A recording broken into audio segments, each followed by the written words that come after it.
I have revealed my true self. I can no longer pretend. I am a traveler from another realm. Li Muchuan gazed at the world he was about to leave behind, choosing to disclose his identity to the inhabitants of this world. Chapter 1. I am a traveler. Blue Star, Huaxia. Perched on the edge of a rooftop, Li Muchuan surveyed the sparse crowd below, a tinge of melancholy etched upon his countenance. At that moment, the people below were pointing and whispering about him. Is that young man contemplating a leap? Who knows? I've been watching him for quite a while. He hasn't come down yet. I've already called the police. The crowd continued to swell, with some individuals brandishing their phones, capturing images of Li Muchuan standing on the balcony. After a brief interval, several police cars and fire trucks arrived simultaneously, with firefighters hastily laying out air cushions below. Young man, please share with us what troubles you. We are here to help. Do not despair. A slightly older police officer spoke to Li Muchuan with a gentle demeanor. Meanwhile, in a corner unseen by Li Muchuan, a few firefighters were searching for a position to pull him back from the edge. Li Muchuan glanced at the arriving officers and smiled faintly. Could you please summon a reporter? I wish to express a few words. The more media present, the better. Young man, sharing your grievances with us would suffice. There's no need for dramatics. Upon hearing this, the police took a cautious step forward. Stop. You cannot approach any closer. My time is limited. Please hurry and bring the media. Li Muchuan halted their advance, casting his gaze downward. The crowd had thickened, with many holding their phones aloft, recording him incessantly. All right, we will summon the media at once. Please, do not act rashly. The police officer, alarmed by Li Muchuan's words about having little time left, felt a surge of panic. It seemed as though he might leap at any moment, which was unacceptable. In truth, there was no need for Li Muchuan to make such a request. Numerous media outlets were already en route, drawn by the rarity of a potential suicide. Indeed, mere minutes later, the media surged forth, collectively ascending to the rooftop. The police, feeling uneasy, explicitly cautioned the reporters against provoking Li Muchuan. As the journalists set up their recording equipment, Li Muchuan glanced at the time. Fortunately, there remained less than 10 minutes, ample time for him to speak. After receiving a megaphone, Li Muchuan tested it briefly before addressing the gathered crowd. The distant officers observed this scene with furrowed brows, wondering why he seemed to be conducting a fan meeting. I sincerely apologize for consuming your world's time and resources, but the moment has come, and I cannot hold back any longer. Today, I lay my cards on the table. I'm no longer pretending. I am a traveler from another realm. As these words escaped his lips, the crowd fell into stunned silence, their expressions shifting to disbelief. I thought he was simply a fellow struggling with life's tribulations, or perhaps heartbroken. But instead, it appears we are confronted with a lunatic. Though the lad possesses a certain charm, it seems his mind may not be entirely intact. The crowd shook their heads in collective amusement. The reporters exchanged glances, recalling their prior instructions to avoid provoking Li Muchuan. Can you come down and speak with us? It's unsafe up there. We are eager to hear what you have to say. The journalists were growing increasingly disheartened, ready to shut off their recording devices. What was there to interview a madman about? Li Muchuan discerned their skepticism, but remained unperturbed. I understand your disbelief, but that is of little consequence. Simply listen to what I have to say. I hail from a nation remarkably similar to yours, though yours lags behind. In my homeland, mobile payments are the norm. Cash is seldom used. Online shopping is exceedingly convenient, and we have advanced to the 4th generation of nuclear power. We have even begun constructing our own space station. Regrettably, I arrived here unprepared, having not anticipated my journey to this world. Thus, I bring no technological assistance. As he finished, a hint of awkwardness crept into his demeanor. He truly had not foreseen arriving in such a place, and even if he had, those technologies were beyond his reach. The crowd exchanged bewildered glances, momentarily at a loss for words. His earnest tone seemed almost convincing. You claim that in your world, mobile payments are feasible? How does that work? A slender female reporter inquired, perplexed. Yet after posing the question, she mentally chastised herself for even considering his words credible. Cash is digitized, and we developed an app for digital wallets to facilitate transactions by converting currency into digital form on our devices. Li Muchuan replied succinctly. After her query, the atmosphere fell into an uneasy silence. No one believed Li Muchuan's assertions, and to inquire further about his supposed status as a traveler or the nature of his world would be too humiliating. Thus, a heavy quiet enveloped the scene. Li Muchuan, under the scrutiny of their gazes, began to feel a twinge of embarrassment.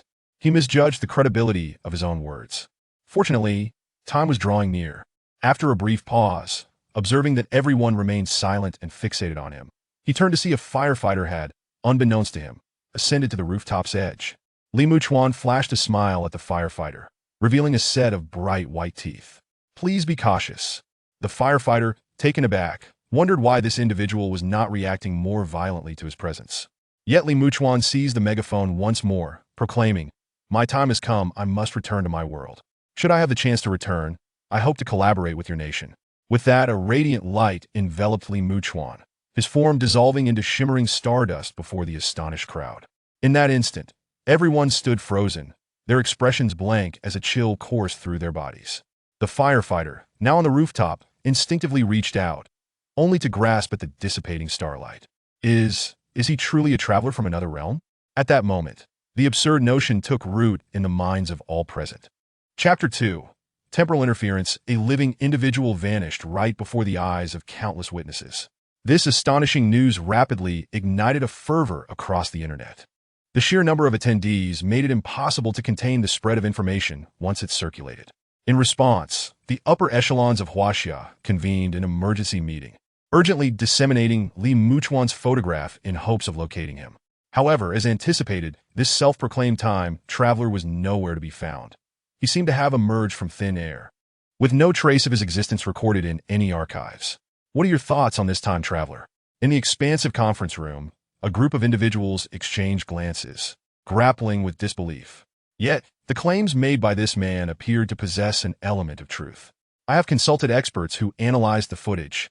It was not fabricated, and multiple angles corroborated the event, ruling out any illusionary trickery. If this is indeed the case, then this individual holds immense value for us. The fourth-generation nuclear power station remains without a definitive plan, and the space station feels like a distant dream. An elderly gentleman muttered somberly. While it is said, who can predict whether this person will return? The sole piece of good news is that he exhibited a degree of friendliness towards us, stating at the end that should he return, he would collaborate with us. The group conversed for an extended period, only to collectively exhale a sigh of disappointment.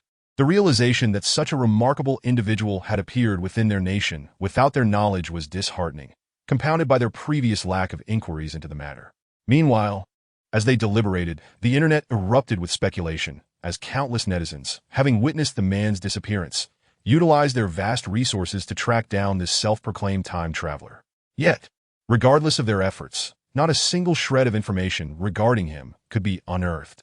Consequently, debates ignited online regarding the authenticity of this enigmatic figure as a true time traveler. Earth. Muchuan surveyed the familiar confines of his room, a wave of relief washing over him as he retrieved his phone. Noticing that 3 days had elapsed, he felt the gnawing pangs of hunger. He hurried downstairs to a fast food establishment, ravenously devouring a 7-dish meal. This marked Muchuan's second journey through time. During his first foray, he found himself trapped in a dense forest, shrouded by towering trees that obscured the sun, devoid of human presence. The ground teemed with venomous insects and ferocious beasts. And as he sought to evade the dangers around him, he struggled to find sustenance, nearly succumbing to starvation. In his recent venture, he had arrived in a parallel world reminiscent of Huaxia. Yet cruelly, he was stripped of all belongings save for his clothing, once again teetering on the brink of starvation. Devoid of identification, he was unable to secure employment, and, lacking official documentation, dared not approach authorities. After 3 arduous days, he resolved to inform the inhabitants of that world of his status as a time traveler, hoping that should he return, he would not face the specter of hunger once more. This troubling circumstance, which allowed for traversal while barring the transport of possessions, had subjected him to significant torment. As Muchuan consumed his meal, his mind swirled with grievances, and within his right eye, a virtual screen materialized. A vivid red countdown timer was displayed, indicating the moment of his next journey. Upon arriving in a new world, the countdown would reset, with the 0 mark signifying his return. Abruptly, Muchuan froze as a new data point appeared within the countdown. Interference point 3. What could this possibly signify? Previously, it had solely been a countdown. Now, an interference point had unexpectedly emerged. Curiosity piqued, he tapped the number, revealing an introduction regarding the interference point. It indicated a small-scale influence on the developmental trajectory of a world, granting him points. Beneath the points, Additional functionalities were listed. The ability to develop a small space, allowing the transport of any items, excluding living beings, enhance physical constitution, improve reaction speed, and augment defense. Could this be the long-anticipated unlocking of privileges? Li Muchuan's eyes widened in astonishment and delight at the sudden appearance of this data. The prospect of establishing a personal space was easily comprehensible. It was akin to a storage realm. This feature was essential, for once developed, it would prevent him from facing starvation during his travels. Filled with excitement, Li Muchuan decided to allocate a point towards this development, reducing his points to 2. With the small space now at 1, he contemplated attempting to store his utensils in the newly developed space, but to his dismay, they did not fit. Upon closer inspection, he realized that this small space was woefully inadequate, scarcely larger than a chopstick. What a cruel twist! Li Muchuan's frustration munta. It appeared that these 3 points were hardly more than a pittance. Initially believing he had finally acquired a beneficial ability, he now felt on the verge of tears. With only 2 points remaining, he found himself at an impasse. Should he invest in enhancing his physicality? Who could ascertain the efficacy of such an enhancement? The small space, though limited, could still carry a few items, potentially vital for his next adventure. In this moment of indecision, his phone began to vibrate intensely. Upon checking, he discovered a call from his department supervisor. As soon as Li Muchuan answered, an irate voice thundered through the line. "This is your second instance of absenteeism this month. You've been absent for 3 consecutive days. Do you still wish to keep your job?" Over the course of 3 days, countless calls had gone unanswered, driving the supervisor to the brink of madness. The moment the call connected, he unleashed a torrent of frustration. "Fine, I'll handle my resignation shortly," Li Muchuan replied tersely, promptly terminating the call. His thoughts remained consumed with the implications of his recent journey and the allocation of his points, leaving little room for concern over the supervisor's ire. After all, with a monthly salary barely exceeding 4,000, he was confident he could secure a similar position later on. The supervisor, taken aback by the abrupt disconnection, felt a pang of regret. Regardless of the circumstances, Li Muchuan had proven to be a competent worker, and he had originally intended to reprimand him in hopes of instilling some discipline. Little did he anticipate that Li Muchuan's temper would be so volatile, prompting thoughts of resignation. Chapter 3. The third journey. Several hours later, Li Muchuan arrived at the office. "I'm here to finalize my resignation." He had prepared the resignation letter in advance, having been too preoccupied with his time travel escapades to attend to this matter previously. Today, he finally had the time to address it. With 2 days remaining until his next journey, Li Muchuan needed to contemplate what preparations were necessary for the impending adventure. Is he really resigning? The supervisor pondered, observing Li Muchuan's unwavering determination. After several years in service, losing a capable employee would complicate the process of finding a replacement. "Yes," Li Muchuan afirmat, "agudina resoluta dameano." Faced with this situation, the supervisor sighed and approved the resignation. With few possessions to gather, Li Muchuan knew that his half-month salary would be deposited into his account upon payday, alleviating any financial concerns. Upon leaving the office, Li Muchuan glanced at his account balance, 13,000 yuan. This amount was a result of the recent half-year bonus. Without it, his savings would have been far less. With a monthly salary of only a little over 4,000, after deducting expenses for food, rent, phone bills, utilities, and transportation, little remained to save. He had once thought that his life might pass by without the prospect of homeownership or a vehicle. However, he had not anticipated the arrival of a miraculous opportunity. Though the unknown realms posed potential dangers, they also held promise. Whether his life could be transformed hinged upon this chance. With this thought, Li Muchuan's heart, previously weighed down by despondency, surged with fervor. Drawing from his previous experiences, he recalled that aside from his clothing, all possessions would be lost during his journeys. Even when returning, he pondered whether items such as bulletproof vests could be included in his carry-on.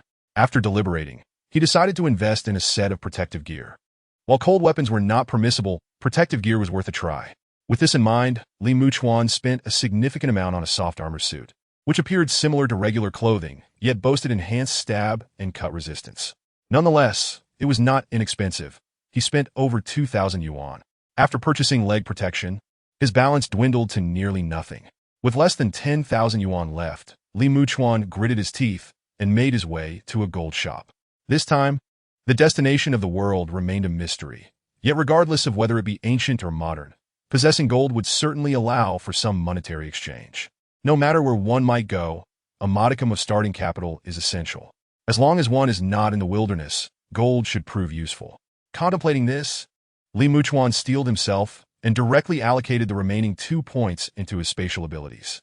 Consequently, his personal space expanded to 3, capable of accommodating gold that was slightly thicker than chopsticks. Li Muchuan purchased 30 grams of gold, which he stored within his personal space. The expenditure of over 9,000 yuan left him with merely a few hundred. Observing this scenario, Li Muchuan felt a wave of despair wash over him. The hard-earned savings he had painstakingly accumulated were now nearly depleted. Upon completing his tasks and returning to his rented room, night had already fallen. Time was fleeting, July was nearly over, and rent was soon due. Should this venture into the new world yield no rewards, he might very well find himself sleeping on the streets. That night, Li Muchuan lay in bed. Although the moment of his journey had not yet arrived, the turmoil of anxiety and curiosity left him unable to sleep. He perused his phone, hoping to ascertain whether he had overlooked anything. On WeChat, he discovered he had been removed from the company group. Such an occurrence was hardly surprising. It was likely that several colleagues had chosen to delete him. Li Muchuan felt no inclination to verify who had done so. In a university group chat, his former classmates were engaged in boasting about their achievements. Having worked for a few years, they flaunted their new cars and homes, proclaiming their financial independence. Some shared images of their vehicles, vacationing in Sanya, chartering yachts, and accompanied by several tall and attractive women, whose faces were conveniently omitted from the photos, as if captured inadvertently. Yet, judging by their figures, their beauty was likely not far behind. The individual sharing these images was a male classmate named Gu Mingxiu, who had once been relatively familiar with Li Muchuan. After graduating, news spread that his family had received a substantial sum from a demolition project, transforming him from an ordinary young man into a bona fide tycoon. Consequently, their relationship had gradually become distant, an abrupt estrangement. During their university days, Gu Mingxiu often boasted about how he would outshine wealthy second-generation individuals if he possessed their wealth. He bore no grudge against the affluent, even finding their displays of wealth unremarkable. Now, it seemed Gu Mingxiu was living up to his words, frequently flaunting his newfound riches in the group chat. Observing Gu Mingxiu's smugness, Li Muchuan could not help but shake his head. Glancing at the countdown before him, he wondered if his newfound abilities could allow him to surpass Gu Mingxiu. Gu Mingxiu, I say, nobody seems to be chatting much these days. If we don't converse more, our bonds will surely weaken. Li Muchuan, everyone's quite busy after all. Not everyone has the luxury of not worrying about their future like you. Li Muchuan, feeling rather idle, decided to chime in. Gu Mingxiu, oh, it's been ages since you last spoke up. Where are you working these days? How's the job treating you? Li Muchuan, this fellow, no one wants to engage with you. While bragging about wealth is one thing, immediately inquiring about work can be disheartening, especially if one is struggling with a low salary. Li Muchuan, just a job that allows me to scrape by, nothing worth discussing. After this curt reply, he chose to disregard the group and refocus on his impending journey. At last, amidst a blend of anticipation and trepidation, 2 days slipped by unnoticed. Watching as the red countdown finally reached 0, Li Muchuan inhaled deeply, feeling a whirlwind of sensations before, upon opening his eyes, he realized he was no longer in his rented room. Glancing around, he was startled to discover an utterly transformed environment. The desolate landscape stretched endlessly before him, leaving Li Muchuan's heart racing. Had he truly traveled back to ancient times? Chapter 4. A world of the future, surrounded by desolation. Li Muchuan first assessed his own condition. The gas mask was absent, and the protective gear on his legs had vanished. However, he was still clad in a soft armor that resembled clothing. This armor, appearing to be made of a fabric-like material, had been successfully donned. After scanning his surroundings, he began to walk forward. Regardless of the circumstances, it was prudent to ascertain where he had landed. Moments later, the roar of an engine brought a wave of relief. The sound assured him he was indeed in a modern society. Compared to the alternative, he preferred the modern world. Had he arrived in ancient times, his short hair and attire, coupled with the absence of identification, would surely have led to his capture. After walking for several minutes, Li Muchuan spotted a concrete road. Following the path, he noticed the absence of any human presence. Approximately 3 minutes into his walk, the sound of an engine suddenly echoed behind him, igniting a flicker of hope. Yet, when he turned to glance back, he was taken aback. A hovering car was hurtling toward him at great speed. Its streamlined body appeared almost seamless with the windshield, which was nearly indistinguishable from the car itself. The glass, however, was not entirely transparent, save for a small section in front of the driver. Li Muchuan surmised this glass likely had adjustable transparency, technology already present on Earth. The driver appeared to have noticed him. As the vehicle slowed considerably, though it did not come to a complete stop. After traveling 100 meters, it gradually pulled over to the side. Seizing the opportunity, Li Muchuan hurriedly approacha. What are you doing alone in a place like this? Upon his approach, the driver did not immediately open the door, but rather inquired through the window. At this moment, Li Muchuan could clearly see the driver's features. A middle-aged man with a bit of long hair styled in a manner reminiscent of Yasuo's iconic look. I was just left behind by friends while we were out having fun. Li Muchuan rapidly abaghetti. The middle-aged man's expression shifted to one of sympathy. Show me your identity chip. Identity chip? Panic surged within Li Muchuan. He possessed no such thing. It's with my friends in their car. He lamented, forced to fabricate a lie.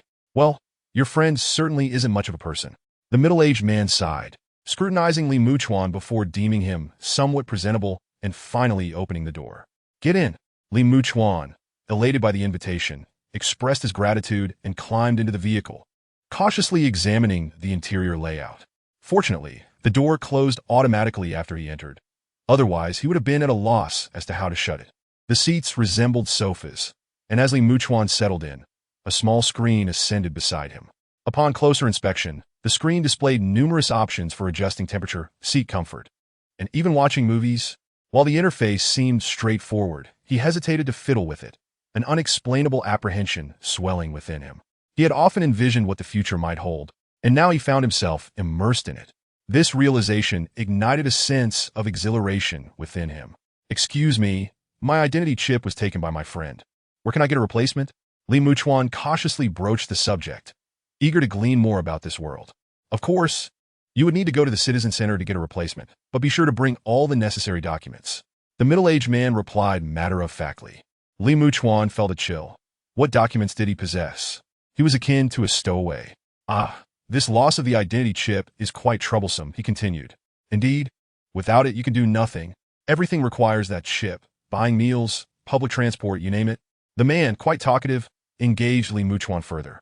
Yet, with each passing moment, Li Muchuan's uneza dapanat.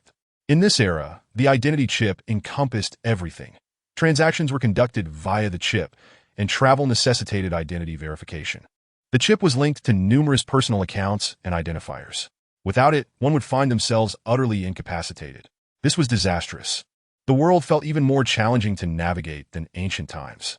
The initial thrill of arriving in the future began to dissipate, replaced by a gnawing anxiety.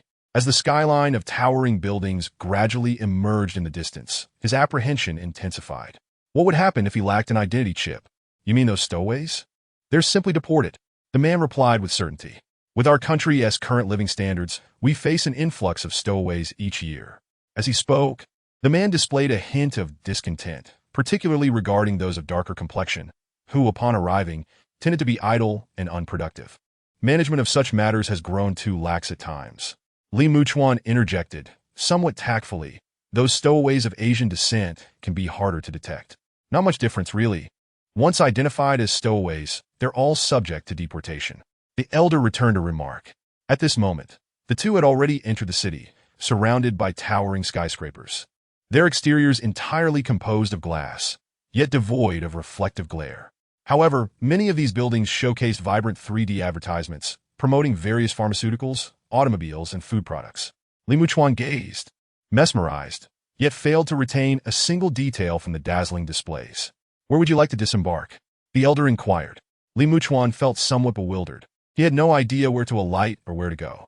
Nevertheless, having previously ventured alone into an unfamiliar city, he steadied his mindset and instructed the elder to let him off by the roadside. At this moment in the city, vehicles sped by in a flurry, and as some zoomed past, their rear emitted elongated streaks of light, utterly spectacular. The vehicle came to a halt at the curb, gradually descending. The door opened, and Li Muchuan, understanding the cue, exited the vehicle and expressed his gratitude, watching the elder depart. At this juncture, Li Muchuan discovered that these vehicles hovered 2 meters above the ground, while the area beneath seemed designated for pedestrians. The roadside featured dedicated zones, presumably for boarding and alighting, such as the spot where Li Muchuan now stood. Checking the countdown, he realized he needed to remain in this world for 5 days. Regardless, even as an outsider, this country felt remarkably safe compared to the dangers abroad. This thought allowed Li Muchuan to relax slightly. Chapter 5. The library. Li Muchuan surveyed this futuristic realm, his eyes brimming with curiosity.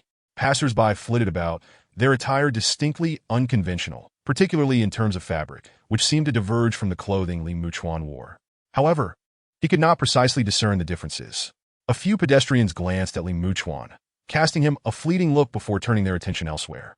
In this era, fashion was dictated solely by personal preference. Li Muchuan's somewhat retro outfit elicited no astonishment. "Excuse me, could you please direct me to the library?" Li Muchuan pundara. As the library appeared to be the only place where he could access information, assuming one still existed here, he casually flagged down a passerby, a strikingly attractive woman. She scrutinized Li Muchuan from head to toe, her lips curling slightly. Was there still someone asking for directions in this day and age? Even if one were unfamiliar with navigation, weren't there street signs? One merely needed to step forward and input the address, and the roadside would emit laser lights, guiding Li Muchuan to his destination.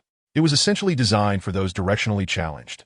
Walk forward 1,000 meters, then turn left and continue straight for 350 meters, and you shall arrive, she instructed, her eyes sparkling with amusement as she pointed the way with her delicate hand. Li Muchuan expressed his gratitude and promptly walked in the indicated direction. This action left the woman momentarily stunned. Was this fellow genuinely lost? Did he lack a smartphone for navigation? The street signs were screens that provided optimal travel plans upon inputting an address. Strange indeed. Observing that Li Muchuan did not appear to be seeking contact information, the woman shook her head and departed. Meanwhile, Li Muchuan walked on, his gaze filled with envy as he watched the vehicles soaring by. He wondered what powered these automobiles and what energy source they utilized. If he could grasp even one of their technologies, he mused, it could pave his way to fortune upon returning home. With this thought, Li Muchuan quickened his pace, soon catching sight of a building resembling an ancient structure amidst the high-tech metropolis. This library, in stark contrast to the modern surroundings, exuded an aura of uniqueness. Li Muchuan paused momentarily, taking in the sight of the library before striding inside.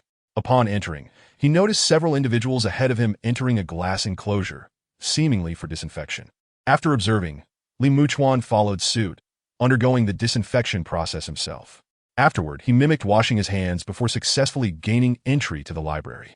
Grateful for the presence of others, he realized he would have been clueless about using the various devices otherwise. Inside the library, rows upon rows of shelves brimmed with books, while adjacent rooms resembled computer labs, allowing patrons to research materials as well. Upon entry, Li Muchuan received a small device resembling a wristwatch. A virtual figure materialized before him. "I wish to access materials on modern history," Li Muchuan articulated to the projection. "Understood. Books on modern history can be found on the second floor, section, third shelf. Please proceed according to the guidance provided," the virtual figure responded, transforming into a guiding navigation system. One could not deny the library's impressive scale, housing an extensive collection of books. Following the directions, Li Muchuan swiftly arrived at the designated shelf on modern history. He began perusing the volumes, starting with the table of contents. The humiliating chapters of modern history had once led him to detest the subject during his studies. Flipping through the pages, he was met with narratives filled with oppression and disgrace. Sighing, he steeled himself and continued his exploration. As he neared the era corresponding to his own, Li Muchuan raised an eyebrow. The recorded events began to diverge significantly. Huaxiao experienced a meteoric rise, a technological explosion over several decades, peaking in 2198. Quite formidable indeed. Li Muchuan mused, reflecting on the historical accounts that depicted Huaxiao's surge as if it had been on a power-up. While it was said that the technological advancements of the United States were akin to a cheat code, he found the description more fitting for his own nation as he read the history before him. Remarkable breakthroughs in nuclear power plants followed by enhancements to tokamak devices led to controllable nuclear fusion.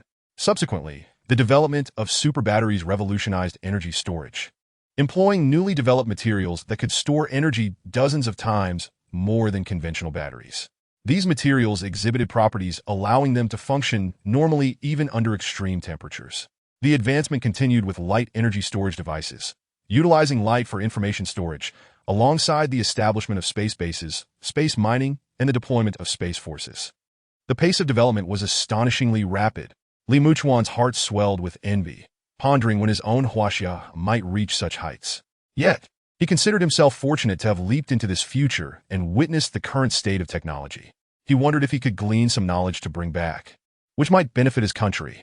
With this contemplation, Li Muchuan skimmed through the history, gaining a rudimentary understanding of this world. He then approached the computer lab, eager to search for more information. To his relief, the library's computer lab was open to the public, allowing Li Muchuan to access the internet freely. The myriad of web pages before him was somewhat dizzying. After a brief moment of adjustment, he began exploring forums. Curious to see if he could purchase something with his mere 30 grams of gold, he also contemplated whether any acquired items could fit into his limited personal space. Given its small capacity, selecting valuable items to bring back proved to be a challenging endeavor. The forum he found was dedicated to secondhand goods, boasting a high safety rating, which was reassuring for someone like Li Muchuan, who was new to this environment. Flying hoverboard, capable of flying for an hour on a single charge, 90 new. Latest 10th generation Migwa smartphone, just unboxed, selling for 19,000. Custom-built computer for sale, featuring the latest 3rd generation Photon processor, equipped with 2nd generation Xiao AI intelligent system and 3D sensors. Priced at 180,000. Chapter 6. Liquidating assets. There were indeed numerous appealing items, all seemingly impressive. However, upon glancing at the prices, Li Muchuan's enthusiasm waned. He checked the current gold price in this world, 450 per gram, totaling 13,500 for his 30 grams. A flicker of joy sparked within him. Perhaps he wasn't as impoverished as he initially thought. Yet, as his gaze swept over the electronic products, he felt a sense of helplessness. These items were too large to transport back. If only he could find smaller, more portable items to take home. With this in mind, Li Muchuan shifted his search criteria. His next queries opened his eyes to a plethora of compact gadgets, such as mini speakers, miniature cameras, and microelectric pens. However, none seemed to meet his requirements. Just then, a microelectric pen caught his interest, a small device capable of emitting a non-lethal electric arc to incapacitate others. This item serves as an excellent means of self-defense. However, Li Muchuan currently finds his personal space to be rather limited, making it impossible to carry this object back along with any other belongings. Shaking his head, he cast aside this thought. After pondering for a moment, an idea suddenly struck him. Perhaps he could explore the option of purchasing some medicine, as pharmaceuticals are quite portable. With this notion in mind, Li Muchuan eagerly began to search for various medicinal products. Gene serums were priced at 88,000 per dose. Hemolytic agents cost 109,000 for a single dose. Whitening agents were available for 11,000 each. Unlike the medications of yore, modern drugs had largely transformed into various serums. As he gazed at the exquisite designs adorning these products, Li Muchuan found himself somewhat dazzled. The appearance of these serums was predominantly translucent, each equipped with an automatic injector. The injector, seemingly composed entirely of metal, was remarkably compact and operated simply by bringing it close to the arm. This device could autonomously administer the injection. Many of these serums addressed a plethora of ailments, including leukemia and heart disease, and he was astonished to discover that the most advanced treatments were available here. Moreover, the gene serum appeared exceptionally potent, promising to enhance physical strength and vitality. Li Muchuan felt a twinge of envy, uncertain of the efficacy of these serums, yet daunted by their steep prices. Additionally, he noted that numerous once-terminal illnesses now had potential cures available.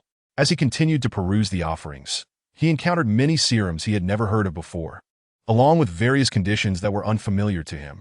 After all, Li Muchuan was not a medical expert and lacked knowledge about certain diseases.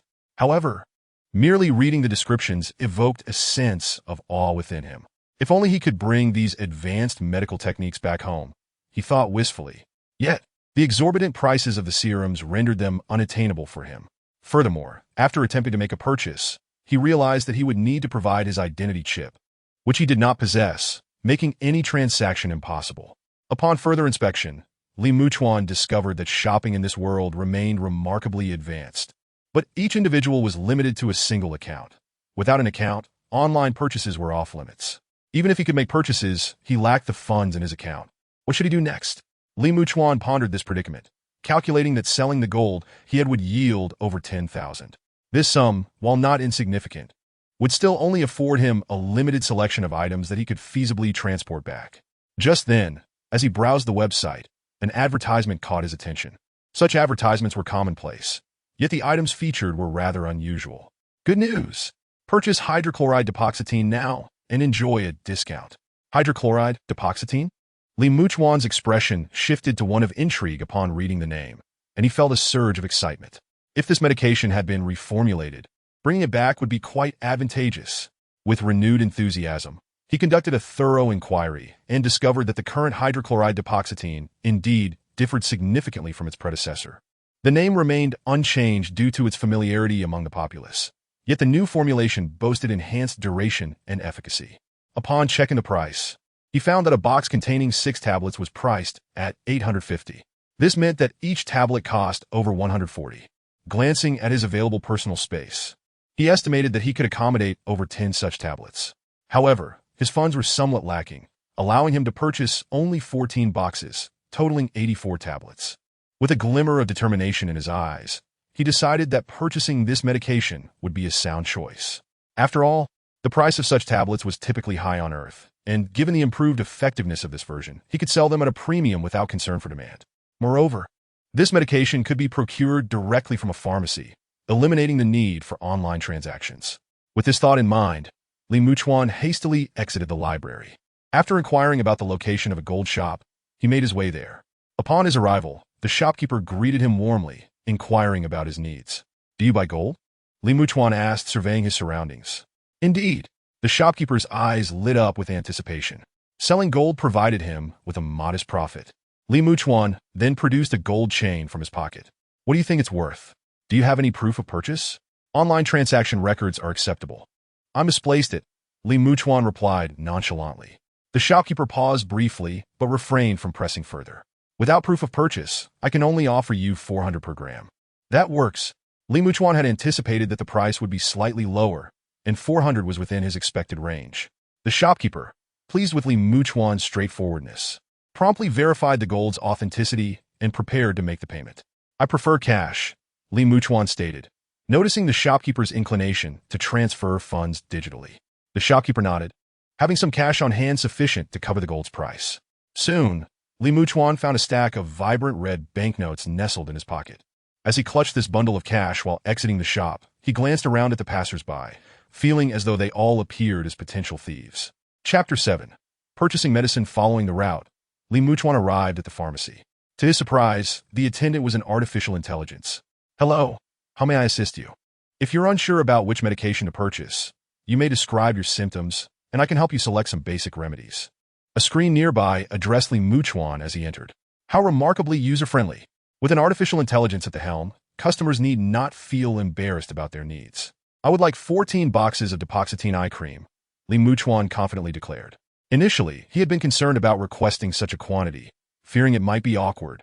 But with an AI, those worries evaporated. "Certainly, I will retrieve your medication." Upon finishing this statement, a mechanical arm descended from the ceiling, fetching the medication and placing it on the cashier's counter. "Please proceed to checkout." Stepping forward, Li Muchuan produced the cash and placed it on the counter. The mechanical arm verified the bills and, once confirmed to be genuine, collected the payment. Li Muchuan took the bag containing his purchased medication and exited the pharmacy. Arriving at an empty platform, he quickly unwrapped the packaging and placed the tablets into his personal space, ensuring he could transport them back. With this task completed, he sighed in relief. He glanced back, contemplating how to market these medications. Unfortunately, his funds were insufficient, and his limited personal space restricted the items he could acquire. Carelessly, he discarded the empty packaging into a nearby trash bin. He pondered how he might accumulate some interference points. According to his understanding, these points could be earned by positively influencing the course of this world. Simply claiming to be a time traveler to the authorities would likely yield no results. At present, Li Muchuan's knowledge of this world was rather limited. Interfering with its trajectory seemed rather implausible. This realization left him feeling a headache coming on. Without interference points, expanding his personal space would prove exceedingly difficult, jeopardizing his future travels. Suddenly, his stomach growled. Looking up, he noticed that dusk had settled. It dawned on him that he had spent a considerable amount of time in the library, and he had not eaten all day. With this in mind, Li Muchuan surveyed the surroundings. He still had a few hundred left, but he was uncertain of the local dining prices. After searching for a while, he decided to enter a restaurant. The glass table at his seat was a smart display. Observing it, he noted that it could be used to watch videos or place orders. After browsing the menu, he found the prices to be quite reasonable and affordable. It seemed that he would not need to worry about meals in the coming days. Li Muchuan ordered a bowl of noodles for 40.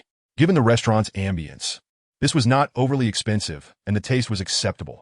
After finishing his meal and leaving the restaurant, he walked down the street, marveling at the city that seemed to have come alive. The vibrant lights adorned the entire cityscape, with hovering cars zipping by and bustling streets filled with life. Towering skyscrapers transformed into massive screens displaying dancing figures or the depths of the starry sky. Amidst the stars, there were even space fortresses. As he strolled, he caught glimpses of strikingly beautiful women passing by, their garments exuding sensuality. He wondered how these dresses were crafted, as they appeared to sway gently as if caressed by an unseen breeze, creating the illusion that the skirts danced around the wearers. Such design was truly exceptional. Many young women adore the feeling of twirling in skirts, relishing the sensation of their garments fluttering in the wind. In today's world, with such a design from the other party, the sales of this dress are bound to soar. Alas, I have drawn a spot, and the date is set for the 3rd of next month. At that time, I will embark on a 3-day journey to space aboard a spaceship. Just as Li Muchuan was admiring the exquisite dress, a nearby woman excitedly spoke to her companion. Upon hearing this, her companion was momentarily taken aback, only to be filled with envy soon after. You got a spot? A 3-day trip? How wonderful! Indeed, I happen to draw it today.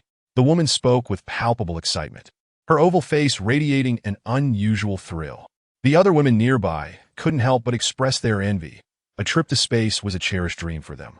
Unfortunately, such opportunities required a lottery, and with nationwide selections, the odds of winning were exceedingly low. Nevertheless, despite the odds, no one had ever been left out of the daily draws. This was a unique privilege reserved for the citizens of their nation, and only they had the right to participate in the lottery. Is there really such good fortune? Li Muchuan, having listened for a while, felt a twinge of envy. Unfortunately, such an opportunity would not come his way. He didn't even possess the identification chip mandated by this country. With that thought, Li Muchuan couldn't help but shake his head. As night fell, the streets became increasingly populated. However, as time passed, the number of pedestrians gradually dwindled, each seemingly heading to their own destinations. There weren't many aimlessly wandering the streets, and Li Muchuan could see that clearly. At that moment, he felt a deep sense of helplessness. He had nowhere to stay, and by tomorrow, he would have no place to wash or brush his teeth. What was he to do? If possible, finding an internet CAF to spend the night might suffice. Unfortunately, to his dismay, he could see no internet CAFs nearby, leaving him uncertain whether they had been phased out or merely transformed into a different business model. Thus, it appeared he was destined to endure the night alone. Thankfully, the evening temperatures were not too low. With this in mind, Li Muchuan resolved to seek out a park to spend the night. Just then, he noticed a uniformed police officer ahead, conducting some sort of inspection. Passers-by were required to answer questions and present their chip information. Damn! Li Muchuan felt a pang of anxiety at the sight, quickly glancing around before diverting onto another path. It was best to avoid contact with them, especially since he lacked an identification chip.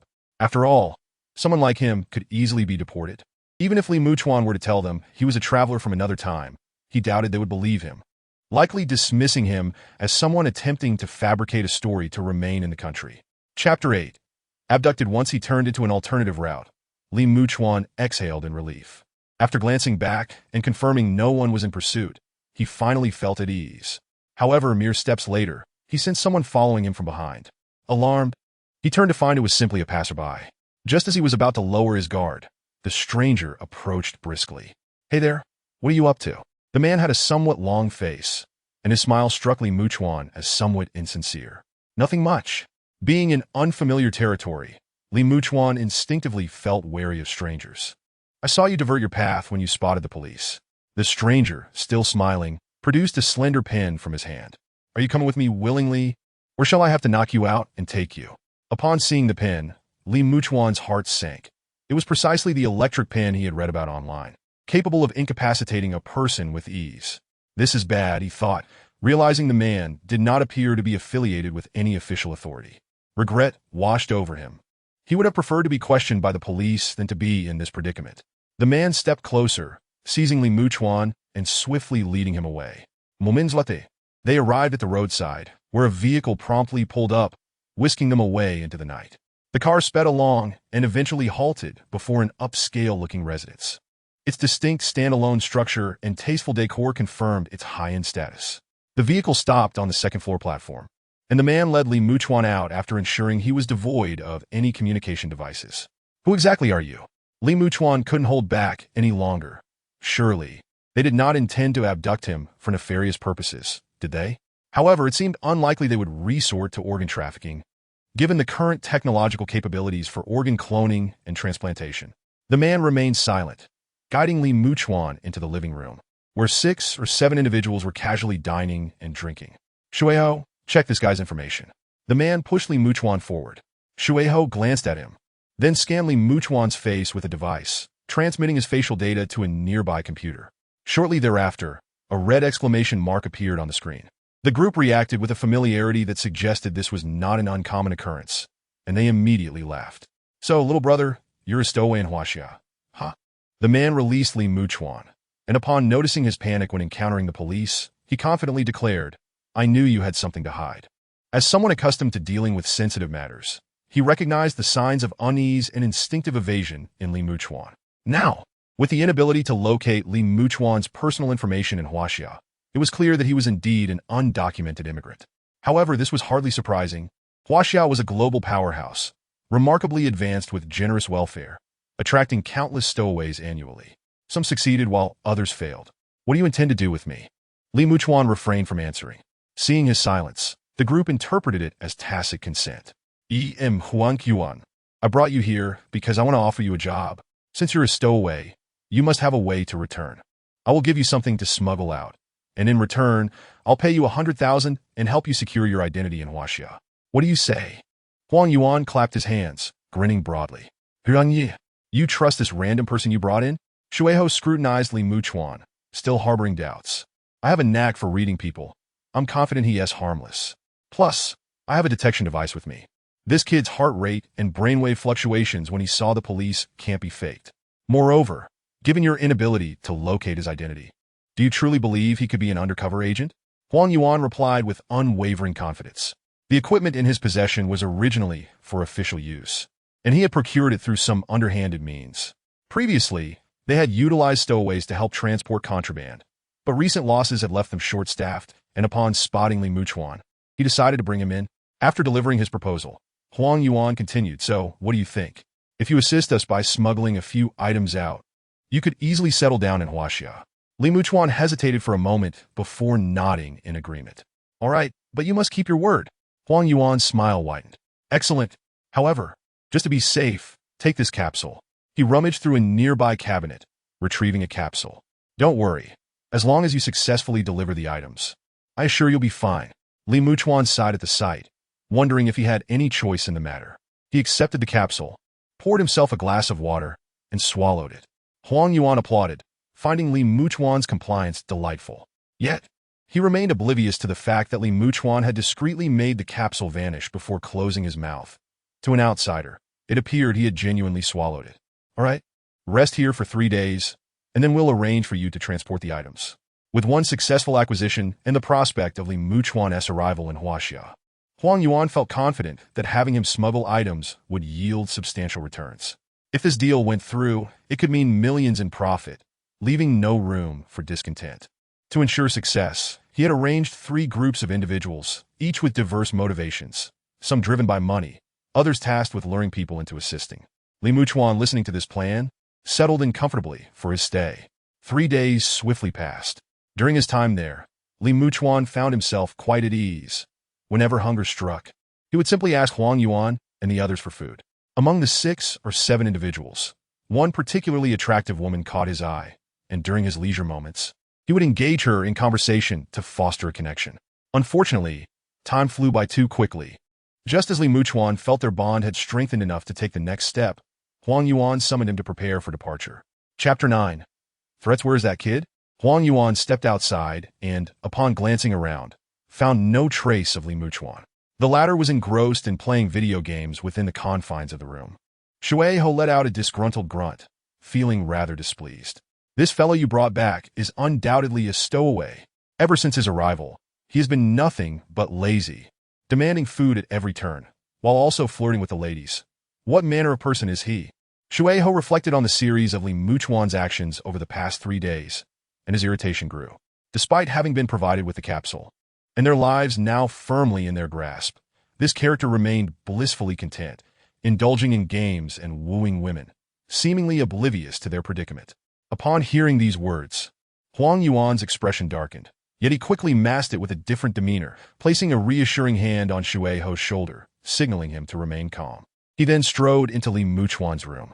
As he pushed the door open, he found Li Muchuan deeply immersed in the thrilling online game, Star Wars. Huang Yuan was also familiar with this game, which featured various spacecraft and planets based on real celestial bodies. It was indeed an exhilarating experience. Time to depart, Huang Yuan remarked, casting a glance at the game. Hold on, let me finish this round. Li Muchuan responded without turning his head, fully absorbed in the game. Damn it! Huang Yuan nearly spat blood in frustration. When asked to get to work, Li Muchuan had the audacity to request that he wait until he completed this game. What does he take me for? Here I am, providing for him, and he expects me to indulge his whims. Huang Yuan felt on the verge of a breakdown, but could only take a deep breath and wait quietly at the door, observing Li Muchuan's intense focus on the game. Half an hour later, a victory message finally popped up on Li Muchuan's screen. Sorry to keep you waiting, he said, rising with a beaming expression after winning the game. As he spoke, he sauntered over to the refrigerator, retrieved a bottle of drink, and began to sip it, acting as if he were at home. Huang Yuan felt the veins on his forehead throb, and after taking a deep breath, he turned and walked outside. He no longer wished to converse with Li Muchuan, fearing that if he did, he might not restrain himself from taking action against him. This is a photonic storage device. You need to take it to the United States, and upon your arrival, you'll be informed where to make the transaction. Shui Ho fiddled with a small object resembling a piece of glass. Meanwhile, the computer nearby was downloading data files onto a storage device. Once the download was complete, Shui Ho set a password. Li Muchuan's eyes flickered upon witnessing this. He recognized that this was indeed a storage device utilized in this world. Initially, he had contemplated bringing back some technology to profit, but upon seeing the photonic storage device, he abandoned that thought. There was no way to decipher this technology upon his return. It represented a technological barrier. Just observing the methods used to download files, Li Muchuan realized that there would be no way to extract the content stored within. By the way, shouldn't you provide me with a phone? Li Muchuan inquired after receiving the downloaded storage device. Damn it! Huang Yuan felt he was on the brink of insanity. It was indeed best for them to provide a phone, as they could install monitoring programs on it. However, now that Li Muchuan was making such a request, Huang Yuan felt an unsettling sense of something being amiss. Give it to him, Huang Yuan said, shaking his head, instructing Shui Ho to hand over a phone to Li Muchuan. Shortly thereafter, a technologically advanced-looking phone was placed in Li Muchuan's hands. After receiving the phone, Li Muchuan followed Huang Yuan as they exited the premises. He had intended to bid farewell to the only woman present, but regrettably, he did not get the chance to see her. Once Huang Yuan escorted Li Muchuan to the roadside, he left without hesitation, tossing back a parting remark. You have 3 days to reach the United States. Otherwise, the toxins within your body will erupt. Li Muchuan merely scoffed at this, having not even swallowed the capsule. What right did they have to threaten him? It was a shame to leave behind such a place of free food and lodging. Glancing at the storage device in his hand, Li Muchuan smirked, thinking of the traitors who dared to poison him. He was determined to give them a taste of their own medicine. With that, Li Muchuan strolled down the street as if searching for something. Moments later, he spotted a delivery truck. Seizing the opportunity, Li Muchuan quietly approached and, without anyone noticing, discreetly tossed the phone into a concealed corner of the vehicle before turning away. Having completed this task, he clapped his hands together and hummed a tune as he left. Shortly thereafter, he arrived in front of the local police station. Hello, I would like to report a crime. Speak, the attending officer responded, his expression immediately turning serious upon hearing the words. I suspect someone is committing treason. This is the item they entrusted to me, instructing me to take it to the United States. Li Muchuan handed over the photonic storage device. Treason? The officer was taken aback, realizing the gravity of such actions in this era. Additionally, they reside in a high-end villa district, Block A, Unit 308. However, they are merely renting, and they should be leaving soon. You must act quickly to apprehend them. This was information Li Muchuan had gleaned while flirting with a woman earlier. All right, please wait. Upon receiving such significant news, the officer's demeanor shifted, and he quickly called for others to assist Li Muchuan while he hurriedly reported the information up the chain. Moments later, a team was dispatched. Huang Yuan would never have anticipated that someone like Li Muchuan would exist. He thought he had the situation firmly in his grasp. Unaware that Li Muchuan had already reported him the moment he stepped outside, Huang Yuan had been prepared to change locations immediately. Such individuals typically stayed in one place for a time before moving on. Though meticulous in his thoughts, Huang Yuan found himself completely unprepared when confronted by the arresting officers, who apprehended him with ease. At that moment, Huang Yuan was left bewildered, unable to comprehend where he had gone wrong, how he had ended up in such a predicament. However, he quickly shifted his suspicions toward Li Muchuan, gritting his teeth in anger, yet he had no means to arrange a meeting with him. Meanwhile, skilled individuals were swiftly cracking the photonic storage device, uncovering files containing sensitive technological data. Upon discovering this, relevant personnel immediately subjected Huang Yuan and his associates to secret interrogations to uncover who was behind them. In contrast, Li Muchuan found himself in a much more favorable position, being rewarded for his whistleblowing. While he remained there, officers frequently approached him with friendly inquiries, asking if he was thirsty or hungry. With this major case breaking, they were all poised to receive commendations. Chapter 10. Sales pitch. Have they apprehended that group? Li Muchuan asked, glancing around. The officer beside him nodded, confirming that they had indeed been caught and were currently undergoing interrogation. May I meet them? Li Muchuan inquired, checking the time. The officer, surprised by the request, cautioned. You understand that approaching these criminals may be dangerous, don't you? Are you certain? Li Muchuan nodded firmly. After a moment of hesitation, the officer relented, guiding Li Muchuan toward the interrogation room. I want to see Huang Yuan. Huang Yuan? The officer paused, then realized, you mean Yuan Bin. Huang Yuan is the nickname he gave himself. So, he had indeed refrained from disclosing his true name. Li Muchuan was not particularly surprised. Upon entering the interrogation room, he immediately spotted Huang Yuan, or rather Yuan Bin, restrained to a chair. It's really you.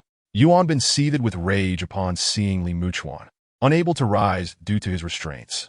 You little brat, the capsule in your body has no antidote. I'll be waiting for you to die before me. Realizing he could not take down Li Muchuan, Yuan Bin resorted to threats. He had used such tactics before, controlling countless individuals, never anticipating that it would backfire with Li Muchuan. Are you referring to this? Li Muchuan produced the capsule from his personal space. How is this possible? Yuan Bin's eyes widened in disbelief. He had clearly seen Li Muchuan swallow it. He even checked Li Muchuan's mouth, finding no sign of concealment. Li Muchuan said nothing, stepping forward to deliver a flurry of punches to Yuan Bin's face. Each strike was delivered with maximum force, leaving Li Muchuan feeling considerably relieved afterward. Stop! The onlookers rushed to intervene, pulling Li Muchuan away. While they found satisfaction in witnessing Yuan Bin's punishment, they could not allow the violence to continue unchecked. Dazed from the unexpected assault, Yuan Bin wondered when ordinary people had become so ruthless. He was the criminal here, after all. Why was this guy attacking him? Did he not fear retaliation in the future? Feeling a sense of relief, Li Muchuan declared, well, I think I shall take my leave now. He rubbed his sore knuckles, still feeling a twinge of pain. With a smile on his face, he waved goodbye to the surrounding officers, signaling his intent to depart. The officer standing nearby was momentarily taken aback by the words. You cannot leave yet. We have not verified your identity information, and there are other matters to attend to. A few individuals began to escort Li Muchuan away, but in the next instant, his body transformed into specks of starlight, scattering in all directions before fading into obscurity. What is happening? The others raised their voices, scanning their surroundings in a desperate attempt to locate Li Muchuan. However, no matter how diligently they searched, his figure eluded them. A living person had simply vanished before their eyes. When Li Muchuan was finally able to see light again, he found himself back in his rental apartment. With a thought, a pill appeared in his palm from within his spatial pocket. The tablet was in hand. Li Muchuan felt a surge of joy as he then retrieved his phone. After a moment's hesitation, he decided to reach out to Gu Mingxiu on WeChat. The latter was affluent and, as rumors suggested, had numerous girlfriends. Surely, he would be in need of such pills, even if he did not require them. Given his current wealth, he must have some wealthy friends, right? Li Muchuan, are you there? At that moment, it was just past noon, and Gu Mingxiu was contemplating where to go for the evening. As he scrolled through his phone, checking which friends would join him, he was taken aback by the sudden message from his old classmate. They had just conversed in the group chat a few days prior. Why was Li Muchuan reaching out now? Was he asking to borrow money? The thought crossed his mind, and if that were the case, it might prove a bit troublesome. Torn between feelings, Gu Mingxiu eventually replied, "I'm here."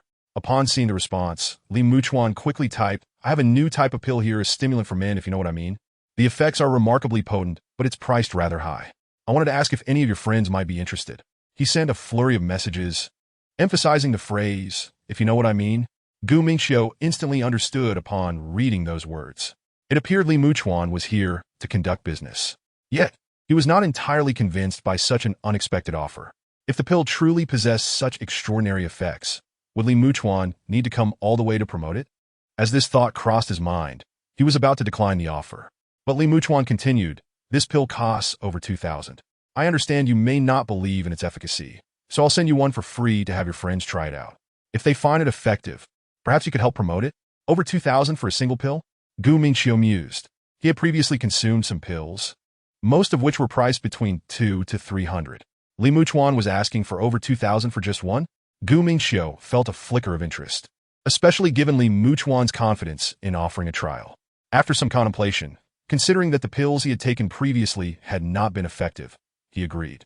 "All right, as an old classmate, I'll help you out, but if the results are unsatisfactory, don't blame me for not assisting further, as I wouldn't want to tarnish my reputation in this circle." Li Muchuan expressed his understanding, acquired Gu Mingxiu's address, and promptly retrieved a small jar to package the pill. After tearing off the label, he sent the parcel on its way. Whether this venture would succeed depended on Gu Mingxiu's experience with the pill. Li Muchuan had quoted 2,000 for a single pill, with a total of 84 pills on hand. After gifting one to Gu Mingxiu, he was left with 83. If he sold them all at 2,000 each, that would amount to over 166,000. Subtracting his expenses of 10,000, he would net a profit of 150,000. If Gu Mingxiu found the pills effective, Li Muchuan could potentially raise the price a few hundred more, thus earning a bit extra. After all, this was a future product. 2,000 did not seem exorbitant. Curious about whether he had gained any points from this transaction, Li Muchuan glanced at the panel in front of him. Interference points, 2. Only 2 points? He felt a twinge of disappointment, but reconsidered. Having gained 2 points from a willing participant was not a terrible outcome. However, how should he allocate these points?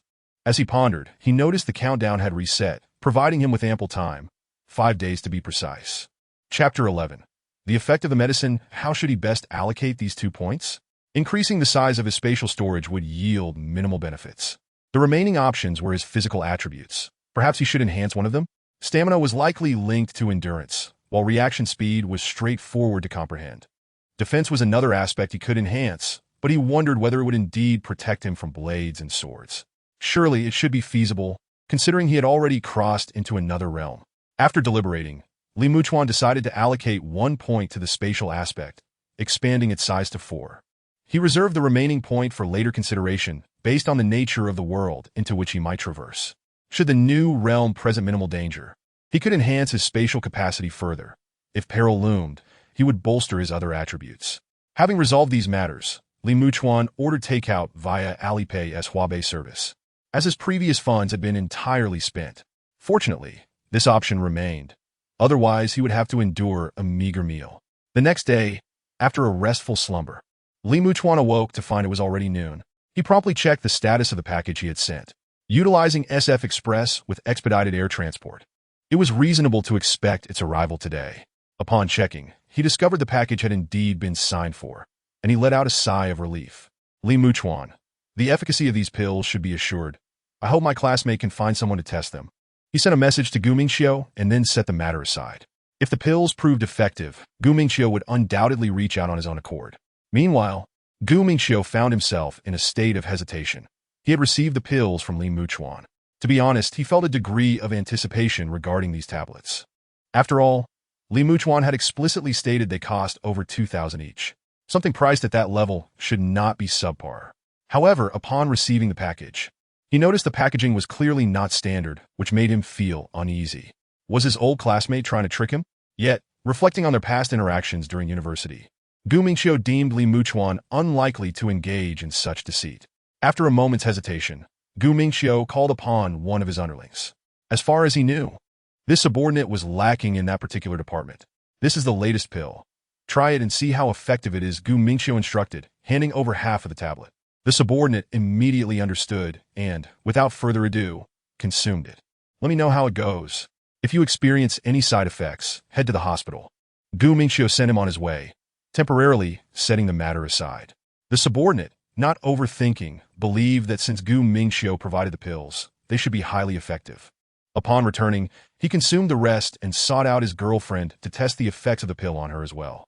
As evening approached, Gu Mingxiu had yet to provide any updates, but Li Muchuan remained patient. According to the information, the latest pills boasted exceptional efficacy and could even offer some therapeutic benefits. As long as Gu Mingxiu utilized them, it was unlikely he would claim they were ineffective. After indulging in a few more rounds of gaming, Li Muchuan's phone vibrated with an incoming message. How much are these pills selling for? How many do you have left? At that moment, Gu Mingxiu was brimming with excitement. After his subordinate consumed the pill, he reported that it worked remarkably well, taking effect almost immediately. Once he confirmed there were no side effects, Gu Mingxiu himself decided to try half a pill. Having taken various medications in the past, he could discern the effects within a few hours. The previous pills had proven ineffective, but the ones Li Muchuan provided were yielding substantial results, leaving him exhilarated. A friend of mine mentioned that this pill is very effective, and he wants to buy some. After a moment's thought, Gu Mingxiu added, "How much do you have left?" Li Muchuan, unfazed by whether Gu Mingxiu had consumed the pill himself or shared it with a friend, replied, "I have 83 left, and I can sell them to you for 2,005 each. Once they're gone, they're gone." After some consideration, Gu Mingxiu agreed. "Great, I'll take the rest. Send me your account information, and I'll transfer the funds." Li Muchuan provided his account details, and upon receipt of the funds, he carefully packaged the remaining pills into a small jar and arranged for SF Express to deliver them. After glancing at his account, he realized he had earned over 200,000 from this transaction. A smile crept across Li Muchuan's face. If he could experience more worlds like this, it would be a boon. The prospect of amassing wealth through such ventures was no longer an unattainable dream. With 200,000 in hand, Li Muchuan stretched and prepared to treat himself to a delightful meal. Having previously dined out with friends, he recalled a superb seafood restaurant and intended to indulge in a feast there. Before long, Li Muchuan arrived at the seafood establishment. The crabs served here were exceptionally delicious, their roe abundant, and the large prawns were simply delectable. The only drawback was the price, which was somewhat steep. Had it been the old Li Muchuan, he certainly would not have come here to dine. However, now Li Muchuan harbors far fewer concerns. The seafood was swiftly prepared and served. As he ate, Li Muchuan contemplated his forthcoming plans. First and foremost, exercising was imperative to prepare himself for the uncertainties of traversing different worlds. Although time was short, that should not deter him from training. Strengthening his body was essential for survival. While savoring his meal, he pondered deeply, undisturbed by the surrounding cacophony. It was a pity. If only the space were a bit larger. With a bit more room and perhaps a firearm for protection, he would feel much safer. Should he find himself in the wilderness facing ferocious beasts, he could defend himself. Unlike now, where encountering a wild animal would likely result in him being a mere meal for it. This thought cast a shadow over Li Muchuan's mood. Traversing could bring opportunities, yet it also harbored dangers. Soon enough, he finished his dinner, settled the bill, and departed.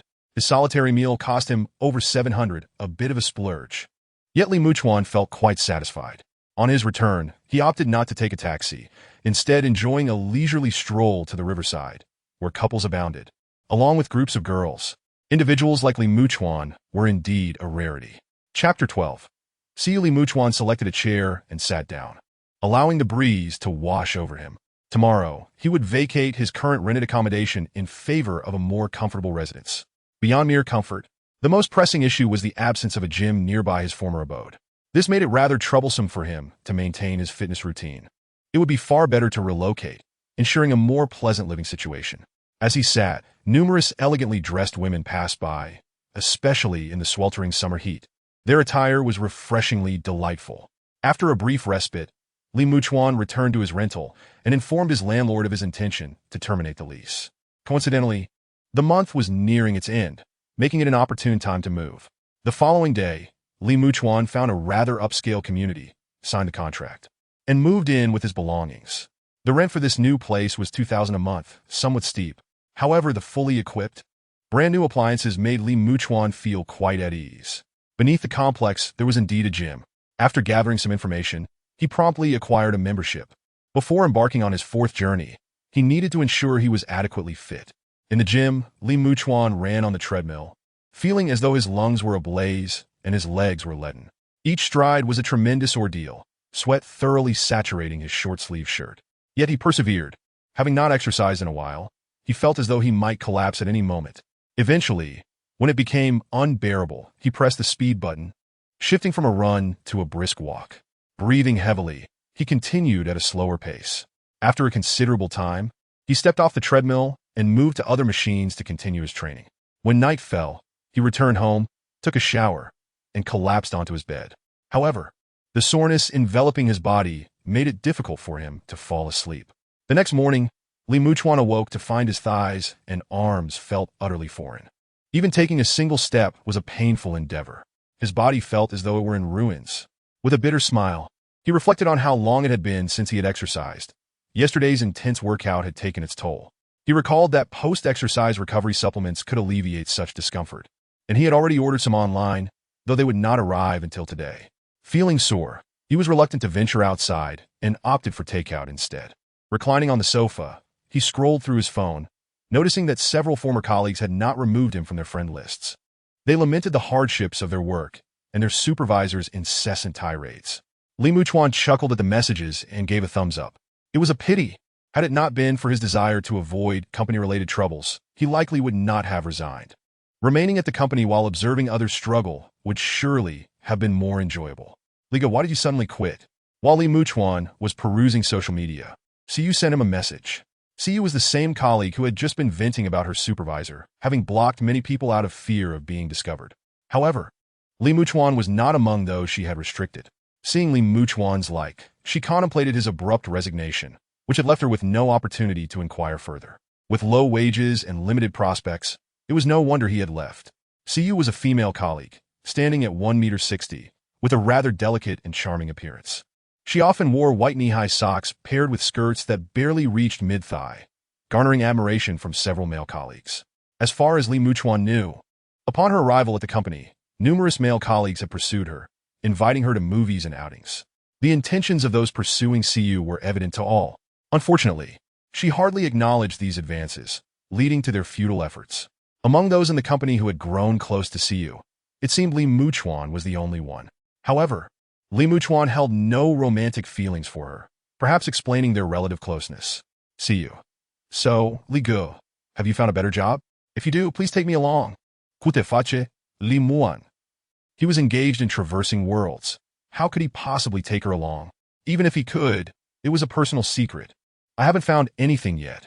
If something good comes along, I'll be sure to recommend it to you. Li Muchuan responda sumawad dismissibeli. In the adult world, an uncommitted promise often equates to a refusal, and she would likely understand that. See you okay? After her brief reply, Siyu seemed to feel that a single word appeared somewhat perfunctory, so she added an emoji. Li Muchuan glanced at it casually, not paying it much heed. Meanwhile, at the office, a female colleague seated beside Siyu noticed her phone and, upon seeing the familiar avatar, sighed. He's already quit. Why are you still holding on? I mean, really, among so many people in the company, why would you choose Li Muchuan? What is so special about him? His salary is only 3,000 to 4,000, and he hasn't shown any promise after so many years. Look at yourself. You have both looks and figure. That guy? He quit after a scolding from the supervisor. Life isn't always smooth sailing. If you lack ability, you must endure such setbacks. You're not a child anymore. Can he handle such things? Besides, it was his absence that caused the issue in the first place. Siyu felt flustered by the remarks, her ears reddening as she waved her hands. No, that's not true. I never had any feelings for him. Pan Jingjing glanced at Siyu, shaking her head in resignation. It was evident to her what Siyu was thinking. I'm not being a villain. I've been through this myself. That guy's only slightly handsome, but good looks can't fill your stomach, you know? Having money is what truly matters. If you heed my advice, just forget about him. So you fell silent, momentarily at a loss for words. Pan Jingjing, observing this, sighed and refrained from saying more. She genuinely wished the best for Siyu. After all, Li Muchuan lacked any real prospects. At 25, he had no car, no house, and a meager salary. Dating someone like him would make affording a few nice dinners each month virtually impossible. Chapter 13. A world full of peril in the gym. Li Muchuan was drenched in sweat. With each step on the treadmill, he felt as if he were inhaling scalding air. After taking several deep breaths, he began to adjust his speed, gradually slowing down. After a few minutes of walking, he finally stopped the machine. He took a moment to rest before moving to another apparatus to work on his arm strength. The next afternoon, he would embark on another journey, and he was uncertain what kind of world awaited him. To be honest, a sense of apprehension lingered in his heart. After all, he had no idea what sort of realm he might traverse. Once Li Muchuan had exhausted himself thoroughly, he finally staggered out of the gym. After grabbing a bite to eat on the street, he returned home. The following morning, at 9 o'clock, Li Muchuan sprang out of bed, completed his morning routine, and stepped outside. Following his usual practice, he purchased a small piece of gold as a backup. Then he headed to a restaurant and indulged in a hearty meal. With his next journey approaching, he was uncertain what kind of place he would find himself in. Li Muchuan figured it would be wise to fill his stomach, ensuring he could endure longer in the new world. However, he was careful not to overindulge, as that would impair his agility. Once the time drew near, Li Muchuan returned home, and as the countdown reached its conclusion, he was suddenly enveloped in a cascade of starlight. In the desolation of the blue planet, amidst the ruins, a beam of light suddenly illuminated the scene, revealing a figure that appeared abruptly on the street.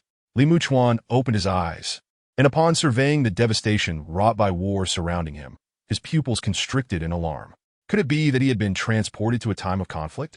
His gaze fell upon the shattered remnants of steel and concrete scattered about. Numerous vehicles lay wrecked, entangled in one another, while flickers of flame could still be seen in several spots. The air was thick with the acrid scent of charred debris, mingled with a foul odor the likes of which Li Muchuan had never encountered before. Beads of perspiration began to trickle down his forehead. The worst-case scenario had indeed materialized. Although he could not fathom the events that had transpired here, he instinctively understood that danger lurked in every corner. Casting a wary glance about him, Li Muchuan resolved to find a place to conceal himself. Without hesitation, he allocated his remaining points to enhance his physical condition. A tingling sensation coursed through him, and he felt the lingering soreness from previous exertions dissipate, leaving him feeling lighter. Whether this was a mere illusion or not, he could not tell, for the sensation was fleeting. Cautiously, he began to move, intent on locating a suitable hiding place. His eyes swept over a nearby corridor, cloaked in shadows, which seemed to harbor lurking beasts ready to pounce. The oppressive darkness instilled a sense of dread within him, prompting Li Muchuan to hesitate at the threshold of the corridor. He deemed the street outside to be comparatively safer, although remaining there did not provide a sense of security either.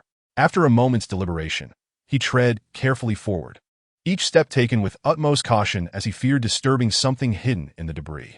Suddenly, his eyes brightened at the sight of a collapsed building precariously draped over another. This fallen structure offered a route for him to scale up to the adjacent edifice.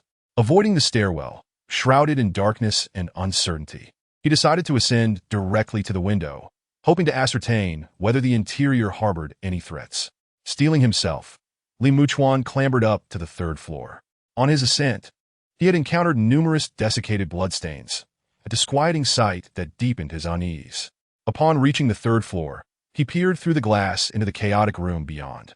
The space was in disarray, revealing appliances such as a refrigerator and air conditioner.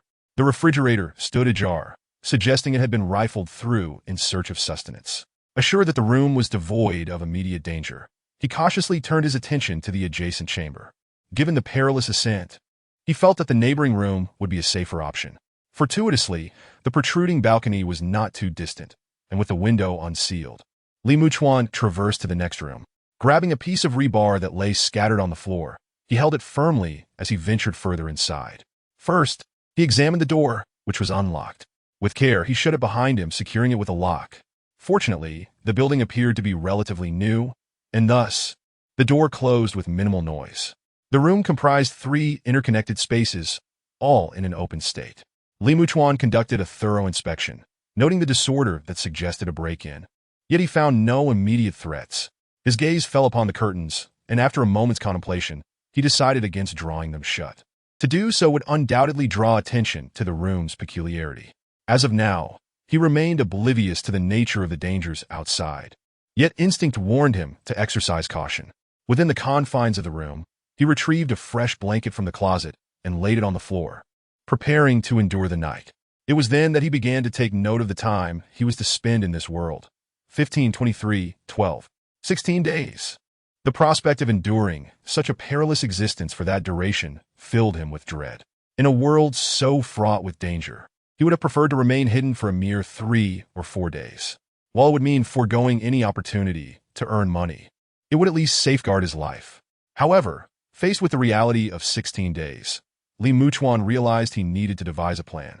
Provisions would be an issue. If his assumptions were correct, the supermarkets might be devoid of food. The state of the 2 houses he had just explored confirmed this. As the refrigerator had been emptied and the kitchen left barren, a wave of frustration washed over him, and his thoughts turned to the apocalyptic films he had so often enjoyed on Earth, particularly those depicting biohazard scenarios. Surely, he had not unwittingly entered a world reminiscent of those narratives? As night descended, Li Muchuan remained unaware of what had transpired, too apprehensive to venture outside.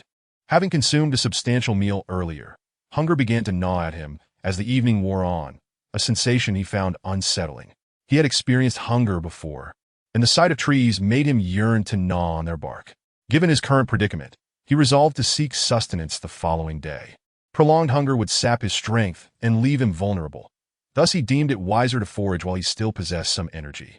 Peering out the window, he beheld an expansive city devoid of any signs of life, as if its inhabitants had vanished entirely, leaving behind an eerie silence that sent shivers down his spine.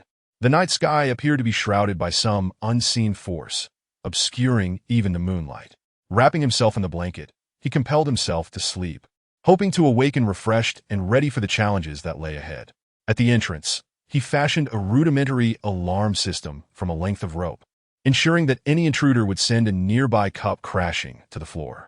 As he surrendered to slumber, the room fell once more into silence. The night passed, and as dawn broke, Li Muchuan opened his eyes, opting to forego further sleep. He had not rested well, having been startled awake multiple times. Testing the faucet in the bathroom, he found it dry, and even if water had flowed, he would have hesitated to drink it. As daylight crept in, he armed himself with a makeshift weapon he had fashioned from the rebar and a fruit knife he had discovered in the kitchen, securely taped to the end. Descending the stairs, he was met with an oppressive stillness that weighed heavily upon him. If there were indeed zombies, he mused, it would be better for them to appear, allowing him to prepare himself accordingly. The unknown is what truly incites fear. To confront the source of danger would at least afford him the opportunity to brace himself. As he traversed the street, a glimmer of hope sparked within him at the sight of a convenience store not far ahead. The entrance lay shattered, evidence of a struggle. Though a sense of foreboding gripped him, he pressed onward. Scanning the surroundings for threats, he cautiously peered into the store.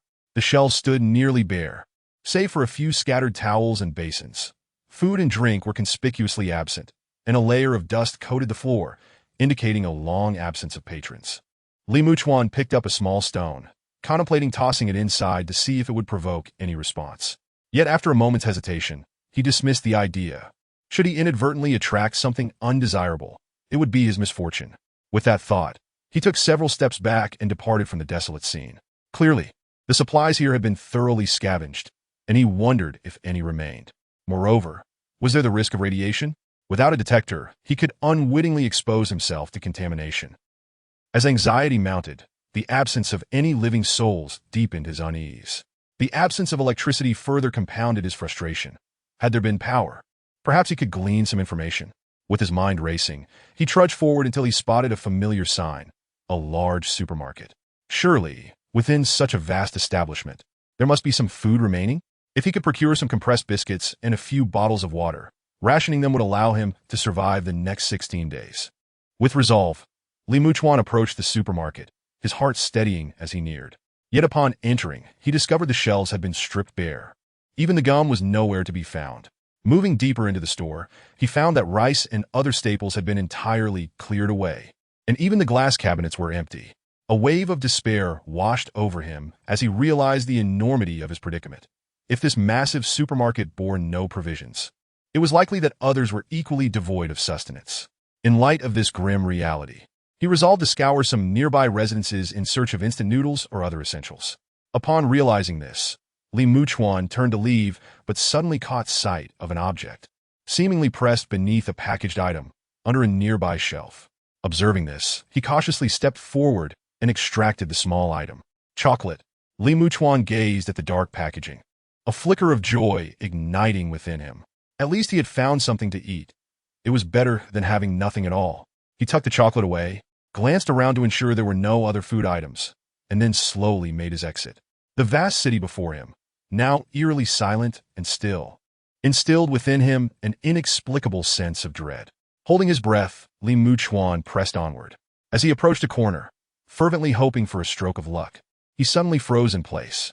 There, at the corner, a group of figures appeared to be aimlessly swaying about, tattered clothing draped over their broken forms. Yet they seemed utterly oblivious to their condition. Muchuan could even discern a few dragging their intestines, while others, resembling zombies, were scavenging and consuming them. His complexion drained of color as he beheld the ominous horde, and with a deep breath, he took several steps back. Retreating cautiously, he vigilantly watched his footing to avoid making any noise. Finally, after slipping out of their line of sight, Muchuan felt a chill run down his spine. This world truly resembled that of a zombie apocalypse. He gasped for air, the close encounter with the grotesque figures leaving him profoundly shaken. The sensation was nothing like that portrayed in films. It was an overwhelming sense of pressure and terror. Reflecting on his situation, he resolved to search for more food. If he could gather enough, he might devise a plan to escape this city. Perhaps the outskirts, where the populace was sparser, would offer a measure of safety. If escape proved impossible, he would seek a relatively secure location. With this thought in mind, Muchuan gritted his teeth and chose a different path forward. However, what he did not anticipate was that after walking several hundred meters, he would encounter another corner teeming with zombies. Alarmed, he quickly switched routes again. Yet, after tentatively traversing several paths, it became evident that he was encircled by a horde of the undead. There was not a single route available for escape. In the least congested area, there were still 30 or 40 zombies blocking his way. Chapter 15. Searching for supplies, had he truly transported himself into a dire predicament? Su Mu retraced his steps. He had already ventured through several potential exits, only to confirm that each was infested with zombies.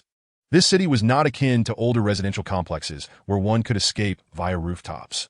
The thought sent a wave of anxiety coursing through him, and he hesitated to consume the solitary piece of chocolate he had left. While daylight still lingered, Su Mu took a moment to steady his nerves. Beneath various apartment complexes, there were typically a few convenience stores or supermarkets. Having neglected to explore such places before, and with all other routes now blocked, he felt compelled to take a chance and investigate. Arriving at a particular apartment complex, Su Mu first scanned his surroundings cautiously, then focused on a small convenience store. Yet, as he approached the entrance, he was met with a disarray of toppled shelves and an utter lack of supplies. Damn it! Su Mu couldn't help but curse upon witnessing the scene, and he resolved to search elsewhere. After exhausting himself scouring the surrounding convenience stores, he regrettably found not a morsel of food. At this point, he felt utterly despondent. If he was not mistaken, countless others had traversed these areas. And in such an environment, how could anyone expect to find supplies untouched? Had he been in their position, he would have similarly stripped the place bare. Consequently, his only recourse was to inspect the individual apartments, though he feared the presence of zombies within. With this thought, Su Mu felt a surge of apprehension. He was uncertain of the zombies' capabilities. The undead from Resident Evil were relatively weak, yet the lick of the infected was exceptionally vicious. Without Alice's skills, one could hardly cope. Zombies from World War Z were relentless, exhibiting tireless speed. The creatures entrained to Busan were ferocious, their sole weakness being their lack of sight. The zombies in I Am a Hero were equally formidable, possessing a modicum of intelligence and the ability to leap several meters. Contemplating the various zombies he knew of sent a shiver down his spine. The most terrifying aspect was the absolute necessity to avoid being bitten. Failure to do so would spell doom. Returning to the place where he had spent the night, Su Mu gritted his teeth and ascended to the 4th floor. Peering inside, he saw no zombies present, so he tossed a small stone into the room. He hoped to ascertain whether any undead lingered inside, should they exist. The sound would likely provoke a reaction. Sure enough, upon hearing the stone clatter, several faint, beast-like cries echoed from various corners. The unsettling noise made Sumu's heart race. What startled him even more was that these sounds seemed to elicit a response from afar. It appeared that the zombies shared some form of connection or instinct. Upon hearing the commotion, distant zombies would be alerted. Cold sweat trickled down Sumu's brow as he hurried into the room, scanning for threats. When he had tossed the stone, this room remained silent, yet the adjacent ones had responded. Taking a few deep breaths, Sumu meticulously examined the room for zombies, then secured the door and moved to the window. Looking down, he observed the distant echoes of cries, which gradually subsided after a few moments. Thankfully, they did not approach. Relieved, Sumu confirmed the absence of zombies in the room before venturing into the kitchen. The refrigerator door was shut, but upon opening it, a foul stench assaulted his senses. The vegetables had rotted, emitting an unbearable odor. Quickly shutting the refrigerator, Sumu resumed his search for rice. To his dismay, after a thorough search, he found no trace of rice, likely having been completely scavenged. He pondered how long the zombie outbreak had persisted, leaving so many places stripped bare. Having toiled without a single bite to eat, the time had already slipped into the afternoon.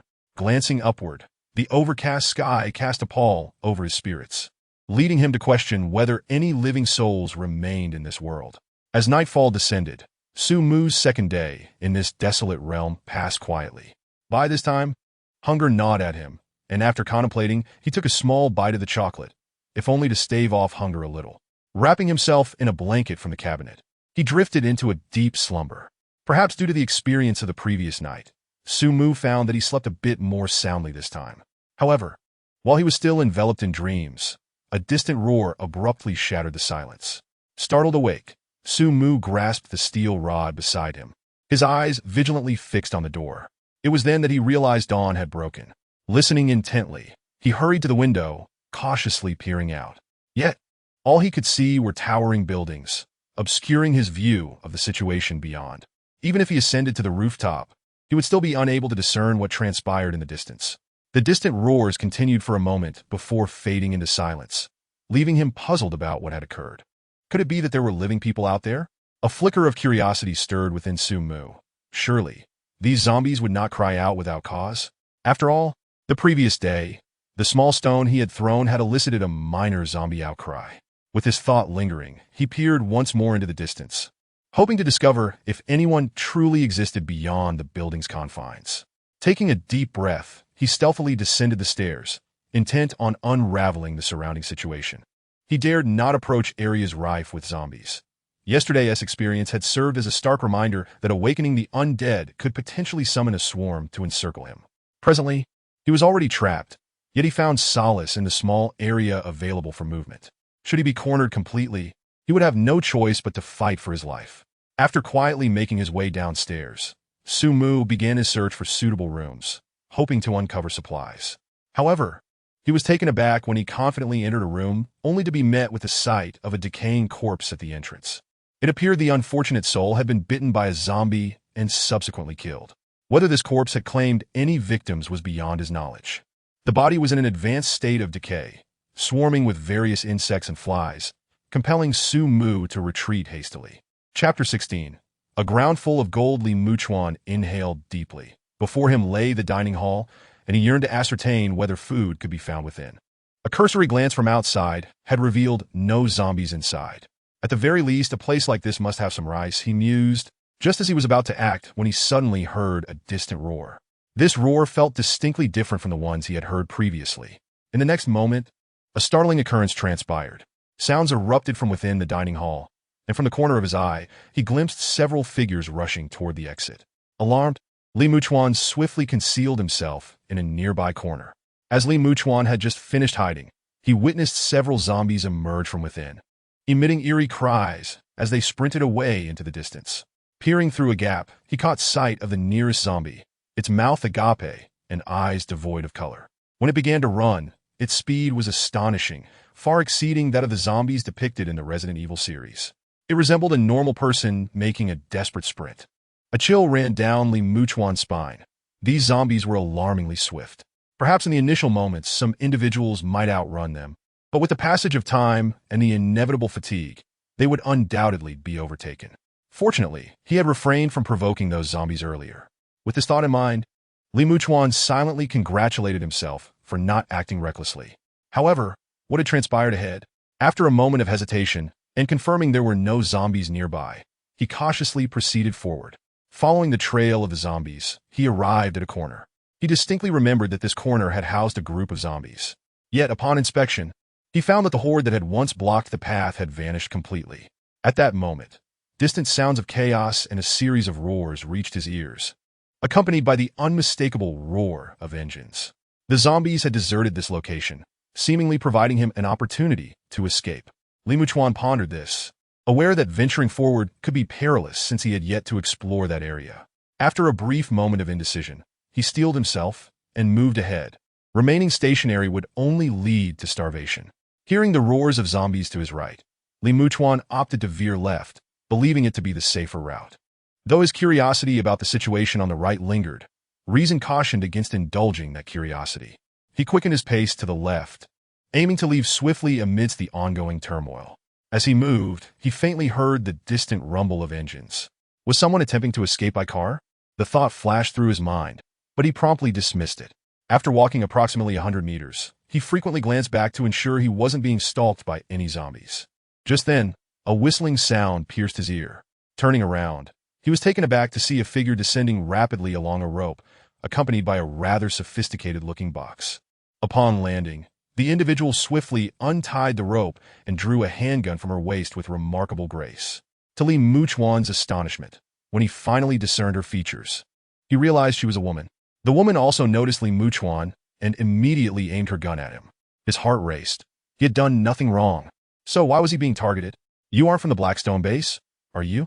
Blackstone base? Li Muchuan furrowed his brow, observing the woman's unfriendly demeanor, and quickly shook his head. I'm not. I'm merely an isolated survivor. Could you please lower your weapon? If you fire, it will certainly attract the zombies. Li Muchuan internally lamented his misfortune. Despite having changed direction, he still encountered such ill fate. The woman hesitated upon hearing his words, scanning him for weapons.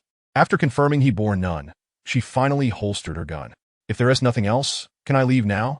Li Muchuan cautiously inquired, glancing around. The woman seemed trained. He was certain he would be no match for her. Upon hearing his question, she waved her hand as if dismissing him. But then, reconsidering, she noted his physique and determined he posed no threat to her, especially since she was injured. Wait, you need to help me to a certain place. Li Muchuan was taken aback by her request, and upon looking down, he noticed her leg was injured, blood seeping through the white bandage. You weren't bitten, were you? He exclaimed, instinctively retreating a step, concern etched on his face. Nonsense. I just sustained an accidental injury, the woman retorted coldly, urging him to come closer. Hurry up, or the zombies will arrive. Despite his reservations about her potential bite, Li Muchuan recognized the icy determination in her gaze, suggesting she would take action against him if he refused to assist. Reluctantly, he approached and helped her alongside the box as they made their swift exit. The box was surprisingly heavy, its contents unknown to him. Turn right ahead. There shouldn't be any zombies over there. We can enter the Jinxing Gold store on the second floor. The woman's leg injury seemed quite severe, causing her to stumble as they walked. Following her directions, they successfully entered the gold store, where gold lay strewn across the floor, and several gold bars could be seen abandoned, untouched by anyone. Li Muchuan's breath hitched at the sight of such wealth. If I could take all this back, it must be worth at least 100,000, he mused. The woman, leaning against him for support, noticed his fascination. Why are you still interested in this gold? It's utterly useless, she remarked. In these times, who cares about gold? Li Muchuan was momentarily stunned. No one wants it. What use does it have? Can you eat it? Can it save your life? It's just a burden compared to a bullet. The woman scoffed, urging him to escort her to the second floor. There, they encountered a sturdy iron door that appeared to have been modified. Li Muchuan steadied his nerves. Given his limited capacity, the gold held no value to him, especially since he could not carry it. He lamented the missed opportunity to bring back some gold, deeming it a waste of money. As the woman lay down inside, Li Muchuan prepared to leave. She lifted her eyelids slightly and warned, I advise you not to go outside. There are numerous zombies gathering from various directions. The chances of encountering them now are exceedingly high. Chapter 17. Li Qingxiao.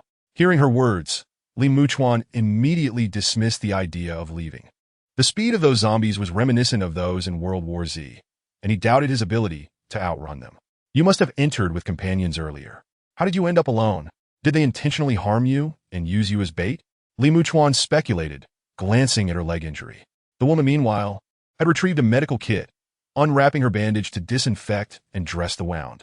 It appeared this was a prepared stronghold for her. Otherwise, she wouldn't be so familiar with the area. After a moment of silence, she finally spoke. No, it was a power struggle. What? Li Muchuan was taken aback. A power struggle? I was one of the commanders at the Blackstone base. Initially, order prevailed, as we were all products of a civilized society. However, as time passed, the situation at the base began to deteriorate. Some individuals believed that after enduring the apocalypse for so long, it was time to embrace chaos. Coupled with the scarcity of food, they argued that food should not be distributed freely, but rather exchanged, insisting that the base shouldn't support idlers. Li Muchuan listana, perplexa. And then all sorts of sordid affairs unfolded within the base. Rations were withheld, attractive women were secretly taken away, and those who complied were subjected to various cruel forms of abuse until death. Those who resisted were sent out to scavenge for food, only to be secretly eliminated. Upon hearing this, Li Muchuan's expression darkened. So, to seize control of the Blackstone base, they aim to kill you? Li Muchuan realiza. The woman nodded. For many, having a woman in a position of authority was intolerable. My insistence on maintaining order and refusal to allow their chaos naturally obstructed their ambitions. Li Muchuan understood that this was indeed the case for some individuals. You've had a tough time, he remarked, shrugging. There was little he could do to assist her. Fortunately, he only needed to remain here for a few more days before he could leave. The woman, surprised by his nonchalance, wondered why he appeared so unconcerned. After all, if the Blackstone base had remained orderly, wouldn't he have a safe haven? In such chaotic times, how could he manage to keep himself unscathed? How long have you been here? It's been over a year since the zombie outbreak. You don't look like someone who has suffered through the apocalypse, she observed, noting his well-fed appearance. Living in a city is incredibly challenging. One must constantly worry about zombies appearing.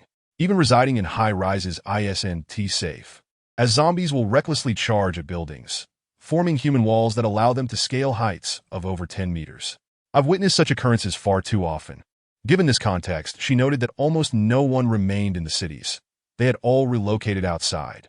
After only a brief period, Li Muchuan replied vaguely to her inquiry. Subsequently, he hastily shifted the topic. By the way, at that time, I was utterly oblivious to what had transpired. The zombie outbreak occurred so abruptly. Do you have any knowledge of the specifics?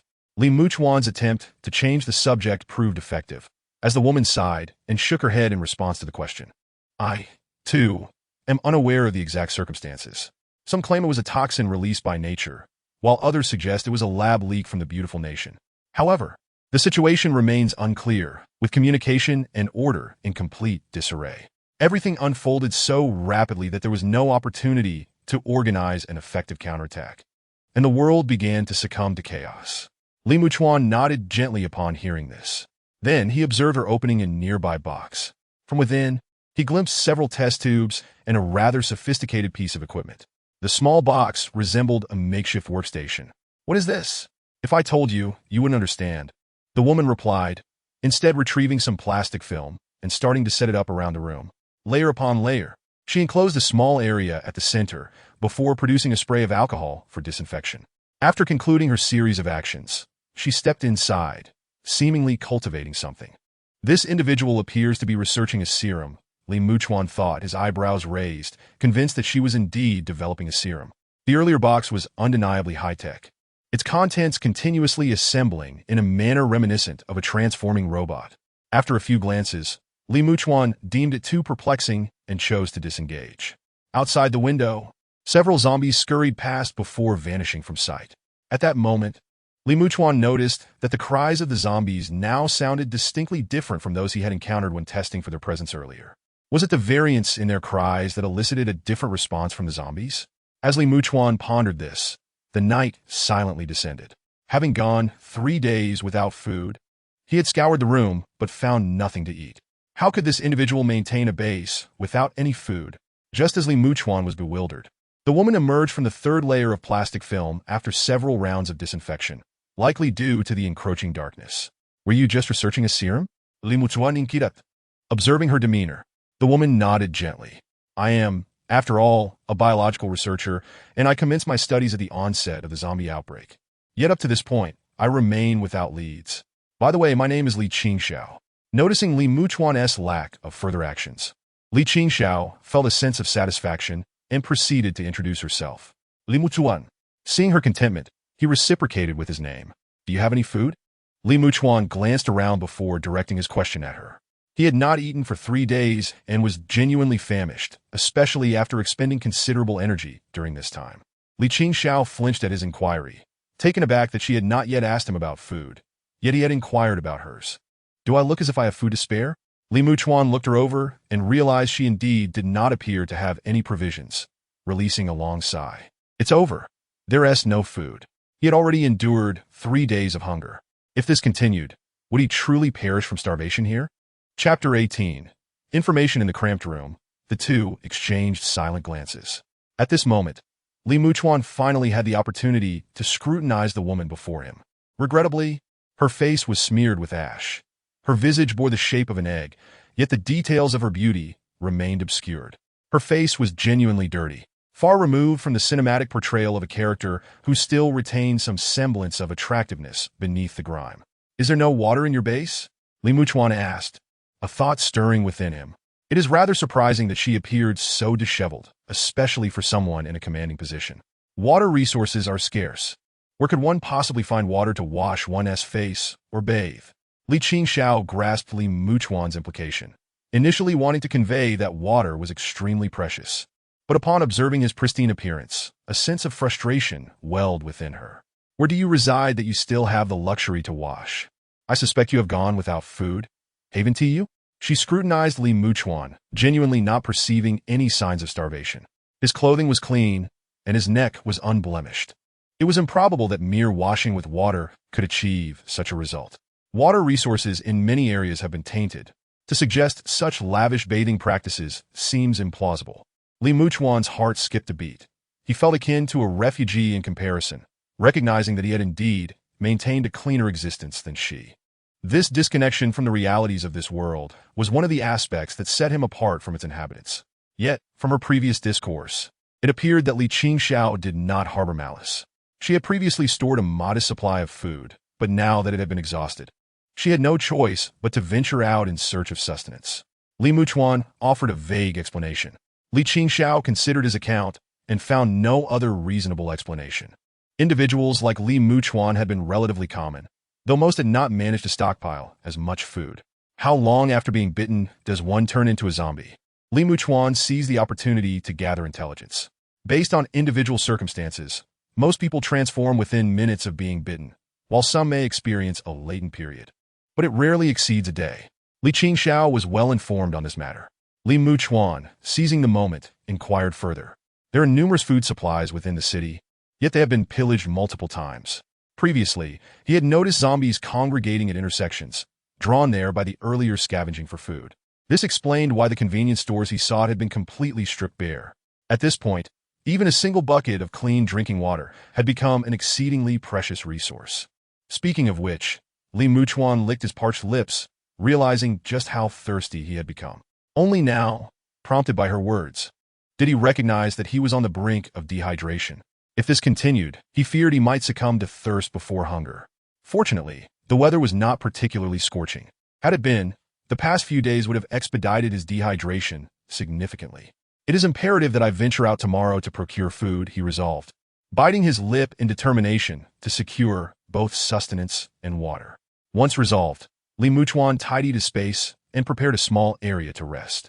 Li Qingxiao sat nearby, her gaze fixed on him for an extended period until he finally succumbed to slumber, allowing her to curl up in a corner and drift into sleep.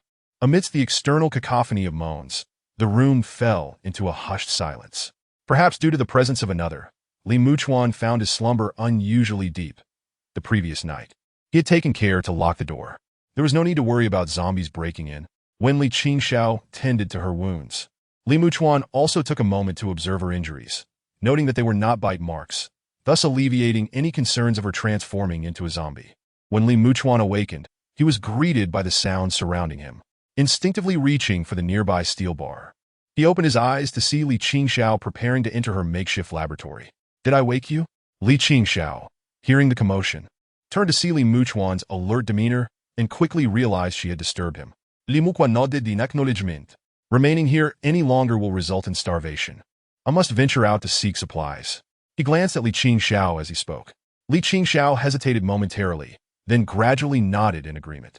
Li Muchuan, sensing no need for further discussion, gathered his belongings and stealthily slipped out of the room after opening the door. Li Qingxiao closed the door behind him and resumed her work at the workstation, acutely aware that without food or water, her endurance would soon falter. During this time, she aimed to maximize every moment, striving to develop the serum. If the serum were successful, even death would be worth it. Li Muchuan bent low as he traversed the street, his gaze fixed intently on his surroundings. His palms grew slightly clammy with sweat, prompting him to wipe them before continuing his cautious advance. Moments later, his eyes brightened upon spotting a small supermarket ahead.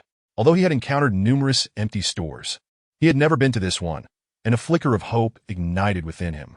Li Muchuan approached cautiously, peering through the glass into the supermarket. However, upon doing so, he was met with profound disappointment. The shelves inside were entirely barren, devoid of any food, and even after scrutinizing the floor, he found no remnants of provisions. Li Muchuan contemplated his next move, still inching closer to the entrance to observe more closely. Bloodstains, now dried and congealed, remained on the checkout counter at the entrance. After surveying the area, he gazed down once more, yet failed to discover any edibles. Had they truly stripped all the supermarkets bare? A wave of regret washed over him. Had he known this would be the case, he should have inquired more thoroughly with Li Qingxiao before departing. At the very least, he could have gleaned where others had previously scavenged, allowing him to avoid those routes. After confirming that there was no food in the supermarket, Li Muchuan turned and left. He continued his search, and after walking for over 10 minutes, another supermarket came into view. Li Muchuan felt a twinge of anxiety. Having searched so many convenience stores and supermarkets only to find them completely stripped bare was disheartening. If this place proved to be empty as well, he would have to consider venturing further afield in search of sustenance. Approaching stealthily, he squinted through the glass and noticed signs of looting on the shelves inside. However, a flicker of hope ignited within him as he spotted several food packaging remnants scattered across the floor. Chapter 19. The Warehouse. There is still food left. Li Muchuan's heart surged with excitement at the prospect of gathering the food. Yet, in the next moment, his heart skipped a beat. Just inside the entrance, two animated figures were hunched over, oblivious to their surroundings. It was unmistakably the visage of zombies. Damn! Li Muchuan's heart raced at this sight. Just when he finally spotted food, he encountered zombies. Yet, there were only two of them. He feared that if he let this opportunity slip by, it might never return. Having searched for so long and gone 3 days without food, it was illogical to let this chance pass. Resolving himself, he clenched the steel rod in his hand, the end of which was wrapped with a fruit knife. If fortune favored him, a surprise attack could potentially take down one zombie outright, and dealing with the other shouldn't pose too great a challenge. With his plan set, Li Muchuan inhaled deeply and stealthily approached. The two zombies remained oblivious, their heads bowed. As he reached the back of one, he thrust the steel rod with force into the nape of its neck, penetrating directly into its brain. The zombie collapsed instantly. The other zombie, alerted to the noise, turned towards Li Muchuan and lunged at him with alarming speed, as if it had been waiting for him to raise his head. In an instant, Li Muchuan was engulfed in darkness. The stench of the zombie overwhelming him as it lunged for his face, jaws agape. His mind blanked, his body reacting purely on instinct. He swiftly withdrew the steel rod from the first zombie and swung it violently, sending the second zombie crashing to the side. Then, he stepped forward and forcefully drove the fruit knife into the creature's brain. When the dust settled, Li Muchuan's hands trembled slightly as he realized he had vanquished the zombie before him. Panting heavily, he noted that the waist of the fallen zombie, where he had struck with the steel rod, was nearly severed. He was astonished. He knew the limits of his own strength, and such force was unexpected. Additionally, human skulls are notoriously hard, Piercing through the zombie's cranium with a single thrust seemed nearly impossible. That had undoubtedly been a surge of latent potential. Still shaken, he understood that these zombies were no ordinary foes. Yet the moment the creature lunged for his face had sent chills down his spine. Fortunately, it had not emitted a sound, or it might have attracted more zombies. Muchuan twisted the knife inside the zombie's skull, ensuring it was thoroughly dead before withdrawing the fruit knife. At this moment, he noticed that the knife had begun to warp after the exertion. Thankfully, the zombie was dispatched. Otherwise, his makeshift weapon might not withstand another use. Cautiously approaching the shelves, he glanced at the food packaging on the ground, only to find a selection of snacks. Disappointment washed over him. Such items would hardly suffice to fill his belly. After a thorough search, he came up empty-handed for anything more substantial like bread. Realistically, even if there were bread, it would likely be past its expiration date. Contemplating his next move, he ventured further into the supermarket, reasoning that if there were remnants of food outside, the warehouse within might hold more. After a brief exploration, he successfully located a small storeroom. The door was slightly ajar, obscuring the view inside. Muchuan cautiously stepped back and used the steel rod to nudge the door open. As the door creaked open, the sight before him unfolded: neatly stacked boxes of bottled water and bags of rice, alongside an assortment of snacks, instant noodles, and other convenient foods. Muchuan whooped, his eyes gleaming with excitement. This warehouse had evidently escaped notice, granting him a fortunate find. He stepped forward, immediately seizing a bottle of mineral water and gulping it down eagerly. With the door closed behind him, he felt a wave of relief. With such ample provisions, survival for the duration of his stay was assured. However, a moment of hesitation struck him. While he could remain safely hidden, perhaps it was worth the risk to transport some food to Li Qingxiao. Establishing a rapport with her could yield useful resources, especially since she was a researcher in biomedicine. If he could procure something valuable from her, it might prove tremendously beneficial. Moreover, considering her ongoing research into serums, he pondered the potential impact of returning with food. Perhaps he could alter Li Qingxiao's trajectory in life, which might grant him some form of leverage. With this in mind, Muchuan steeled himself and dashed to retrieve a shopping cart, tying together 5 carts before beginning to load them with supplies. He transported a bag of flour, 5 bags of rice, a box of pickled vegetables, 5 boxes of instant noodles, 10 cases of mineral water, a small pot, and an entire box of chocolate. Muchuan had a fondness for chocolate. Its high caloric content made it a worthwhile addition. He also took a box of compressed biscuits. With the carts brimming with supplies, he felt a surge of satisfaction as he made his way out of the supermarket. The carts were relatively quiet as he navigated carefully, avoiding obstacles until he finally returned to the jewelry store below. Inside, there would likely be alchemical firearms, assuming they hadn't been taken. After securing the carts, Muchuan lifted 2 bottles of mineral water and headed upstairs. The room door was closed, and he gently knocked. Inside, Li Qingxiao hesitated at the sound, her heart racing. Grabbing a gun, she approached the door with caution. "Who is it?" "It's me," Muchuan replied. "Muchuan?" Li Qingxiao paused, peering through the peephole to confirm his identity before unlocking the door. Upon seeing her open the door, Muchuan did not immediately enter. "Please bring these 2 cases of mineral water inside while I fetch the rest of the food." After saying this, he turned and descended the stairs. Staring at the mineral water, Li Qingxiao was momentarily dumbfounded. Did this guy not realize how precious water was in this post-apocalyptic world? He was just leaving it here? Did he not fear that she might hoard it all for herself and drive him out? In the base and during her excursions, she had witnessed far too many instances of such treachery, making Muchuan's actions seem utterly absurd to her. Chapter 20. Coexistence. Muchuan carried the supplies upstairs bit by bit, his forehead slick with sweat from the exertion. Once all the provisions were transported, he hurriedly sought out the alchemical firearms in the jewelry store and brought them upstairs. At that moment, the second-floor room was filled to the brim with supplies. Li Qingxiao regarded him with a complex expression. "Are these supplies you brought back for us to share?" She struggled to comprehend why Muchuan would choose to do so. In a world ravaged by the apocalypse, he could easily survive with these provisions. Even if he lacked companionship, he could easily barter some food for a woman-esque company. She had witnessed such exchanges countless times since the onset of the apocalypse. During her forays into cities to procure necessary equipment, she had often seen women surrendering their dignity for mere morsels of food and drink. Such scenarios were all too common. Yet here was Muchuan, seemingly in possession of a bountiful warehouse, hoarding resources without a thought of sharing. Yes, Li Muchuan replied candidly, nodding. After all, he intended to leave in just over 10 days, and he had secured sufficient food. If he could accomplish something worthwhile before departing, earning himself some leverage, why not? The more leverage he accumulated, the better his chances of survival during his next journey. Li Qingxiao's expression was multifaceted, but quickly mastered thoughts. Li Muchuan, however, was unperturbed by her reaction. After closing the door and windows, he set a pot on the stove and filled it with mineral water. Then he began to heat the pot with the alchemical firearm. The firearm's intense heat soon had the water boiling.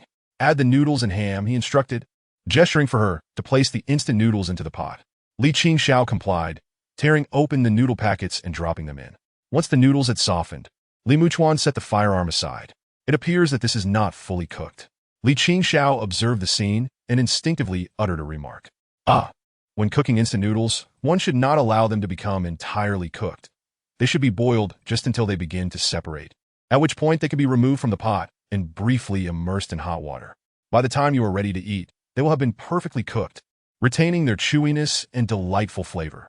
Li Muchuan, possessing a wealth of experience in preparing instant noodles, knew that achieving the right temperature made for a far more delectable dish than simply soaking them.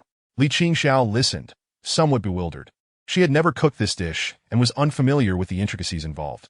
The noodles emerged triumphantly from the pot, their aroma mingling with that of the ham, eliciting an involuntary salivation. Li Muchuan took a bowl without hesitation and moved aside, devouring the noodles voraciously. After fasting for over 3 days, that first bite was sheer bliss. Within moments, he had consumed the entire bowl, even finishing off the broth, feeling a wave of relief wash over him. Casting a glance at Li Qingxiao, who was greedily consuming her noodles, he inquired, "So, are these noodles not exceptionally delicious?" Li Qingxiao shot him a sidelong glance, intending to compliment him. But the words that formed on her lips took a different turn.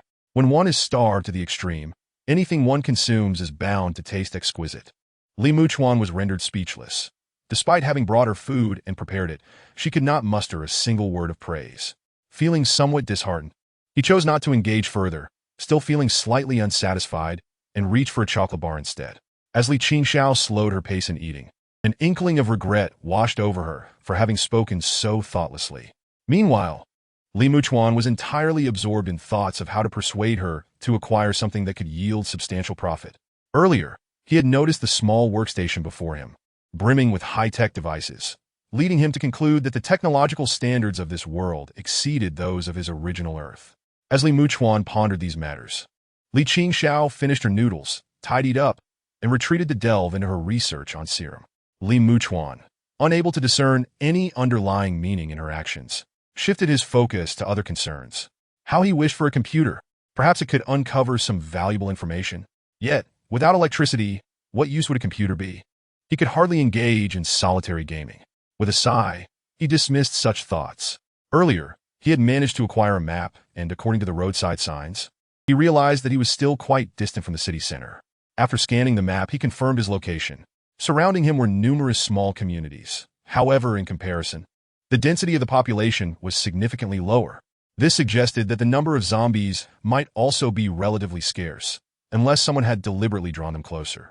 If he could just endure for a little over 10 days, he would successfully escape this place. With that thought, Li Muchuan felt somewhat reassured. He organized the supplies nearby and began tidying the room. Last night, he had not slept well, as there were no proper beds. On this occasion, he had also managed to procure bedding from the supermarket. After clearing the floor, he laid it down to sleep on. The only downside was that it would be rather hard, so he scoured the area and found some thick cardboard boxes to lay down. This would make for a more comfortable rest. Subsequently, Li Muchuan descended to the lower level to create some rudimentary alert devices.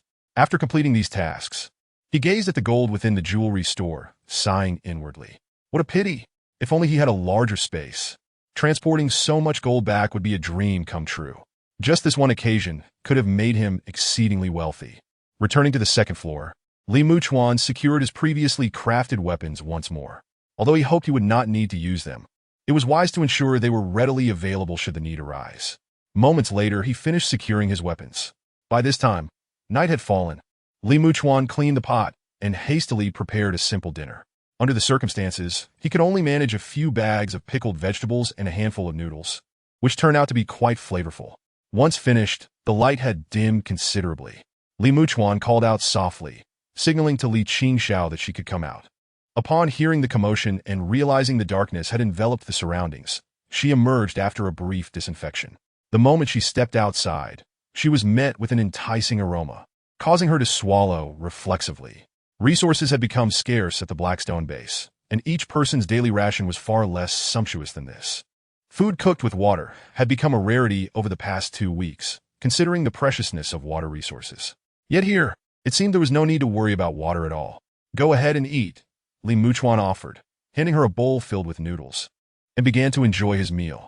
Li Qingxiao glanced at him before lowering her head to focus intently on her food. By the way, you mentioned earlier that you were a biomedical researcher. Have you ever invented any particularly remarkable medications? Li Muchuan observed her as she began to eat and took the opportunity to inquire.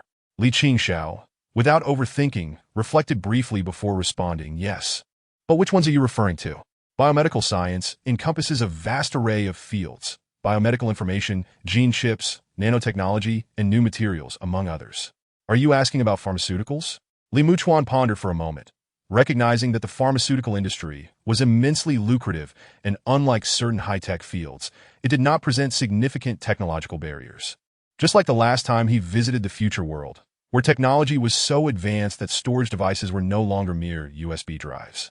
Li Qingxiao tucked a strand of hair behind her ear and continued, if we are speaking of the most renowned, it would have to be the gene immunity serum. You must be familiar with it. This serum effectively enhances the human immune system and was originally developed for the treatment of AIDS, which devastates the immune system. This serum effectively bolsters immunity.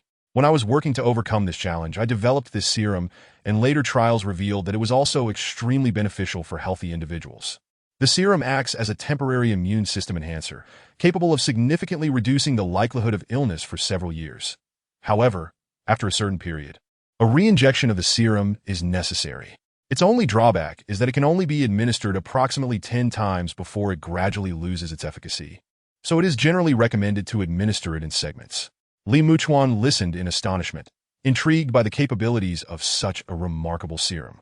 Moreover, my studies in genetic engineering, biomedical engineering, and bioelectronics and neural engineering are rather profound. This individual is undoubtedly a super genius. Li Muchuan gazed at Li Qingxiao's composed demeanor, unable to suppress his astonishment. Li Qingxiao, however, remained unfazed, quietly consuming her noodles. Moments later, she abruptly lifted her head and fixed her gaze upon Li Muchuan. By the way, could you assist me in acquiring a computer? I require it for my biological analyses. If I can develop the appropriate software and mathematical models, I should be able to create the corresponding serum. At this point, Li Qingxiao felt a twinge of embarrassment. Her legs were somewhat impaired, leaving her no choice but to request Li Muchuan's assistance. Li Muchuan was thoroughly impressed. This woman was indeed a powerhouse. However, concerning the computer, there was currently no electricity. If she required a computer, it would necessitate the use of a backup battery. Yet such batteries typically do not last long. Li Muchuan found himself in a quandary. The absence of power was truly unfortunate. I have a backup power source at my workstation. It should suffice for operating a computer. Upon hearing this, Li Qingxiao promptly replied. Her workstation had power, which she had refrained from using previously due to concerns that the light might attract zombies, as well as preserving it for emergencies. Hearing this, Li Muchuan felt relieved. All right, tomorrow I will help you procure that computer. Li Muchuan agreed, recalling that during his search for food, he had noticed a computer store along the street. As a man, he naturally paid extra attention to such digital products while scavenging for supplies. A radiant smile adorned Li Qingxiao's face, her eyes sparkling with a glimmer of hope. Thank you. Li Muchuan waved his hand dismissively, and after finishing his noodles, he engaged in light conversation with her. When it came to discussing professional knowledge, Li Muchuan found himself at a loss and unable to comprehend, so he opted to inquire about events from her past. Through Li Qingxiao's explanations, Li Muchuan gleaned further information. For instance, her current outing was aimed at acquiring the workstation she held. The workstation was unrecognized by others, and the rest were unfamiliar with the Biomedical Research Institute. Thus, Li Qingxiao had chosen to accompany the group on this excursion. Previously, she had ventured out several times to seek necessary items, encountering little danger. It was only this time that she had been ambushed. Li Muchuan listened with a sense of lament. The commander of the Blackstone base had truly lost his mind, resorting to such underhanded tactics against someone like her.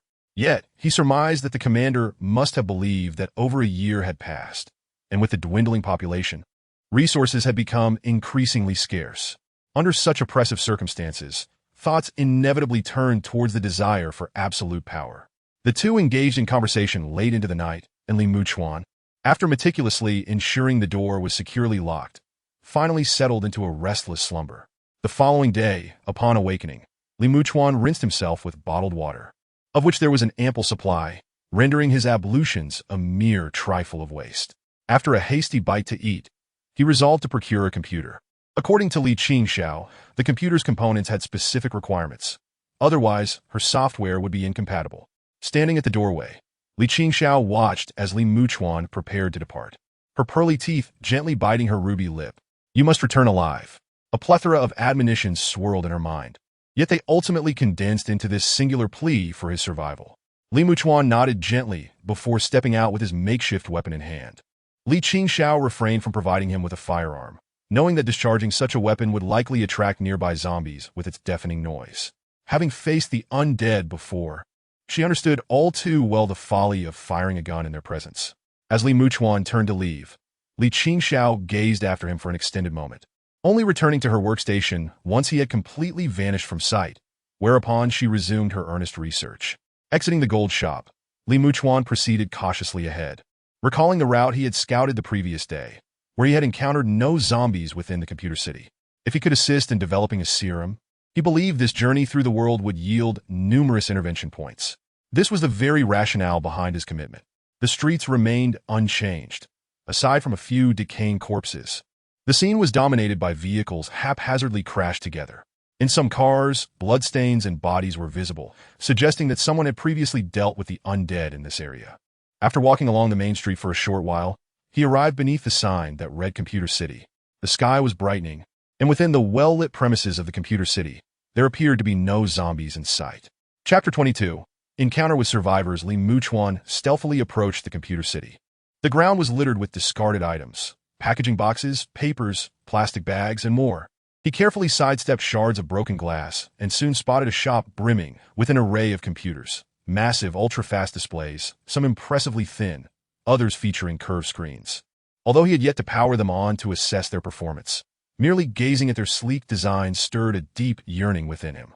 He lingered a moment longer before resuming his search for additional components: processors, memory sticks, power supplies, graphics cards, and so forth.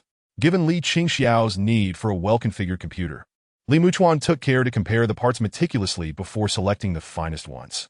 However, this selection process consumed a considerable amount of his time.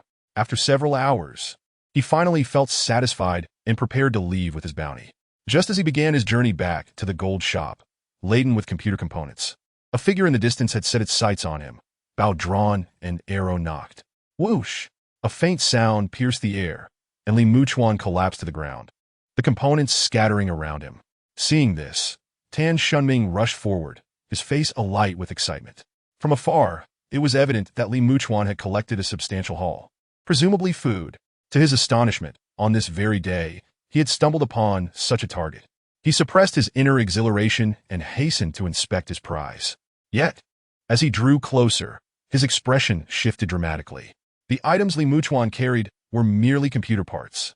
Had this individual lost his sanity? Tan Shunming cursed under his breath. How long had it been since the outbreak of the zombies?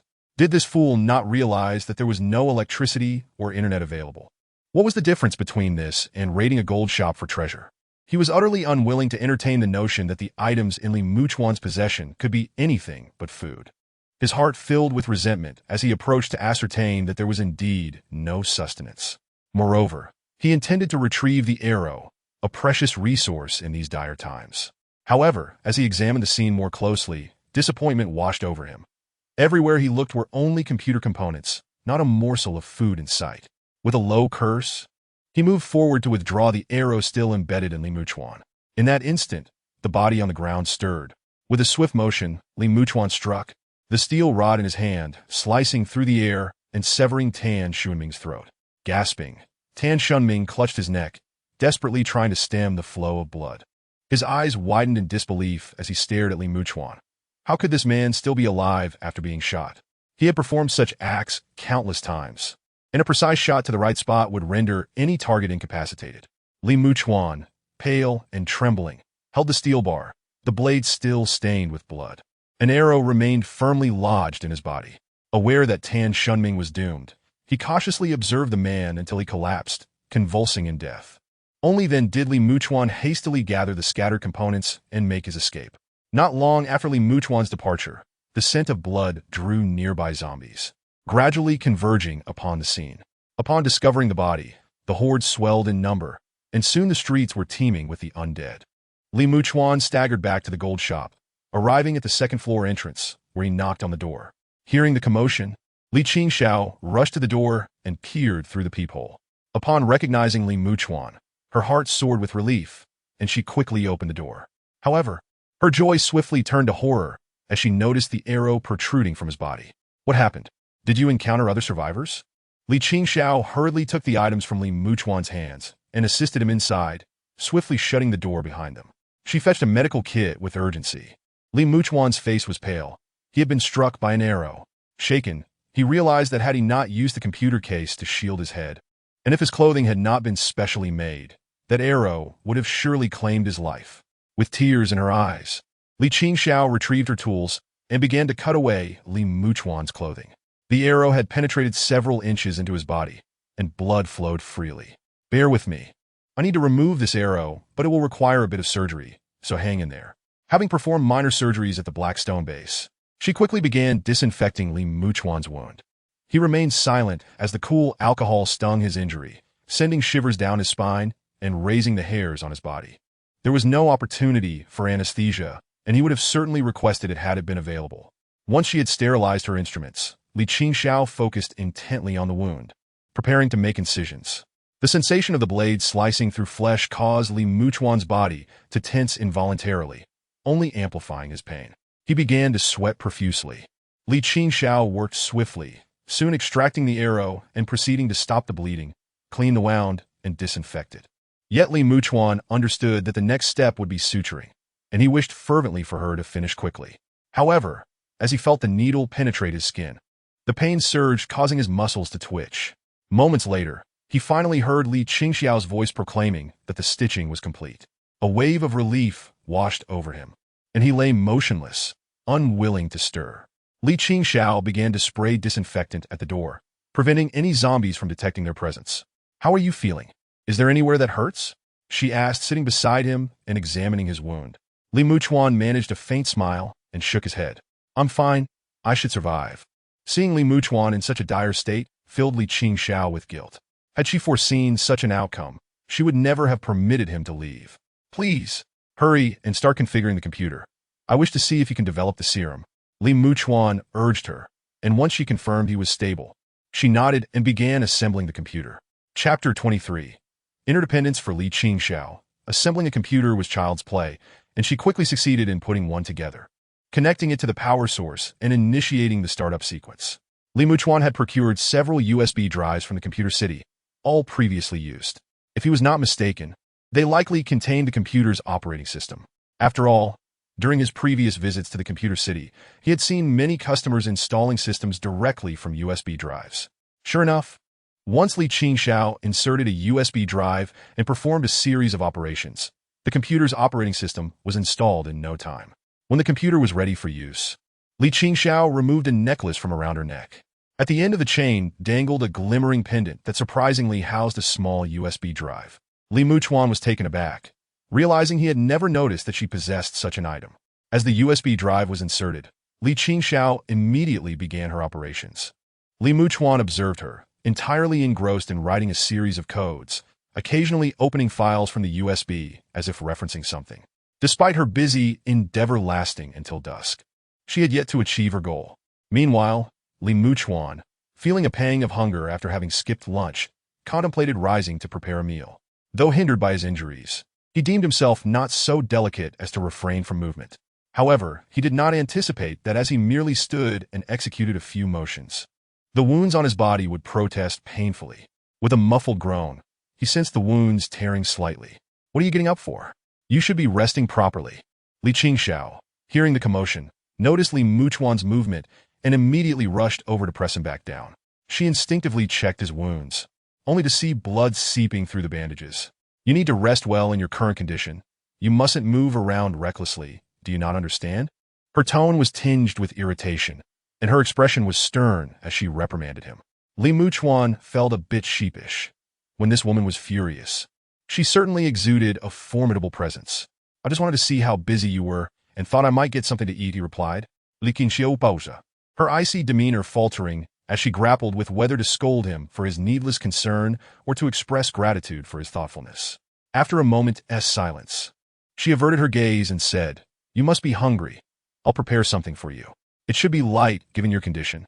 With that, she busied herself in the kitchen while Li Muchuan lay nearby, watching her prepare the meal. There were no extravagant dishes to be had, and given the circumstances, a feast was out of the question. Eventually, Li Qingxiao made some hand-rolled noodles from flour. To be honest, the flavor was not particularly remarkable, lacking in seasonings and condiments. But both of them managed to eat heartily. The light from the computer needs to be dimmed. We mustn't let anyone outside see it. Li Qingxiao remarked as she carried a bowl, nodding silently. After finishing their meal, she tidied up and adjusted the computer's brightness before diving back into her work. Li Muchuan lay there, feeling utterly bored as he gazed at the incomprehensible code on the screen. Although he didn't understand it at all, there was a certain awe in witnessing something so complex. As he stared at the cryptic symbols for too long, he began to drift into a light slumber, only to awaken intermittently due to the pain from his wounds. Each time he roused, he noticed the computer still aglow, with Li Qingxiao tirelessly working away. The following morning, Li Muchuan awoke to find Li Qingxiao asleep at her computer. He carefully rose and draped a blanket over her. He dared not disturb her computer, mindful of her work. He then approached the window to glance outside. The streets were devoid of zombies, indicating they had not yet been discovered in their hideout. The individual he had killed yesterday, did he have accomplices? However, it seemed that as long as the zombies devoured the body, even if there were accomplices, they would not suspect him. Strangely enough, it was Li Muchuan's first time taking a life, yet he felt no overwhelming emotion. At that moment, he was consumed by rage, and even after the act, he managed to maintain a sense of calm. Perhaps it was due to the harrowing experiences of recent days, having encountered so many zombies while scavenging for supplies, which were far more terrifying than mere corpses. The visual impact of such horrors was far more potent than that of a dead body. Perhaps, too, having slain 2 zombies prior had fortified his resilience. Li Muchuan glanced at the meager food supply. Lacking any meat, he mused that otherwise he might have made some dumplings. With no electricity, the frozen dumplings in the nearby supermarkets were either spoiled or completely taken. He poured himself a glass of water and prepared to whip up something to eat when, unexpectedly, Li Qingxiao jolted awake. Upon seeing Li Muchuan standing there, her expression quickly shifted to one of discontent. He hastily explained, "I'm just washing my face and brushing my teeth.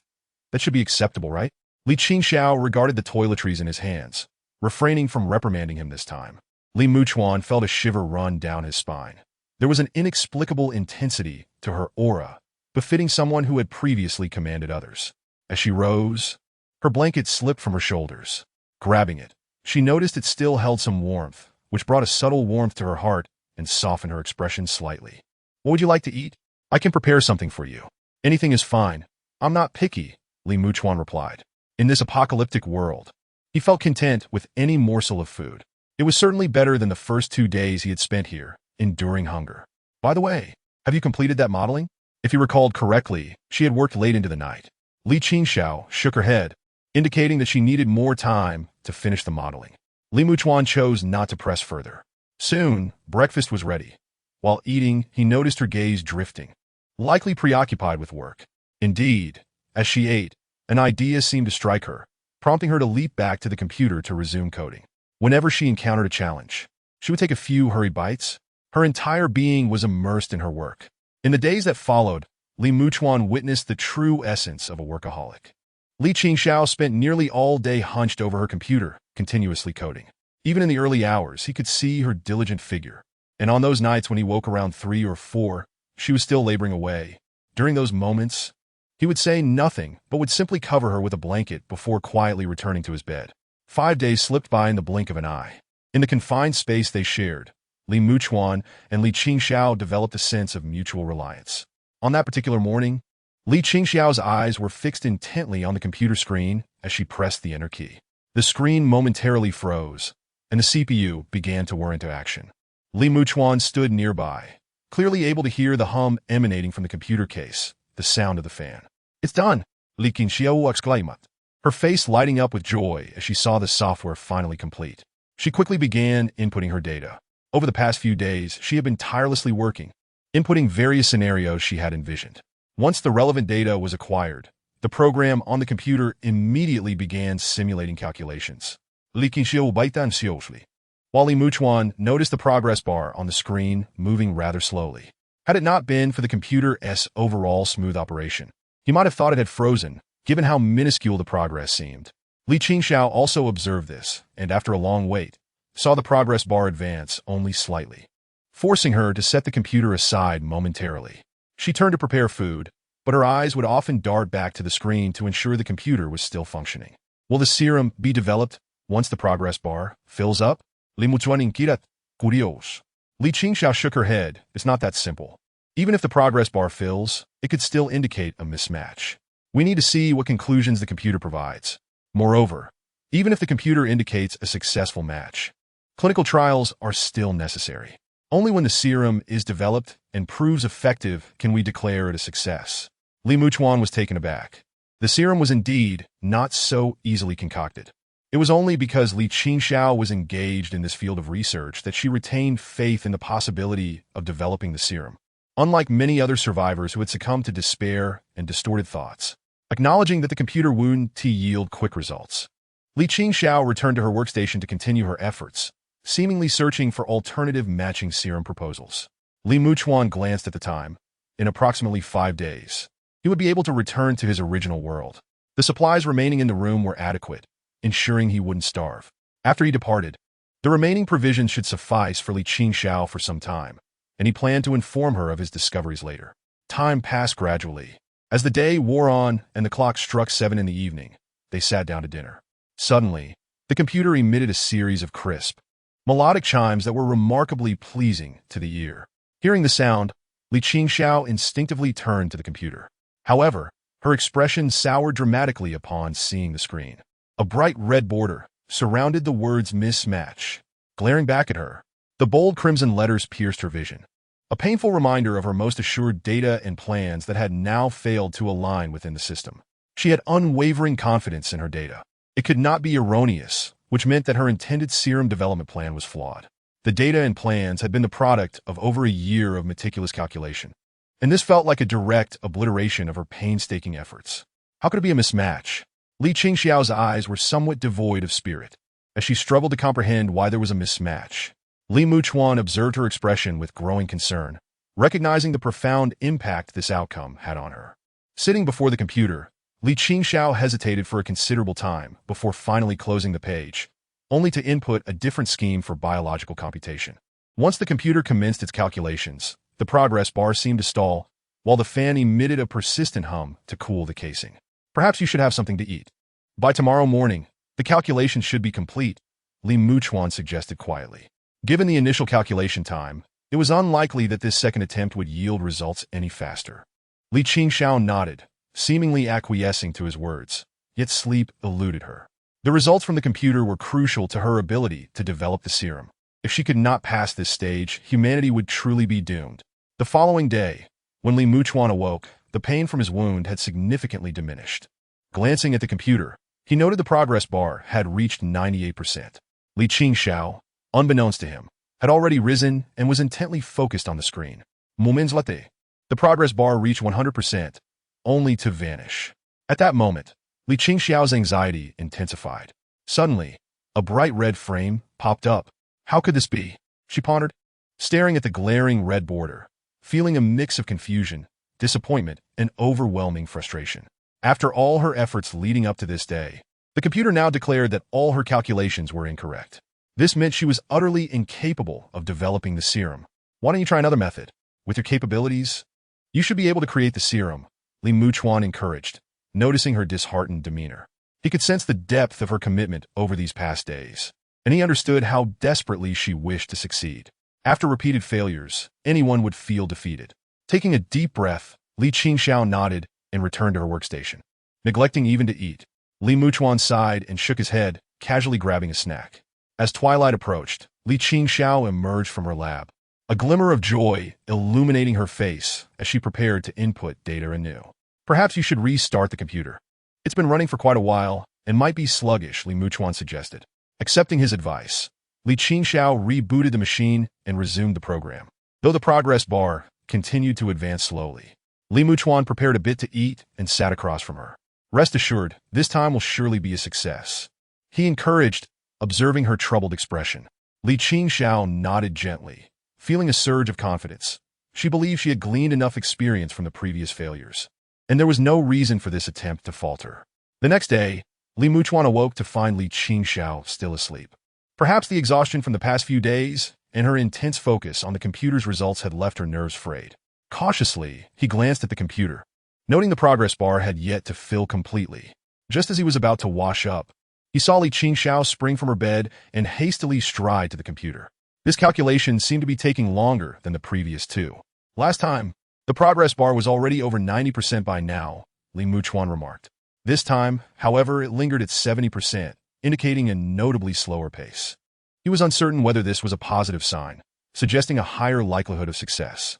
As afternoon approached, the progress bar gradually inched closer to 100%. Li Qingxiao's eyes widened, fixated on the screen. When the bar finally disappeared, a box appeared moments later. Once again, a vivid red. Upon seeing the red frame, Li Muchuan felt a sinking sensation in his heart, yet he scrutinized the words within. Not a match. The familiar phrase shattered their last vestiges of hope.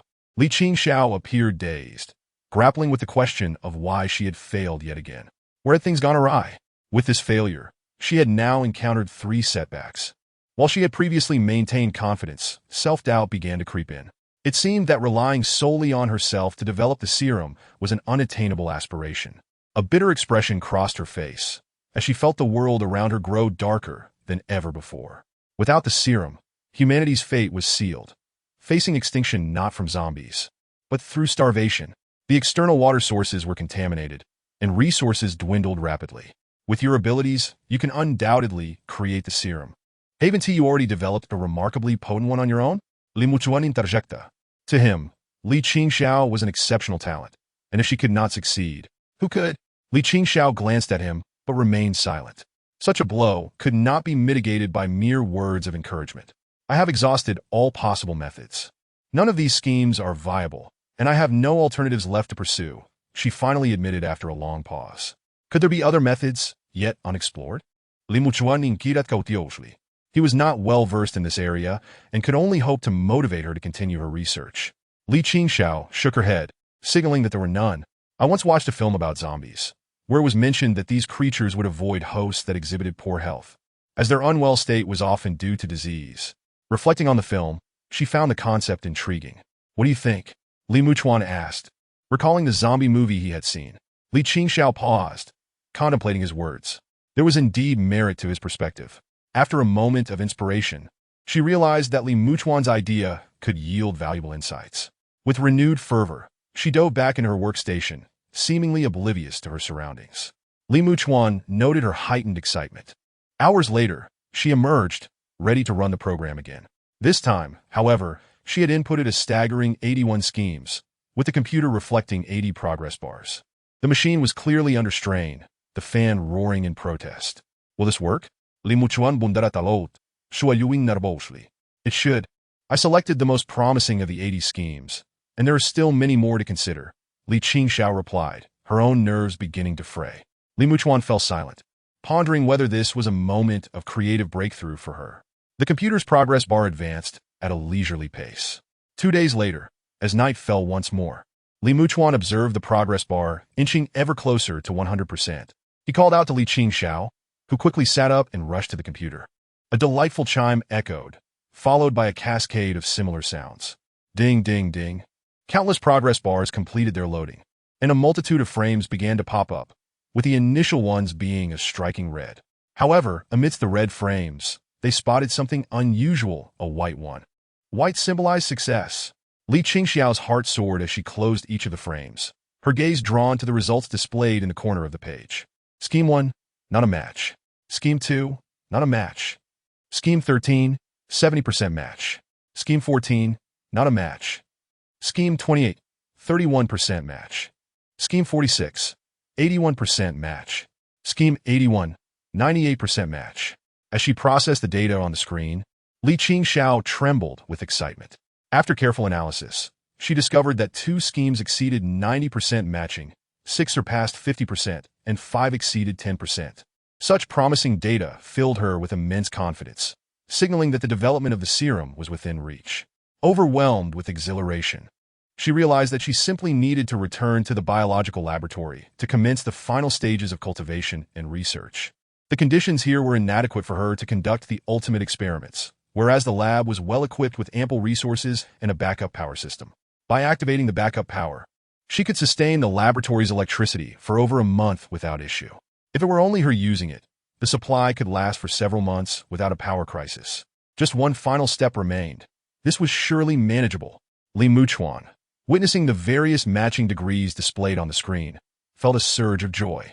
If they could successfully develop the serum, humanity would have a fighting chance against extinction. As a human being, he could not bear to witness the world succumb to ruin. At this moment, Li Qingxiao appeared to be lost in thought, her lips gently biting down, revealing a hint of conflict and unease. She was so close to the final step, yet that step was not easily traversed. Chapter 26. Who will be the bait? I need your assistance. Li Qingxiao turned to Li Muchuan, her gaze resolute. Li Muchuan was taken aback. What kind of assistance? The biological laboratory lay not far ahead, and she expressed her desire for him to enter and conduct research on the serum. I will save the specific steps on a USB drive, which also contains some necessary instruments. You merely need to follow the procedures. It shouldn't be a problem. As she spoke, Li Qingxiao removed the pendant from around her neck, which housed her personal USB drive. Are you joking? How could I possibly research the serum? Can't you handle this yourself? Li Muchuan shook his head vehemently. Fully aware of his own limitations, he genuinely could not be of help. When I previously used that equipment, I attracted zombies, and now the area around the lab is swarming with them. Someone needs to lure them away. Zombies have a unique communication method. Once one sees a person and emits a specific sound, it will draw the others in. Only by diverting all the zombies can you enter. You've already sacrificed enough. It makes no sense to put you in such a perilous situation at this point. Besides, I've completed the most crucial part. The matching scheme is ready, and with the laboratory's intelligence system, developing the serum shouldn't be too difficult. Li Qingxiao's expression was unwavering. She had made her decision. She would be responsible for distracting the zombies, believing that as long as Li Muchuan could access the laboratory and collaborate with the intelligence system inside, there was no reason they couldn't produce the serum. Li Muchuan regarded this determined woman, momentarily falling silent. Her earnest demeanor clearly indicated her readiness to assume the role of bait. After a long pause, he sighed and shook his head. I truly cannot do this. I am unfamiliar with the laboratory, and I don't even know how to carry out the disinfection process. How can I assist you? Furthermore, I need to activate the laboratory's backup power and familiarize myself with various instruments. I wouldn't even know what they are called, let alone operate them. Moreover, with his imminent departure from this world, Li Muchuan's time was limited, leaving little opportunity to aid her in researching the serum. He sighed once more and continued, consider it a debt from my past life. I will handle luring the zombies. You are the expert in serum research, so you take charge. Li Qingxiao was momentarily stunned, her eyes shimmering. Have you truly considered this? This isn't a trivial matter. It's a genuine life-or-death mission. How could you possibly survive while attracting the surrounding zombies without any backup? Even with assistance, the chances of survival are slim. Li Muchuan smiled legally. It hardly makes sense for you to undertake such a risk. Allow me to handle it.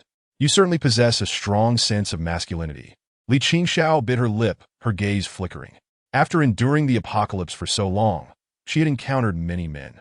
In the early days of the collapse, many displayed a sense of fairness. Yet as time wore on, such attitudes faded, leaving behind those who would choose to indulge in fleeting pleasures without concern for the consequences. The oppressive nature of their existence had deteriorated the spirit of many. No one was willing to risk their life, especially after struggling for so long. It only made them value their lives more.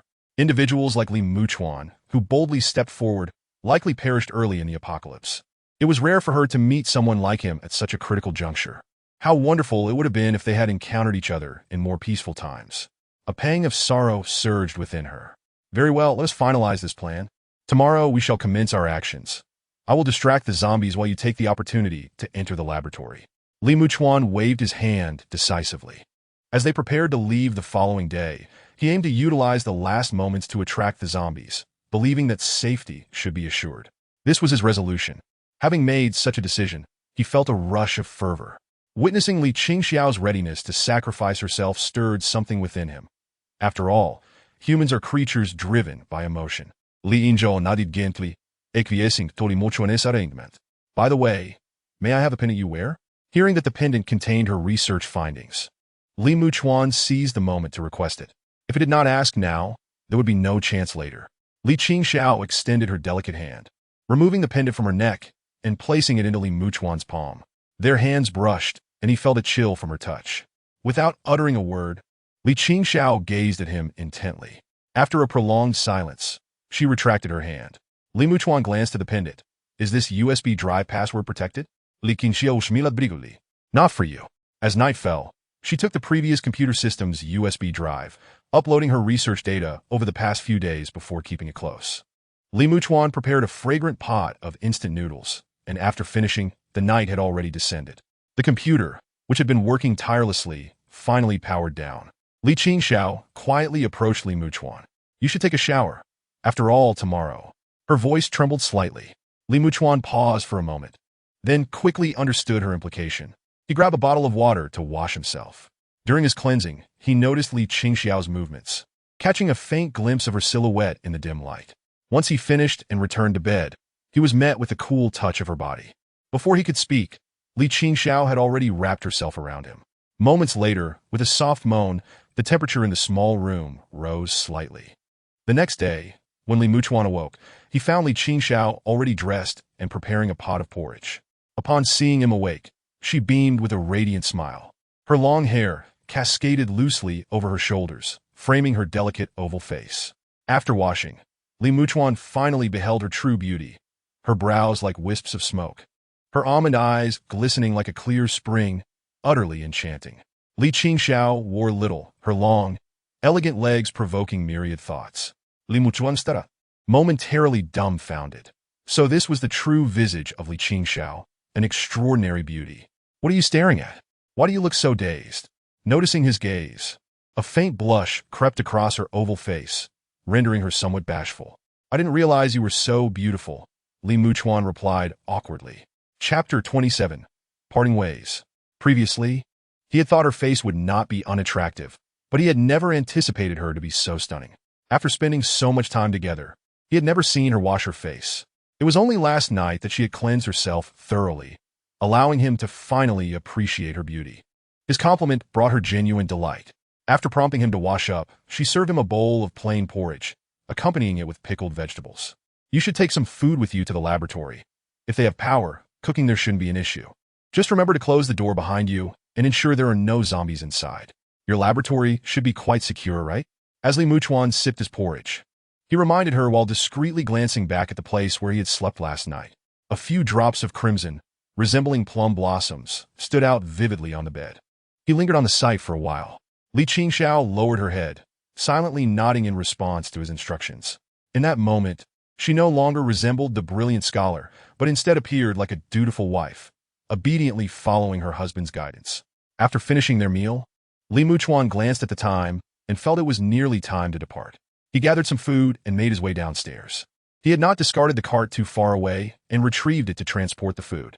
He ensured to take the essential mineral water, a supply of compressed biscuits, a bag of rice, and 2 boxes of instant noodles. The remaining food was sealed here, for Li Qingxiao to retrieve later. Once everything was secured, he tightened the ropes binding the food.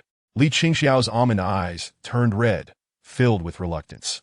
Seeing this, Li Muchuan smiled and gently pinched her oval face. Don't worry, I won't perish. Upon hearing this, tears streamed down Li Qingxiao's face, her sorrow akin to rain-soaked blossoms. Perhaps this moment was destined to be their final farewell. Li Muchuan felt a pang of hurt, wishing to reveal that he was a time traveler, but he couldn't guarantee he would ever return to this world. Up until now, he still did not fully understand the mechanics of time travel. Realizing that time was of the essence, he dismissed the thought of confession. Let's take action. I will lure the zombies away. With that, he stepped forward, instructing her to act when the opportunity arose, waiting for the surrounding zombies to be diverted before she entered. Li Qingxiao watched him depart, her beautiful eyes now tinged with a hue of red. If you return, I shall marry you. If you do not, I will remain a widow for the rest of my life. Li Qingxiao murmured softly, standing dazed as she watched Li Muchuan vanish from her sight. Li Muchuan took a deep breath and began to scale the nearby building. He believed that if he attracted the zombies on the street, he wouldn't have the chance to escape far before meeting his demise at their hands. However, if he could reach the rooftop, perhaps he could hold out for a moment on the terrace. Li Muchuan glanced at the gathering point of the zombies in the distance, around the corners of the laboratory, where they were densely packed. This was an area he had yet to explore. He tightened his grip on the makeshift weapon in his hand. He refrained from taking Li Qingxiao's gun. After all, he had never used such a thing and doubted it would be effective against zombies. Scanning his surroundings, he spotted a tall building not far off and chose his destination. Taking a longer route, he stealthily made his way over. Checking the time, he realized he had a little over 20 minutes left. If he spent around 10 minutes reaching the top, he could then take another 10 to lure the zombies over, which should suffice. After calculating, he felt confident in the plan and immediately set it into motion. At that moment, Li Qingxiao had already reached the corner. Looking around and finding no trace of Li Muchuan, she had no choice but to hide. Aware that this endeavor was fraught with peril, she could not help but pray for Li Muchuan's safety, hoping he could return unharmed. Meanwhile, Li Muchuan gripped his weapon tightly as he entered the building and located the fire escape, cautiously making his way upward.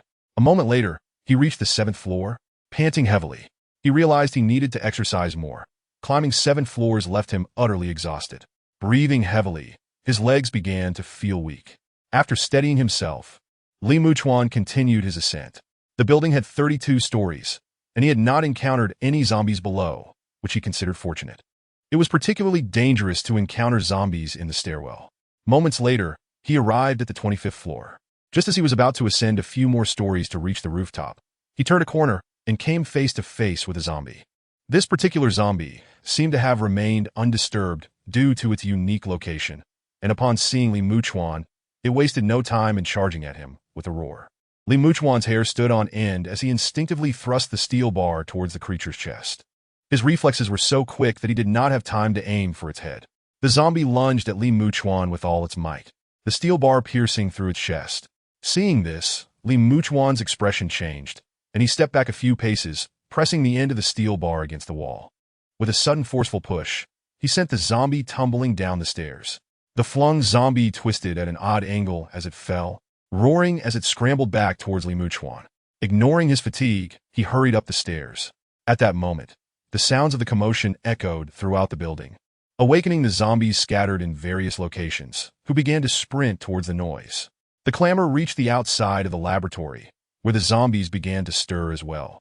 In a corner unnoticed by others, an unknown entity began to move. With determination, Li Muchuan sprinted to the top floor, glancing back at the relentless horde of zombies pursuing him, prepared to deal with them. However, in the next instant, his expression shifted dramatically. Countless zombies were charging down the corridor, some falling down to the 1st floor due to the overwhelming crowd, their bodies breaking in several places yet still scrambling back up. The sight of their madness sent shivers down Li Muchuan's spine, cursing under his breath at the terrifying sight of zombies that seemed eager to tear him apart. He rushed to the balcony and shut the iron door behind him. Just as he secured the door, loud thumps resonated. Hastily, he grabbed a steel pipe from nearby and barricaded the door tightly. The commotion in the stairwell grew increasingly intense, as if a flood of beasts were confined behind the small iron door. The deep, furious roars melded into a cacophony that left Li Muchuan gasping for air. He instinctively took a few steps back. Chapter 28. The Red River system is online in the distance. Zombies howled as they charged towards the building. The stairwell was crammed with zombies, each step occupied by their grotesque forms. Occasionally, zombies were pushed off the stairs, yet the ones on the ground floor formed a pyramid-like stack, surging upwards. Li Muchuan felt a surge of dread as he approached the balcony to peer down. What he saw made his heart race. Along the building's walls, zombies were frantically climbing up the glass. Upon closer inspection, he realized the building's entrance was congested. and the zombies had resorted to scaling the exterior walls. What a joke! Li Muchuan felt cold sweat trickle down his back. This was a 32-story building, towering over 100 meters. How could these zombies possibly scale the walls? Yet, as Li Muchuan leaned out to observe, the zombies below noticed him, their cries growing increasingly frantic. One by one, they began to claw their way up the outer wall. The gathering hordes surged, some acting as supports for those below, rapidly ascending to heights exceeding 3 meters. From a distance, Li Muchuan could see dark lines racing towards him at great speed. All the zombies in the vicinity had been drawn to him. Panic gripped him as he watched the relentless advance of the zombies. The mass below continued to pile up, inching ever closer to the rooftop. Within mere moments, they had reached the height of the 4th floor. The number of zombies converging around him increased, their pace of ascent quickening. As the height reached around the 16th floor, the situation took a slight turn for the better. The accumulation became unstable, with so many stacked on top of each other, causing frequent collapses. For every meter they climbed, they would fall back down half a meter, slowing the rate of their ascent considerably. However, the relief was short-lived as a new wave of dread washed over Li Muchuan. From an unknown location near the building, a swarm of small, agile creatures emerged. These small beings, remarkably light, scampered atop the zombies below, swiftly making their way up. As they reached the 10th floor, Li Muchuan's heart sank as he recognized them. Cats. His expression darkened instantly. These creatures, typically harmless, had now transformed into deadly threats. A scratch or a bite could lead to infection, and their agility made them all the more dangerous. Li Muchuan tightened his grip on the steel bar, his gaze fixed on the mutated cats below, ready to strike if they came any closer. Surrounding the building, zombies had gathered in overwhelming numbers. The vicinity was a dark mass of undead creatures. In the distance, Li Qingxiao gazed at the building, where countless zombies were frantically scaling the exterior walls towards the rooftop. The mass of zombies formed a black line akin to a staircase, continuously encroaching upon the structure. A pang of anxiety gripped her heart as she realized that Li Muchuan was atop that high building. Once the zombies reached the roof, his fate would be sealed. Beyond the zombies, there were also infected animals, rodents, cats, dogs, and others transformed into lethal carriers, now significantly enhanced. In such a dire situation, survival seemed utterly impossible. A wave of unease washed over Li Qingxiao, and she bit down on her lip in frustration as she hurried towards the laboratory. The surrounding zombies had been drawn away, and she needed to enter the laboratory as quickly as possible.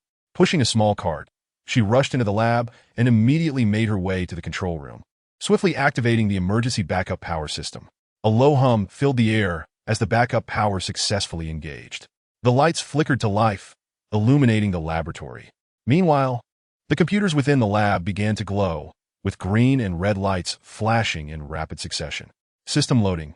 1. 10. System loading complete. The Red River system is online. Warning. Biochemical crisis detected. The defense mechanism has been initiated according to safety protocols. The laboratory will secure itself within 3 seconds. All Level 1 researchers and above must provide instructions within this time frame. Warning. The Red River system is identifying personnel within the laboratory. Name, Li Qingxiao. Unit, Biomedical Engineering, Genetic Engineering, Level 1 Research Unit in Area A.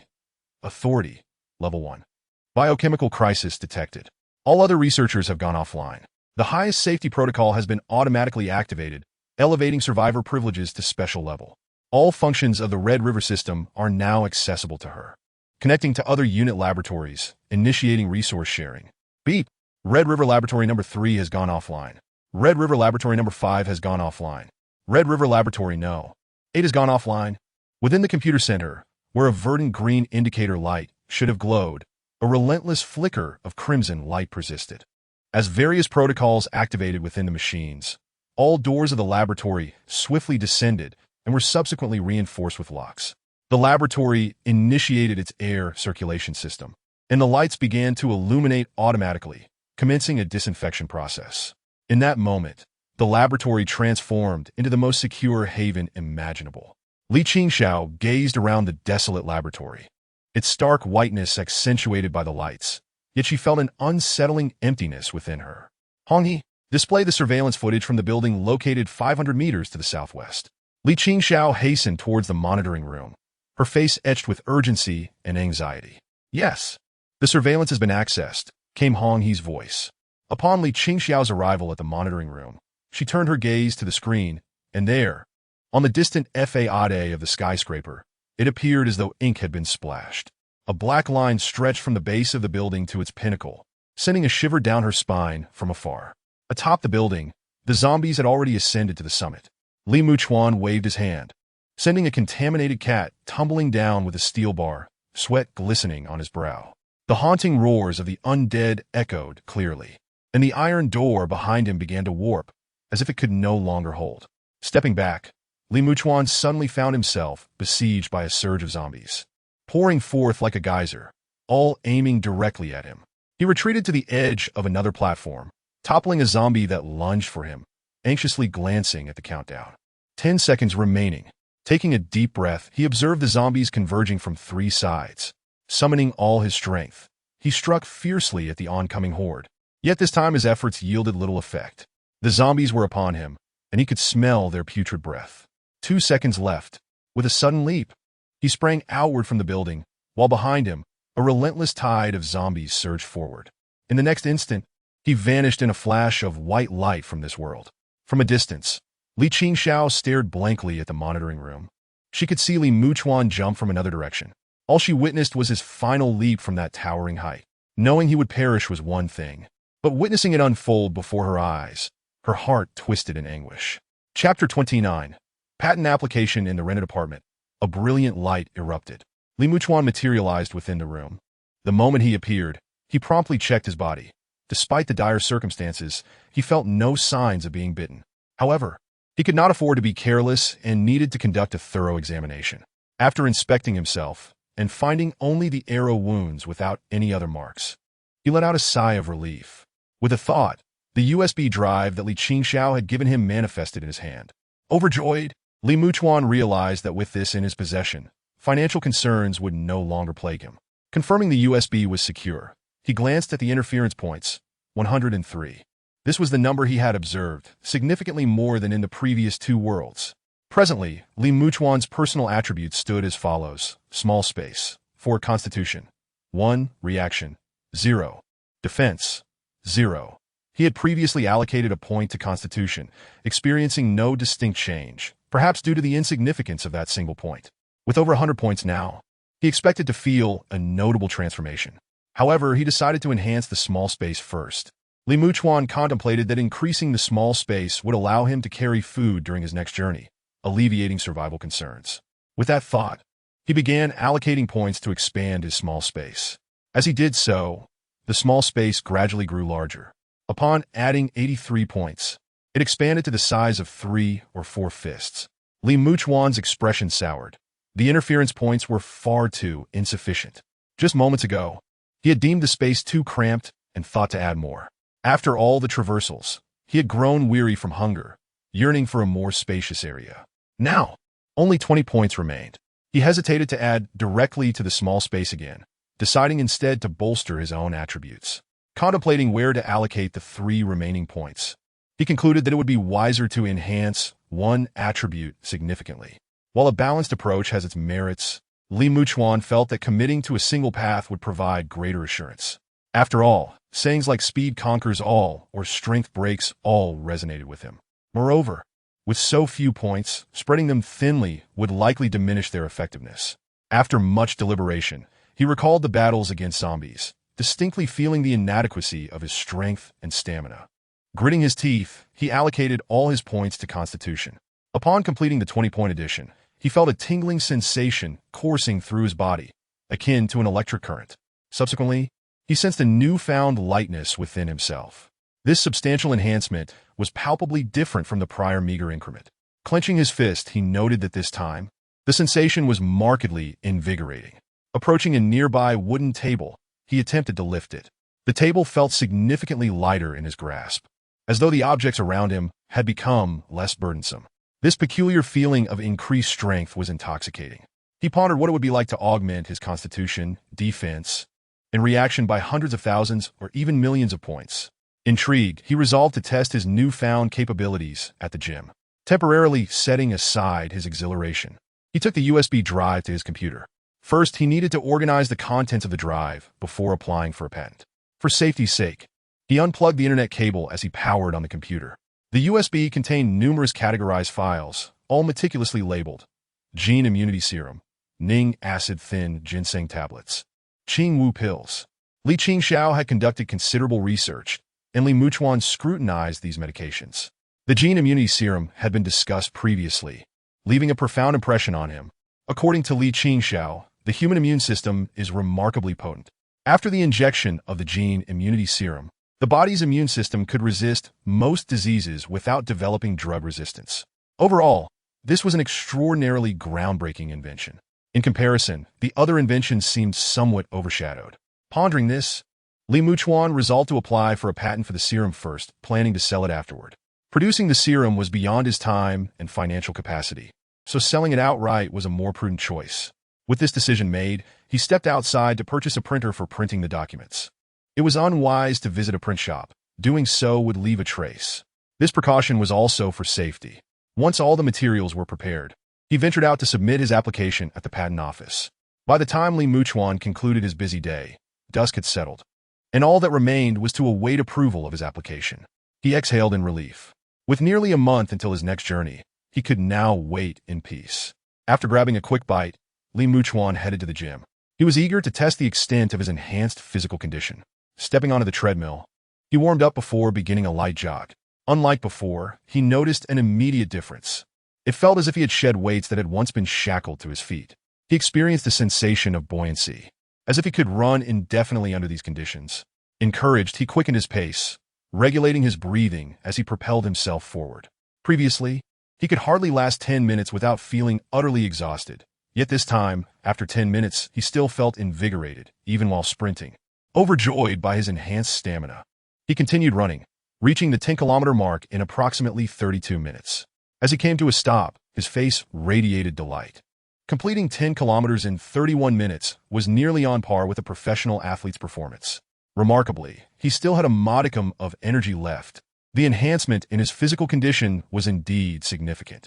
Eager to further test his strength, Li Muchuan's eyes sparkled as he approached the weights for a strength assessment. Chapter 30. World number. Li Muchuan arrived at the barbell, contemplating as he began to test his limits. Starting with 50 pounds, he effortlessly lifted the barbell.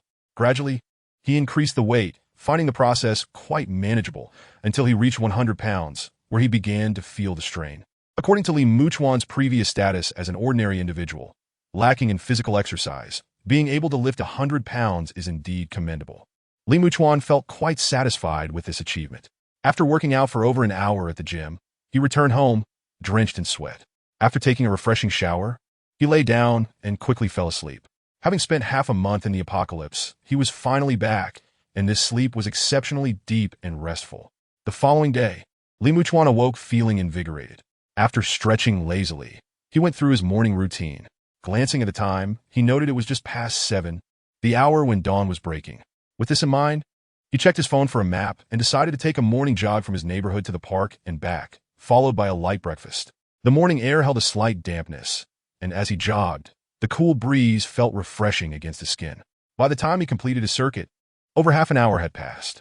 "Boss, I'll have 5 buns, a bowl of soy milk, and a fried dough stick," he ordered, his body still glistening with sweat. As he savored his breakfast on the way home, he noticed the bustling crowd of office workers hurrying to their jobs. Watching them while munching on his bun, Li Muchuan felt a sense of relief at not having to go to work himself. Li Muchuan? Just as he was enjoying his meal and heading home, a surprised voice suddenly called out to him. Recognizing the voice, he turned around and was momentarily taken aback to see Siyu. It was quite a coincidence to encounter her here. Such a coincidence. Li Muchuan smiled at Siyu, who returned his smile, appearing somewhat pleased. "Have you found a job recently? Where are you working now?" Siyu inquired, assuming that since Li Muchuan had resigned some time ago, he should have started looking for a new job. However, his social media updates had not indicated any such search, making her doubt his employment status. Scratching his head, Li Muchuan replied, "I haven't looked for work yet. I plan to take some time off for now." "Oh, I see," Siyu said, her expression dimming slightly as if a thought had crossed her mind. Li Muchuan noticed her change in mood, but didn't dwell on it, wondering why she seemed a bit downcast. "We should get to work. We can't be late," Pan Jingjing interjected from the side. Since she had spotted Li Muchuan, She had remained silent and had shown no intention of greeting him. Now, feeling a bit impatient, she urged Siyu to hurry. Upon hearing this, Siyu felt a pang of anxiety. After quickly bidding farewell to Li Muchuan, she hastily left. Once they had walked a bit farther, Pan Jingjing frowned deeply. Didn't I tell you not to associate with that guy? Why do you keep paying attention to him? Just look at him now, without a job and seemingly indifferent to finding one. He is just drifting through life. If you truly have feelings for someone like that, you'll be in for a rough time in your next life. Pan Jingjing was somewhat irate, unable to comprehend why her friend was interested in someone like Li Muchuan. She had just seen him casually claim that he needed a break from work, and she felt embarrassed for him. Siyu lowered her head, remaining silent as they walked. Lost in her thoughts, Pan Jingjing sighed, uncertain whether Siyu had absorbed her words. No matter what, I must dissuade her from this notion. Once she matures a bit, she will understand that I am looking out for her. Li Muchuan, watching Siyu depart, did not ponder the matter further. Previously, during their time at the company, he and Siyu had maintained a decent friendship. She often enjoyed spending time with him during breaks, making her one of the few friends he had at work. After finishing his buns and drinking the soy milk, Li Muchuan returned home. He then turned on the shower, taking a cold rinse before sitting down at his computer. After some contemplation, he began typing. The first world he had traversed resembled an ancient forest, and even now, he recalled little of it. He was uncertain about the nature and era of that world. Thus, he decided to skip this world in his records. The second world was relatively backward compared to the main world. He inclined to think of it as a parallel universe. After some reflection, he designated the second world as G625, with signifying the past, as it bore remnants of an earlier time. The third world was a futuristic realm marked by advanced technology, where Huaxia dominated society. He labeled it W627 and included a brief overview of its characteristics. Finally, there was the world he had just departed from, W727, a post-apocalyptic setting on the brink of human extinction, where order had collapsed. However, he had gained considerable benefits from this world. If all went smoothly, he should be able to amass a significant fortune and acquire many intervention points. After completing his records, he powered down the computer. This machine would remain offline from now on. Given the world identifiers he had created, even if a thief were to break in and discover this information, they would likely not deduce its significance. Just as in his experience in the G625 world, when he claimed to be a traveler, no one had believed him. Li Muchuan had personally experimented with this. Having applied for a serum patent, he hoped it would not lead to wild speculation about his ability to traverse worlds. Furthermore, concerning the intervention points, he noticed they remained at 0. This caused him to furrow his brow slightly, pondering whether the acquisition of these points was exclusively tied to alternate worlds, having no effect in the main world. According to the explanation for obtaining intervention points, one could earn points by influencing the progression of a world. Although he had already applied for the serum patent, the point count had not changed. It could either be that the main world lacked a source for point acquisition or that the drug had not yet been released. However, Li Muchuan had a nagging feeling that the main world simply did not meet the conditions for point acquisition. After all, during his time in the G625 world, he had left a small piece of information and immediately earned points. Even if the G625 world were to evolve to digital wallets or nuclear reactors, such advancements would require time. Wouldn't they? Chapter 31. Approval granted, never mind. Even if the main world could not yield points, it was a significant issue. Although Li Muchuan felt a tinge of disappointment, he remained patient. Having been away for some time, dust had settled in his room, so he tidied up before realizing it was already noon. After digesting his breakfast, he decided to visit a restaurant for lunch. While eating, he contemplated what items he should bring on his next journey. Since his portable space was not particularly large, he could pack some food and perhaps a weapon. Surely, bringing along a small knife would not suffice? As this thought crossed his mind, he furrowed his brow slightly. Should he instead fill the entire space with food? After a moment's reflection, he deemed that it was not an unfeasible idea. After finishing his meal, Li Muchuan, feeling somewhat aimless, purchased a movie ticket and headed to the cinema. He had always enjoyed watching films, and since it was work hours, the theater was nearly empty, allowing him to enjoy a private screening. Sipping on a cold drink, he relished the experience of watching the movie alone. Appreciating the freedom that came with not having to work, he could do as he pleased. By the time the film concluded, it was already past 4 in the afternoon. Li Muchuan promptly made his way to the gym. With about a month in the main world, he intended to make the most of this time to enhance his physical fitness. A month of training would be sufficient to improve his stamina somewhat, though the results would not be as pronounced as if he were to earn points directly. Time flew by, and after more than 10 days of consistent workouts, Li Muchuan spent several hours each day at the gym, only leaving once he felt utterly fatigued. Besides exercising, he indulged in exploring nearby eateries, which led to a noticeable increase in his dining expenses. Initially, he had dined at places with an average cost of $500 to $600, but gradually, he found himself frequenting establishments that charged $800 to $900. Although he did not possess a large sum of money, it did not deter him from believing that money earned was meant to be spent. With over $100,000 remaining on his card, it was neither a small nor large amount. Li Muchuan perused his contacts, glancing at familiar names, then rubbed his temples, ultimately deciding against making a call. Never mind, I'll wait until I earn a bit more before sending some support back home. He shook his head at the familiar names in his contacts. Li Muchuan was originally an orphan, having grown up in an orphanage before being adopted. His adoptive parents had struggled to conceive, which led them to consider adoption. They had chosen Li Muchuan for reasons unknown, and shortly after adopting him, they unexpectedly became pregnant with a daughter. Despite the arrival of their biological child, their affection for Li Muchuan remained unchanged. They did not exhibit any favoritism and ensured he received an education all the way through university. Later, Li Muchuan grew a little older and learned that his parents had long struggled with infertility.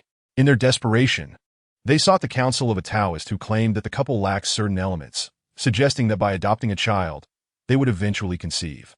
This notion, shrouded in mystery, proved true when, after adopting Li Muchuan, they indeed became pregnant.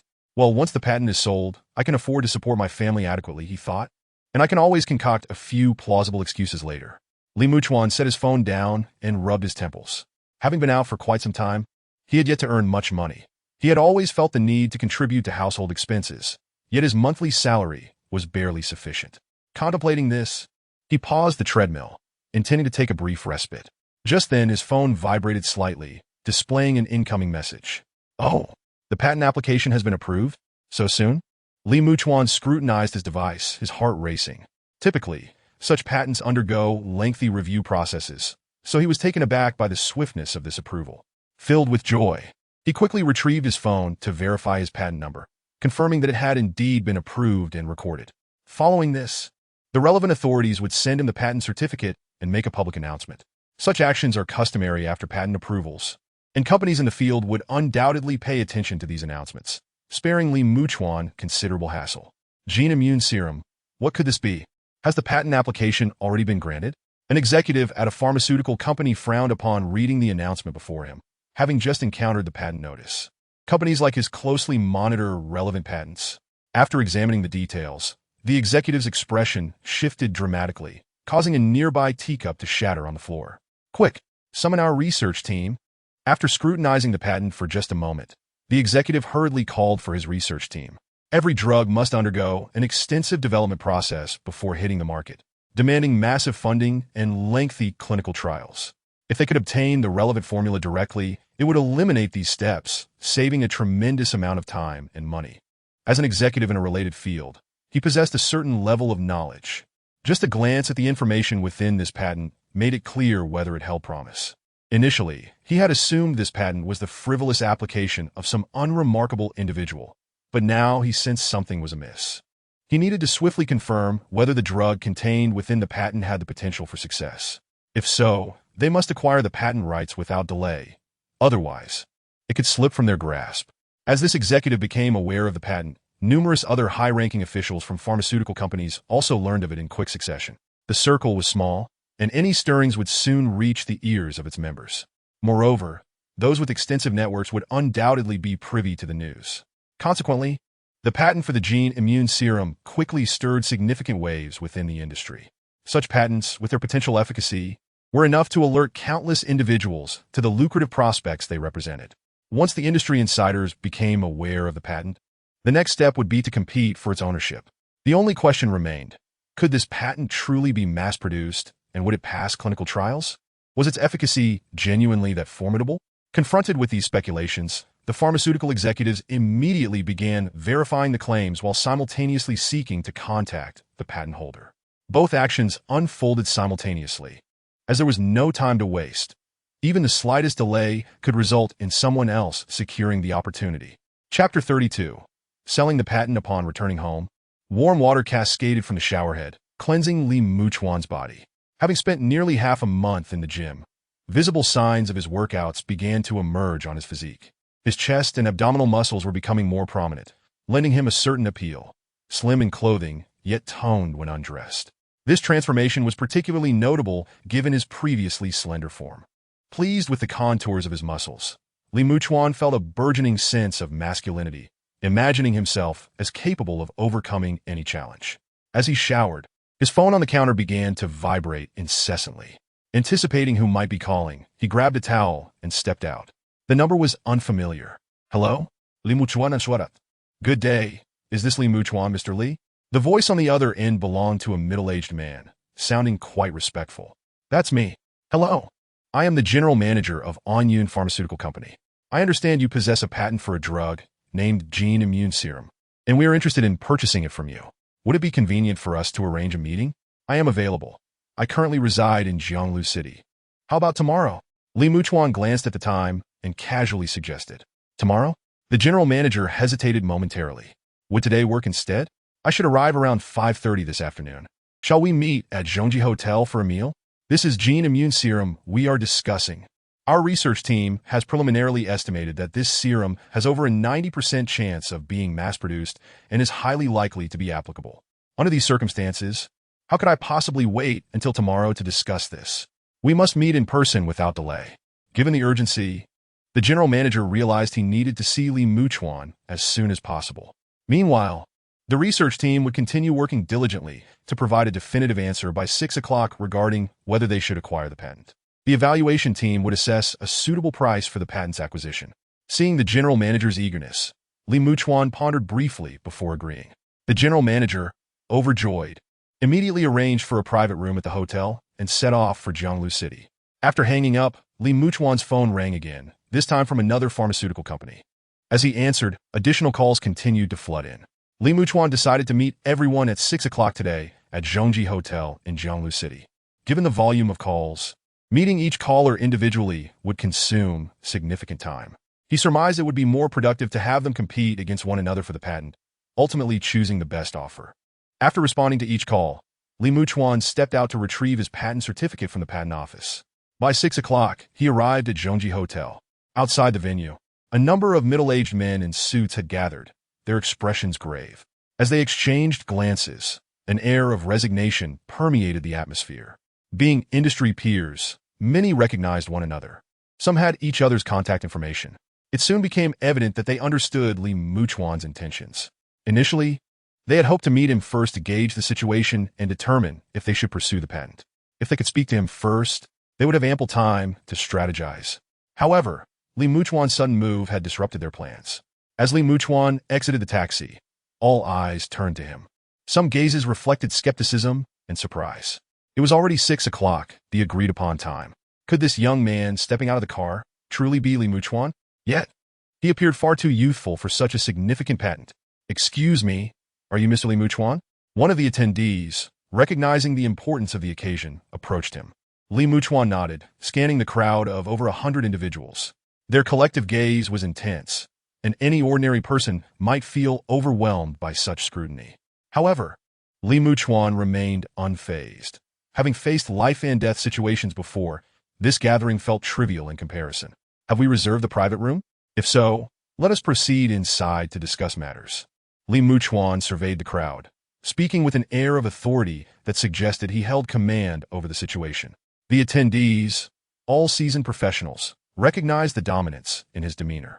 Initially, they had viewed him as a mere 20-something, but now they realized he was far more formidable than they had anticipated. His poise and presence were not typical for someone of his age. Doubts began to creep into their minds, and they realized this negotiation might not unfold as easily as they had hoped. Leading the way, Li Muchuan entered the private room without hesitation. Fully aware that everyone present was there for his patent, he felt a surge of confidence, bolstered by his recent training and personal growth. Let us cut to the chase. How much are you willing to offer for the patent? I will entertain the most suitable bid, Li Muchuan stated as he took his seat. The assembled crowd was momentarily taken aback by this statement. Had the bidding truly commenced without affording them the opportunity to gather further information? Observing Li Muchuan's damiano. It was as if he were merely haggling over vegetables. Yet this was a matter involving transactions worth hundreds of millions. Mr. Li, may I inquire how you managed to develop this gene immune serum? It is widely acknowledged that such a pharmaceutical achievement requires over a decade of research and substantial financial investment. A woman interjected, voicing the collective curiosity of those present. How could someone as young as Li Muchuan possibly have devoted sufficient time to such an endeavor? Furthermore, where could he have secured the necessary funding? It appeared he lacked a supporting team, which rendered it all the more implausible. Did this not pertain to our potential collaboration? Li Muchuan surveyed the crowd, seemingly looking down upon them. He had no intention of explaining the origins of this serum. He understood well that a single lie necessitates a multitude of others to conceal it, which often leads to exposure. Moreover, there was no need to provide explanations to outsiders. It was they who sought his collaboration, not the other way around. Even if they harbored doubts, what could they do? Let them ponder, for they could never fathom that Li Muchuan had ventured from the future. And since the serum was not acquired through theft, he felt no guilt. Besides, should any complications arise, Li Muchuan had a contingency plan. Chapter 33, 700 million. Upon hearing these words, the crowd fell into a contemplative silence. It was evident that the question was irrelevant to the transaction at hand. They were purchasing the patent, which was currently in Li Muchuan's possession. This fact alone sufficed. Li Muchuan's reluctance to elucidate only deepened their curiosity. Yet they understood that antagonizing him would be detrimental to the ongoing negotiations. Thus, they wisely refrained from further inquiries. They shifted their focus to Li Muchuan, inquiring about his estimated price and any additional requirements. Their hesitance to bid stemmed from their awaiting evaluation from the review committee regarding the acquisition of the patent, given the substantial stakes involved. Noticing the attendees' apparent distraction and their hesitance to bid, Li Muchuan quickly grasped their intentions, delaying to await further information. Unperturbed, he allowed them to stall. After a span of over 10 minutes, many began to pull out their phones, only to reveal expressions of shock as they read brief messages conveying a singular sentiment. Regardless of the cost, they must secure this patent. This revelation illuminated their understanding. The research team had evidently recognized the value of the invention, hence their urgency. The phrase "regardless of the cost" underscored the patent's significance. Mr. Li, I am the vice president of Baida Pharmaceutical. We are prepared to offer 500 million for your patent. What do you think? A Caucasian voice inquired. Li Muchuan furrowed his brow upon realizing it was a foreign enterprise. Previously, he had not considered the implications of inviting bidders from such companies. While he was open to selling the patent, it would certainly not be to a foreign entity. Our company is willing to offer 530 million. We will bid 560 million. The representatives from other companies, having received word from their respective firms, grew agitated, aware that the patent could be mass-produced. Their excitement was palpable, as the potential profits from a gene-immune drug were enough to make anyone envious. Even a fledgling pharmaceutical company, armed with such a drug, could easily ascend into the ranks of the top 100 pharmaceutical firms in all of China. Typically, the research and development costs for a new drug in domestic companies averaged around 300 to 400 million. However, given the formidable efficacy of this gene immune serum, developing it independently could easily exceed $1 billion. Thus, a bid of 500 million was already considered rather modest. I bid 800 million. Recognizing that escalating bids would merely drive the price higher, Jet Pharmaceuticals announced their intent to significantly raise the stakes, hoping to deter others from competing. Unlike the situation in China, their counterparts were accustomed to more substantial investments in drug development. Thus, their bids were correspondingly aggressive. Drug development has always been a high-risk, high-reward endeavor. With the majority of the risk associated with this drug seemingly mitigated, the remaining uncertainties and potential for high returns made it an enticing prospect for any astute investor. I bid 900 million. Another Chinese pharmaceutical company, gritting their teeth, responded. For them to present such a sum was an all-out effort. I bid 1 billion. The representatives from Jet Pharmaceuticals were unwilling to concede. As soon as the other company concluded their bid, they immediately raised theirs again. Meanwhile, in a corner, several men in plain clothes were engaged in hushed discussions. It has been confirmed that the practical applications of this drug are immense. We must ensure that this patent does not end up in foreign hands. The voice emanating from their earpieces caused the men to stiffen. Should we approach them for a discussion? One asked, casting a discreet glance in Li Muchuan's direction. Not just yet. Let us observe the situation for now. Approaching them prematurely may provoke resistance. I understand. The man nodded, his expression serious. This drug was far too crucial. Maintaining control within the country was imperative. If it fell into foreign ownership, it could lead to significant complications. This urgency was the reason for their hasty arrival. Nonetheless, they had been instructed to avoid any actions that might provoke discontent. After all, such a misstep could result in the patent being sold to a foreign entity. Why are you not placing bids? Li Muchuan glanced at the aggressive foreign bidders, then turned his attention to the local enterprises. Our budget has been exceeded. One representative from Huazhou Pharmaceuticals replied, a wry smile crossing his face, his demeanor dimmed by the realization. Li Muchuan sought cash, which they could indeed provide, but that did not imply he could freely raise his bid. Corporate constraints complicated matters. Li Muchuan paused before asking, can you manage 700 million? 700 million? The Huazhou representatives hesitated momentarily before nodding. That amount was indeed feasible. Very well. I shall sell it to you for 700 million, and this is after tax. You will need to assist with the taxes I owe. Li Muchuan waved his hand, finalizing the deal. The surrounding bidders had already reached figures exceeding $1 billion. Though Li Muchuan felt a surge of temptation, he had no genuine intention of selling to them. The crowd was left in stunned silence. The foreign bidders were particularly incredulous. What was he doing? Asking for bids only to turn around and sell at a lower price to others? His casual tone, questioning whether 700 million could be managed, seemed almost mocking. Did he look down on anyone present? Even the local representatives from Huazhou Pharmaceuticals were taken aback, stammering, why? Consider it a favor for the 2 free injections I provided earlier, Li Muchuan replied nonchalantly. He had other pharmaceuticals in his possession. If he could afford to sell at a lower price, why not? After all, these products were meant for state-owned enterprises. This young man certainly seemed protective of his own interests. The surrounding onlookers silently noted that he was indeed looking out for his own.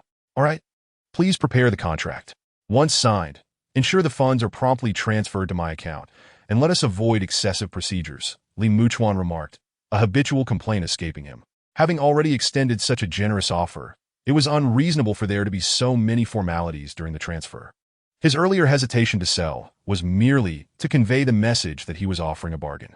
He did not want those nearby to miss the significance of this gesture and hoped to foster goodwill with higher-ups in the process. At that moment, the plainclothes agents in the corner had already reported the developments. A collective sigh of relief escaped them as they regarded Li Muchuan with newfound respect. Chapter 34. Fang Zhima, upon witnessing Li Muchuan's decision, the remaining executives sighed in resignation and began to depart. With the patent sold, their presence served little purpose. The head of Huazhou Pharmaceuticals was flushed with excitement, swiftly instructing his team to print the contract while simultaneously coordinating with their headquarters to ensure the funds were transferred to Li Muchuan's account post-haste. He also hurriedly called for the waiter to place an order. My name is Tang Jianan. He introduced himself, extending his hand to Li Muchuan, his face alight with enthusiasm.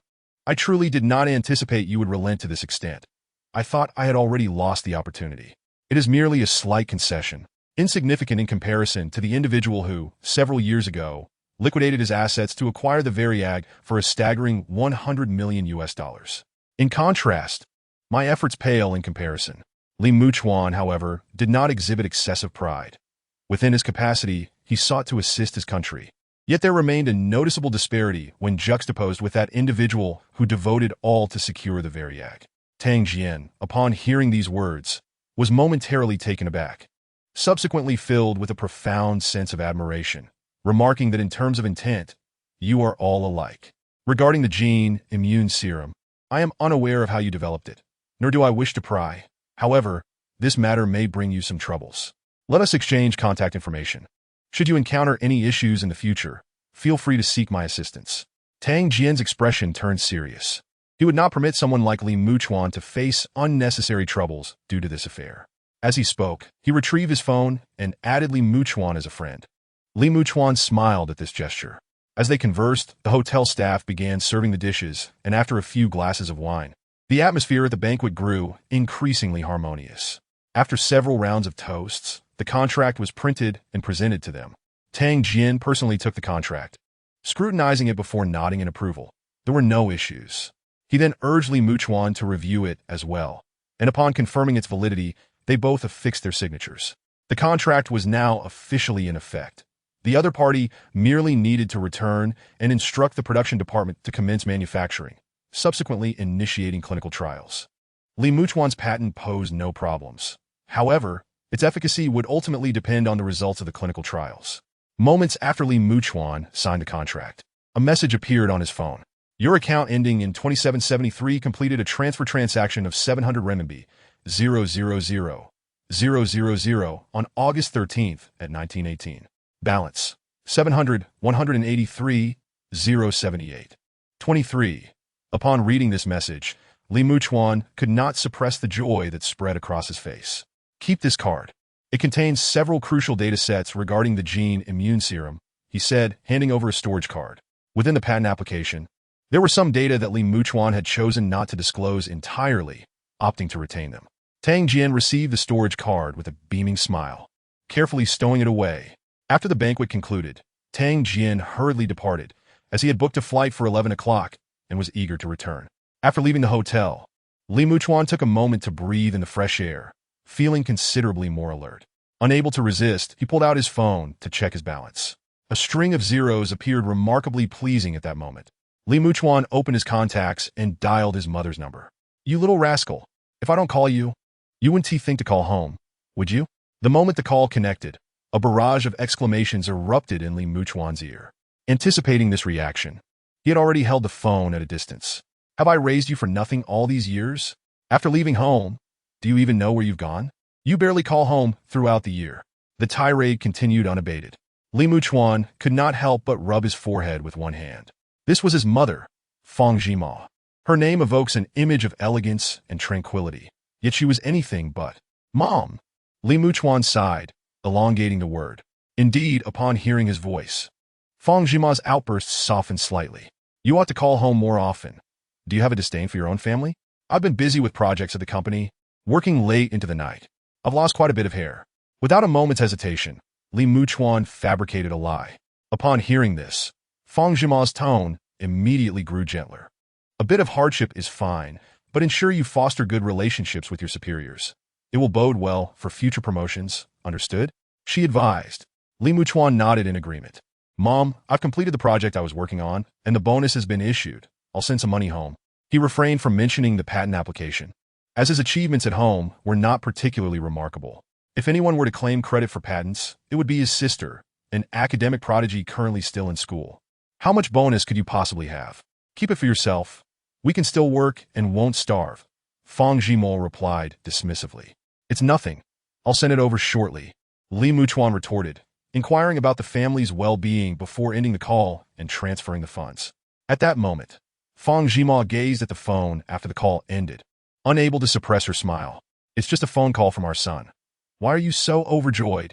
Her husband, Li Qingyan, remarked from the side, though the corners of his mouth curled upward slightly, revealing his own satisfaction.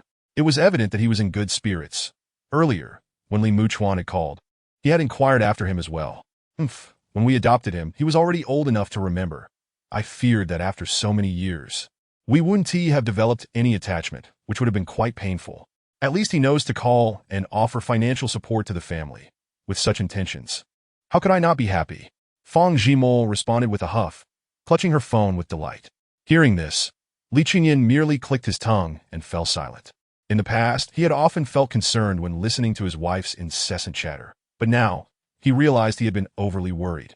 While they conversed, Fang Jima's phone vibrated slightly, delivering a bank message. Your account has received a transfer. Income, 500,000. Fang Jima paused, momentarily stunned, before her eyes widened in disbelief. This is 500,000? When Li Muchuan mentioned sending some money home, she had not taken it seriously, assuming it would amount to a few thousand at most. How could she have anticipated this message would reveal 500,000? It must be a mistake. Li Shengyan, noticing his wife's sudden change in demeanor, leaned over to take a look. Upon seeing the figure displayed, he too was taken aback. 500,000? How is that possible? Chapter 35, Bye, did our son rob a bank? Li Qingyan exclaimed, unable to contain himself. Don't be ridiculous. Our son would never do such a thing. Fang Jima shot back at her husband, then dialed Li Muchuan again. After confirming multiple times that this was indeed money earned by Li Muchuan himself, she felt a weight lift from her heart, no longer troubled by the matter. It was a good thing that her son could earn money. After hanging up, Li Muchuan felt rather pleased. Having consumed a fair amount of alcohol, he found himself a bit groggy. Upon returning home, he quickly succumbed to sleep. The next day, upon awakening, Li Muchuan felt completely rejuvenated. As per his routine, he went out for a morning jog for an hour. Upon returning, he enjoyed breakfast. After getting home, he took a shower and changed into a fresh outfit. With 700 million in hand, it would be rather dull not to spend a bit of it. With this thought, he promptly took a taxi to a 4S dealership. It happened to be Saturday, and the dealership was bustling with customers. "Sir, which model are you interested in?" As soon as he entered, a salesperson approached him. The salesperson, a young man who appeared to be younger than Li Muchuan, greeted him. "Show me your best cars," Li Muchuan replied, glancing around. None of the vehicles caught his fancy. "Audi has several excellent options. May I ask your budget?" Upon hearing this, the salesperson's spirits lifted. He sensed that Li Muchuan was likely a serious buyer. The day's first sale might just belong to him. "There is no upper limit on the budget," Li Muchuan replied confidently, bolstered by his substantial funds. "A wealthy heir?" The salesperson, upon hearing this, instinctively sized up Li Muchuan's attire before quickly gesturing for him to follow. The cars outside seemed rather ordinary, but as they approached the section with vehicles priced above 400,000, the offerings became decidedly more impressive. Li Muchuan's anticipation grew as he surveyed the models. While he had seen many luxury cars online, videos and photos often failed to capture the intricate details and provide a true sense of the vehicle. This is the Audi A7, the latest 2.0T model, with 245 horsepower and a transmission that is. Li Muchuan interrupted the salesperson, noting that the A7 looked quite striking, yet it was not what he desired. The salesperson appeared momentarily flustered, but quickly resumed his pitch. "Moments latte." Li Muchuan's gaze fell upon his target, the Audi R8. As he had imagined, the car looked even more stunning in person. "This is the R8, equipped with." "That's enough, I'll take this one," Li Muchuan interjected, considering the vehicle, worth over 2 million, well within his means to purchase outright. The salesperson's heart raced. Was this really the world of the affluent? Buying a car was as simple as purchasing groceries. "What features would you like? Would you prefer the luxury version or the standard?" As he spoke, the salesperson quickly retrieved a brochure to present to Li Muchuan. The brochure was rather thick, filled with various detailed specifications for different vehicles. Li Muchuan held the booklet, selecting options according to his preferences. Originally priced at 2,300,000, the vehicle's cost surged by several hundred thousand due to Li Muchuan's numerous additions. After including taxes and other related expenses, the total cost would amount to around 3 million. "Sir, will you be paying in full or opting for a loan?" Observing Li Muchuan's choices, the salesperson's excitement was palpable. His face flushed with anticipation. A substantial commission awaited him. "Full payment," Li Muchuan replied languidly. With the funds available, he preferred a direct purchase, finding the hassle of monthly repayments too cumbersome. Indeed, Li Muchuan was not incapable of covering the interest. He simply disliked the idea of being in debt. The once enthusiastic salesperson, upon hearing this, felt as though a bucket of cold water had been splashed over him, his fervor evaporating in an instant. Full payment meant little profit for him in that moment. The male salesperson felt tears welling up, as having a wealthy client was not entirely advantageous. "Sir, it may take 4 to 5 days for the vehicle to be ready for collection. Please expedite the preparation," Li Muchuan insisted, adding the salesperson on WeChat and promptly transferring a sum of several thousand, a gesture of appreciation for his efforts. Having once been an employee himself, Li Muchuan understood the struggles of those in service. Now that he had the means, there was no need for excessive frugality. Seeing the WeChat notification, the male salesperson was invigorated, exclaiming, "Very well, sir. I will ensure everything is arranged and the car is delivered to you promptly." He assured Li Muchuan that he would handle the insurance and license plates, sparing him any worry. After signing the contract and processing the payment, Li Muchuan turned and left. "Did you sell the R8? As soon as Li Muchuan departed, the other salespeople gathered around, their faces alight with envy. Indeed, but he is a tycoon who paid in full. The surrounding sales staff fell silent. A full payment meant no commission for them. Yet, the male salesperson retained his smile. What did they know? Although the purchase was made outright, Li Muchuan's demeanor was impressively affluent. Having left the 4S dealership, Li Muchuan swiftly made his way to a clothing store, intending to select some stylish attire. During his recent move, he had been too lazy to transport many of his clothes, and his current wardrobe was in dire need of an update. It must be said, the thrill of spending money was undeniably exhilarating. Just moments ago, he had casually spent over $3 million, and the satisfaction it brought him was immense. Shortly thereafter, Li Muchuan entered a clothing store he had heard many colleagues rave about for its fashionable designs, albeit with a slightly higher price tag. As he stepped inside, several pieces immediately caught his eye. A light blue suit, likely of a casual style, paired with light-colored trousers, exuded an elegant charm. The other styles in the shop were equally distinctive. It was no wonder his colleagues frequently mentioned this store. At that moment, a female sales associate noticed Li Muchuan and approached him politely, asking, "Sir, have you found anything you like? Would you like to try something on?" "I would like to try this one, that one, and those as well, if that's all right," Li Muchuan replied, designating the items he wished to try on. As long as they fit well and looked appealing, he intended to purchase them all. Chapter 36. A chance encounter the sales associate. Taken aback by Li Muchuan's request to try on over 10 outfits, promptly gathered them for him. The first item handed to him was the light blue casual suit. After a brief moment in the fitting room, Li Muchuan emerged, and his initial impression was favorable. The fabric felt pleasant against his skin, and it offered a comfortable fit without any constriction. Stepping in front of the mirror, he examined himself closely. Li Muchuan already possessed a modicum of charm, but wearing this suit enhanced his elegance, significantly elevating his appearance. "Sir, that outfit compliments you splendidly," the sales associate exclaimed earnestly, acknowledging the suit's suitability for him. Li Muchuan nodded, instructing her to bring the remaining garments for him to try.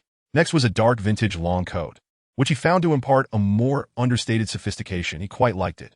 However, he realized the size was slightly too small. Emerging from the fitting room in the new outfit, he felt that while the style was commendable, it was a bit snug. Upon closer inspection, it was evident that the size was indeed short.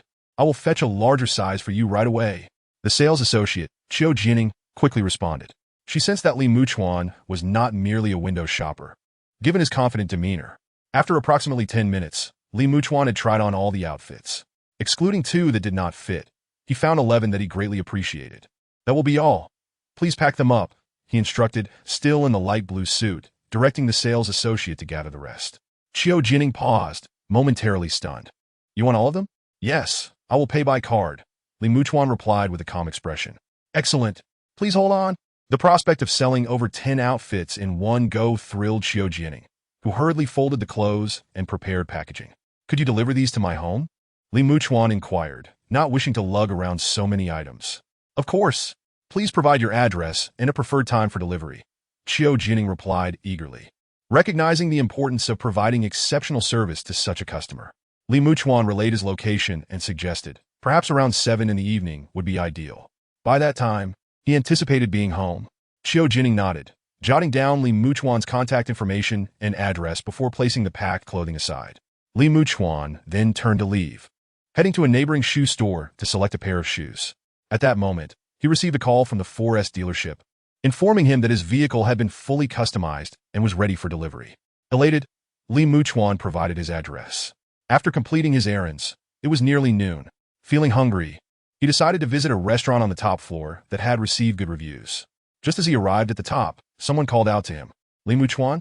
The voice carried a tone of surprise. Turning around, he recognized his former supervisor from his previous job. "What a coincidence!" Miao Ingbo exclaimed, smiling broadly as he had not expected to see Li Muchuan here. Li Muchuan nodded, about to respond, when he noticed several former colleagues gathered nearby. "What a coincidence!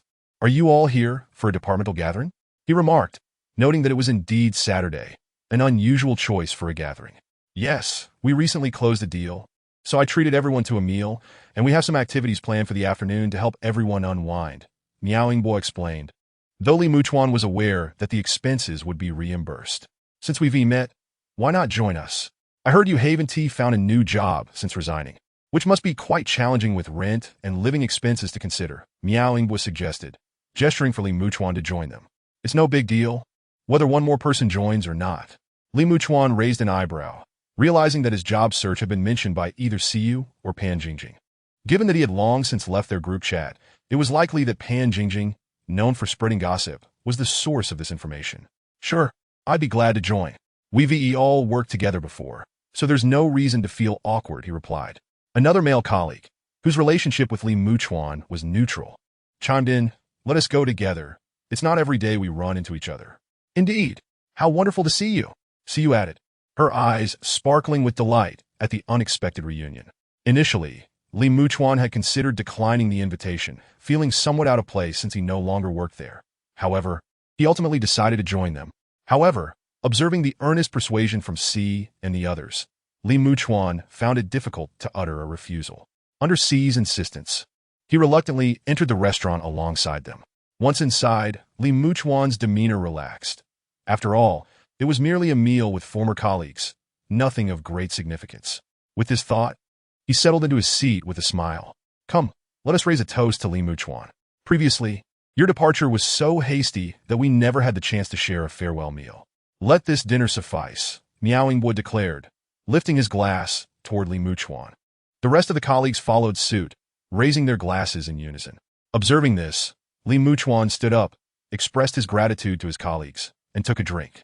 The atmosphere appeared quite cheerful, yet Pan Jingjing's expression was less than pleasant. It was unclear what the supervisor intended by directly mentioning Li Muchuan's unemployment. Surely, the others would deduce that it was she who divulged this information? But then Pan Jingjing thought, since Li Muchuan was no longer with the company, what was there to fear? Among those present, all were colleagues from the same company, with only Li Muchuan being the odd one out. If anyone were to feel awkward, it would be Li Muchuan himself. Chapter 37. Promises of shared hardship. This contract was only made possible thanks to everyone's efforts, and everyone was assured that the bonuses would be substantial. The supervisor, appearing quite pleased, raised his glass to the gathered colleagues. Upon hearing this, Si and the others were overjoyed. While food and drink brought happiness, they were far more enthusiastic about the prospect of money. If they could be generous this time, a sum of 4,000 to 5,000 each would bring them immense joy. 4,000 to 5,000 was sufficient for many endeavors, perhaps purchasing a new phone or some equipment, and still leaving a little to save. The jubilant crowd promptly raised their glasses in celebration. Just then, the dishes they had ordered began to arrive, and the supervisor, beaming with joy, encouraged everyone to eat and drink heartily. By the way, you still haven't found a job. What kind of work are you looking for? Perhaps we can assist you, one of the male colleagues remarked, glancing at Li Muchuan. It seemed he intended to help Li Muchuan find employment. Yet Li Muchuan did not perceive it that way. If there were truly a good position available, the other party would have taken it for themselves, rather than passing it to him. After a moment of contemplation, Li Muchuan realized that this individual was likely aiming to impress Si. Previously, this man had pursued Si numerous times, yet had always fallen short. Now, witnessing Si's closeness with Li Muchuan, he was likely feeling a twinge of jealousy. With this thought, Li Muchuan glanced at Si beside him, feeling somewhat speechless. Even after leaving the company, he found himself entangled in this rivalry. As for work, I do have a friend at a Fortune 500 company with excellent benefits. His annual salary is a staggering 500,000. I also have a classmate who is starting a business and had invited me to join him, but I declined, thinking entrepreneurship was too risky in this climate. Recently, I've heard his venture is thriving. As this was mentioned, the others began to chatter excitedly. Each wore expressions tinged with envy, contrasting sharply with their own circumstances. Why didn't you follow him? Pan Jingjing interjected, unable to contain her curiosity. The male colleagues exchanged awkward glances, their faces stiffening at the supervisor's presence. After a moment's hesitation, they quickly replied, "We're not the same. We lack the capability and must tread carefully." Indeed, the others chimed in, eager to avoid any hint of discontent with their current positions. After all, remaining in the company had its merits, and they were reluctant to attract any negative attention. Pan Jingjing seemed oblivious to the underlying implications of their words, chuckling lightly. Stability is indeed important. Aiming too high may lead to a lifetime of mediocrity. Her remark carried a subtle meaning, and some in the room appeared to grasp it, recalling the comments made in the group chat. They then glanced at Li Muchuan, pondering what offense he had committed to incur her ire. Li Muchuan, however, maintained an unperturbed demeanor, seemingly oblivious to the insinuations. "What kind of job are you seeking? Speak up, and perhaps we can offer some advice. Ideally, it's best to remain in one company for an extended period. Frequently switching jobs often yields little learning and portrays a restless spirit," Supervisor Miaoing was suggested, directing his attention toward Li Muchuan. The word struck a familiar chord, and after a moment of reflection, Li Muchuan recalled having heard similar sentiments before, often directed at those who failed to commit to a single position. For now, I'm not looking for work. I appreciate everyone's kindness, Li Muchuan replied with a smile, candidly revealing his current status. Not looking for work? The others reacted with curiosity, their expressions reflecting surprise. Is he not concerned about his livelihood? They mused, recalling their previous complaints about exorbitant rent and rising housing prices, which had far outpaced salary increases.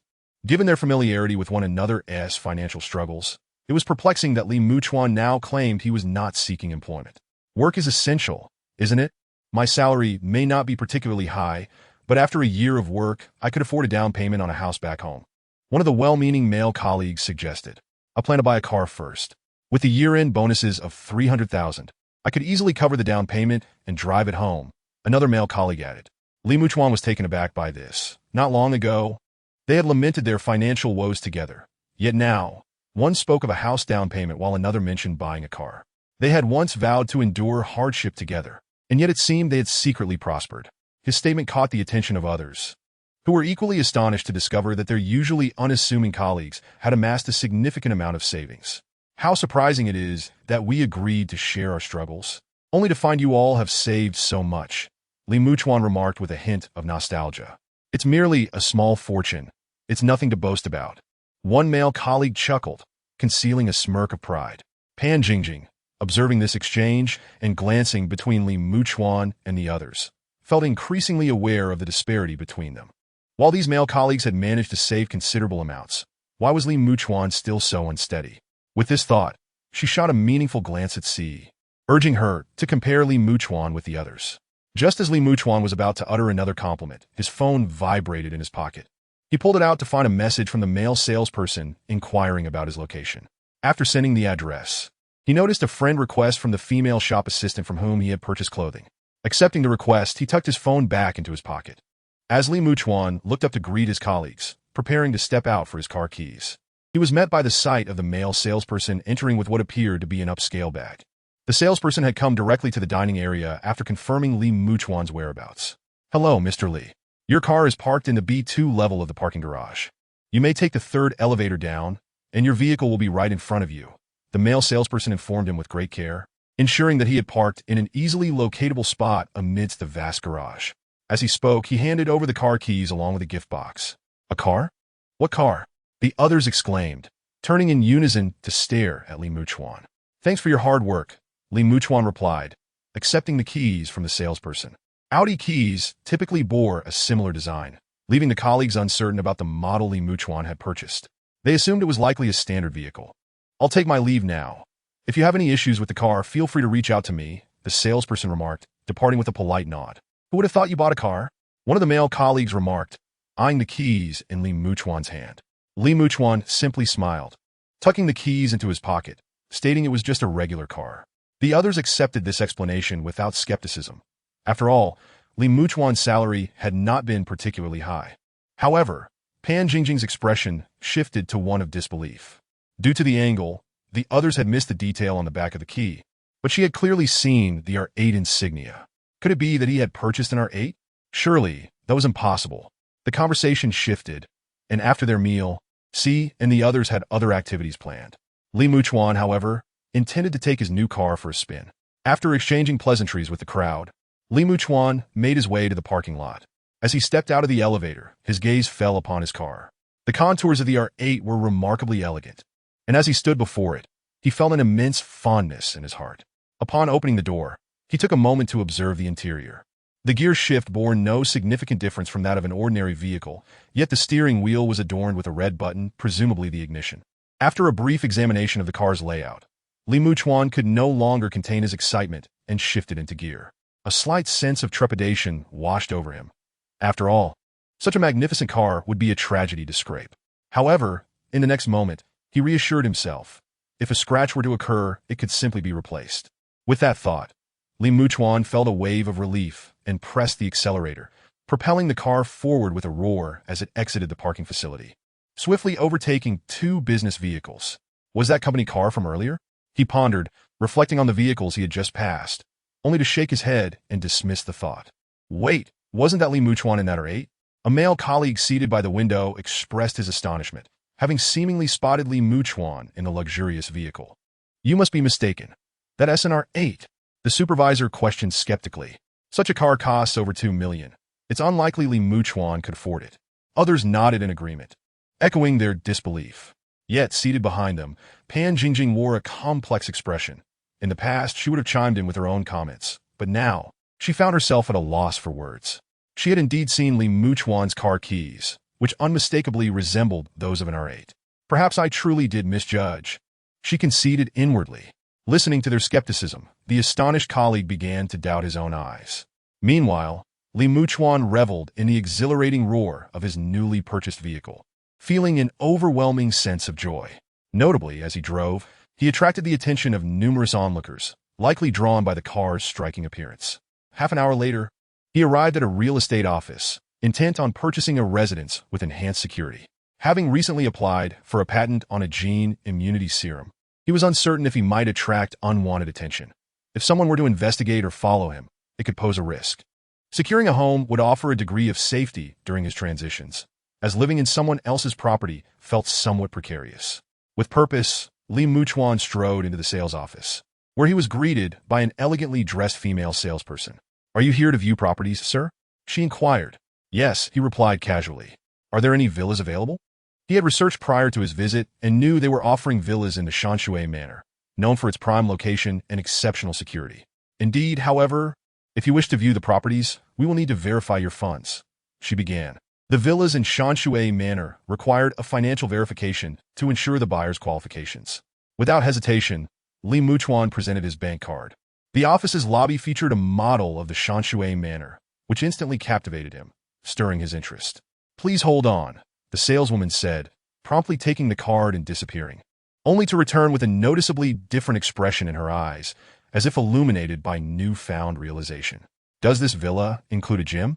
Li Muchuan inquired, prioritizing this aspect alongside security. "Yes, and additionally, there is a private cinema, wine cellar, and swimming pool included," she replied enthusiastically. "Allow me to escort you for a tour."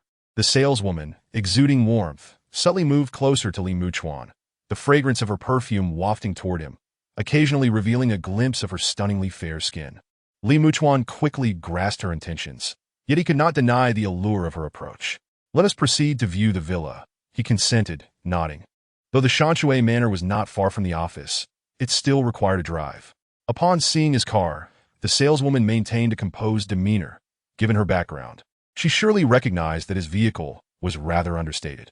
"What is your profession, Mr. Li? You appear quite accomplished for your age," Ning Jia remarked, her gaze reflecting a hint of admiration. Any ordinary man would likely find fulfillment in such attention.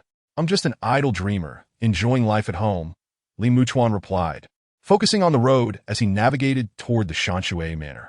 Once they arrived, the vehicle was halted until Ning Jia leaned out to speak with the security personnel, who then granted them passage.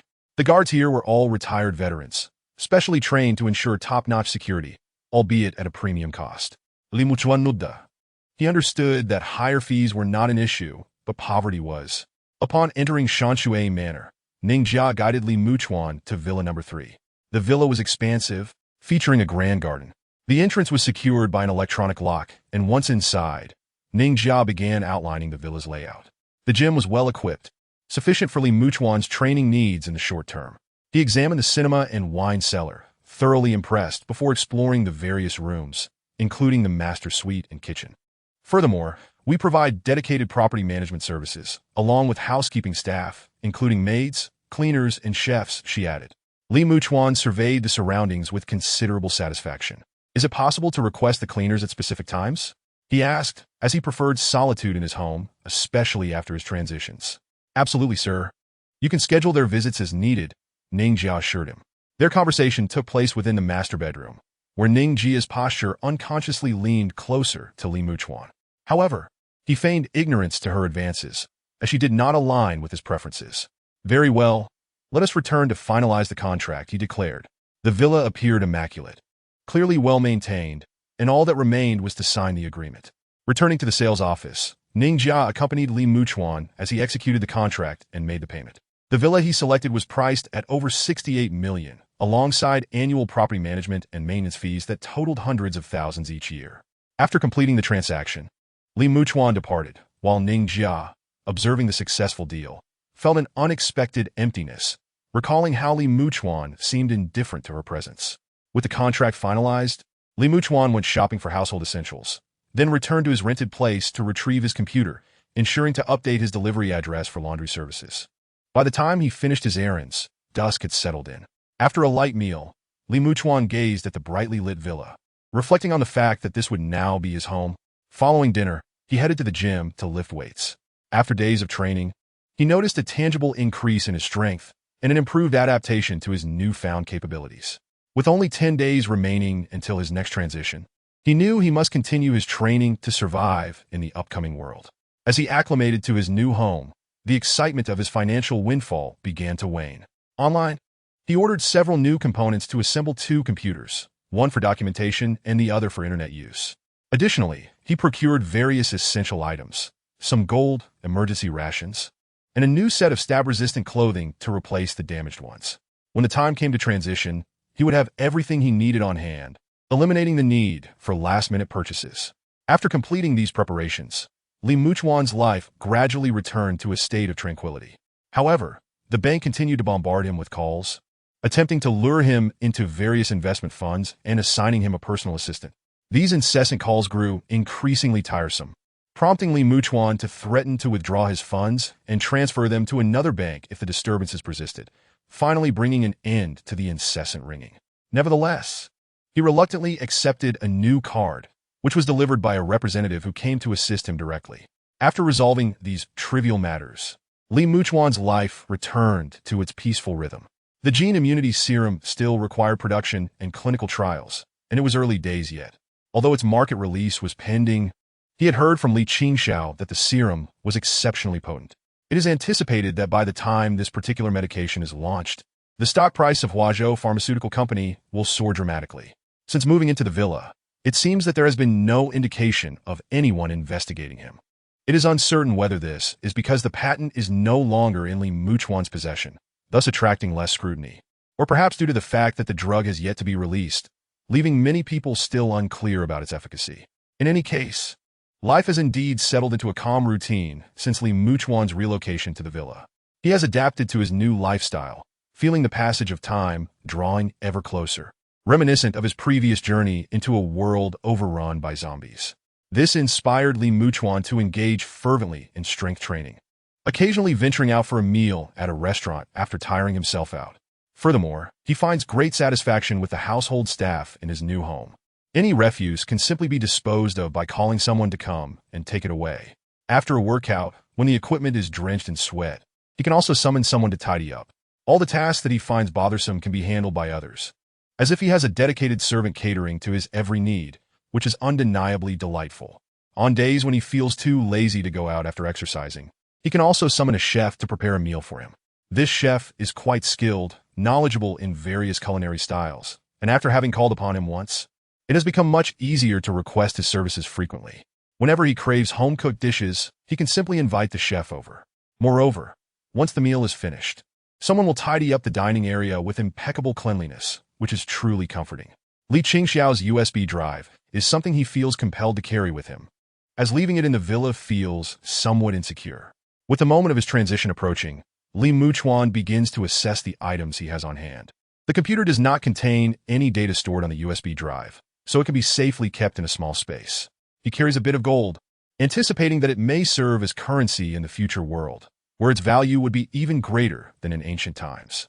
He also brings along a wig, useful should he find himself in ancient times, and prepares some compressed food for sustenance. With just a few items packed, his storage space quickly fills to capacity. As he observes the countdown nearing its end, Li Muchuan takes a deep breath, and at this moment, his gaze sharpens with keen intensity. In a parallel world, on Blue Star in 2018, a thunderous roar erupted in the stadium as countless fans fervently cheered for their teams amidst the fierce competition on the football field. The cameras were focused on the center of the field, poised to capture this exhilarating match. Suddenly, a luminous circle began to illuminate the pitch, drawing in sparkling white dots like stars converging towards its center. The once deafening cheers gradually subsided as spectators sensed something amiss. The football players on the field stood in stunned silence, gazing at the unfolding spectacle. Moments later, the white light dissipated, revealing a figure at the center of the field. He appeared to be the individual who had previously claimed to be a time traveler.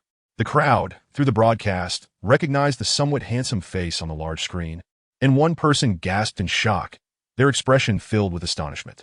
Chapter 40. Indeed, it is that time traveler.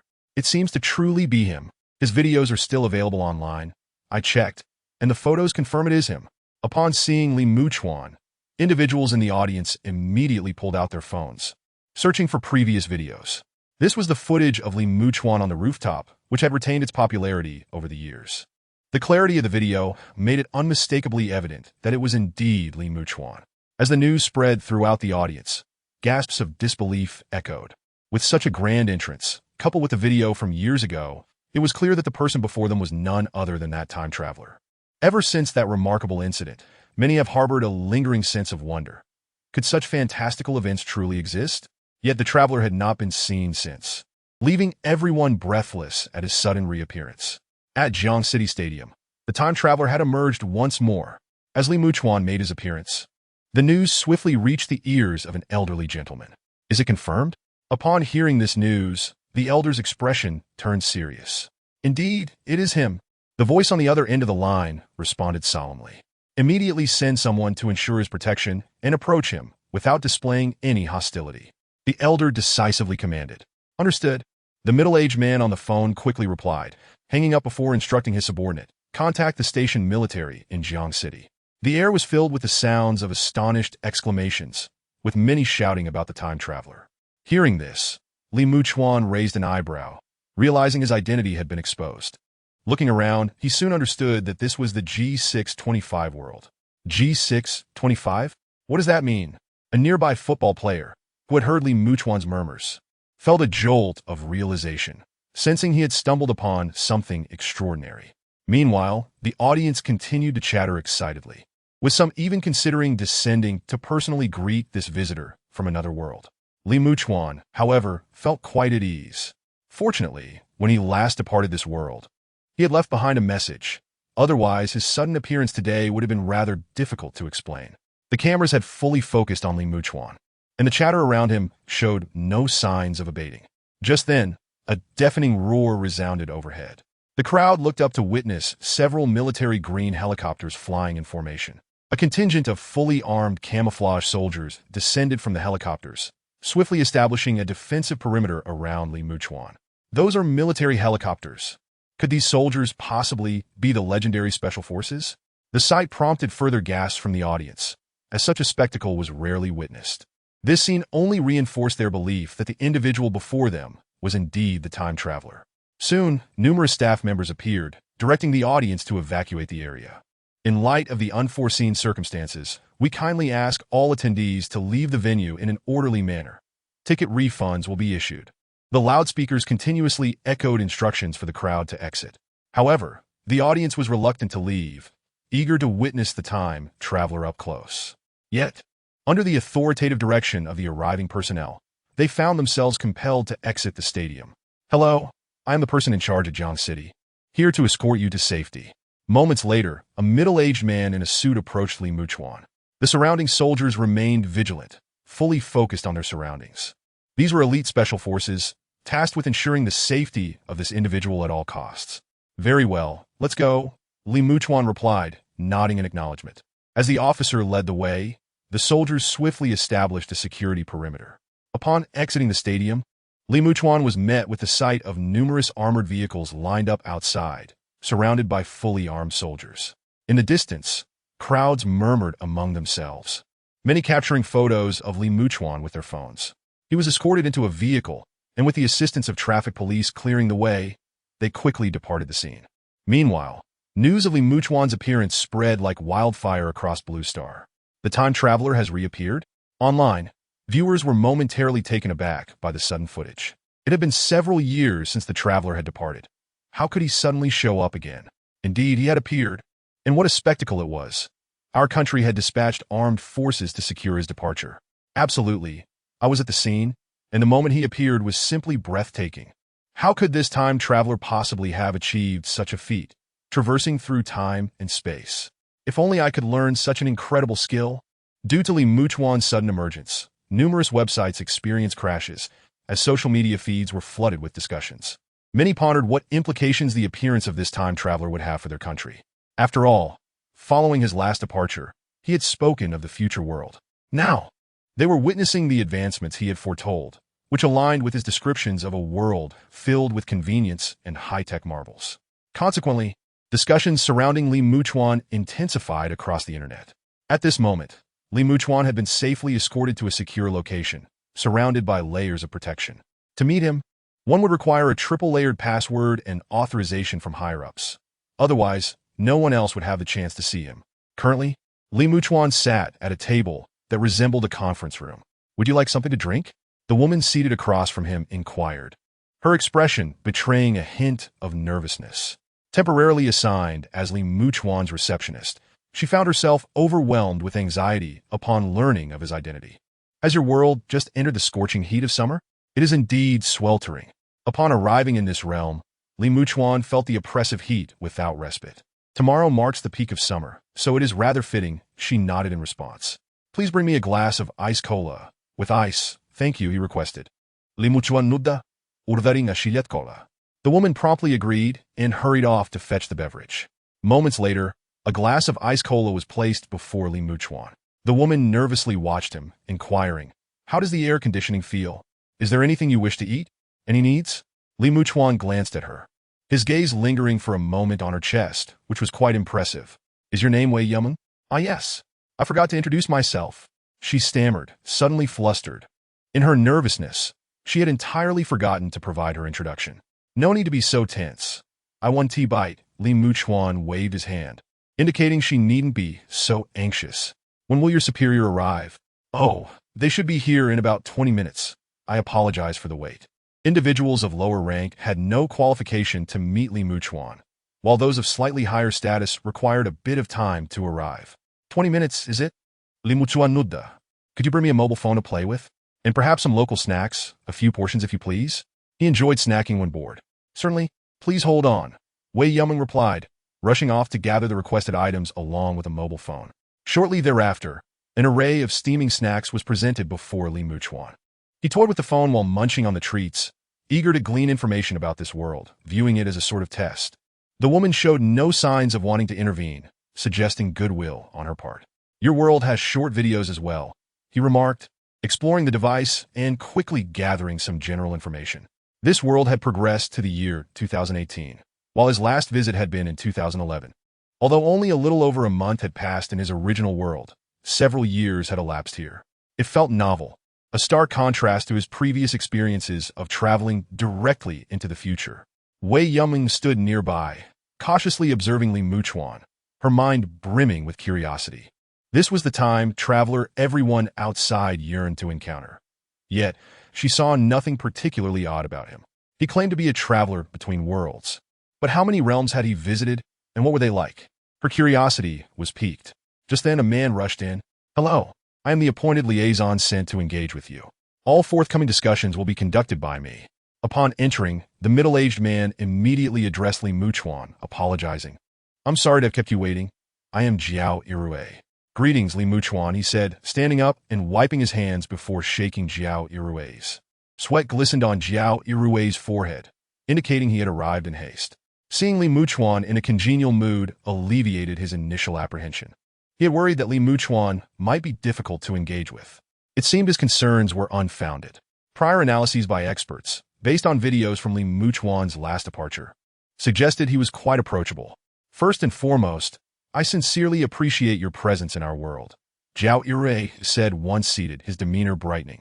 "I am equally glad to be here," Li Muchuan replied genuinely, relieved to find himself in a realm devoid of perilous circumstances. "Now, I would like to proceed directly to the matter at hand," Jiao Irue declared, his expression becoming serious. Meanwhile, Li Muchuan began enjoying the snacks, which he found rather delightful. Wei Yuming observed this exchange, noting that the traveler seemed to be quite the foodie, with a penchant for delicious fare. "You mentioned previously that you wish to collaborate with us. Is that still the case?" Indeed, since I am here, I will certainly collaborate with you, Li Muchuan affirmed, continuing to snack. Zhao Irui's heart soared at this affirmation. Collaborating with such a person was indeed fortuitous. You are seeking advanced technology to aid your development, correct? Li Muchuan replied, while I may not possess high-tech gadgets, I do have some medical inventions. Additionally, the papers authored by Li Qingxiao contain invaluable knowledge, all stored on this USB drive. Is that so? Zhao Irue nodded, his expression revealing a hint of unease. It appeared Li Muchuan could indeed provide relevant technology. However, the question remained, could they meet his requirements? They could not simply benefit from his assistance without offering something in return. I have some medical technologies and related papers to share with you. But there is a condition. This technology must remain exclusive to you and not be shared with other nations. Can you agree to that? Li Muchuan had always harbored a disdain for foreign entities. Thus, he insisted on this stipulation. Absolutely, Zhao Irui nearly exclaimed with joy. Such a condition was hardly a burden.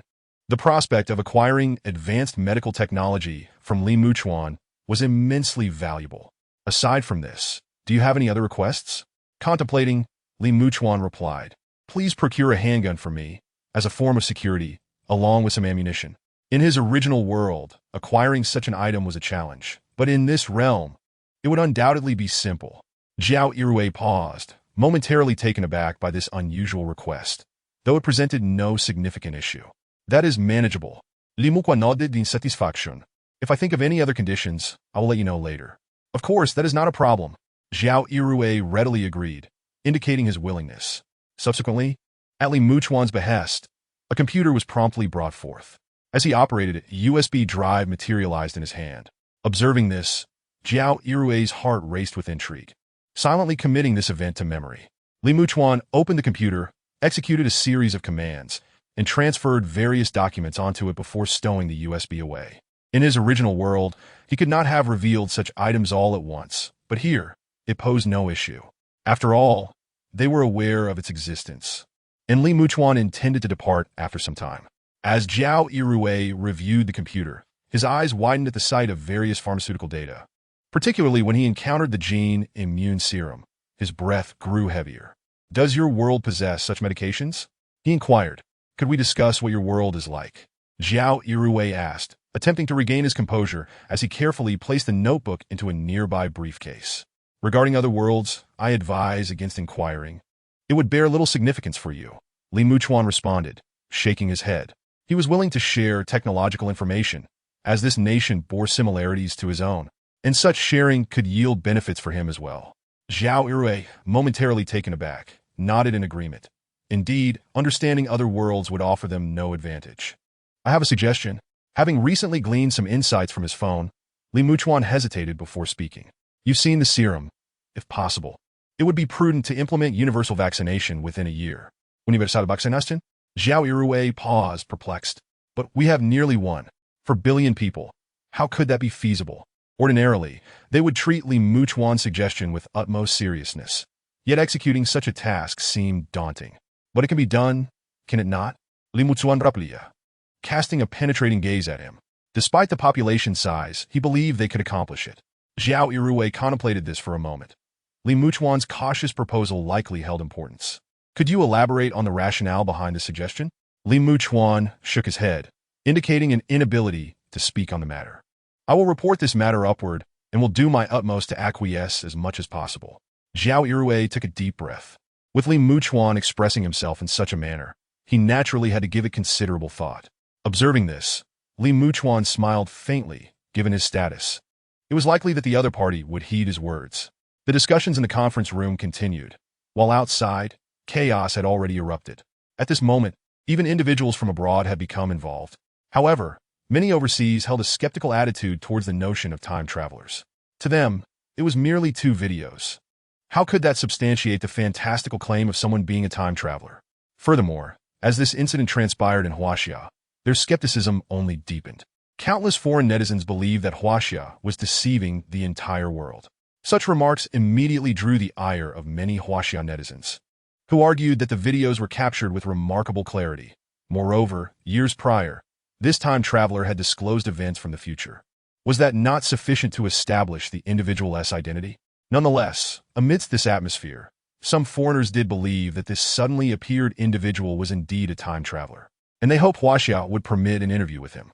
This request not only garnered support from various other nations, but also piqued the curiosity of Huaxia's populace, who were eager to interview this visitor from another world. That essentially summarizes the situation. Are there any further questions? Li Muchuan discarded the trash into the nearby bin, glancing at the empty remnants of food before him. Following the enhancement of his physique, he felt as though his appetite had significantly increased. Zhao Irue nodded in response, having just retrieved a pair of handcuffs, securing the briefcase in his own hands together. Well, I've just received word from above that the outside world wishes to interview you. What are your thoughts on this? With the attention of the entire world fixated on Li Muchuan, it was only natural that they would desire to interview him. However, whether he was willing to participate depended solely on his personal disposition. After a moment's contemplation, Li Muchuan gently nodded. If an interview was to occur, then so be it. Perhaps by accepting this interview, he could also garner a few intervention points. In this tranquil world, Li Muchuan cherished his time immensely. Why not seize the opportunity to earn some intervention points? Very well, the interview will commence in half an hour. We will handle the security arrangements on our end, and during your time here, we have arranged for several bodyguards to accompany you. How does that sound? That would be most excellent. Li Muchuan was indeed agreeable to this. Although the atmosphere felt secure, one could never predict whether unforeseen circumstances might arise. Exercising caution was always prudent. Upon receiving Li Muchuan's consent, Zhao Irue briefed him on the subsequent security arrangements before hastily departing with his briefcase. Outside, an armored vehicle stood ready, meticulously escorting Zhao Irue away. However, this scene did not go unnoticed by many. Observing Zhao Irue's departure after interacting with Li Muchuan, with a briefcase so tightly secured, it seemed likely to contain advanced technology. Such imagery was enough to ignite the imaginations of countless onlookers. When foreign diplomats caught wind of this news, they promptly reported it upwards, their urgency palpable. Soon after, good news arrived. The time traveler was willing to grant an interview. For them, this was undoubtedly a boon.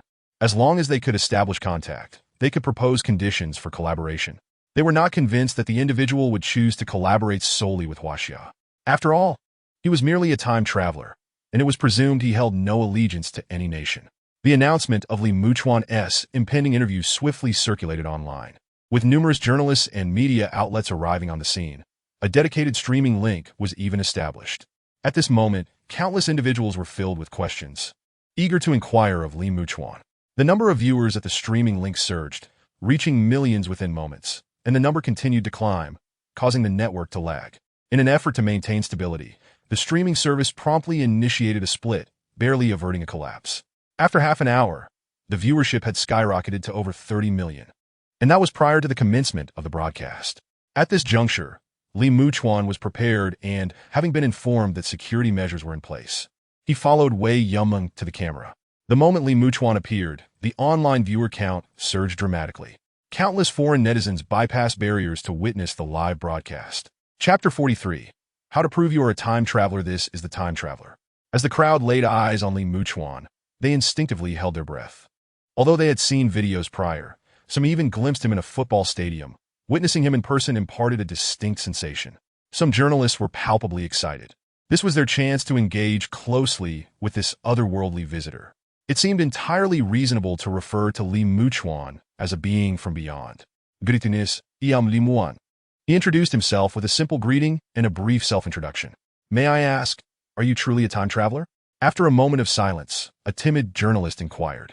Although Li Muchuan had seemingly affirmed his identity, various factors compelled her to pose the question.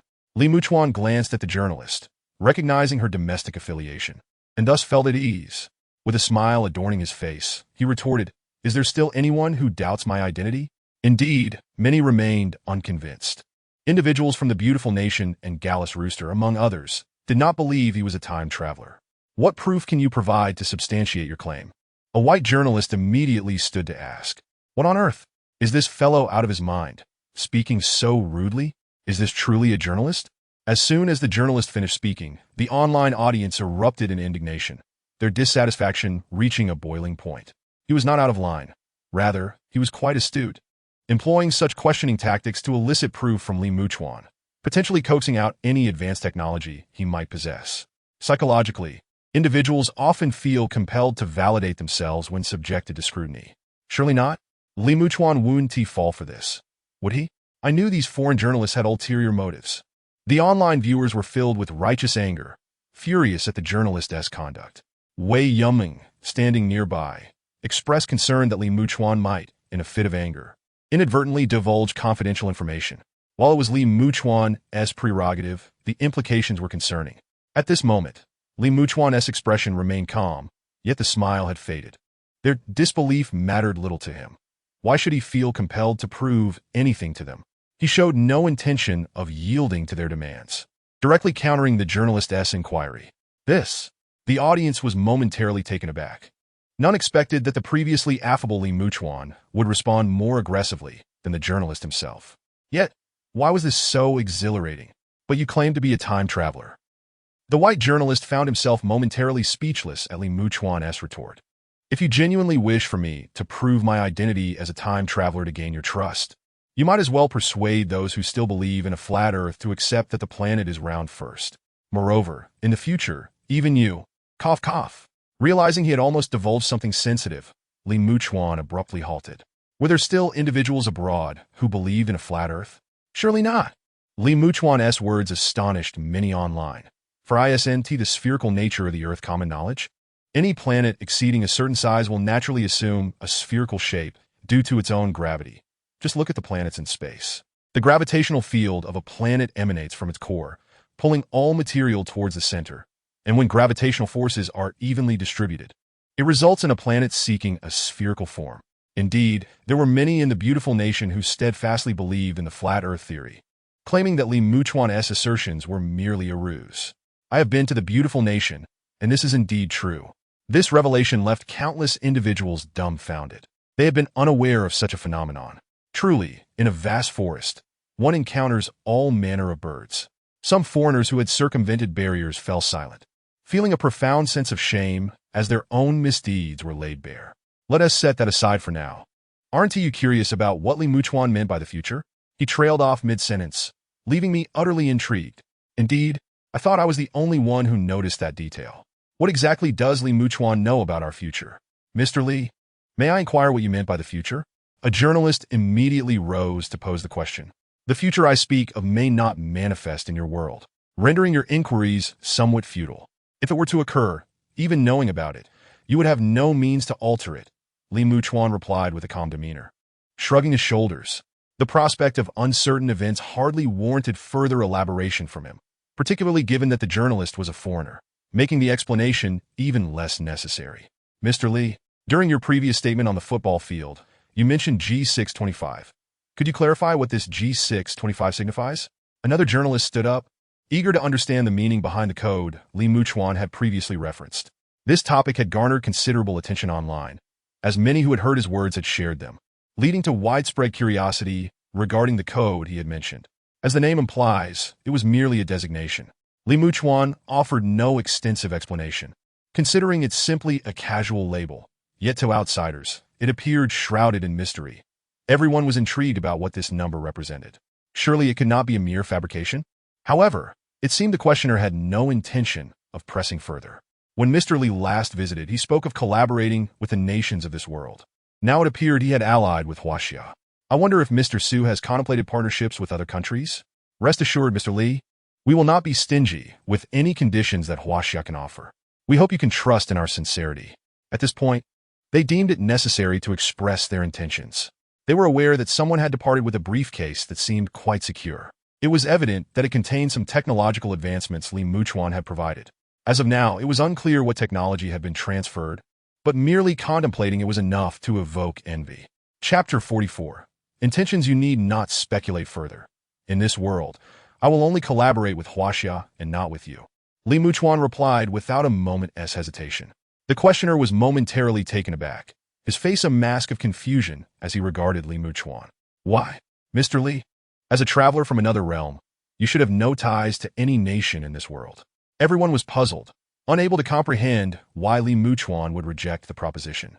Yet, a faint smile graced Li Muchuan's face at that moment. While the connection may not be particularly strong, I perceive this as a parallel world. This nation bears no significant difference from my own, thus I prefer to collaborate with them. The assembly, having anticipated various outcomes, found themselves astonished that Li Muchuan had no intention of partnering with anyone else, solely wishing to ally with Huaxia. What would be the resolution? The visitors had undoubtedly brought valuable offerings. The image of the briefcase they had seen earlier lingered in their minds, prompting speculation about its contents. Although they could not ascertain the specifics, it was reasonable to assume it contained technological innovations not yet developed in their world. Upon hearing this, Wei Yuming's spirit soared. However, upon reflection, it made sense. Li Muchuan had previously stated that the shared technology could not be disseminated to other nations. Mr. Li, may I ask what your purpose for coming to this world is? Another journalist rose, directing his inquiry toward Li Muchuan. This traveler's intentions remained a mystery, piquing the curiosity of many. Indeed, possessing the ability to traverse different realms raises questions about his objectives. Wealth? Or perhaps a desire to explore other worlds? Li Muchuan pondered the question carefully. I hope that my arrival will render your world somewhat different. This statement could be regarded as the truth of Li Muchuan's intentions, as it seemed to align with the conditions for interference. The audience, absorbing this revelation, felt slightly overwhelmed. Was this truly the purpose of such a traveler? Did he intend to leave his mark on this world? Observing the earnest expression on Li Muchuan's face, it did not seem like a fabrication. Could this indeed be his genuine intention? Confusion reigned in the hearts of the spectators. At that moment, Wei Yuming glanced at the time and interjected, "All right, the time for this interview has concluded. Please exit the venue in an orderly fashion." With that, she escorted Li Muchuan through a rear passageway. Meanwhile, additional security personnel stepped forward to separate the crowd from approaching him. The guards, visibly equipped, likely carried weapons. "Mr. Li, we have reserved the Anchi Run Hotel for you. Should you remain in the city, you will be accommodated there. Moreover, higher authorities may wish to discuss matters with you later. If you have any culinary preferences, please let us know in advance." The Anchi Run Hotel is the finest establishment in the area. They had already secured the entire venue, and other security personnel had checked in. Additionally, measures to enhance the city's safety were underway to ensure Li Muchuan's security during his stay. Numerous resources had been mobilized. In light of personnel shortages, elite operatives had been urgently summoned. The directive was clear. The city's safety environment must achieve the highest standards. Patrol vehicles would be deployed around the clock, particularly in densely populated areas such as transportation hubs. Li Muchuan's movements could also be subject to traffic control to guarantee his absolute safety. It could be said that the city's security had escalated several levels. Ordinary citizens had already begun to notice the changes on the streets. Some petty criminals had sensed the shift and were trembling in fear. Many fugitives had commenced purchasing tickets to flee the city, as the likelihood of capture was too great to ignore. The moment one stepped onto the subway, one would encounter identity checks, and even bringing water into the station required a sip to be taken first. Under such stringent regulations, fugitives were under significant threat. "Just handle this arrangement." Li Muchuan nodded in agreement. "By the way, when can I try out the firearm you promised me?" While still in this world, Li Muchuan decided to practice his marksmanship and perhaps take some ammunition with him upon departure. However, considering the limitations of his spatial capabilities, he realized he could not carry much. Reflecting on this, he felt the space was indeed too confined, truly a small space. "Mr. Li can try out various types of firearms at any time." Wei Yuming quickly affirmed this, deeming it a trivial matter. Li Muchuan contemplated and decided to commence his firearms training the following day, as today had already consumed considerable time. The two conversed as they left the venue. Meanwhile, the journalists at the center of the hall departed with a sense of unfulfilled curiosity. They had yet to extract further questions, such as how Li Muchuan managed to traverse worlds and what other realms he had visited. Such inquiries held immense allure, yet the interview concluded abruptly. "This is all the information I gathered from Mr. Li. Everyone has seen it. What are your thoughts?" Zhao Yinrui, seated in the conference hall, presented the materials he had received from Li Muchuan to the attendees. Observing the medications brought by Li Muchuan, each labeled with their effects, the atmosphere grew solemn. Has it been verified? Can this medication truly achieve the stated effects? A middle-aged man inquired earnestly. According to the preliminary conclusions from medical experts, this medication can indeed be manufactured and is expected to deliver comparable efficacy. Zhao Yinrui replied promptly. That suffices. If the experts are so confident, then it is unlikely to be erroneous.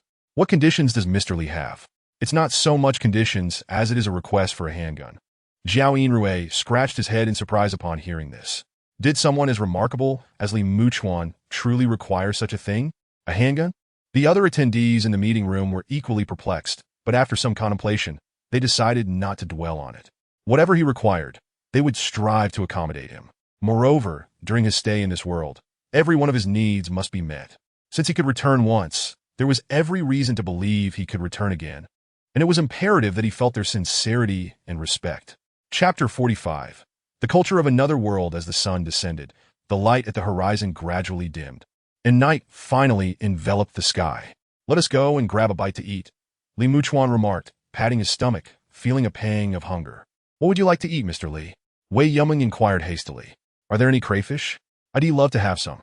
Li Muchuan contemplata, thinking that enjoying crayfish on a summer evening would be delightful. Yes, we do, Wei Yuming responded before leading the way. Li Muchuan followed closely behind the other person, and the two first boarded a vehicle, which then came to a halt beside a street filled with food stalls. Should they pack their food to take back or? At this moment, the snack street was bustling with people, and she worried whether entering might lead to some unforeseen incident. However, Li Muchuan was unfazed. With bodyguards surrounding him, and considering they were in Huaxia, the likelihood of encountering danger was not particularly high. Let us eat inside. Freshly cooked food is the best, he declared, stepping out of the vehicle.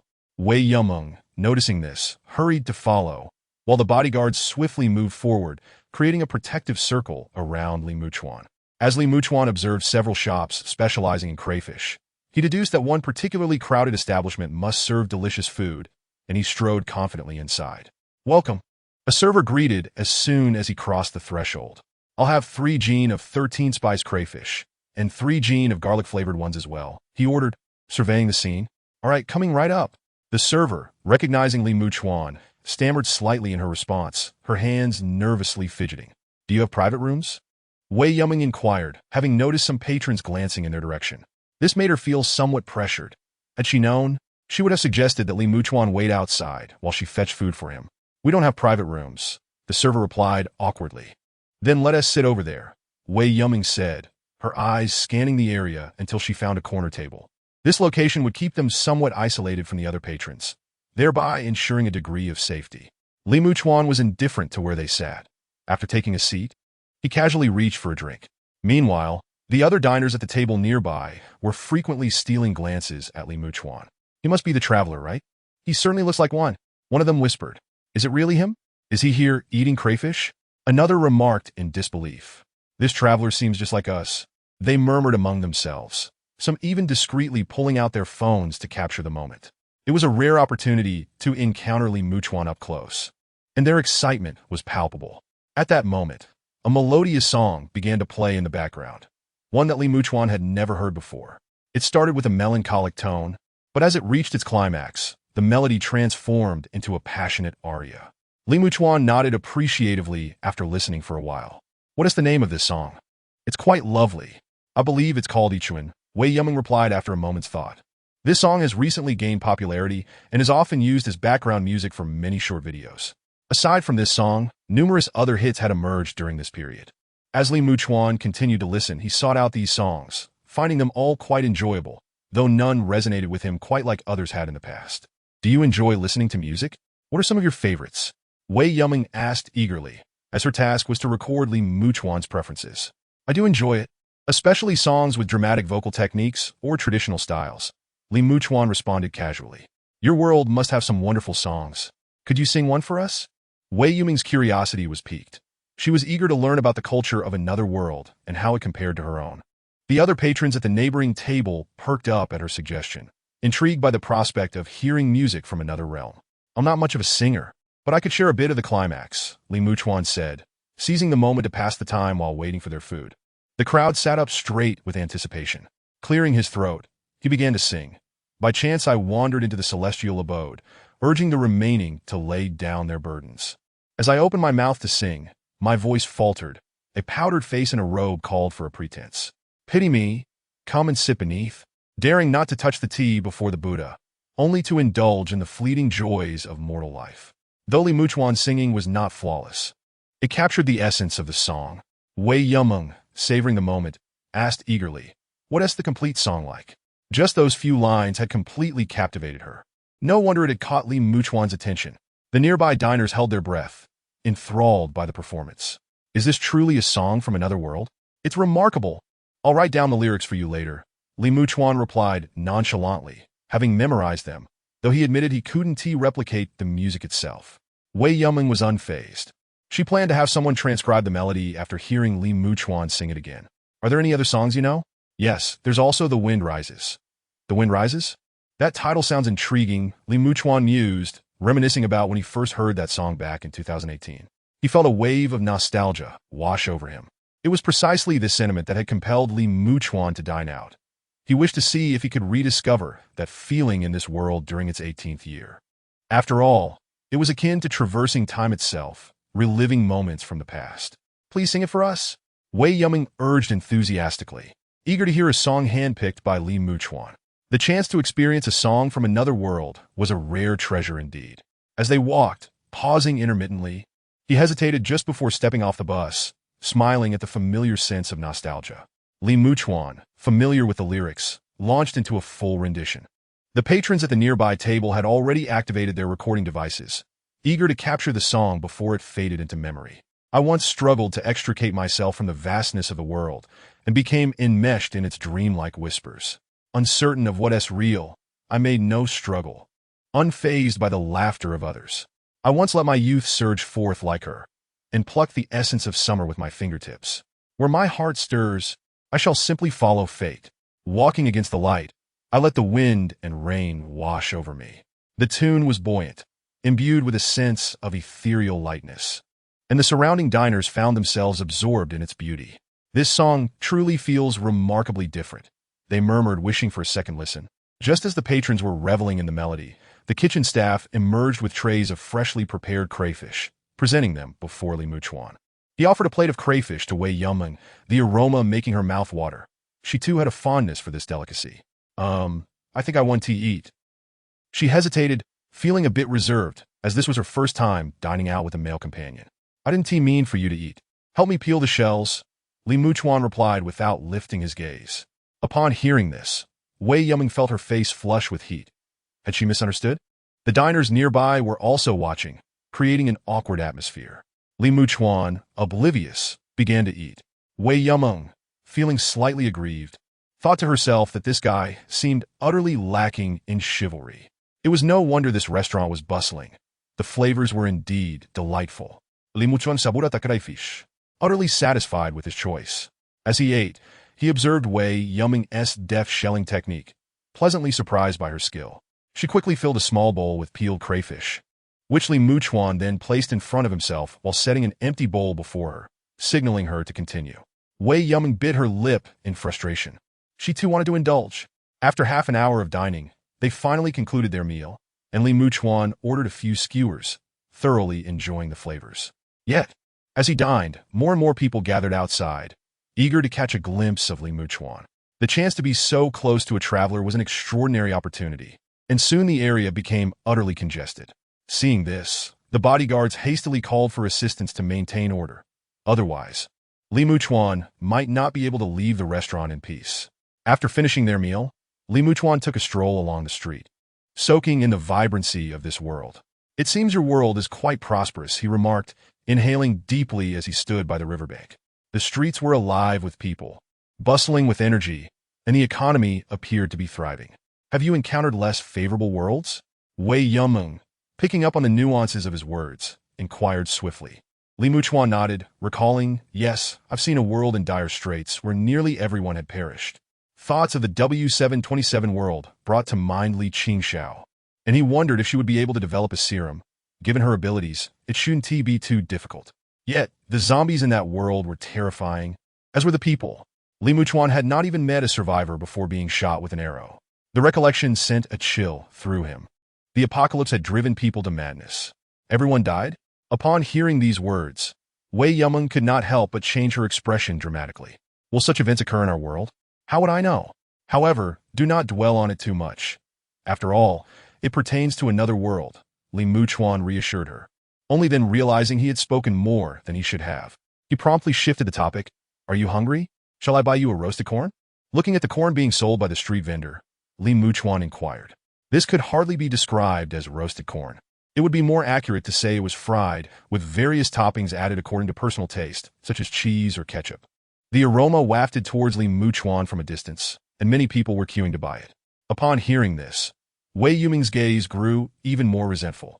After having indulged in numerous crayfish earlier, not a single bite had been offered to her, yet now she was being offered corn. She contemplated stubbornly refusing, but her stomach had already begun to protest. Reluctantly nodding in agreement, she took a small bite once the corn was handed to her. Any lingering dissatisfaction vanished instantly, leaving only the enjoyment of that single bite. Li Muchuan then noticed that Wei Yumeng was relishing the corn, and it seemed she had not dined for dinner. Realizing this, he ordered several snacks from the nearby food stall for her. This act completely dispelled Wei Yuming's resentment. With delicious food before her, she had no inclination to dwell on Li Muchuan's previous actions. By the way, can you traverse worlds and reach the future, where you might see spaceships? Do future spaceships truly utilize curvature engines? Wei Yumeng gazed at him with wide eyes, eager to satisfy her curiosity. Given humanity's current technological capabilities, we are yet to leave our solar system. Best not to inquire too much about traversers, Li Muchuan replied, casting a glance at her. He had never been to a world with such advanced technology, so he had little to share. Wei Yumeng rolled her eyes in exasperation. If he didn't want to talk, then so be it.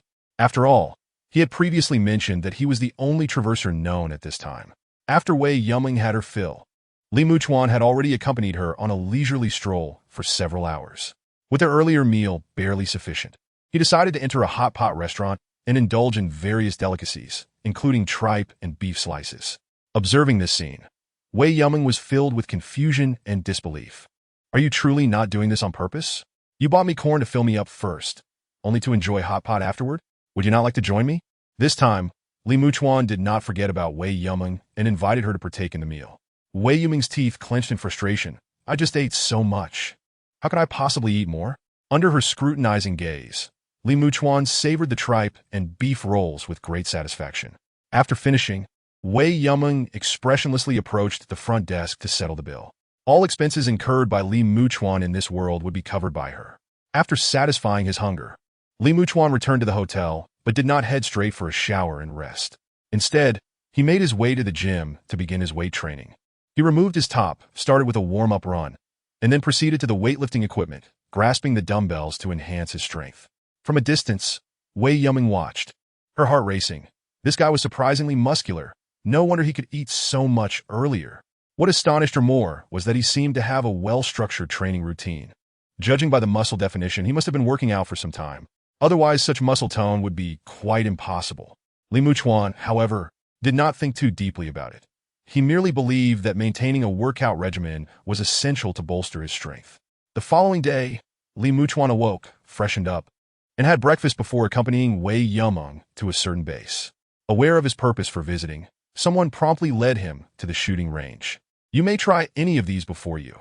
Take whichever ones you fancy, the instructor said as he laid out an array of weapons, including rifles and sniper guns. Li Muchuan gazed at them with longing, but he knew he could not take any with him. He resolved to upgrade his spatial storage upon returning to avoid such limitations in the future. Feeling somewhat regretful, he pointed to a handgun and indicated he would like that one. Upon seeing this, the instructor began to teach him the proper handling of firearms and the essentials of shooting. Li Muchuan was pleased to find the instructor to be exceptionally patient. Even when Li Muchuan struggled to grasp certain concepts, the instructor continued to guide him with unwavering calmness. Li Muchuan recognized that if he were one of the instructor's soldiers, he would have likely faced reprimands by now. After a morning of practice, Li Muchuan finally gained some control over the mechanics of shooting, and now it was time to refine his accuracy with live ammunition. His physical condition was decent, but his reaction time left much to be desired. Before departing, the instructor remarked with a hint of nostalgia. Hearing this, Li Muchuan sighed, acknowledging that with age his reflexes had indeed diminished significantly. During the shooting drills, it felt as though his reactions were slightly delayed. However, he knew that such reflexes could be regained through diligent training. Upon returning to the hotel, he requested Wei Yuming's assistance in setting up a shooting range within the premises. Otherwise, he would have to travel a considerable distance for training, which was quite a waste of time. Wei Yumeng did not refuse this request, as long as proper safety measures were in place. Establishing a shooting range in the hotel was not a significant issue. After all, the area surrounding the hotel had already been cleared. With only 10 days left on the countdown, Li Muchuan was determined to enhance his shooting accuracy during this time. Therefore, the subsequent days were filled with the sound of gunfire echoing throughout the hotel. Initially, he frequently missed the target, but eventually, he managed to hit the target 9 out of 10 times. By the end of the 9-day period, Li Muchuan had successfully learned to hit the target consistently within 10 meters. While his accuracy in hitting the bullseye was still low, he was now able to avoid missing the target altogether, achieving over an 80% hit rate on moving targets. For Li Muchuan, this training period was far from wasted. "Here is the handgun you requested, along with ammunition," Wei Yumeng said as she approached him, carrying a box. Opening the box revealed a brand new handgun and gleaming yellow bullets. Seeing this, Li Muchuan eagerly loaded the handgun with bullets, adding an additional round to the chamber. After storing the handgun in his spatial storage, he proceeded to collect the 50 bullets before him. With the 16 rounds already in the handgun, he had a total of 66 bullets. While the quantity was somewhat limited, there was little to be done about it. The spatial storage had its constraints. This was after he had disposed of everything he had previously brought except for the USB drive. Upon returning, he would need to seriously consider upgrading his spatial storage. Wei Yumeng observed as the items in Li Muchuan's hands vanished without a trace, no longer surprised by the phenomenon. "Are you leaving tomorrow?" she asked hesitantly. Li Muchuan nodded in response, confirming that he had informed the authorities of his departure. According to their wishes, they hoped to gather data on his exit, including recordings and magnetic field fluctuations. As far as current technology was concerned, there was little more data they could obtain. Li Muchuan had already agreed to this request, and if they did manage to capture any data, he could potentially request a copy. "When do you anticipate returning to this world?" Wei Yumeng inquired, having spent nearly every day closely by Li Muchuan's side. Though their time together had not been excessively long, a bond had begun to form. With Li Muchuan's impending departure, she felt a twinge of sadness. This question momentarily stumped Li Muchuan. Honestly, he had no idea when he would be back. To this day, he was still uncertain about the mechanisms governing world traversal. If he knew, it would be much easier. At least he could selectively bring items with him in the future. "Since I'm about to leave, as a token of gratitude for these days, let me treat you to whatever you desire," Li Muchuan said with a smile, suggesting that they could enjoy a meal together on his account. Wei Yumeng tilted her head thoughtfully. "How about bluefin tuna? I've heard it's quite delicious." With Li Muchuan leading the way, her spirits lifted immediately. "Bluefin tuna? Aren't they on the brink of extinction?" Li Muchuan raised an eyebrow upon hearing this and checked on his phone. Realizing that the fishing conditions in this world were still satisfactory and had not reached a critical state. However, the price was exorbitantly high, approaching nearly 100,000 per pound, while the premium quality could even reach several 100,000. Given Li Muchuan's financial standing, he could indeed afford it. The next day, Li Muchuan found himself at the center of a base, surrounded by various instruments designed to record the moment of his traversal. In front of him, several individuals watched the screens with eager expressions, as if anticipating something significant. "Mr. Li, do you have any other requests before your departure?" Xiao Yinrui asked, looking somewhat helplessly at Li Muchuan. Li Muchuan brought a considerable amount of items for them, yet not a single one matched their requests. This lopsided exchange left them somewhat apprehensive, pondering whether the next time Li Muchuan arrived, the transaction could still be feasible. If only Li Muchuan had more demands. After all, if he needed gold, he could easily procure several tons for himself. Upon hearing this, Li Muchuan smiled and waved his hand dismissively, suggesting they could discuss it another time, as opportunities would abound in the future. He merely lamented the limited capacity of his space. Otherwise, he would have certainly requested a close-in artillery piece, the kind dismantled from a warship, which would effortlessly obliterate anything in its path. Xiao Yinrui, listening to Li Muchuan, could only nod in agreement. At that moment, glimmers of starlight began to emanate from Li Muchuan, signaling to those around him that he was about to depart from this realm.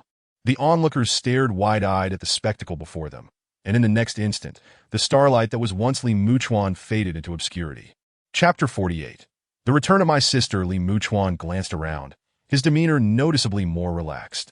This world he had traversed was significantly more hospitable, akin to a vacation. As he surveyed the right corner, he felt a twinge of curiosity, wondering how many interference points he would acquire this time. Upon inspection, he was elated to discover a display of 10,000 points. Exactly 10,000. After a moment of joy, a flicker of doubt crept in. Was it too coincidental to be precisely that amount? Had some portion been consumed? This thought briefly flitted through his mind before he set it aside. Next came the allocation of these points. Since they were so plentiful, he decided to use a portion while reserving the rest. He contemplated utilizing them to enhance his small space, as he would need to carry some items within it. Retaining 1,000 points seemed prudent, allowing him to expand the small space with the remaining 9,000. With this plan in mind, Li Muchuan promptly began adding points to the small space, and moments later, the total surged to 9,087. The previously cramped area had finally expanded a bit. Approaching the safe, he opened it to reveal gleaming gold bars. These were purchased from the bank, each weighing a standard 25 kilograms, with a volume of approximately 1,400 cubic centimeters. Li Muchuan intended to use these gold bars to gauge the capacity of his small space. One by one, he placed the bars inside, and soon enough, the space was nearly filled. After counting, he had managed to fit 12 gold bars, leaving just a bit of room. This suggested that the small space had a capacity of around 18,000 cubic centimeters, or 0.018 cubic meters. Li Muchuan estimated that 10,000 interference points would equate to roughly 0.02 cubic meters. While the small space seemed limited, it was still capable of accommodating a dozen gold bars. And if he opted for compressed biscuits, he could certainly bring along some provisions. "Hey, could you send a cleaner to my villa?" Li Muchuan called, requesting someone to tidy up the place. After being away for a few days, dust had begun to accumulate, and he felt no need to handle the cleaning himself. A simple request would suffice. Shortly after his call, several cleaners arrived at the villa, and upon receiving Li Muchuan's approval, they immediately set to work, meticulously cleaning every nook and cranny. However, the floors required little attention, thanks to the intelligent robotic vacuum he had purchased for several thousand, which effectively kept the space tidy. After attending to these matters, Li Muchuan stretched lazily, noting that there were still 5 days until his next journey. It was now August 7th, implying that the next traversal would commence on August 12th. Picking up his phone, he considered whether he should take it along for the next adventure. What if he ended up in the prehistoric era and encountered dinosaurs? It would be an excellent opportunity to capture photographs as mementos, potentially unveiling ancient mysteries to the modern world. Conversely, if he found himself in a future world, he could simply buy a phone there. As Li Muchuan pondered this, his phone vibrated, inundating him with text messages. Upon checking, he discovered that his mother had sent a message yesterday, but he had missed it due to his traversal. The message revealed that his sister had been accepted into a university in Jiangliushi and hoped Li Muchuan could pick her up and help her settle in. Upon reading this, Li Muchuan felt a headache coming on. Ever since childhood, his sister had been somewhat clingy, and knowing he was attending university in Jiangliushi, she had expressed a desire to enroll there as well. Initially, he thought she was joking, yet here she was having genuinely pursued that ambition. As he continued reading, his mother explained that she hadn't intended to trouble Li Muchuan, but seeing how well he was doing, she hoped he could look after his sister, especially since it would be her first time away from home. With this in mind, Li Muchuan sighed. He couldn't possibly refuse his parents' request. He quickly replied to his mother, explaining that his phone had run out of battery yesterday, and he only saw the message today, before agreeing to help. Fang Jimo responded promptly, indicating that his sister would share her travel plans with him. While Li Muchuan sighed at the situation, he soon reassured himself. After all, he could simply drop his sister off at school and provide her with some money if needed. It shouldn't be too burdensome. Just then, a message from his sister arrived. "Brother, can I go to Jiangliushi a few days early to have some fun?" Li Muchuan felt a twitch at the corner of his mouth. There wasn't much to do in Jiangliushi, and once she started school, she'd meet her classmates. If she arrived early, she'd have nowhere else to go. Li Lingqin replied, "That doesn't matter. I won't tire of visiting the same place repeatedly." The issue was that he had been quite busy lately. "When are you coming? Let's coordinate a time. I hope it's not when I'm busy." Li Muchuan didn't acquiesce, as he had his next traversal on August 12th, and he was uncertain how long it would last or when he would return. He hoped to have time to see his sister off since it was her first time venturing far from home, and he felt compelled to look after her. Meanwhile, in another city, Li Lingqin pouted, thinking, "What a stingy brother. He won't even let me visit for a few days." She felt neglected, believing he didn't regard her as a sister. However, Knowing that Li Muchuan had refused, she dared not press further, fearing he might ignore her or, worse, block her. After reluctantly agreeing, she pondered whether she could deceive him by claiming school started early. On the other hand, Li Muchuan found himself quite at ease, reflecting on how his sister's clinginess had often been overwhelming during their school days. He tended to prefer solitude, making their personalities somewhat incompatible. Chapter 49. The setting sun. Li Muchuan drove his R8 directly to the seaside, where the weather remained somewhat warm. He sought to enjoy the breeze by the ocean. The R8 model was undeniably striking, especially with its ambient lighting and exterior lamps, which left a profound impression upon ignition. After an hour's drive, he arrived at the coast, parked his car, and stepped out to stroll along the sandy beach. The shore was bustling with people, many appearing to be tourists, while vendors hawked various toys nearby. As he walked along the beach, the crowd began to thin out after a turn. Ahead lay several massive rocks, and upon climbing over them, he discovered a small natural cove, a serene haven away from the tumultuous waves. This secluded spot was relatively unknown, as it seemed to lead to a dead end, deterring most from venturing further. Li Muchuan settled down, anticipating the sunset. This was a spot his ex-girlfriend had once introduced him to, recalling fondly that she had taken him here because she knew he cherished tranquil places. It was also where their relationship had blossomed. Reflecting on the past, Li Muchuan realized it had been quite a while since he last visited this location. Had it not been for his recent journey aligning perfectly with the G625 world of 2018, he might never have returned. It was time to let go. As he surveyed his surroundings, memories flooded his mind. First loves often lingered painfully in one's heart. A sense of wistfulness lingered in the depths of my heart. While I articulated otherwise, my mind could not help but wander to the thought that had he possessed wealth back then, perhaps true love would have blossomed. Li Muchuan reclined carelessly upon the sand, awaiting the breathtaking spectacle of the sunset. Time gradually slipped away as the waves relentlessly caressed the shore, producing a soothing cacophony. "Hurry, just a bit further, and we shall arrive at the place," I exclaimed. This spot, which I discovered previously, is a particularly exquisite little beach. As Li Muchuan lay there with his eyes closed, listening to the rhythmic sound of the waves, a voice suddenly broke through from beside him. He opened his eyes to behold a pair of long, slender legs, the owner of which adorned delicate sandals that revealed her fair, petite feet. Quite an attractive sight indeed. At first, I had assumed this secluded spot was known only to me. I never anticipated encountering a man lying here, which left Lingxian feeling somewhat awkward. Meanwhile, her two close friends had already scaled the boulders, muttering to themselves. "Is this place truly as beautiful as you claimed? We've journeyed such a distance, and I see no path ahead." However, as soon as she finished mumbling, she noticed Li Muchuan sprawled nearby, and both parties exchanged startled glances, the atmosphere turning a tad uncomfortable. "I apologize. I did not expect anyone to be here," Lingxian said, still perched upon the rock, her long legs seemingly at a loss for space. "This is not my private domain. There is no need for apologies," Li Muchuan replied with a smile, appreciating the girl's kindness. Such matters hardly require an apology.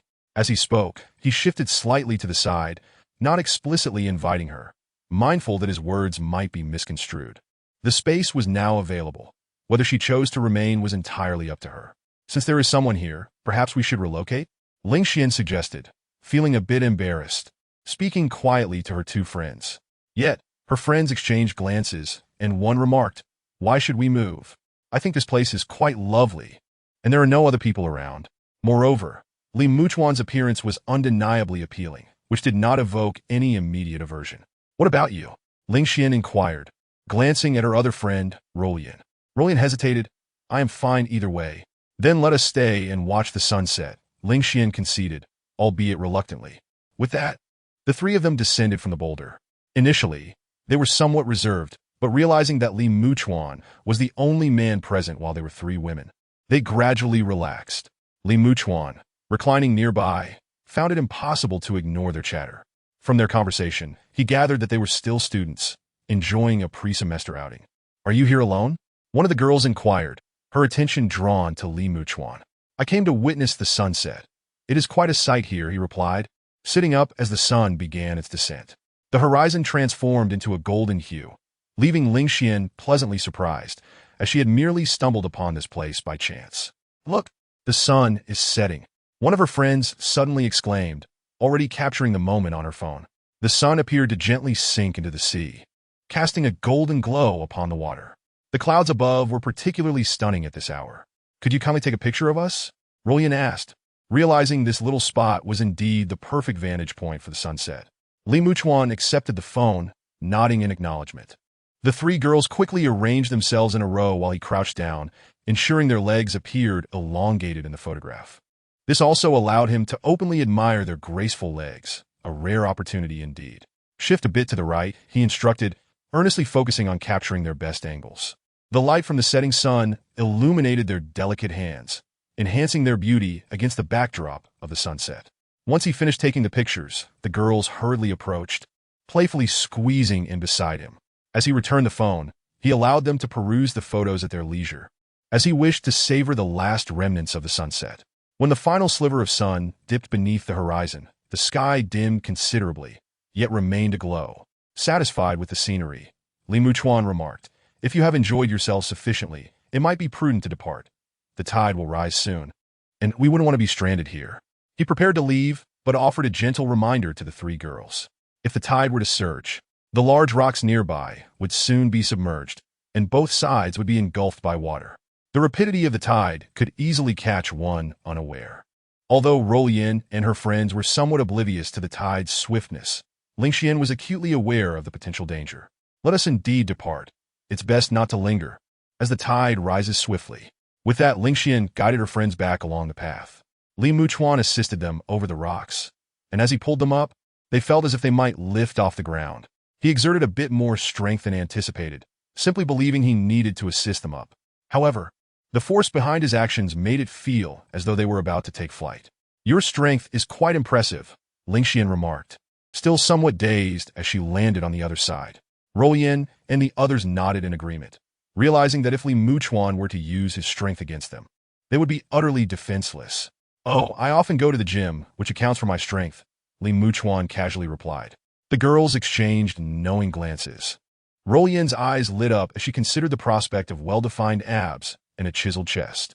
"How much does it cost to join a gym nowadays? Is it expensive?" Lingxian pondered, contemplating whether she should also join a gym to enhance her physique.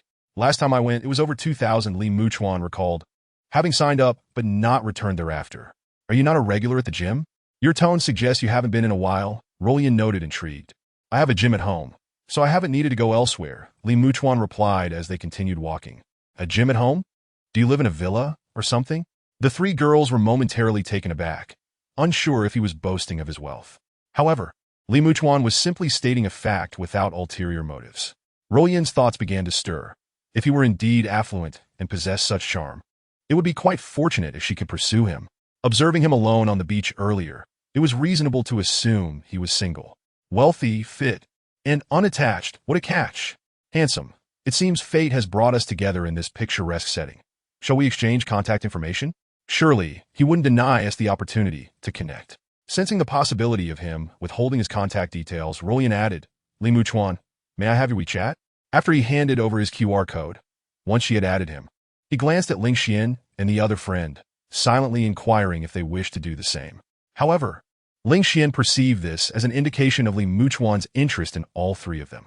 With a slight wave of her hand and an apologetic smile, she replied, "Our phones are in the car." Li Muchuan, undeterred, withdrew his phone, feeling no disappointment. After all, not adding each other might be preferable. It would likely result in merely another name on a contact list. The evening had grown somewhat late, and as we needed to return to the hotel, we decided to take our leave. Lingxian, displaying a commendable politeness, exchanged a few courteous words with Li Muchuan before departing with the two companions beside her. Observing this, Li Muchuan made his way to the parking lot and drove directly to a nearby seafood restaurant, rumored to serve delectable dishes. Meanwhile, Lingxian furrowed her brows in contemplation. Surely, one wouldn't truly believe that fellow was a genuine rich second generation, would they? Her friend's recent actions clearly indicated an interest in Li Muchuan. Lingxian, however, was not particularly fond of him. Hence she had no intention of adding him as a friend, and she also assisted Feifei in declining his overtures. That individual had been keen on adding all three of us to his friend list, presumably hoping to flirt with each of us, casting his net wide. Lingxian recalled the moment Li Muchuan had extended his phone, and her mind wandered to less than savory thoughts. Upon hearing this, Fei Fei tilted her head in thought, contemplating why she felt that when he had offered to add us as friends, it bore a resemblance to an act of charity, akin to a goddess granting a lowly suitor an opportunity. If that were the case, it would be even more outrageous. Who did he think he was? Ling Xian, incensed by this notion, retorted that they had no shortage of admirers. When had it ever been their turn to be treated in such a manner? Rilan, listening to their debate, felt utterly exasperated. Oh dear, you two should stop overanalyzing everything. Perhaps he had no such intentions at all? Nowadays, some men can indeed harbor such presumptuous thoughts. Overly self-assured, Ling Xian replied, pausing momentarily to suggest to Rilan, hurry, check his social media. Didn't he imply he was a rich second generation? Let us see if he frequently flaunts luxury items. Rilan, intrigued by this suggestion, promptly opened Li Muchuan's social media profile. To her disappointment, she found no ostentatious displays of luxury cars, villas, or prestigious watches. In fact, as she scrolled down, she encountered posts showcasing his former work documents and photos. Following the information trail led her to discover that Li Muchuan's previous company was merely an ordinary establishment, lacking significant standing. This revelation left Rilan somewhat bewildered. I told you so. He is not the rich second generation he pretended to be, Ling Xian declared, satisfaction washing over her. On one hand, she felt vindicated in her assumptions, while on the other, she realized that had Li Muchuan truly been affluent, she might have missed a golden opportunity. Thus, the notion that he was an impostor brought her considerable joy, perhaps indicative of a tendency to revel in others' misfortunes. Rilan, although somewhat disappointed, reflected that Li Muchuan was rather handsome. Should he choose to pursue her, perhaps she could offer him a chance. Meanwhile, Li Muchuan remained blissfully unaware of the three women's musings, as he sat at the dining table indulging in seafood. The flavor of the hairy crabs was exceptionally rich and delightful. The only drawback was the somewhat tedious process of shelling them, which made him nostalgic for Wei Yumeng, who was quite adept at this task. After satisfying his appetite, Li Muchuan returned home. The house had been tidied up, and the cleaning staff had sent him a message before leaving. Once home, Li Muchuan began to tinker with the gym equipment, and after a satisfactory workout, he took a few laps in the swimming pool. Once he had thoroughly exhausted himself, he took a shower and collapsed on his bed, slipping into a deep slumber. The next morning, Li Muchuan awoke at the break of dawn. As he grabbed his phone to message the chef for breakfast, he set off for a morning run. Surprisingly, the invigorating feeling of running in the early hours was quite remarkable, especially given the lush greenery surrounding the villa and the refreshing coolness in the air. During his jog, he unexpectedly encountered a group of individuals. "Good morning, Mr. Li." Upon spotting him, the security personnel from the Shanshui Manor quickly greeted him. Li Muchuan took a closer look and recognized them as the security team, who appeared to have already completed several laps. He nodded in acknowledgement, remarking, "You're up quite early as well. We're training our physical fitness. If we skip training, our stamina will decline, and we want to meet the quarterly assessment standards." The security captain explained. Curious, Li Muchuan inquired further and learned that the security personnel underwent assessments every quarter, testing their physical abilities and awareness of safety protocols. Thus, to consistently meet the standards, they trained diligently without fail. Although the pay at Shanshui Manor was high, earning it was no easy feat, Mr. Li, considering your youth.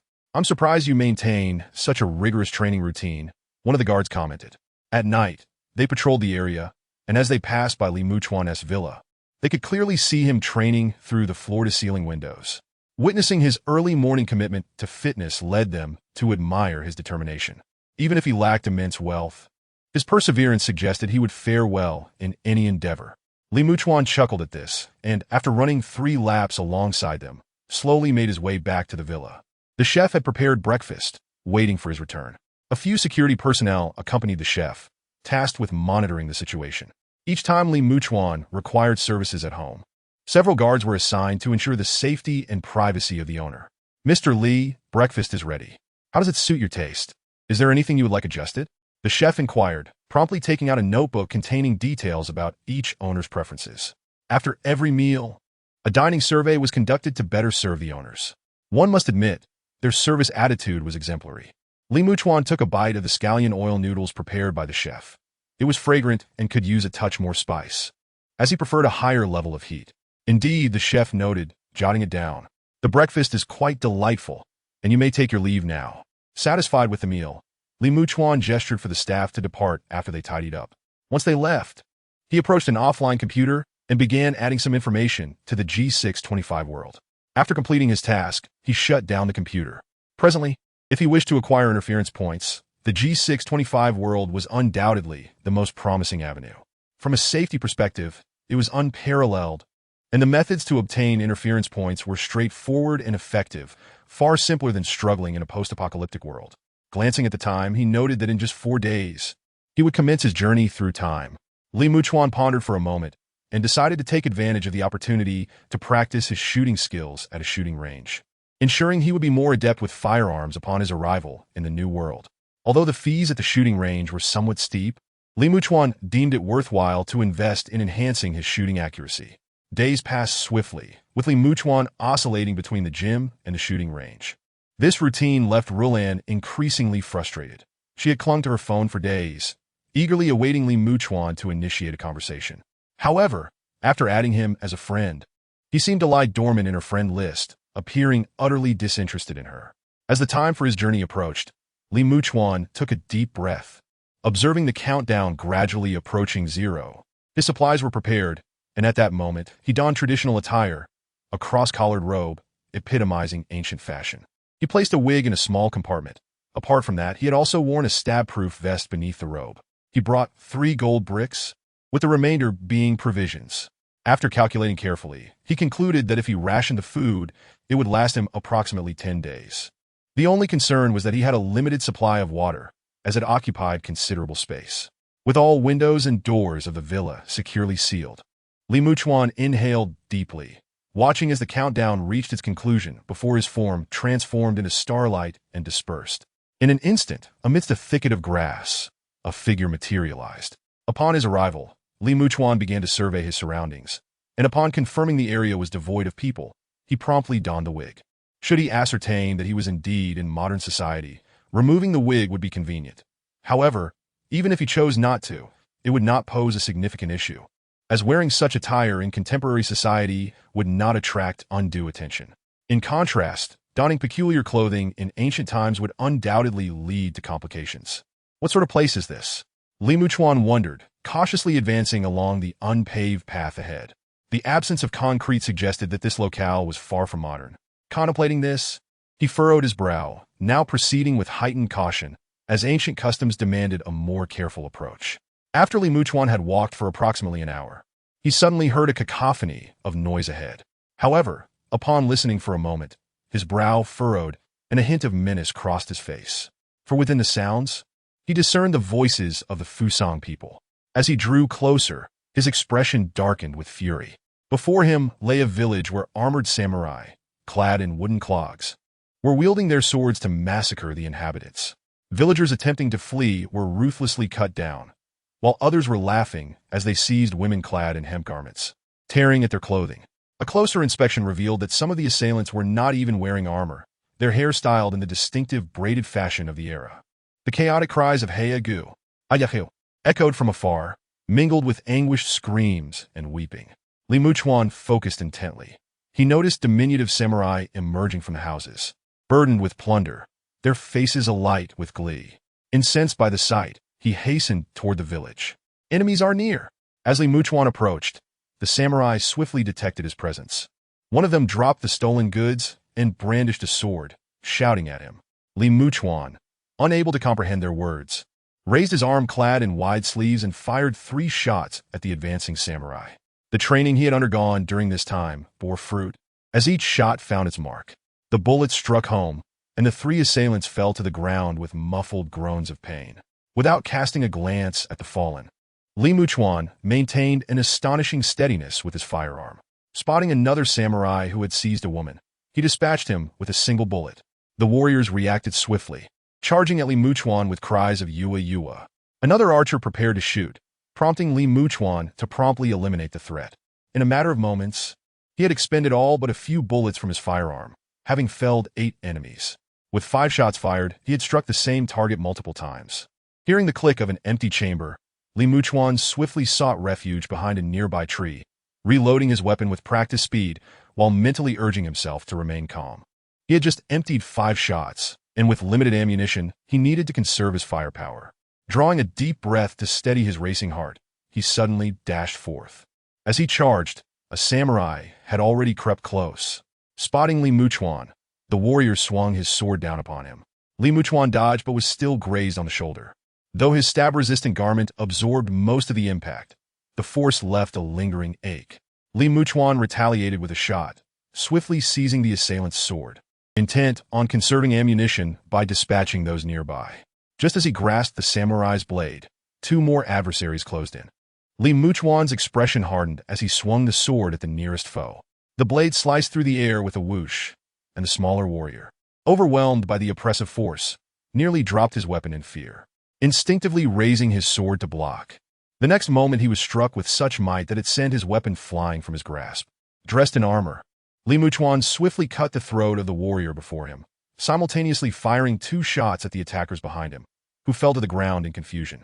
The remaining samurai, enraged, charged at Li Muchuan, but he felt a surge of newfound strength coursing through him.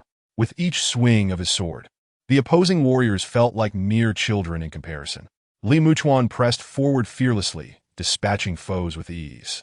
Whenever he spotted an archer preparing to shoot, he did not hesitate to return fire. Outnumbered, Li Muchuan continued to shoot, leveraging his enhanced strength to kick opponents aside with ease. In the heat of battle, he fought like a god of war. However, these experienced samurai soon realized the futility of their efforts against him. With weapons drawn, they began to falter, recognizing that his firearm was a death sentence. As their morale crumbled, Li Muchuan's onslaught became increasingly effortless, and within moments, he had exterminated every last one of them. A few had even surrendered, dropping their weapons, yet Li Muchuan paid them no mind and swiftly ended their lives. Having ensured that no foe remained standing, he exhaled in relief, discarding the samurai sword and taking a moment to assess his injuries. The villagers, still recovering from their terror, cautiously approached him. "Thank you, benefactor, for saving our lives," they exclaimed, attempting to kneel in gratitude. Li Muchuan was momentarily taken aback by their dialect, realizing they spoke a language he understood, reminiscent of his homeland. Could it be that he had traversed to an ancient version of his own village? "There's no need for such formality. I merely did what was right," he replied in the same dialect, feeling a wave of familiarity wash over him in this strange world. The villagers, upon hearing his words, became even more animated, realizing their shared origins. "You are injured. Let the village doctor tend to your wounds," they urged, summoning the local healer to bring herbs for his treatment. Shortly thereafter, an elderly man approached, lifting Li Muchuan's sleeve to examine his injuries. The villagers gasped at the sight of Li Muchuan's fair skin, contrasting sharply with their sun-kissed complexions, and marveled at his apparent nobility. Not only had he worn fine clothing, but he had just single-handedly slain nearly 100 samurai. Where did these invaders come from? Li Muchuan inquired as the healer bandaged his wounds. "Ah, they came from the sea. Not just here, but everywhere is suffering. The pirates are formidable, and our soldiers dare not engage them," came the despondent reply. "Why is there not a single person capable of ridding us of these scoundrels?" Li Muchuan questioned, his tone laced with indignation. "They say the Chijiao army has arrived, and those pirates will not be able to act brazenly for long," someone interjected. Li Muchuan was taken aback by this revelation. "The Chijiao army? Though I do not seek titles, may the seas be calm, led by the esteemed Qi Jiguang. Their discipline is renowned, and they strictly prohibit harm to civilians, ensuring a bountiful recruitment wherever they go.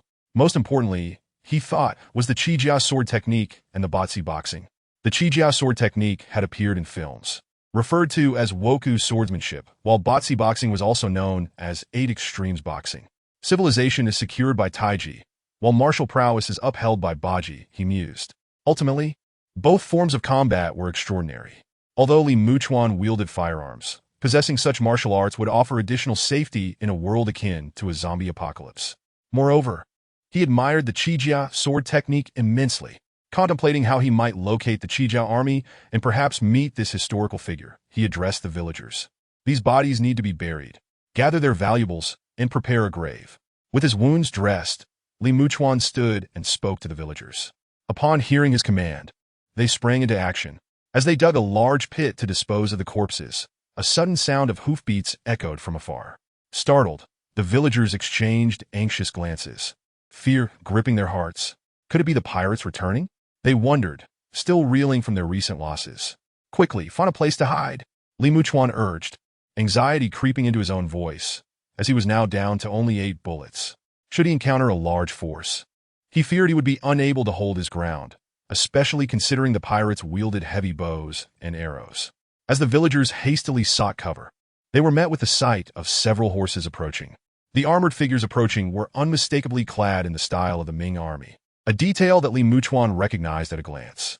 Throughout the ancient dynasties of Huaxia, the armor worn by Han Chinese regimes was easily identifiable, allowing one to perceive the cultural heritage embedded within. It is the Qijia army. The elderly villagers nearby felt a surge of joy upon seeing the banners overhead.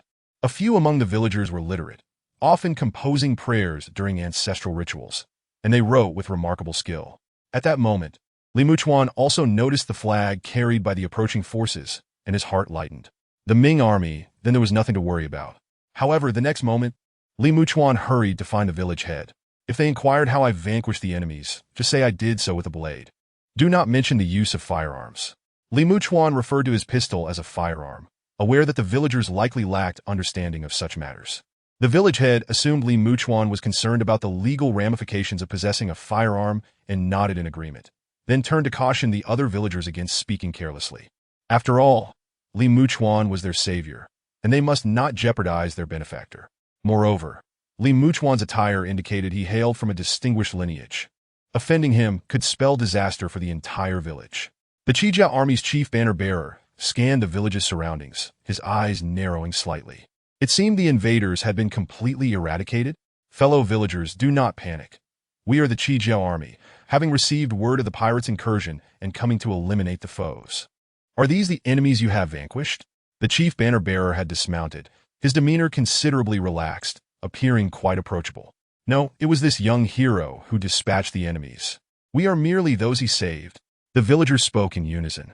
The chief banner-bearer had already taken note of Li Muchuan, particularly due to his injuries, which suggested he had indeed fought against the pirates. Yet, hearing that it was Li Muchuan alone who had slain the pirates astonished him.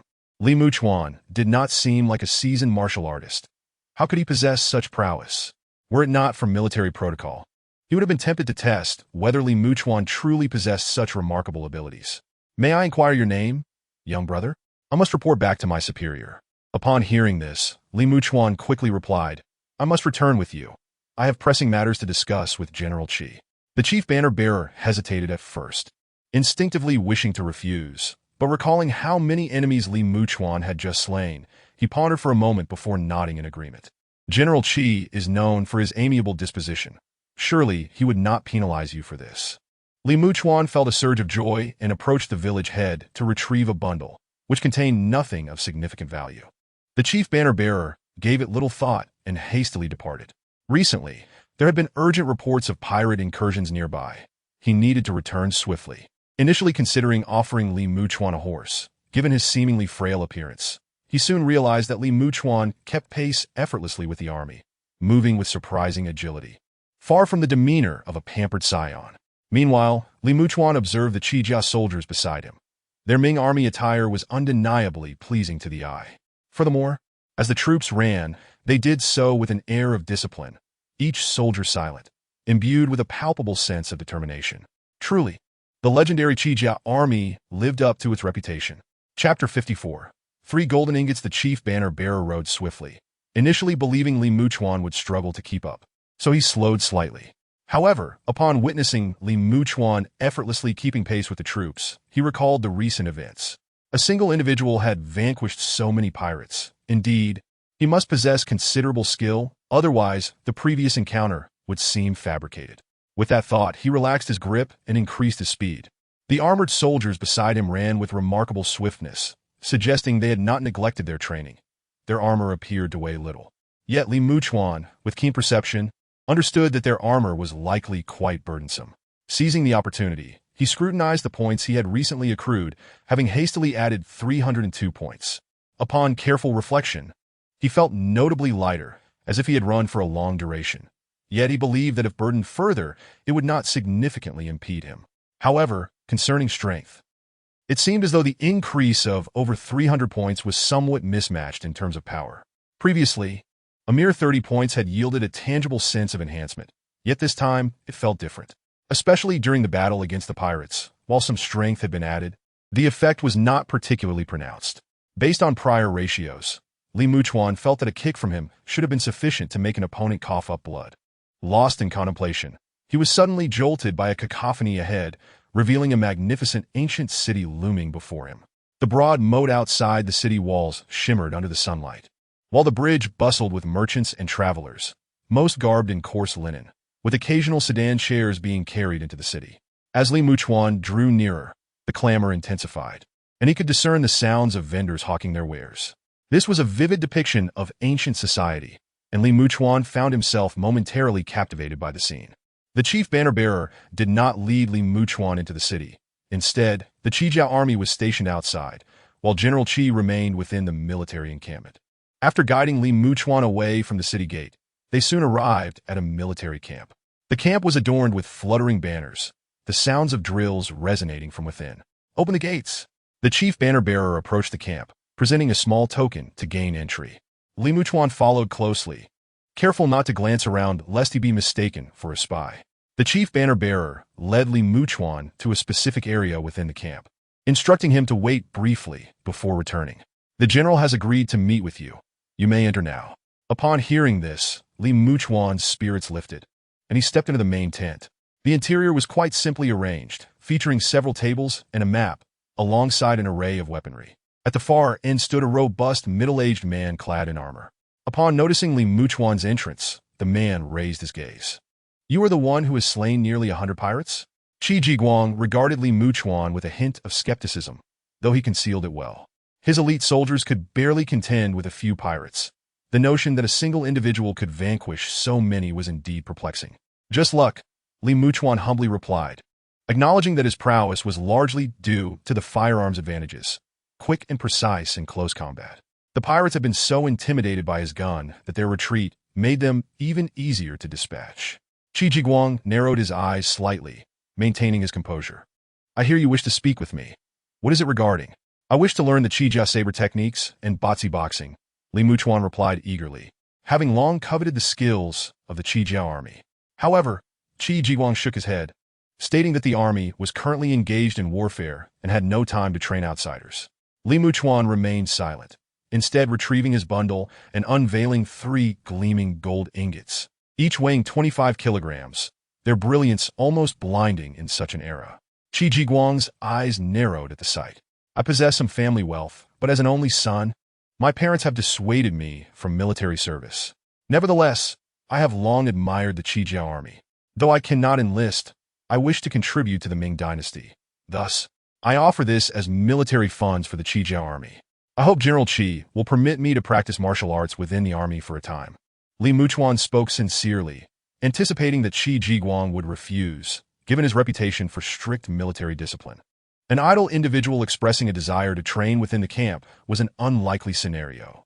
Listening to Li Muchuan's words, and recalling the many pirates he had previously dispatched, Qi Jiguang's expression softened, and he did not show anger.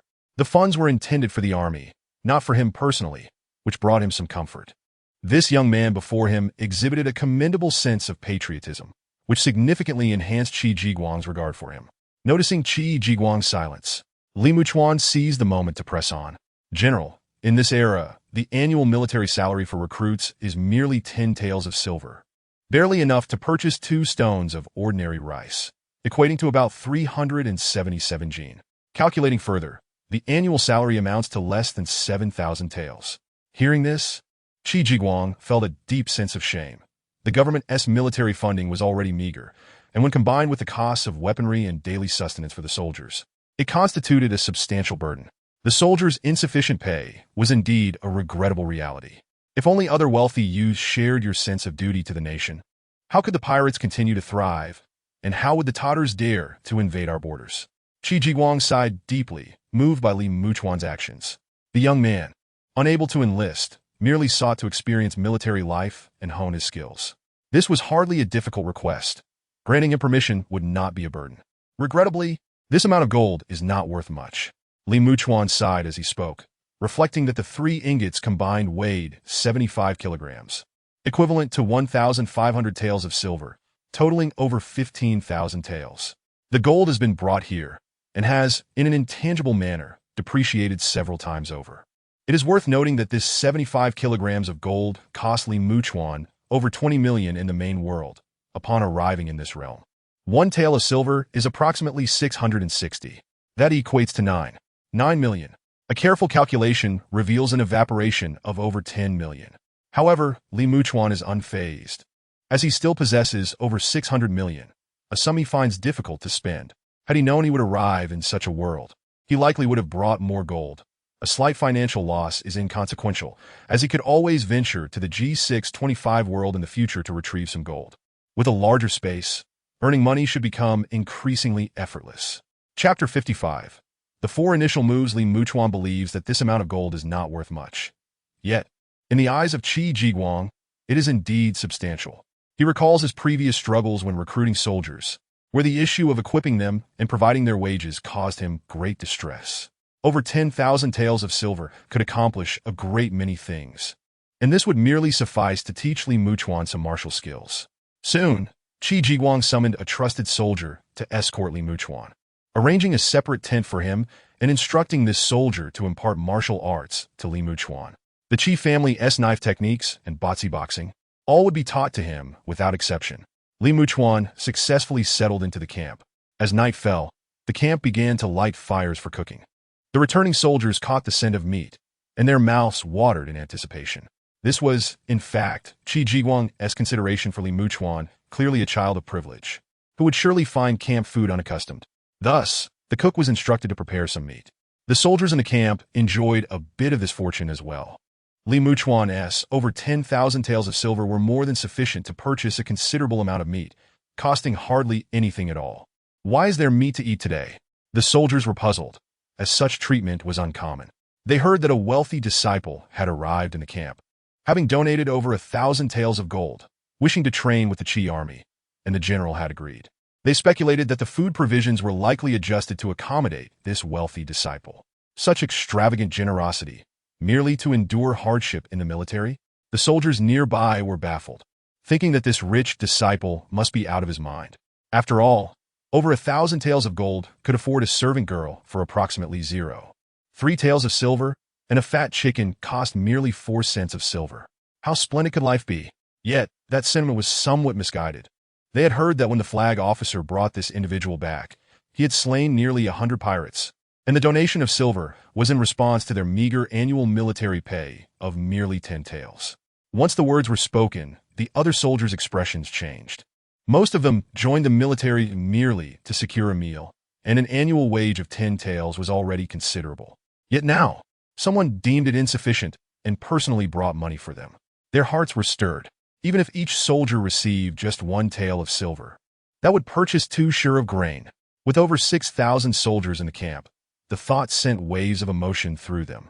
After all, they were engaged in the noble act of defending their homeland, often contemplating how few would remember them should they perish. Now, feeling remembered was indeed moving. Look, there is the wealthy disciple. As the group of soldiers whispered, one suddenly pointed to the side. They beheld a young man approaching, clad in a tunic and skirt, his garments bearing signs of wear, evidently from blade wounds. The soldiers recognized the vibrant colors and soft fabric, undoubtedly of superior quality. Observing his fair complexion and uncalloused hands, he appeared unmistakably as a scion of wealth. Had this been before, they would have likely scoffed at him for seeking such a life of hardship, merely to witness the spectacle. However, now, knowing of his deeds, their gazes were laced with respect. Li Muchuan sensed their scrutiny, which felt somewhat peculiar. Yet he dismissed the thought. After casually partaking of some food, a trusted soldier presented him with a set of military attire. The tunic and skirt he wore would not serve well for training the following day. A round-collared robe or a loose garment would be more appropriate. The nights in the military were exceedingly dull, and Li Muchuan retired early. The next day, before dawn, Li Muchuan arose, dressed and ready. The trusted soldier awaited outside the tent, pleased to see him up so early, having worried that Li Muchuan might still be asleep. First, you will train with the soldiers, and then I shall teach you martial arts, the soldier instructed. Li Muchuan nodded in agreement. and upon exiting the tent, he encountered the neatly arranged soldiers in the distance. Selecting a spot at the back, he commenced training. The training exercises were straightforward, involving weighted sprints and similar tasks. Once the foundational training concluded, the soldiers began to form formations, the most renowned being the Mandarin Duck Formation. Li Muchuan observed from a distance, noting how the 12-person team resembled a hedgehog, difficult to approach. "Have you learned any martial arts previously?" The trusted soldier handed Li Muchuan a wooden sword while inquiring. Li Muchuan shook his head in response. The soldier was not surprised and said, "Then we shall begin teaching you the Qi family knife techniques." The Qi family knife techniques consist of numerous forms. The 4 initial moves, 3 defensive techniques, and counterattacks, among others. We will start with the basics. As the soldier patiently instructed Li Muchuan, each move was broken down and taught step by step. Once Li Muchuan had grasped the concepts, they began to practice the entire sequence in a fluid manner. Li Muchuan trained diligently, knowing he had nearly half a month in this world and was determined to master the Qi family knife techniques. The soldier assigned to Li Muchuan was exceptionally earnest in his instruction. The 4 initial moves include concealing the knife, holding the knife, drawing the knife, and engaging with the knife, each applicable in specific circumstances. Additionally, there were strategies for countering after engaging an opponent. The soldier demonstrated each move to Li Muchuan and sparred with him, allowing Li Muchuan to experience combat firsthand. Li Muchuan's eyes sparkled with enthusiasm, and he immersed himself wholeheartedly in learning. Meanwhile, the soldiers in the camp practiced their formations. By the end of the day, Li Muchuan was exhausted, his limbs sore. Yet he began to practice baji boxing in the evening. Each of the moves was filled with vigor, exuding a palpable sense of lethal intent. Li Muchuan was relentless in his practice, and after dinner, he sought a quiet space to train alone. The trusted soldier, witnessing this, returned to the main camp to report. "How is he progressing?"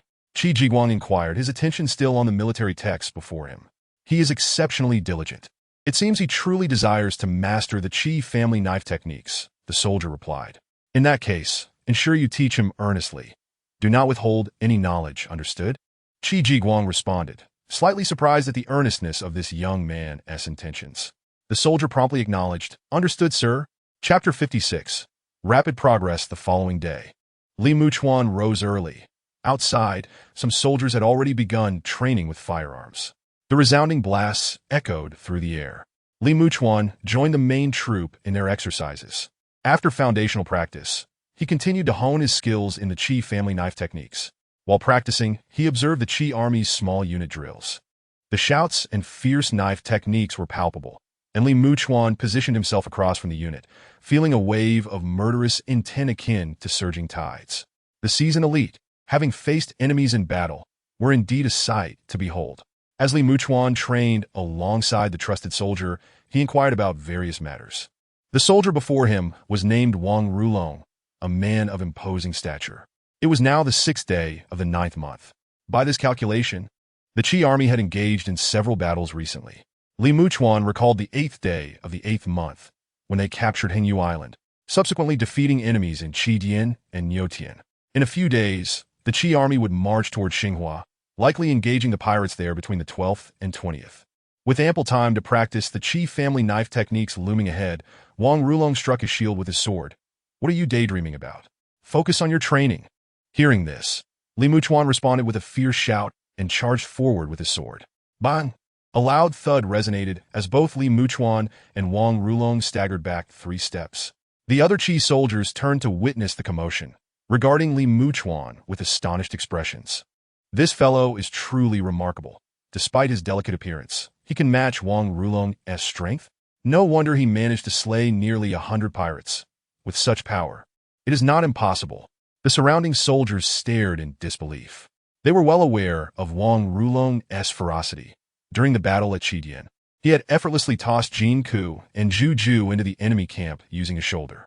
Moreover, Li Muchuan appeared considerably shorter than Wang Rulong. Even if Li Muchuan stood at 180 centimeters, he still seemed dwarfed. What an extraordinary young man! Wang Rulong, invigorated by the recent display of power from Li Muchuan, exclaimed, "Your strength ranks among the top 3 in the Qijiao army." Li Muchuan, upon hearing this, smiled and readied himself with his sword. Observing this, Wang Rulong continued to instruct Li Muchuan in the intricacies of swordsmanship. With an abundance of practical experience, Wang Rulong found it exceedingly manageable to teach a novice like Li Muchuan. Your power is formidable, he remarked, but one must not solely rely on brute strength. The Qijia swordsmanship places great emphasis on footwork, evasion, and counterattacking when the enemy has exhausted their strength. On the battlefield, one must possess multiple perspectives, akin to mounted warfare. Lacking experience can leave one vulnerable to a sudden counterattack. Wang Rulong patiently elucidated that the battlefield is fraught with complexity, often resulting in scenarios where one is besieged from all sides. A reckless advance may lead only to demise. Li Muchuan listened intently, gradually gaining insight over time. Wang Rulong initiated a series of attacks, prompting Li Muchuan to focus on defense. This was a crucial lesson, as the Qijia swordsmanship includes defensive techniques that utilize the sword's hilt and blade tip to effectively parry Wang Rulong's strikes. As Li Muchuan honed his angle of defense, he found the task increasingly manageable. Observing this, Wang Rulong summoned another individual to attack Li Muchuan from both sides, leaving him solely responsible for defense. The newcomer possessed immense strength, and as Li Muchuan fended off the dual assaults, he began to feel the weight of fatigue in his arms. Wang Rulong showed no signs of relent, allowing Li Muchuan only a brief respite after an hour of relentless training before resuming. Once Li Muchuan adapted, another person was called upon to attack at a slower pace. After Li Muchuan acclimated, the trio gradually increased their speed, resulting in a chaotic onslaught. Under such pressure, Li Muchuan needed to maintain tremendous focus. Despite this, he still endured numerous strikes by the evening. As dusk approached, Li Muchuan commenced practicing Bajiquan. According to Wang Rulong, Bajiquan suited Li Muchuan well due to his considerable strength. The style emphasizes close-range combat, characterized by expansive and forceful movements, embodying the spirit of shaking mountains and trembling the 9 provinces. Moreover, Bajiquan is relatively easy to learn and practice. For this reason, Wang Rulong allocated only a brief period in the evening to instruct Li Muchuan, believing that such time would suffice. In contrast, mastering the Qijia swordsmanship required significantly more effort.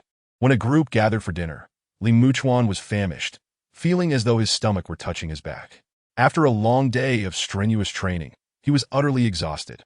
He heard that remnants of the Japanese pirates from Muchuan had fled to the vicinity of Xinhua, and it was likely that they would head there next, as a band of pirates had taken up residence, terrorizing villages and staining the rivers with blood. Chun Deshang interjected, "Such atrocities are not uncommon for these pirates. And it's not just here, it's the same in our region." Upon hearing this, the soldiers around them were filled with indignation, burning with the desire to charge into battle. They believed that the previous encounters with the pirates had not sufficed. Li Muchuan, listening intently, furrowed his brow. In the battle at Lindun, many soldiers would perish, largely due to a traitorous guide who had led the army down treacherous paths and secretly notified the enemy. This cannot be allowed to happen again. Resolving to remain vigilant, Li Muchuan felt a surge of determination, recognizing that now that he was aware of the situation, it was imperative to prevent such treachery from occurring. Though the military rations were not particularly appetizing, Li Muchuan, overwhelmed by hunger, began to eat heartily. Following his meal and a brief period of digestion, he hurriedly resumed practicing Bajiquan. After completing a set of movements, he felt a sense of relief washing over him.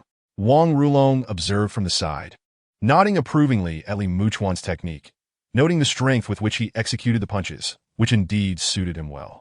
With sufficient power combined with the expansive nature of Bajiquan, dispatching foes would be no trivial matter. Li Muchuan continued his practice until around 9 o'clock, having no means to track the time. In the days that followed, he dedicated most of his daylight hours to mastering the Qijia swordsmanship. Once he gained familiarity, he joined the seasoned soldiers in their drills. Training alongside these experienced troops significantly enhanced Li Muchuan's understanding of the techniques. The soldiers welcomed him warmly, guiding him to the center of their formation, surrounded by comrades practicing the Qijia sword techniques. This proximity enabled Li Muchuan's comprehension of the Qijia swordsmanship to progress rapidly. Chapter 57. The first assistant of the Ming dynasty. All troops, heed my command. The remnants of the Japanese pirates we previously annihilated have fled to the vicinity of Xinhua. We must advance to Xinhua and eradicate the pirates here. On the parade ground, Qi Jiguang, clad in military attire, issued his orders. On September 12th, Qi Jiguang commanded the troops to march toward Xinhua, covering a distance of 70 li throughout the journey. The army remained nearly silent, 6,000 men moving like a formidable, silent beast, focused solely on their march. Compared to his initial arrival at the camp, Li Muchuan now bore a demeanor of steadiness, his presence reflecting a subtle transformation. Previously, Li Muchuan had appeared somewhat out of place, yet now he seemed to have seamlessly integrated into the ranks, as if he belonged to this unit all along. The troops marched swiftly, but with the supply train trailing behind, their pace was not excessively rapid. By evening, they reached the Jiangkou area, still over 10 li from Xinhua and more than 30 li from Lindan. Observing that nightfall was approaching, Qi Jiguang decided to halt for rest and proceed into Xinhua the following day. The sentinels swiftly established a perimeter, with numerous concealed scouts positioned throughout. Fires were soon lit, and before dinner, Li Muchuan took the opportunity to practice his martial arts. Qi Jiguang approached, noticing that Li Muchuan's technique was beginning to take shape, and nodded in approval. "I did not anticipate your dedication to both swordsmanship and martial arts," he remarked, having previously doubted that Li Muchuan could endure the rigors of military life. Given his upbringing of luxury and ease, Li Muchuan smiled broadly, responding, "How could I not be diligent when afforded the chance to learn such skills?" Qi Jiguang nodded with a smile, but then adopted a serious tone, stating, "However, you need not accompany us in a battle against the pirates." He remembered that Li Muchuan had previously mentioned being an only child.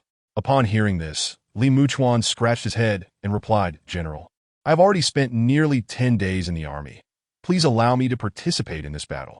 Moreover, Wang Rulong has indicated that I am beginning to grasp the sword techniques, but only practical combat can truly refine my skills. This is a once-in-a-lifetime opportunity. Let me take part." This impending confrontation promised a decisive victory for the Qijiao army, and for Li Muchuan, it represented an invaluable chance to hone his swordsmanship. Qi Jiguang paused momentarily, taken aback by Li Muchuan's eagerness to join the fray. Yet, upon reflection, he recalled Li Muchuan's previous encounters with the pirates and recognized that he could not simply be sidelined. Furthermore, he had witnessed Li Muchuan's unwavering diligence in training over the past few days. After a moment of hesitation, he conceded, "Very well, I shall ensure that you receive appropriate care during the engagement." Li Muchuan nodded in agreement, understanding that his intent was to refine his swordsmanship, not to court disaster. Qi Jiguang then instructed that a Qijia sword be provided for Li Muchuan. As the bright and hefty sword found its way into Li Muchuan's hands, he could not help but caress it with admiration. Wang Rulong and the others, witnessing this, erupted in hearty laughter. After resting for the night, the group traversed a mountain path for 10 li until they arrived at Xinhua. All personnel find households to assist in harvesting crops. There are currently no military engagements. Upon reaching Xinhua, the local populace lined the streets in eager anticipation, hoping for the Qijiao army to swiftly eradicate the pirates. However, wary of potential spies among the villagers, Qi Jiguang refrained from displaying any immediate intentions to attack Lindan. Instead, he instructed his subordinates to assist the locals in harvesting their crops. With September well underway, the crops had reached maturity. The Qijiao soldiers eagerly complied, dispersing to assist various households. While helping the villagers, they secured lodging, thereby avoiding the need for the entire army to camp together, which could attract unwanted attention. Due to the Qijiao army's esteemed reputation, they had always treated the civilians with utmost respect, and their current mission to aid in the harvest was seen as a boon. The villagers welcomed the soldiers with open arms, grateful for the additional laborers to assist with the harvest in exchange for meals and shelter. Li Muchuan accompanied one family to their fields, helping with the harvest. During his breaks, he would practice his swordsmanship and martial arts, showcasing impressive flair. The local children, barefoot and curious, gathered at a distance to watch Li Muchuan's movements with wide-eyed fascination. As they grew more comfortable, some timidly approached to inquire when he would be confronting the pirates, sharing that the pirates had taken their sister years ago, and they had not seen her since. Hearing this, Li Muchuan felt a surge of anger bubbling within him, realizing that orders were required to engage the enemy. Kneeling down, he gently said, "The plans of General Qi must remain undisclosed. Otherwise, should the enemy catch wind of our intentions, it would be General Qi who faces dire consequences." Li Muchuan discreetly retrieved a pack of compressed biscuits from a small space, tearing open the packaging and beckoning the children to come closer. "Come, I have something for you to eat."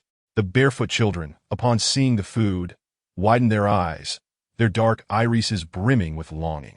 After a moment of shy observation, their hunger and desire ultimately prevailed, drawing them near.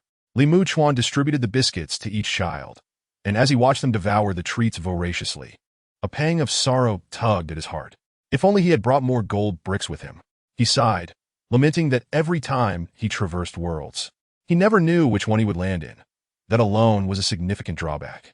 Qi Jiguang had gone to meet the garrison commander, Wang Shiqi, and if he guessed correctly, Li Muchuan suspected that the man was currently indulging in food and drink while enjoying the beauty of nature. Sitting nearby, he observed the ill-fitting garments of the children and the townsfolk bustling about.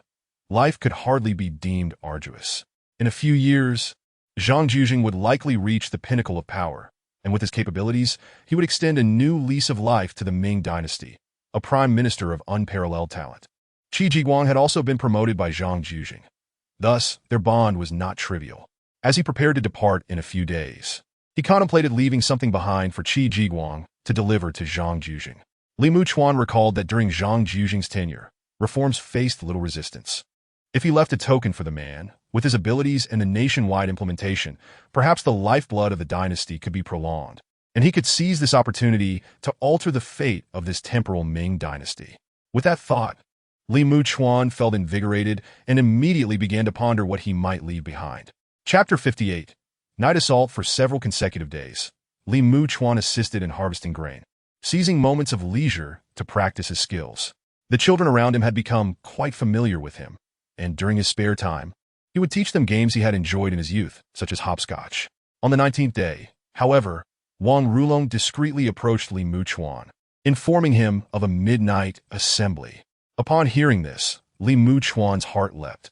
He knew that Qi Jiguang was preparing to launch an attack on Lindan. The soldiers had shown no inclination to gather these past few days, and given Qi Jiguang's continuous social engagements, it was likely that the pirates at Lindan had let their guard down. This evening presented a rare opportunity for actual combat, and it must not be squandered. With this thought, Li Muchuan immediately steeled himself and retired for the night as usual. Before the appointed time arrived, he suddenly awoke with clarity, dressed promptly, and made his way to the assembly point. At that moment, the Qi army had already gathered, each soldier radiating an aura of determination. During the grain harvesting, they had been repeatedly asked when they would be dispatched to eliminate the pirates, leaving them somewhat frustrated and at a loss for words. Qi Jiguang surveyed the soldiers and, upon confirming their readiness, his gaze lingered on Li Muchuan for a moment before he waved his hand, ordering the march to commence. Li Muchuan peered ahead and spotted a guide. Upon witnessing this, his eyes narrowed, a flicker of coldness flashing within. The main force advanced, the guide leading the way, soon arriving at a narrow path. Observing this, Li Muchuan stepped away from the ranks and boldly approached the main contingent. "Halt!" he shouted, and the soldiers instinctively came to a stop, turning to look at him. Before Qi Jiguang could utter a word, Li Muchuan suddenly seized the guide, pulling him to the ground. "What are you doing?" the guide exclaimed, momentarily flustered by the unexpected action. However, recalling Qi Jiguang's reputation, he soon settled down. Qi Jiguang, known for his kindness towards the populace, would surely not tolerate such treatment of a guide under his command. Sensing the situation, Qi Jiguang narrowed his eyes, having been aware that some civilians had colluded with the pirates. He had initially believed that the guide he selected was trustworthy, only to discover that this one had also conspired with the enemy. Trusting Li Muchuan's words completely, he recognized that Li Muchuan was far more reliable compared to the guide, especially since the former had previously slain numerous pirates. Moreover, the chief banner had mentioned that Li Muchuan was indeed from this generation, making his words all the more credible. Unbeknownst to Qi Jiguang, Li Muchuan had never traversed this path. He had merely fabricated a lie to gain the guide's trust. The guide's heart sank upon hearing Li Muchuan's accusations. Realizing the dire predicament he was in, wasn't it said that the Qi army was comprised of recruits from Yiwu? Why was there a local among them? "You are taking the Shihong Small Road. Quickly tell me where the Huangshe Avenue is. If you don't blame me for resorting to violence," Li Muchuan declared, yanking the guide's arm as he feigned a threatening gesture. The Shihong Small Road was treacherous and wasteful of time, and upon reaching Lindan, there was only a single suspension bridge that could access it. The army would be unable to spread out, making them vulnerable. I will tell you." The guide, realizing that there were insiders among the enemy troops, knew that defending himself was futile. with Li Muchuan's threatening demeanor. He felt a chill of fear. With no need for further intimidation, he promptly led the way back to Huangshe Avenue. Qi Jiguang observed silently, offering no comment. As the guide confessed, Qi Jiguang subtly nodded, feeling immensely satisfied with Li Muchuan, who had only recently joined the Qi army. He had spent considerable time studying the Lindun area. If they had taken the Shihong Small Road and alerted the enemy, all his efforts to deceive the pirates would have been in vain. Moreover, it would have increased the casualty rate among his soldiers, a scenario no commander wished to see. Truly, Li Muchuan was a stroke of good fortune. Qi Jiguang felt that divine providence was surely favoring him in this battle. Bring 2 men to keep an eye on him, he ordered. As Li Muchuan watched the guide lead the way, he scoffed, calling for 2 men to keep a close watch on the guide. This man, being familiar with the area, would surely seek an opportunity to escape. Hearing Li Muchuan's command, 2 men stepped forward, glaring menacingly at the guide.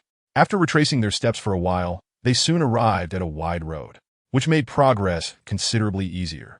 Upon reaching Lindun, they discovered that the defending pirates appeared somewhat lax, completely unaware that the Qi army had stealthily approached. Dividing into 3 waves, they launched a successive assault. Qi Jiguang, adhering to his prearranged battle plan, commanded the soldiers to begin their attack in turn. General, there's a suspension bridge ahead. While the army may not be able to spread out, the pirates are oblivious to our presence. An assault from the bridge could prove remarkably effective, Li Muchuan suggested. He had not yet coordinated with the army, so he knew he would not be included in the initial attack. Qi Jiguang, understanding Li Muchuan's intent to engage in battle, hesitated briefly before nodding in agreement. Very well. We shall launch the surprise attack in the time it takes to burn an incense stick. Wang Rulong, Zhang Jian, take 100 men each and proceed. Quickly, the troops were organized, and Qi Jiguang lit 2 incense sticks of equal length, keeping one for himself while handing the other to Li Muchuan. Alongside Wang Rulong, the 200 men stealthily approached Ninghai Bridge. The bridge, surrounded by streams on either side, was a critical choke point. If the pirates remained unaware, a sudden assault from this position would indeed be a masterstroke. As the men observed the incense in Li Muchuan's hand, they prepared to act the moment the incense extinguished, shields raised to conceal their bodies. They stealthily made their way to the constructed fortifications beneath the bridge. At that moment, shouts of battle erupted from Huangshe Avenue. The pirates within the fortifications immediately reacted, their voices rising in alarm and outrage. Li Muchuan exchanged glances with Wang Rulong, who promptly understood the cue, positioning himself against the wall to present his broad shoulders. Seeing this, Li Muchuan stepped onto Wang Rulong's shoulders to ascend, with Zhang Jian hastily following suit. Chapter 59, Did you truly wish to kill me? Li Muchuan had scarcely climbed up when he was immediately spotted by 2 pirates. They had heard the commotion from Huangshe Avenue and were now alert, raising their swords to strike at Li Muchuan. Instinctively, he parried the attack, effortlessly blocking the blow before swiftly dispatching the assailant. Unlike the previous training, this real combat experience allowed Li Muchuan to unleash his full potential. Just as he finished off one pirate, others rushed toward him with shouts. Utilizing the moonlight and torchlight, Li Muchuan dodged their attacks with agility, countering with his blade. The warm blood splattered across his face, yet he had no intention of wiping it away as he swiftly turned to confront another pirate. At that moment, Zhang Jian had also scaled the height, spotting a pirate and plunging his knife into the enemy's back. Go open the gate. I'll cover you. The 200 brothers awaited below, ready for the gate to be opened. Li Muchuan nodded in response, and after jumping down with Zhang Jian, he immediately set about unlocking the gate, with Zhang Jian standing guard beside him. 200 elite warriors entered in a steady stream, swiftly organizing themselves into teams of 12, forming a distinctive formation within the village. The prowess of these elite soldiers was truly remarkable. Li Muchuan, observing the once densely packed group of 200 as they rapidly assembled to confront the enemy, felt a profound sense of awe. The formations practiced by ancient warriors were indeed formidable. As the 200 entered the stronghold, their battle cries echoed, sending the defenders of the Huangshe Road into disarray. How could their lair be infiltrated so easily? The pirates promptly mobilized their forces for a counterattack. Upon hearing the shouts of battle from their stronghold, Qi Jiguang immediately realized that Li Muchuan had breached the enemy's fortifications. Tong Ziming, you are ordered to swiftly lead 2,000 men to Ninghai Bridge as the vanguard support. The remaining troops will continue their assault. We cannot afford to give the pirates a moment's respite. Initially, the plan was to send 200 men for a surprise attack on Ninghai Bridge, believing that the larger forces would be unable to maneuver effectively there, thus not allocating too many troops. Little did they anticipate the ease with which Ninghai Bridge would fall. Qi Jiguang quickly revised his strategy, arranging for reinforcements while intensifying the offensive to ensure immense pressure on the defending pirates, preventing them from regrouping. Tong Ziming responded with a firm affirmation and hastily led his troops toward Ninghai Bridge. Meanwhile, chaos reigned within the pirates' stronghold. The formation of 12, known as the Mandarin Duck Formation, consisted of pairs wielding wolf spears to deter enemies from approaching, while others held long shields, with one using a rattan shield to block arrows and some manning firearms. The enemy, confronted with the spiky formation, was at a loss as to how to attack, and many fell victim to gunfire. Muchuan did not follow the main army, but instead plunged directly into the fray to practice his swordsmanship against the pirates. Having trained extensively to defend against lateral assaults, he finally found the opportunity to put this training to use, focusing his attention on both sides.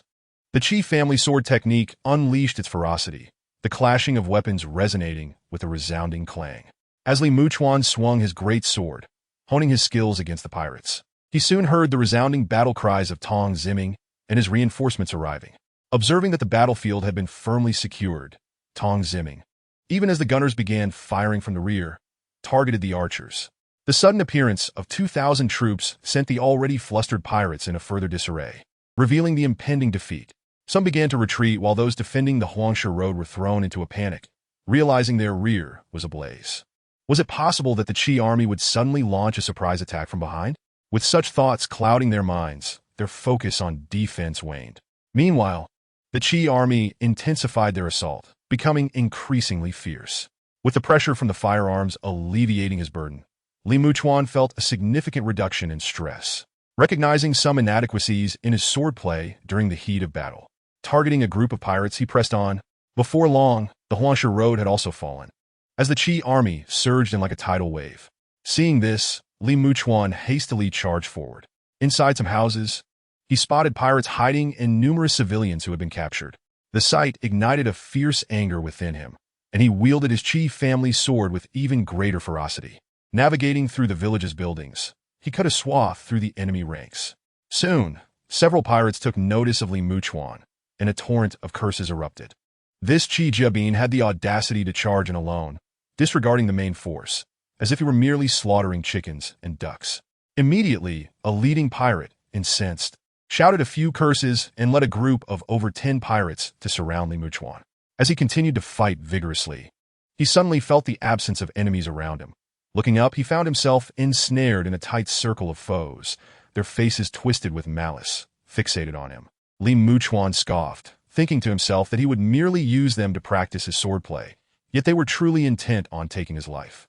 The pirates, having long occupied this territory, had a rudimentary understanding of the official language. Infuriated by Muchuan's words, they shouted Baka, raising their swords to strike. However, in the next instant, a gleaming pistol appeared in Muchuan's hand. He raised it and unleashed several shots at the surrounding pirates. At such close range, missing was out of the question. Several pirates fell lifeless to the ground at the sound of gunfire. The remaining few, witnessing this, were gripped by terror. How could this individual wield such extraordinary firepower? Moreover, he could fire multiple times in rapid succession. The frightened pirates attempted to flee, but Muchuan swiftly pursued and dispatched them. Wang Rulong arrived in haste, observing the fallen pirates and sighing in relief upon confirming Muchuan's safety. Charging in a battle like this is perilous. Straying from the main forces is tantamount to seeking death. Muchuan chuckled at this, relishing the thrill of battling the pirates. He had heard tales of his own prowess in vanquishing dozens of foes, but witnessing it firsthand, one could truly appreciate his might. Muchuan had lost count of how many he had slain during this foray, but it was certainly more than a mere handful. This demonstrated his formidable capabilities, as he single-handedly felled so many pirates. Smiling, he acknowledged that while his previous advantage lay with the firearm, this time the chaos of the battlefield, combined with his adeptness with the Qi family sword, had played a significant role. However, it was clear that his skills had indeed improved. Wang Rulong, wary of allowing Li Muchuan to continue acting alone, called for several men to protect him as the pirates began to rout. Next, they commenced the cleanup of the remaining pirates, who posed little resistance, making their task considerably easier. The civilians imprisoned by the pirates were swiftly liberated. By the time the sun rose, the battlefield had been thoroughly cleared, with over 2,000 enemies slain and only 21 soldiers injured on their side, marking a resounding victory for the Qi army. Upon their triumphant return to Xinhua, the townsfolk learned of the eradication of the pirates in Lindan. Instantly, countless citizens cheered and lined the streets to welcome the Qi army back, with some even rushing home to gather fruits and food to reward them. Behind the Qi army trailed a bounty of spoils. Li Muchuan found himself among the crowd, relishing the feeling of being celebrated. The heartfelt gratitude of the people was unmistakable. Noticing the time, he realized that not much remained until his return. With this in mind, he hurriedly sought out Qi Jiguang, requesting ink, paper, and a brush. The ink brush he requested was encased in egg whites, making it remarkably resilient and convenient for writing. If it were to come undone, he would struggle to write even a few characters. Though Qi Jiguang was puzzled by Li Muchuan's intentions, he readily acquiesced to the request. Li Muchuan meticulously wrote for over 5 hours, detailing events that would transpire after the Ming dynasty, although he could only recall vague outlines, preventing him from being overly specific. Additionally, he documented a comprehensive plan for improving gunpowder and firearms, alongside designs for innovations such as the Jenny machine. He also included thoughts on future economic development strategies. Following Zhang Jujing, who wielded immense power, usurping the emperor's authority, if he were to consider these suggestions, they could undoubtedly be implemented widely.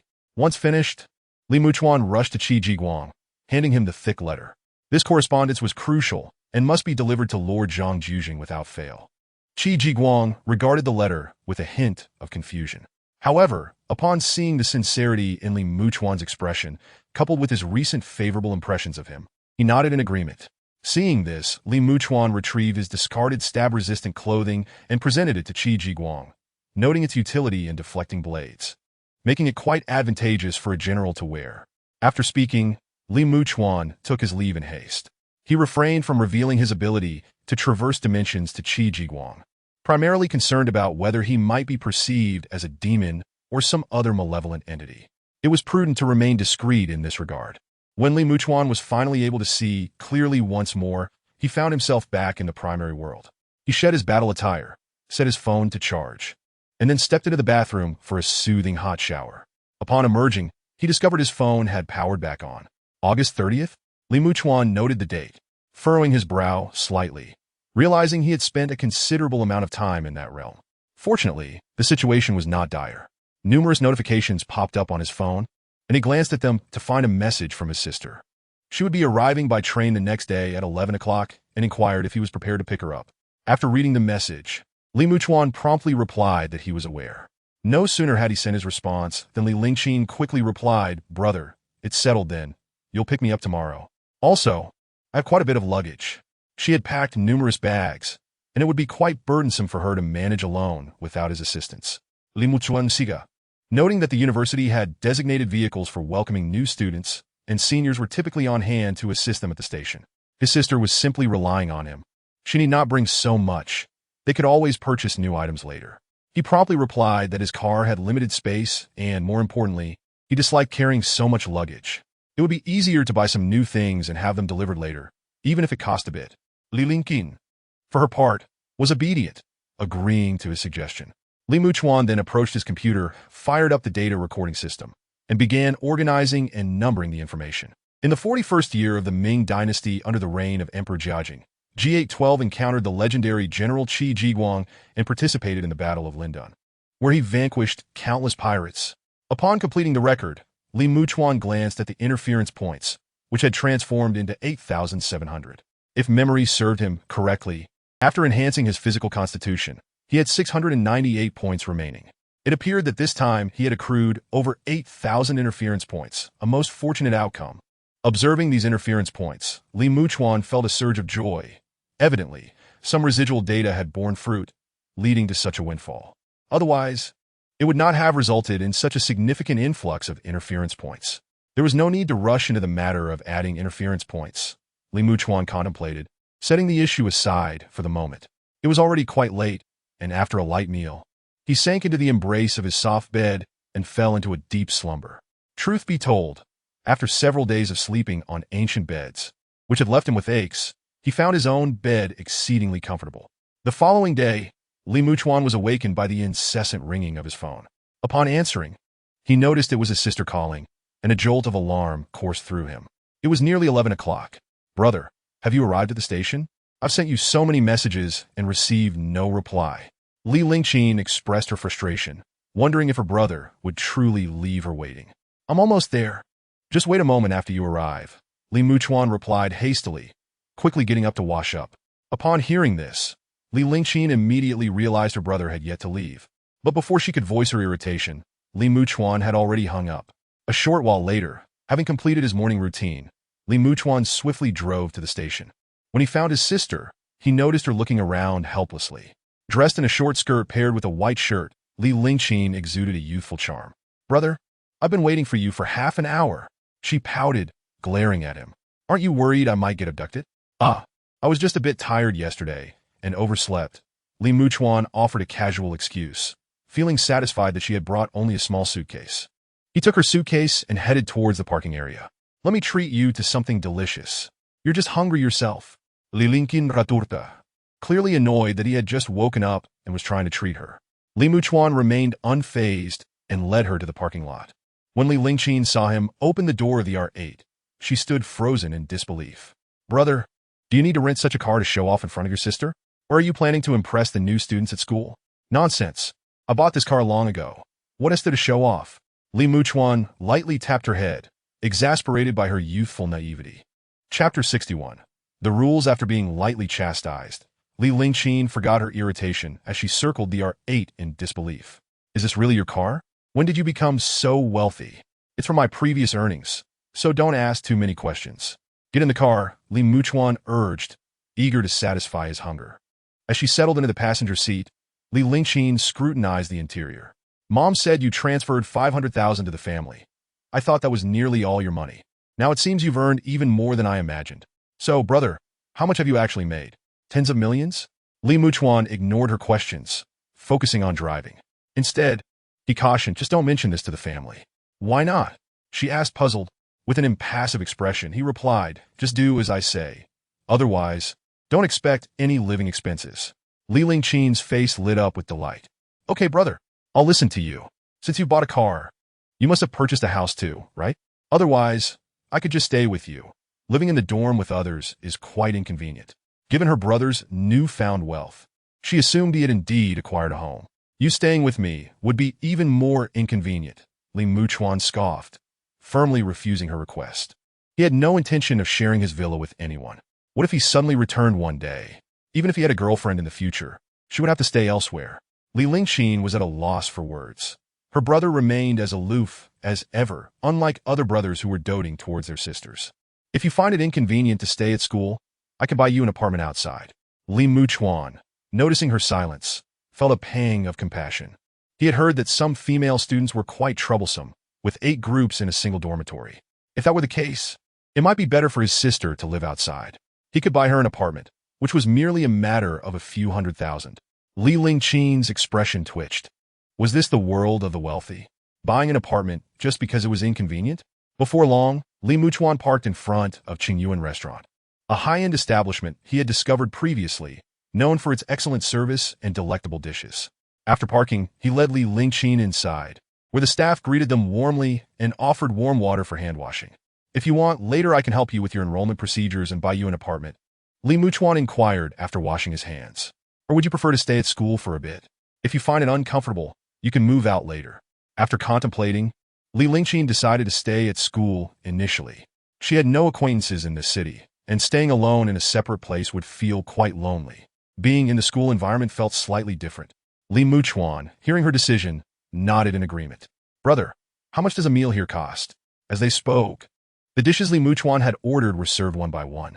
Li Lingqin admired the tastefully decorated interior and the attentive service, whispering, "Is it very expensive?" "Not particularly. Around 1,000 per person," he replied, recalling that during his last visit, he had spent about 15,000. Li Lingqin's expression stiffened. 1,000 was not cheap. Was her brother truly a wealthy man now? At that moment, Li Lingqin felt a wave of disorientation. Li Muchuan, oblivious to her thoughts, was too hungry to care. After a meal and a brief respite, they spent about an hour dining. Once satiated, Li Muchuan took his sister to the school to complete her enrollment procedures, find a dormitory, and buy some daily necessities, all of which kept them busy until evening. After grabbing a quick bite on the street, he dropped Li Lingqin off at the dormitory. If you find it uncomfortable, just let me know. If I don't reply, it means I'm busy. Not that I've met my demise.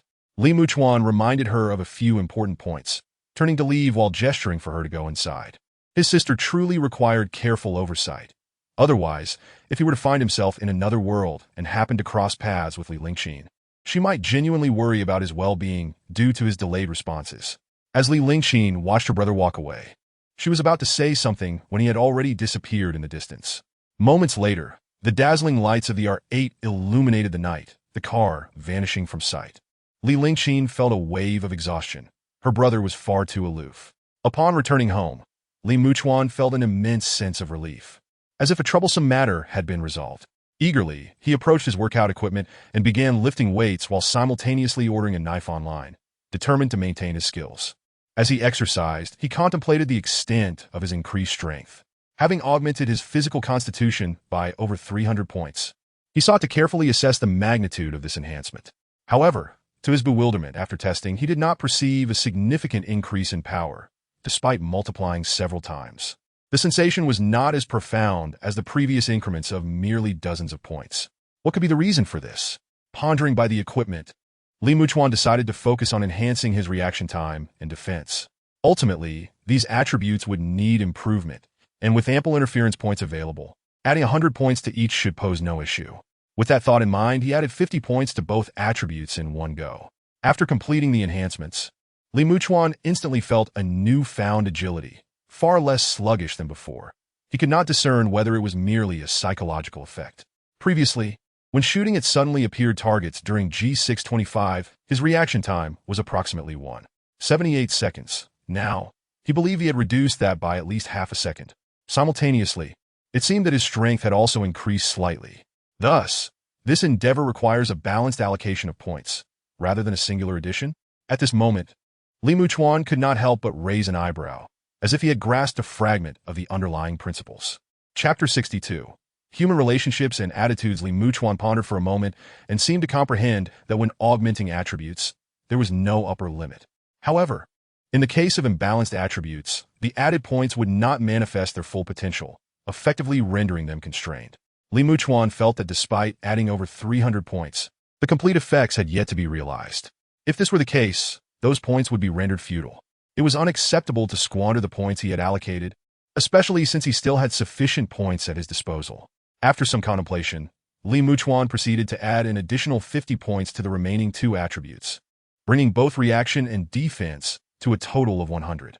Upon completing this allocation, the originally grayish-white numbers gleamed momentarily before transforming into a crimson hue. Was this an evolution? Li Muchuan gazed at the suddenly altered numbers, momentarily taken aback. Thus, when all three attributes reached 100, did they undergo a form of metamorphosis? How many times could such a transformation occur? What would be the required number for the next? Li Muchuan mused over these questions. Strangely enough, the crimson numbers appeared somewhat aesthetically pleasing. To test the effects, Li Muchuan approached his computer and sought out a reaction speed game. According to the game's instructions, the average person typically reacts within approximately 0.2 seconds, with anything below that being considered quite fast. This was somewhat different from target shooting. With complete focus, 1's reaction time would improve somewhat.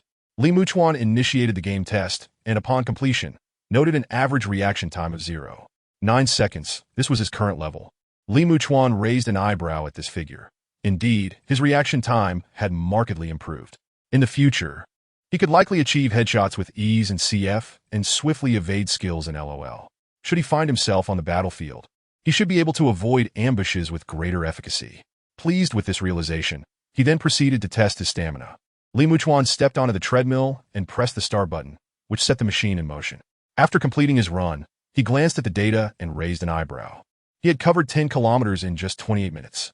More importantly, he had only begun to feel fatigued after running 30 kilometers, which had taken him 89 minutes. In contrast, He recalled that Captain America, in a film, had run 21 kilometers in half an hour, making him nearly 3 times as efficient. Nevertheless, if his opponent were to sprint at full capacity, their speed would likely exceed that. After all, he had seen the character outpace speeding cars in a chase. Li Muchuan felt quite satisfied with his current stamina and proceeded to assess his defensive capabilities. In this regard, he sensed little change. The enhancement was not particularly perceptible. He deemed his current data acceptable, deciding to reserve the remaining 8,000 points for future use. After an invigorating workout, Li Muchuan showered and prepared to retire for the night. At that moment, his phone vibrated slightly, revealing a message from Tang Jian. The latter inquired whether Li Muchuan was available the following day for a meal together. After a moment's thought, Li Muchuan concluded that he had no pressing matters and could indeed join. Thus he agreed. Tang Jian promptly shared a location and confirmed the time. After concluding this matter, Li Muchuan activated the Do Not Disturb mode on his phone to avoid disturbances while he slept. The next day, after a restful night, Li Muchuan awoke and engaged in a brief morning run on the treadmill before summoning someone to prepare breakfast for him. He began with a glass of water to cleanse his system. Li Muchuan requested scallion oil noodles, as he relished the delicious taste of the dish prepared by the cook. After finishing breakfast, the housekeeper cleared the table. Once everyone had departed, Li Muchuan drove to the shooting range.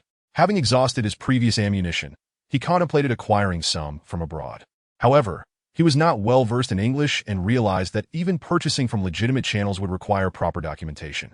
Lacking connections for informal purchases, Li Muchuan decided it would be prudent to wait. Given his current physical capability, he could manage to protect himself with caution. Nearly an hour later, Li Muchuan arrived at the shooting range, a place he was quite familiar with. Upon entering, he immediately began his practice. The instructors recognized him as a regular and allowed him to shoot at will. The time agreed upon with Tang Jian was 5 o'clock in the afternoon. After returning home, Li Muchuan showered and changed clothes before driving to the restaurant where he was to meet Tang Jian.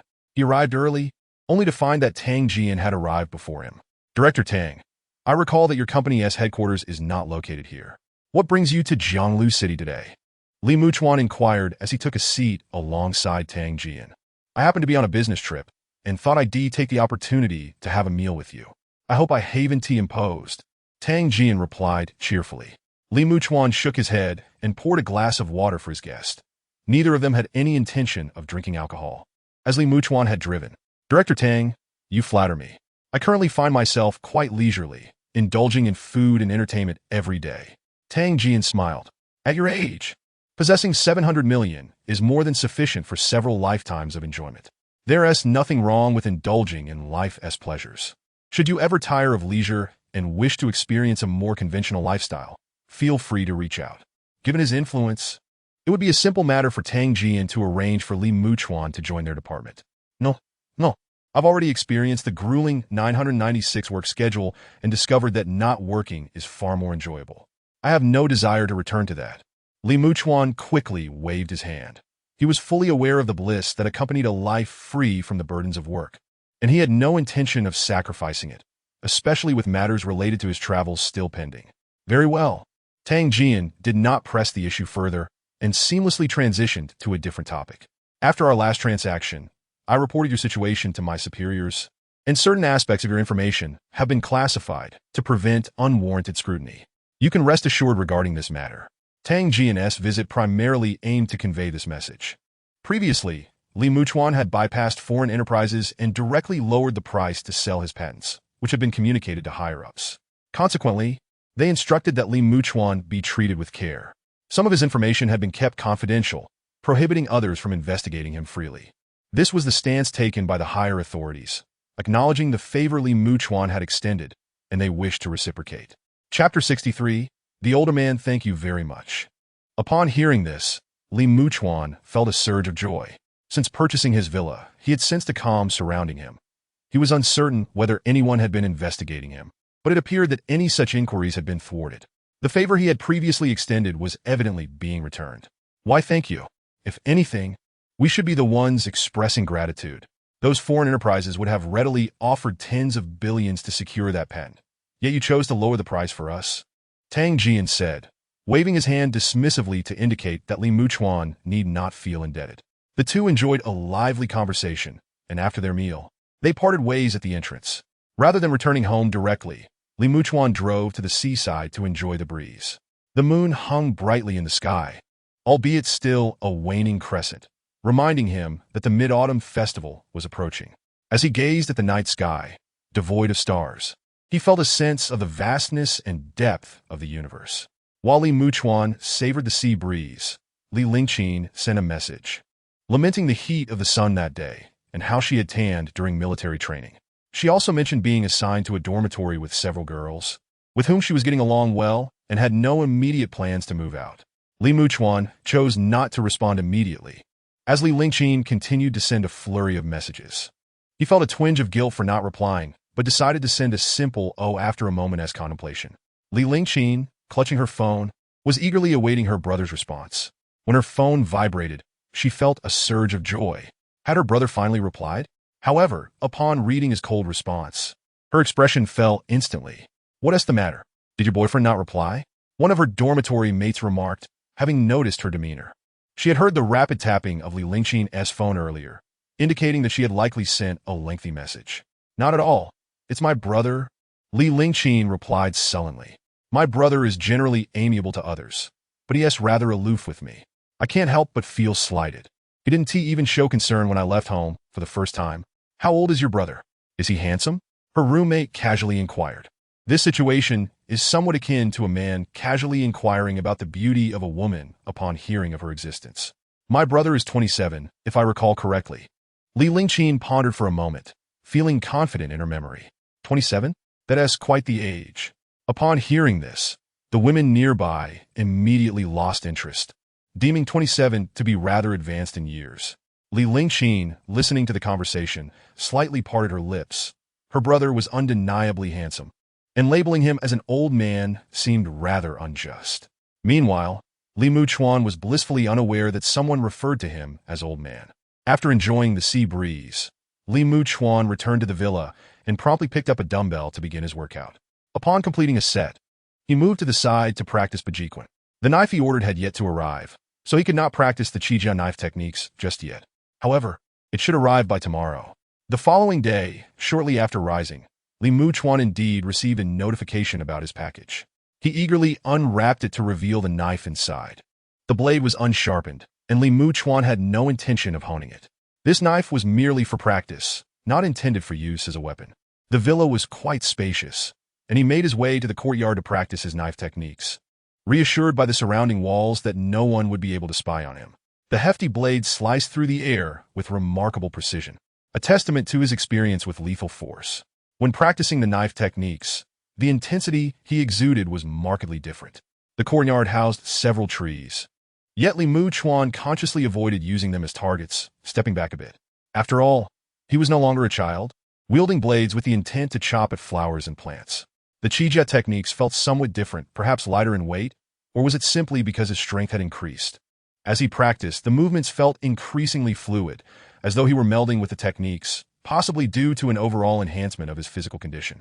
While honing his knife skills, Li Muchuan meticulously sensed the subtle distinctions. This session with the Qijia techniques deepened his understanding significantly. It was hard to pinpoint how exactly his grasp had improved, yet it was unmistakable.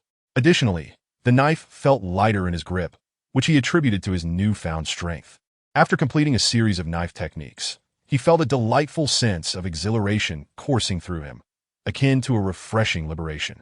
After finishing his run, Li Muchuan summoned the chef to prepare a meal while he stepped into the bathroom for a shower. In comparison to before, his muscular definition was now clearly visible, with his chest and abs prominently displayed. The fitted short-sleeve shirt he had purchased showcased his physique quite well, a testament to his diligent training. Li Muchuan gazed at his sculpted form with satisfaction. This level of definition was just right. Any further bulk might prove to be counterproductive.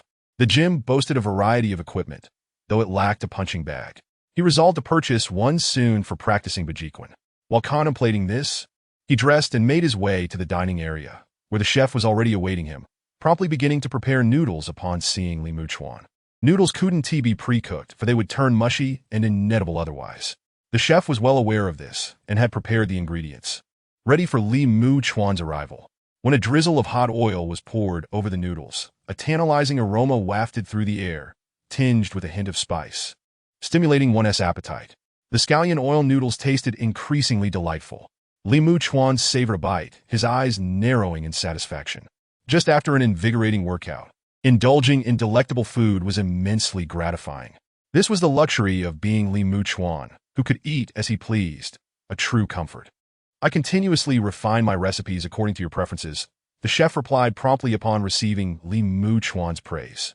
With only a few clients to cater to, he merely needed to make subtle adjustments based on their culinary habits. Such attentive service left Li Muchuan thoroughly pleased, particularly as it was less troublesome than dealing with his sister. Chapter 64. What on earth is happening in this world? After finishing breakfast, Li Muchuan ventured out to purchase several punching bags. Once installed in the villa, he began practicing Bajiquan on the bags.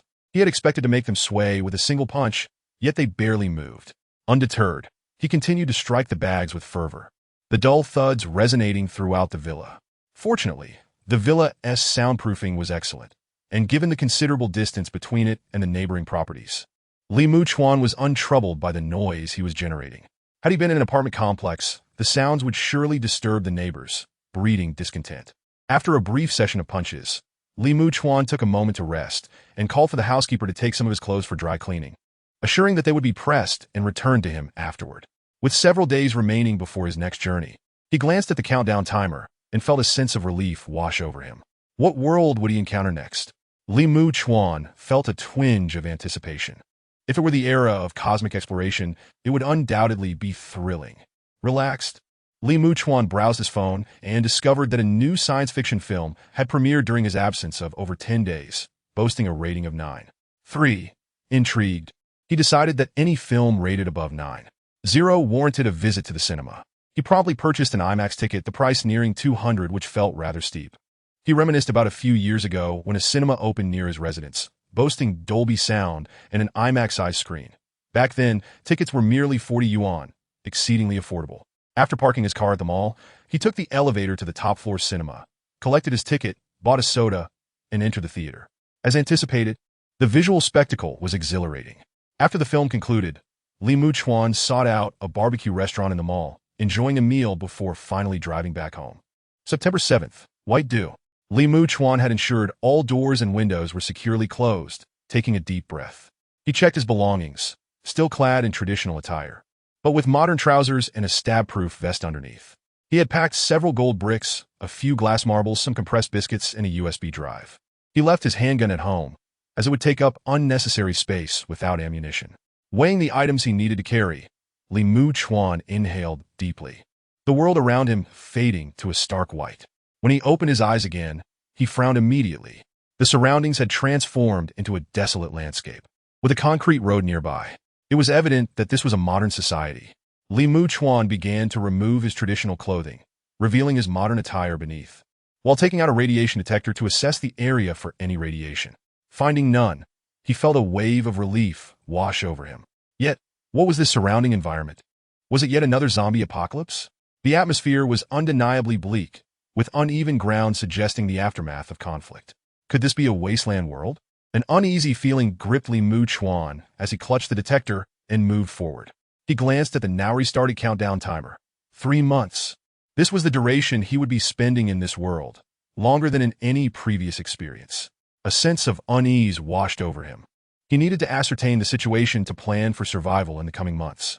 After walking along the road for several minutes, Li Muchuan suddenly halted, his expression darkening. Before him loomed a towering steel fortress, resembling a black citadel with its foreboding walls. Numerous massive cannons were mounted atop the dark ramparts. What on earth was happening in this world? With such modern weaponry, was there truly a need for such fortifications? Confused, he pressed on toward the city. Navigating through a narrow passage, he successfully entered the city. Compared to the outside, the interior had a semblance of life. Yet a glance around revealed that nearly all the passers-by were women. The few men he spotted were either children or young lads. Not a single adult male like Li Muchuan was in sight. The unusual gazes from the onlookers sent a shiver down his spine. Feeling increasingly perplexed, he wondered, what on earth was happening in this world? Excuse me. Li Muchuan approached a nearby woman, hoping to inquire about the circumstances of this world. Yet, the woman merely rolled her eyes at him, brushing past as if he were invisible. Such treatment left Li Muchuan bewildered. Recruitment. The city of Fengqi is in urgent need of soldiers. Troops are critically lacking. Emergency recruitment underway. As Li Muchuan's heart grew, increasingly perplexed. Several cars suddenly arrived on the street, and one individual, holding a loudspeaker, began to shout. The women passing by on the sidewalk paused momentarily upon hearing the announcement, then flocked towards the vehicles. I'm already 28. I can go to the battlefield. I am a man, and I have reached the age of 18. I must enlist. I have a younger sister at home. It is no problem for this elder sister to go. Countless individuals surrounded the soldiers in front of the vehicles, each taking turns to speak. A glance revealed that almost all present were women. Watching this scene, Li Muchuan felt a heavy weight in his heart. Had all the men been conscripted? What kind of war had reduced Huaxia to a state where only women remained? Just then, one of the female soldiers atop the vehicle noticed Li Muchuan. After stepping down, she strode confidently towards him, her face weathered and darkened by the elements. As a man, why are you not on the battlefield? This is not moral coercion. It pertains to the very survival of humanity, and I hope you understand this principle. The female soldier stood before Li Muchuan, her expression exceedingly grave. In a war that had escalated to this extent, all the men in the cities had already gone to the front lines, and the recruitment of female soldiers had begun long ago. At Li Muchuan's age, he was indeed a glaring anomaly. Chapter 65. Advancement. I am not from your world. I am a traveler from another realm. I wish to meet your commanding officer. Li Muchuan took a deep breath, feeling it was essential to engage with the higher echelons of this world to understand what had transpired. You, a traveler? Upon hearing this, the female soldier scoffed. Is that your excuse for avoiding the battlefield? If you are truly afraid of death, you could still work in logistics. Li Muchuan furrowed his brow at her words and replied, I truly am a traveler, and I wish to meet your superiors. Even if you are, what can you bring to this world? Aid Huaxia in repelling its enemies? The soldier scoffed again, shaking her head and preparing to leave, disinterested in further discourse. After all, someone unwilling to fight would only hinder their efforts. Hearing this, Li Muchuan's expression shifted between shades of pale and green. He was indeed a traveler, but it seemed he could not alter the course of a war. As he saw her about to depart, he inhaled deeply and declared, I, Li Muchuan, am 27 years old. I am willing to enlist. The female soldier turned back to him, glanced at him, and nodded slightly. Get in the vehicle. Li Muchuan strode to the front of the car and climbed aboard. Having just arrived in this world, bewildered and still trying to comprehend what had transpired, he found himself enlisting. Sitting inside the vehicle, a whirlwind of emotions surged within him. Moments later, the car was filled with people, including a recently turned 18-year-old. Though technically an adult, the youth appeared far too juvenile compared to Li Muchuan, while the others were predominantly women. The vehicle fell into a heavy silence. Likely due to the disapproval directed at Li Muchuan, his seat was notably vacant. He chose not to engage with them, lost in contemplation. What on earth had happened in this world? Having only just arrived, he already felt an overwhelming pressure, as if humanity could vanish in an instant. However, since war was imminent, he decided to enhance his attributes. Li Muchuan pondered briefly before starting to augment his abilities. The technological level of this world was evidently not very high, as he had discerned. Bringing items back was out of the question. With that in mind, he began to enhance his attributes. Initially, he added 100 points to his defense and reaction, but the colors of the attributes did not change. Was the next threshold not 200? Furrowing his brow, he added another 100, yet still saw no change. When all three attributes reached 500, the colors remained unchanged. Frustrated, he decided to raise all three numbers to 1,000.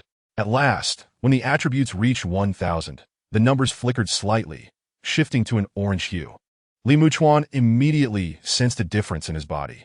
He was uncertain of the exact increase in strength or reaction, but the color of the numbers stirred something within him.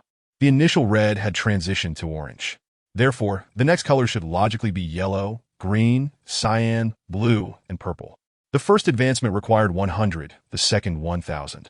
It was evident the third would demand 10,000. If this were the case, reaching the purple stage would require a staggering 100 million. No, it should be 90 million, given that reaching the blue stage necessitated 10 million. Observing the remaining 6,023 points, he realized they were insufficient for further enhancement. He had distinctly felt that he had not reached the required value for advancement, and these additional numbers yielded no effect. The next stage required 1,000. These points were barely enough to fill a gap. When Li Muchuan lifted his head from contemplation, the vehicle had come to a halt. "Get out!" Upon hearing the command, Li Muchuan exited the vehicle. After he disembarked, he noticed other cars arriving, from which numerous individuals emerged. A quick glance revealed a sea of female soldiers. Even the few men present were quite young. Li Muchuan was the sole adult among them. The newcomers quickly took note of Li Muchuan, who stood out conspicuously. How is there still a man of such age who hasn't enlisted? I thought by now, all able-bodied males would have gone to the battlefield. I thought the same. I did not expect to find another like this. Surrounding murmurs filled the air, yet Li Muchuan's expression remained unchanged.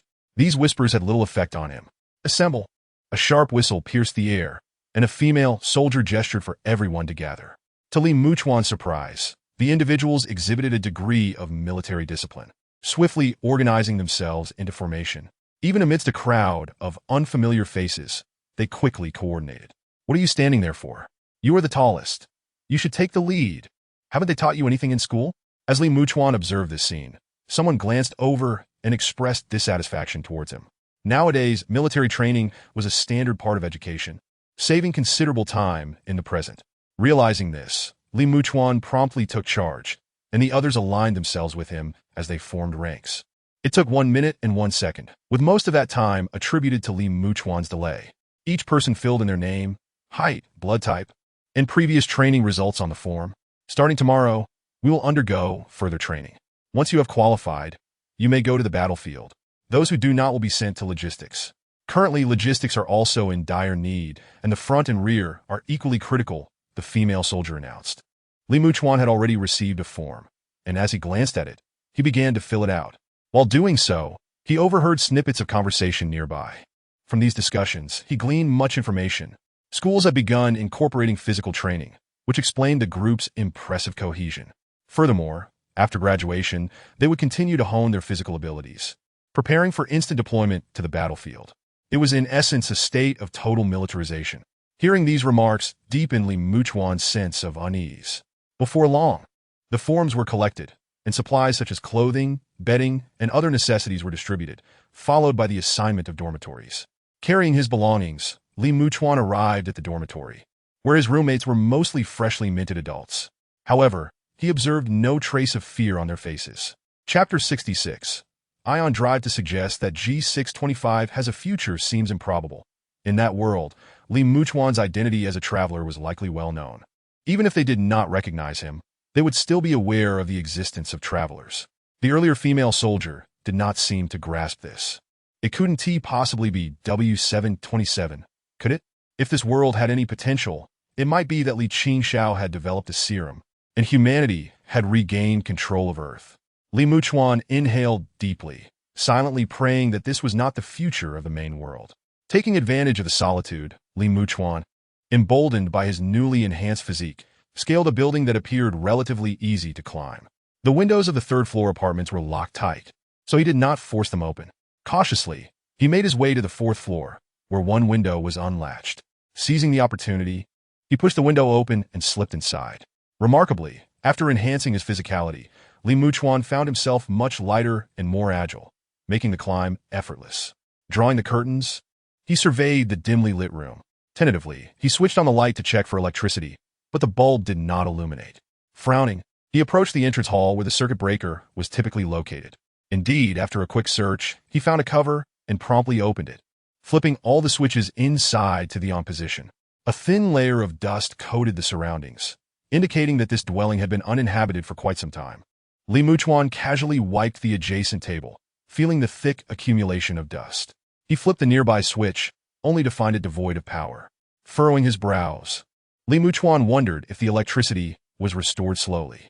After patiently waiting for over 10 minutes, he attempted to turn on the light once more, but after testing several rooms, there was still no electricity. A sense of discomfort washed over him. He pondered for a moment before switching to another room, continuing his ascent. He tried 3 consecutive rooms, finding one with power, yet the computer was without an internet connection. Perhaps it had been disconnected due to unpaid bills. By this time, Li Muchuan had reached the 6th floor and decided against going further. The height was considerable, and he was uncertain if he could withstand a fall. He rested on the spot for the night, and when he opened his eyes again, he quietly exited the building. The compressed biscuits in his storage could last him a few more days, but once they were gone, he would be in trouble. Without food, he would have to seek work in logistics to secure a meal. While contemplating his next plan, Li Muchuan left the community. The people around him seemed to regard him with disdain. It was unlikely he could engage with passers-by to discern the situation. Perhaps he should find a logistics position and blend in first? As he exited the community, the early morning revealed a world awakening, with vehicles rushing by. The sight of several identical, colossal machines being transported made Li Muchuan pause. Their intricate mechanical structures were unfamiliar to him, and he felt certain that such inventions had never been seen in the main world. After a brief observation, the machines were taken away. After some thought, Li Muchuan approached a passerby to inquire about the logistics department. After expending some effort, he finally located it, a massive factory marked as a heavy military processing plant, essentially an armaments factory. Upon reaching the security desk and expressing his desire to join logistics, he was promptly ushered inside. This time, Li Muchuan was not treated lightly. "How is your physical strength? Which workshop would you like to join?" "I have good physical strength and can handle heavy work," Li Muchuan replied directly, knowing that heavy tasks often required teamwork, making it easier to mingle with others. "I'll assign you to assemble ion drive engines."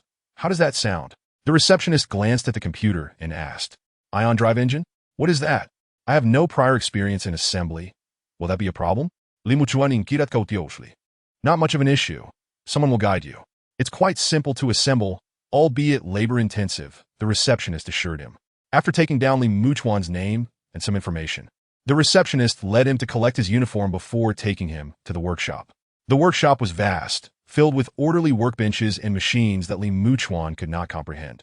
Upon entering, he was immediately hit by a strong scent of gasoline. "Old who? We have a new member for your workshop," the receptionist called out, prompting a middle-aged man to look up and stride toward Li Muchuan. "Finally, someone has arrived. With the heavy workload in this workshop and so few people, am I meant to work myself to death?" The man, referred to as Old Who, approached, revealing that one of his legs was mechanical.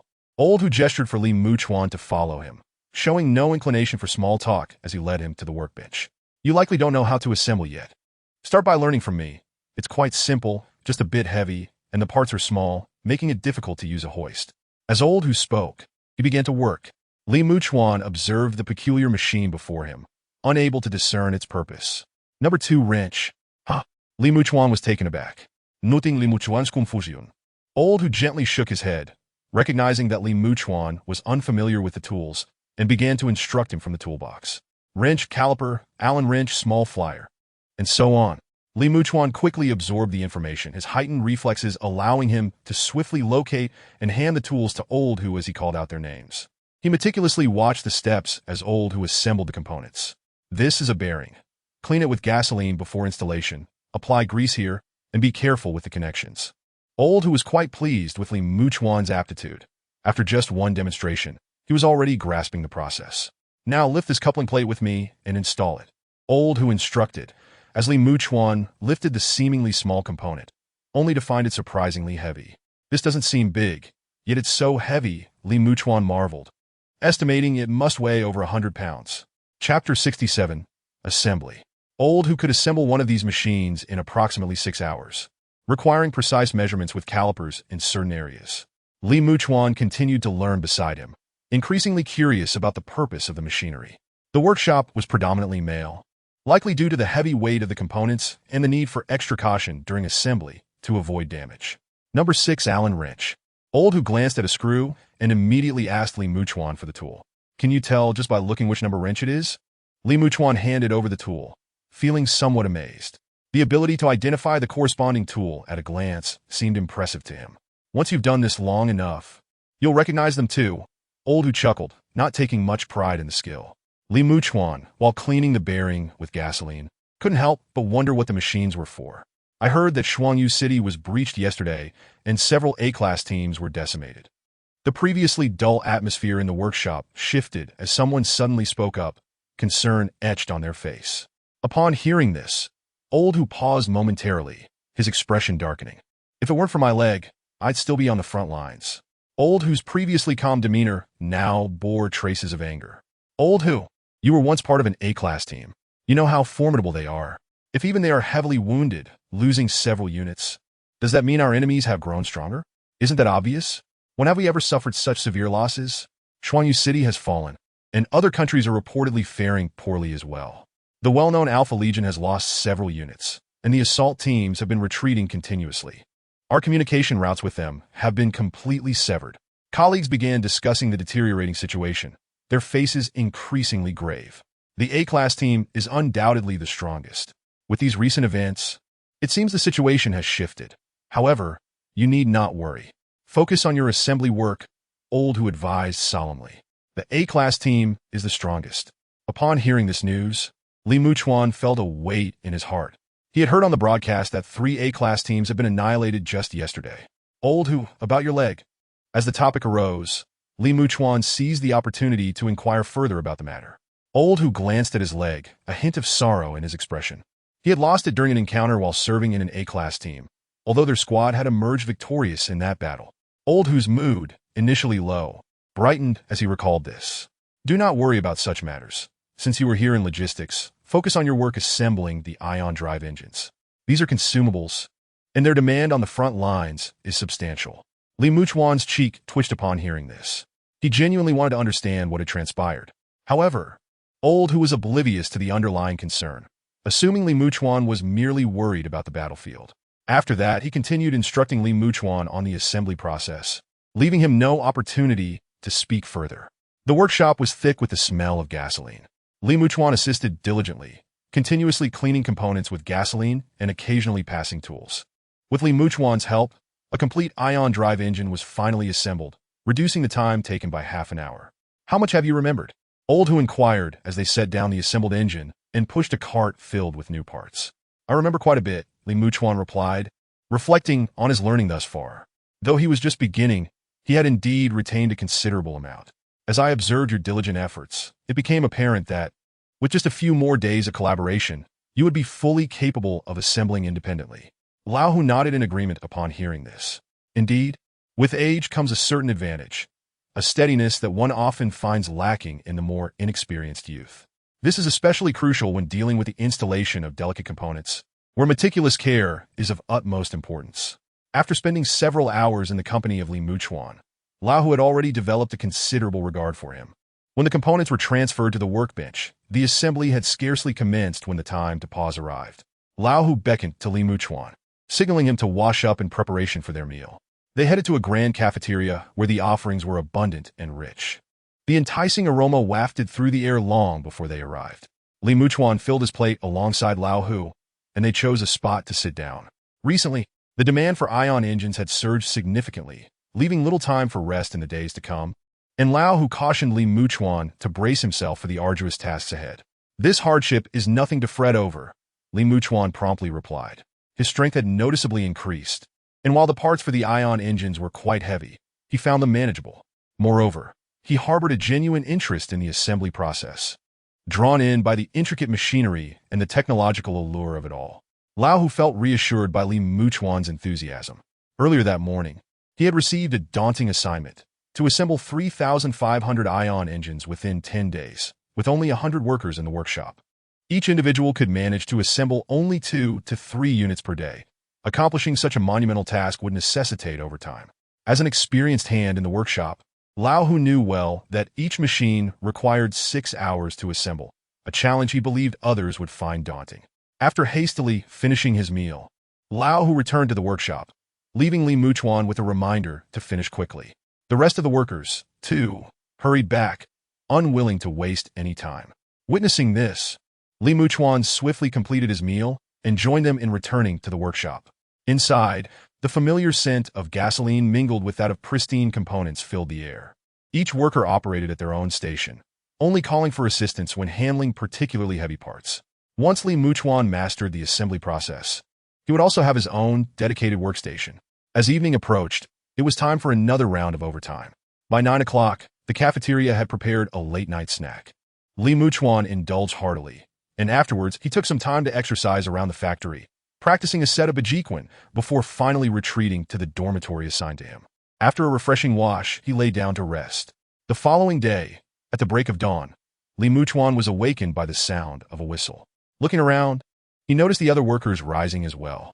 He quickly joined them, soon realizing it was time for morning exercises, which involved weighted running and various drills. After their workout and breakfast, the group returned to the factory to resume work. The workshop was enveloped in near silence, with everyone diligently assembling ion engines. After Li Muchuan collaborated with Lao Hu on one unit, he felt an irresistible urge to try his hand at the assembly himself. Observing Li Muchuan's ajarnas, Lao Hu contemplated for a moment before nodding in approval. Go ahead and assemble one yourself. I'll just watch. If Li Muchuan succeeded, he would be allowed to work independently. With that, Li Muchuan promptly gathered the necessary components and began the assembly.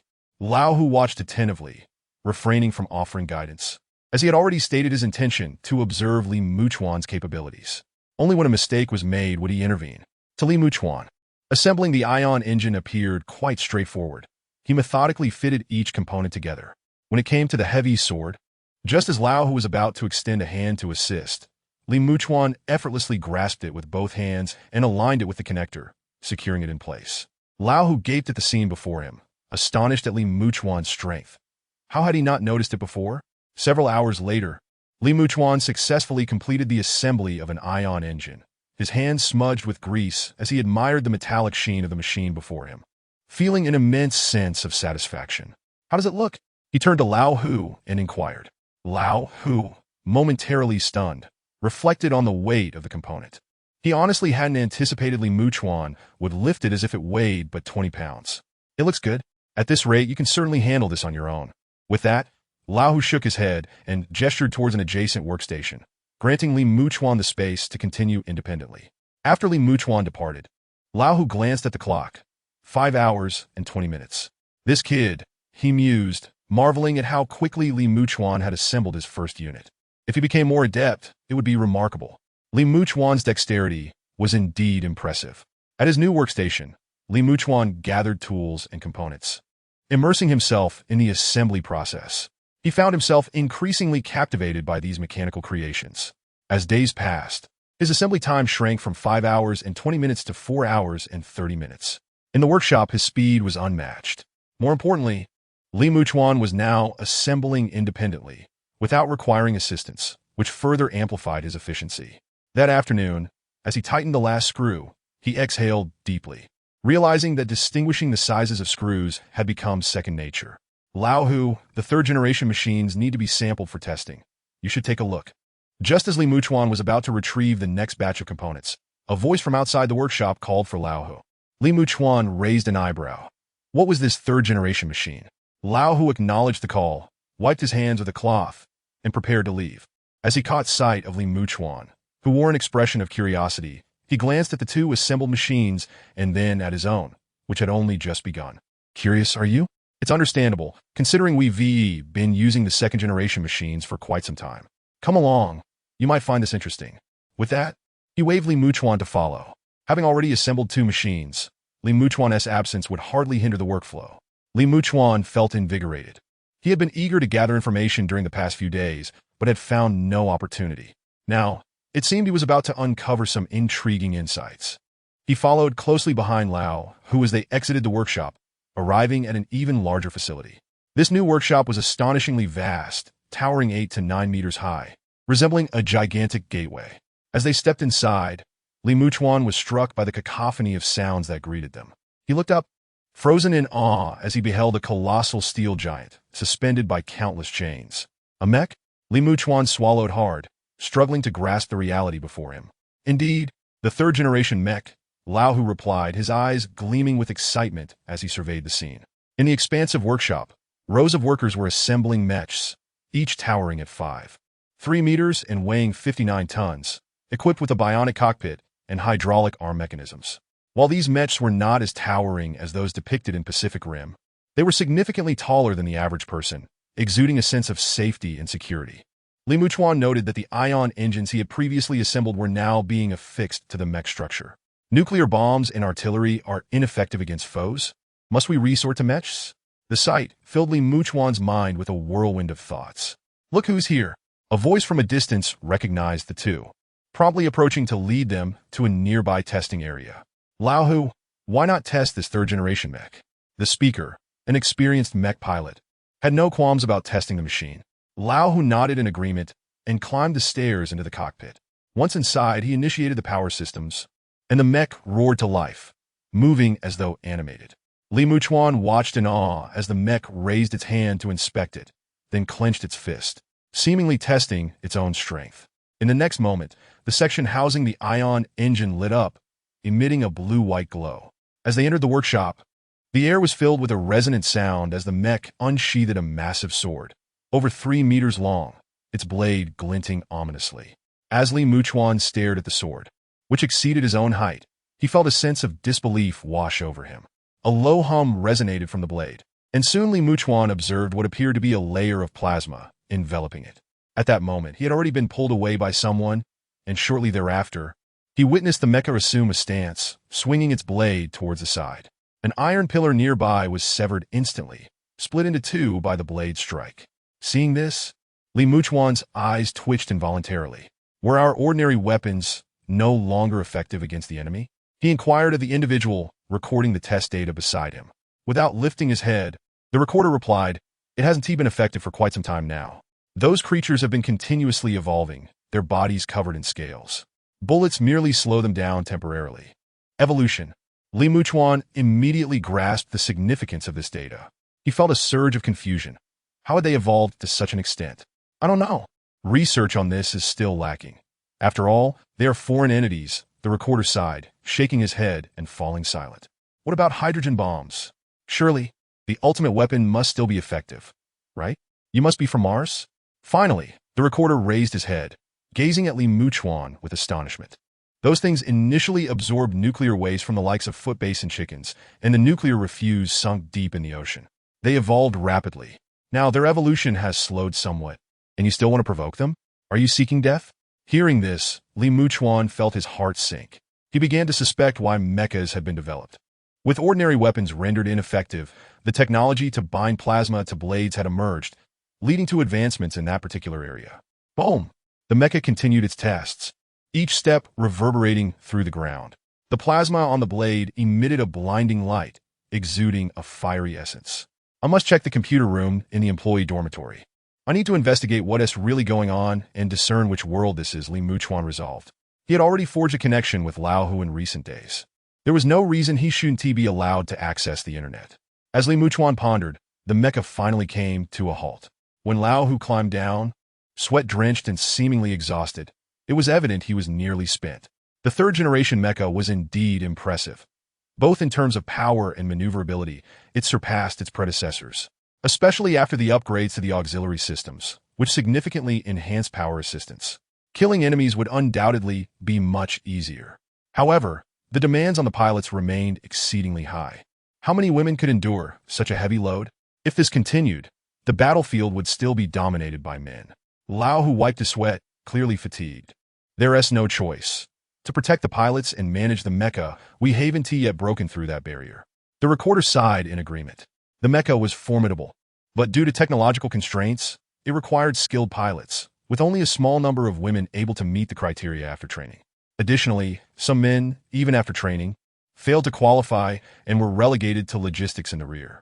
Can I give it a try? Li Muchuan interjected, feeling intrigued.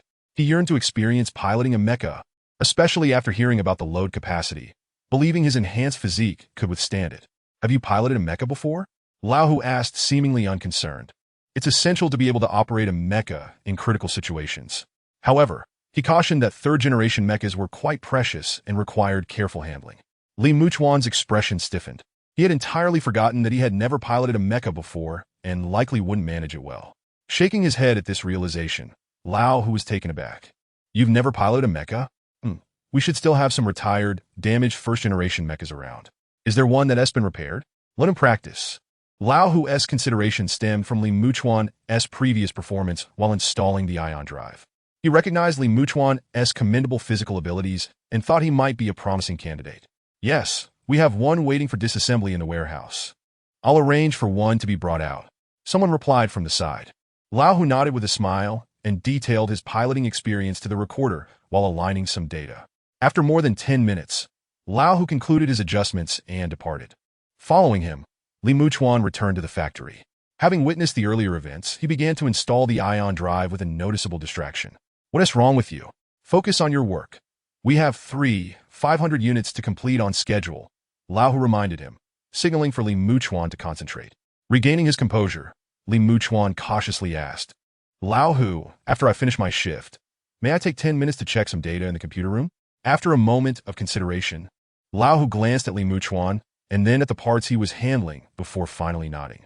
As the factory supervisor, he had the authority to grant such requests. Li Muchuan's heart leaped with joy upon receiving Lao Hu's approval, and he immediately became more industrious. At that moment, his thoughts were entirely consumed by his plans to investigate online. After a night of overtime, Li Muchuan skipped supper, clutching the key Lao Hu had given him as he made his way to the computer room. As the computer powered on, Li Muchuan sat before it, the glow of the screen casting a dim light upon his face. Moments later, he gazed at the open Baidu page, contemplated, and typed in evolution. Instantly, a plethora of results appeared, densely populated with the keyword evolution. Chapter 70. I'm going to save the world on March 5th. The examination revealed that the feline aberrations were approaching their 52nd evolution. Researcher Hai Ling achieved a breakthrough in the study of foreign genes, which may help suppress the evolution rate of these aberrations. The reproduction rate of these aberrations is increasing, possibly linked to their evolution. Caution. Insectoid aberrations are evolving in unusual directions. A multitude of evolution-related keywords flashed in red before Li Muchuan, who clicked through them one by one. The information regarding feline aberrations revealed that they were not truly felines, but rather an entirely different species. Enormous in size, their fur had been replaced by scales, which reflected a cold glint, resembling tiny iron plates embedded in their bodies. The accompanying images highlighted vulnerable points on the monsters, foreheads, shoulders, and joints where the scales were slightly misaligned, making them susceptible to bullet attacks. Li Muchuan's lips twitched at the sight. Were these creatures evolving towards a tank-like form, even donning sloped armor? Examining the specific metrics of the monster, he inhaled sharply. Standing at 5 meters tall, it would nearly reach 10 meters when upright. No wonder mechas were necessary. With such enormous bodies, a single charge into the ranks could easily send dozens of people flying, especially when their armor could withstand bullets. Li Muchuan pondered before searching for foreign genes along with initial appearance. Soon, the page refreshed, revealing new information, which he quickly scanned for answers. On January 31st, a meteorite carrying foreign genes entered the atmosphere above the territory of the Bear Country, tracing a nearly 20-kilometer trajectory across the skies of Huaxia. Estimated to be 450 meters in diameter and weighing approximately 21,000 tons, the meteorite entered the atmosphere at a second cosmic velocity, evading interception by all forms of weaponry. Upon reaching the ocean's surface, it disintegrated, scattering meteorite fragments that carried foreign pathogens, which invaded Earth's biosphere. As a result, Earth's organisms began to evolve, gradually adapting to the planet's firearms before launching a large-scale assault on human cities. Upon reading this, Li Muchuan felt a jolt of terror. The root of all this chaos was a mere meteorite. Staring at the information, he exited the page and, with a racing heart, typed in gene immunity serum manufacturer. When the page displayed Huazhou Pharmaceutical Company, his heart sank into despair. Huazhou Pharmaceutical, it truly was this company. Contemplating further, he opened QQ and attempted to log into his account. If this was indeed his original world, then where was he? After entering his credentials, QQ logged in successfully. Li Muchuan's breath caught slightly. According to his nature, he would likely leave some information behind. Quickly, he located a diary entry. It's all chaos, absolute chaos. I never imagined that upon my return, the entire world would be in disarray. After a while, I finally understood. It was a meteorite that fell on New Year's Eve, carrying extraterrestrial pathogens that directly infected Earth's life forms. Humanity has unleashed hydrogen bombs, annihilating a vast number of mutated creatures, and the situation appears to be improving. However, the remaining mutated beings have accelerated their evolutionary pace after absorbing radiation, and their reproductive rate has surged significantly. The mutated creatures in the ocean are utterly impervious to the blasts. I have fled to a secure rear, seeking salvation in other worlds. I did not disclose my abilities to the guard forces, for the burden of hope is too heavy. I do not wish for everyone's expectations to rest solely upon my shoulders. This marks my third traversal following the wave of mutations, and humanity's plight grows increasingly dire, leaving me feeling somewhat powerless. This is my 5th crossing, and I am determined to seek salvation, though I may never return. If you come across these messages I have left behind, it should indicate that I am no longer alive, an alternate version of myself from another timeline, pleading for aid for this world. I have deposited information regarding extraterrestrial pathogens on several cloud platforms, along with some advanced technologies I have acquired. I harbor a tinge of regret for not having participated in this battlefield even once, feeling utterly helpless. Li Muchuan's expression was one of numbness. The final editing timestamp was set 5 years prior, indicating that his counterpart in this timeline was indeed dead. Gazing at the death notice he had left behind, a tumult of emotions surged within him. The messages contain a wealth of useful information, such as an account for an internal website that Li Muchuan had obtained from the future. This site is frequented by top-tier researchers engaged in academic discussions, and the account left for him is a primary one, untraceable in origin. In this timeline, Li Muchuan had uploaded the technologies he acquired onto this internal site, encrypting them in the process. From the perspective of this timeline, it appears that the other party had never managed to locate Li Muchuan, ensuring his safety. After contemplating for a moment, Li Muchuan retrieved a USB drive from his space and commenced downloading the technologies he had uploaded to the cloud. To his astonishment, the technologies included mecha, ion beam restraints, and biomimetic cockpits. Such technologies, however, would only be applicable under specific circumstances, would they not? Upon completing the download, Li Muchuan pondered briefly before accessing the website left behind by the other party. Upon glancing at the site, a plethora of dense academic jargon overwhelmed him, sending shivers down his spine. Clearly, this was the domain of eminent figures. After scanning the site, he found nothing particularly worthy of his attention and promptly exited. Ultimately, he refrained from mentioning his identity as a traverser on the site. The burden of salvation is immense, especially considering that his primary world faces its own impending doom on January 31st. Meanwhile, in an office not far away, an elderly man with snow-white hair suddenly caught sight of something, and a glimmer of clarity sparkled in his murky eyes. Is it him? Has he returned? The old man trembled with excitement. Several years prior, an account with primary access had shared some technologies on the site, which, after thorough examination, had confirmed their feasibility, granting humanity a foothold for defense. That account had appeared intermittently until it finally ceased to exist, leading many to speculate that its owner had perished. Now, it seemed that the individual still lived, yet just as he intended to reach out, the account displayed an offline status once more. He must locate this person. Taking a deep breath, the old man hurriedly exited, convinced that the hope of humanity might rest upon this individual. Chapter 71. Flawless design. Li Muchuan exited the machine room, pondering the information he had just encountered. It was September, and time until January was truly scarce. If he could not resolve this dilemma, the calamities of the primary world would inevitably replay themselves. The sole consolation was that his arrival in this timeline would differ from the worlds he would traverse in the future. But how to tackle the looming meteorite? Li Muchuan found himself at a loss. Just as he stepped out of the machine room, he encountered Lao Hu.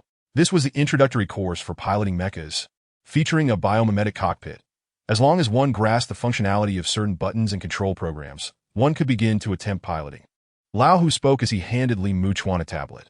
Li Muchuan gratefully accepted it, his heart leaping with joy. The first-generation mecha is already on the test field. Once you feel ready, you can go and give it a try. Just be mindful of your timing. Our workshop still has tasks to complete. After a few instructions, Lao Hu turned to rest. Nodding in acknowledgement, Li Muchuan settled on the steps, holding the tablet as he began to study. Initially, the tablet introduced various data and functionalities of the mecha. When operating the mecha, the entire load would be exerted on the pilot. However, the biomimetic cockpit significantly reduces this burden. Nonetheless, this load still requires training to endure. Following this were various precautions for pilots. The mecha is constructed of exceptionally robust materials.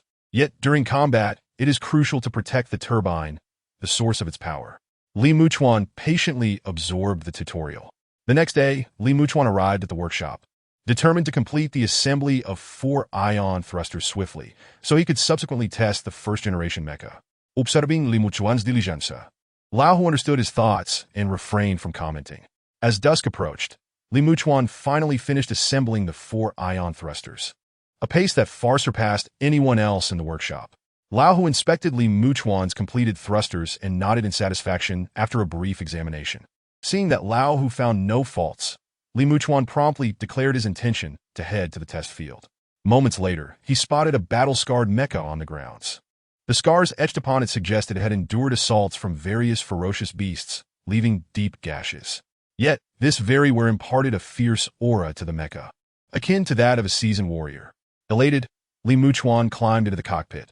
He initiated the self-diagnostic program, followed by the auxiliary power system, cockpit connection indicators, and fuel checks.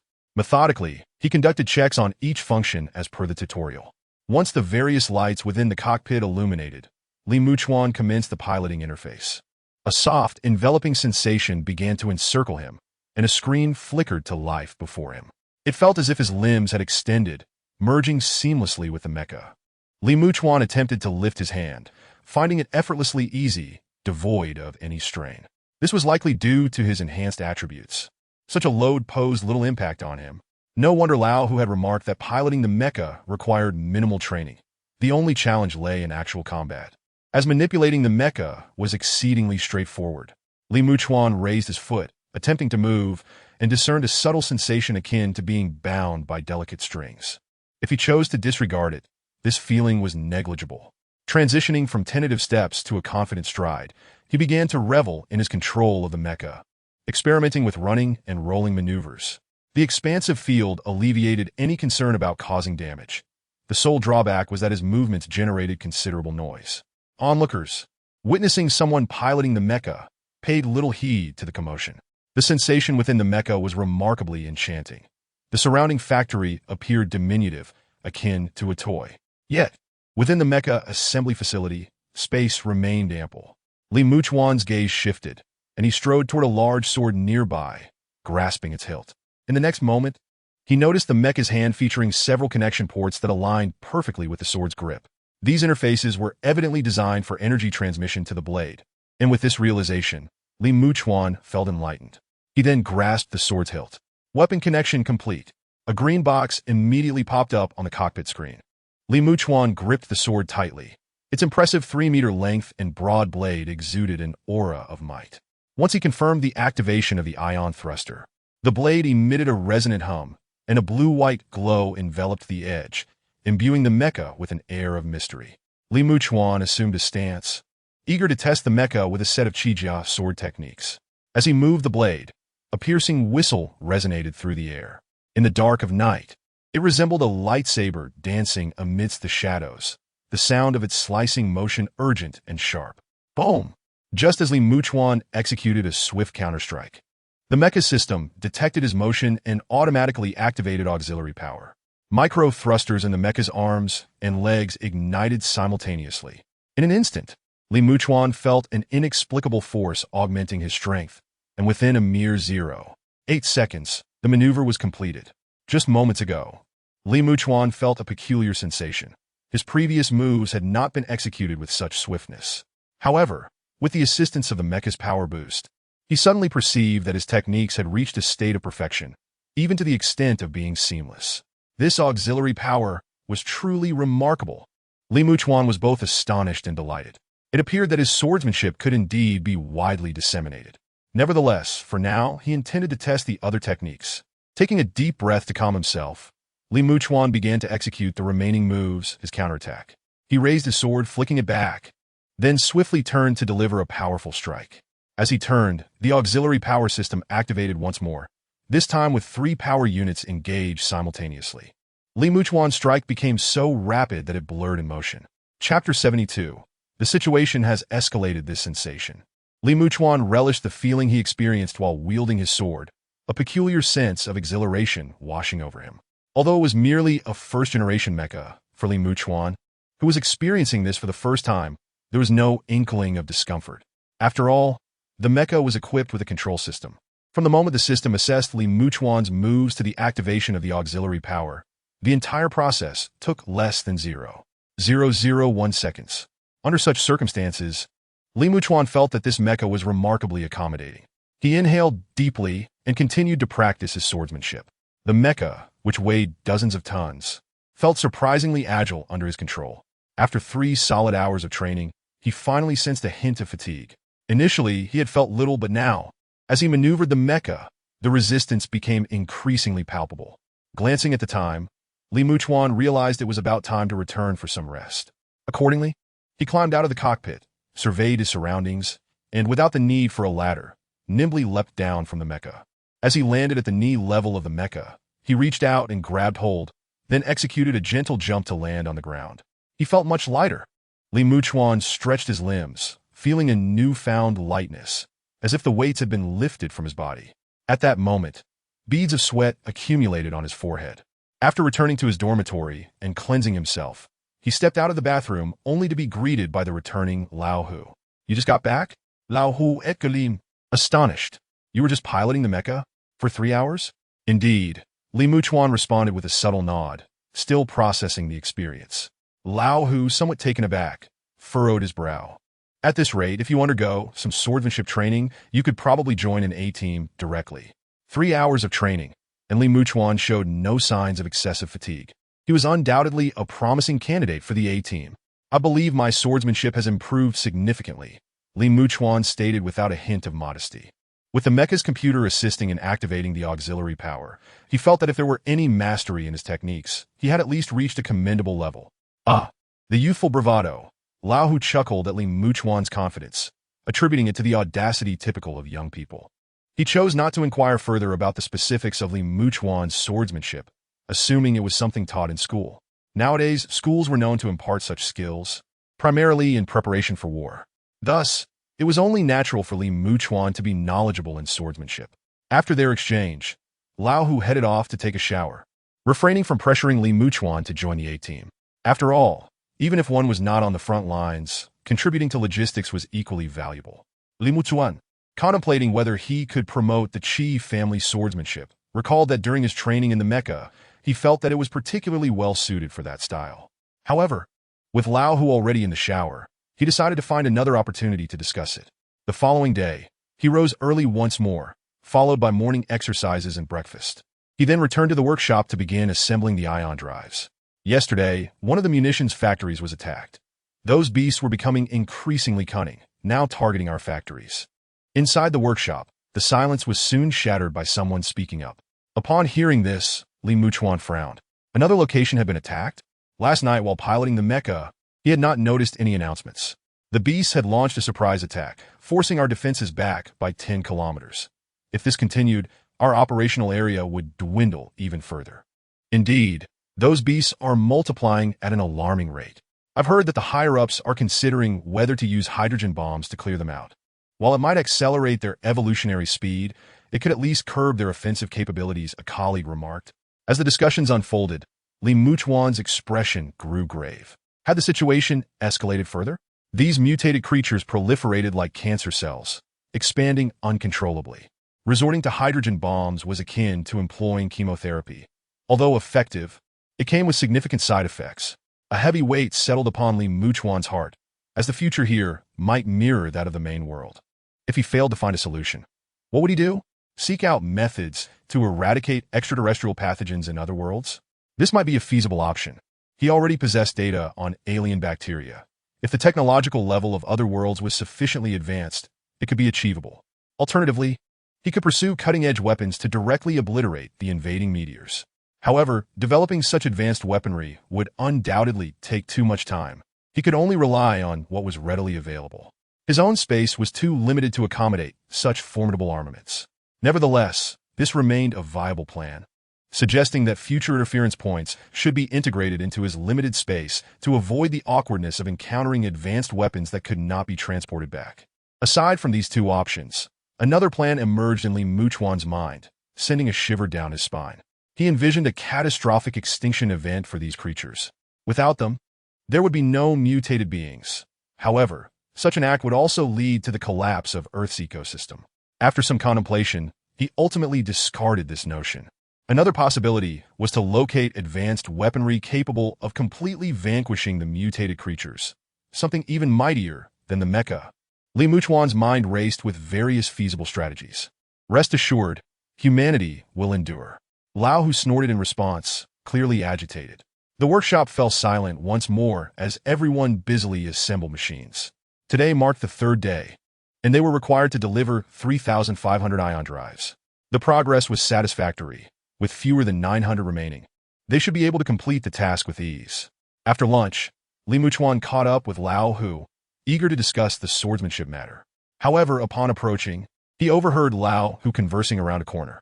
I was once part of the A-team. Why can't I return to the battlefield? Lao Hu's face flushed with frustration, clearly unwilling to accept the situation. The voice on the other end of the line countered, equally obstinate. That's the requirement. It cannot be altered. You may test the mecha without issue, but you cannot engage in combat. It's like aspiring to be a pilot. One cannot have any scars. Chapter 73. Firepower coverage. After a lengthy argument, Lao Hu reluctantly hung up the phone, his expression filled with dissatisfaction. Li Muchuan stepped forward. Lao Hu. Upon hearing his name, Lao Hu turned to see Li Muchuan and nodded slightly. What's the matter? Need something? What swordsmanship are we currently learning in the mecha combat team? What swordsmanship? Lao Hu frowned at the question. It's a modified version of various techniques, though it doesn't seem to have a specific name. Generally, we just refer to it as basic swordsmanship. Isn't it the Qi family swordsmanship? Li Muchuan inquired, initially thinking that perhaps this timeline included the study of Qi family techniques. But it seemed otherwise. I haven't heard of it. Lao Hu replied after a moment of contemplation, shaking his head. Li Muchuan spirits lifta. I possess a set of Qi family swordsmanship techniques that I believe would be quite suitable for use with the mecha. Do you think it could be promoted?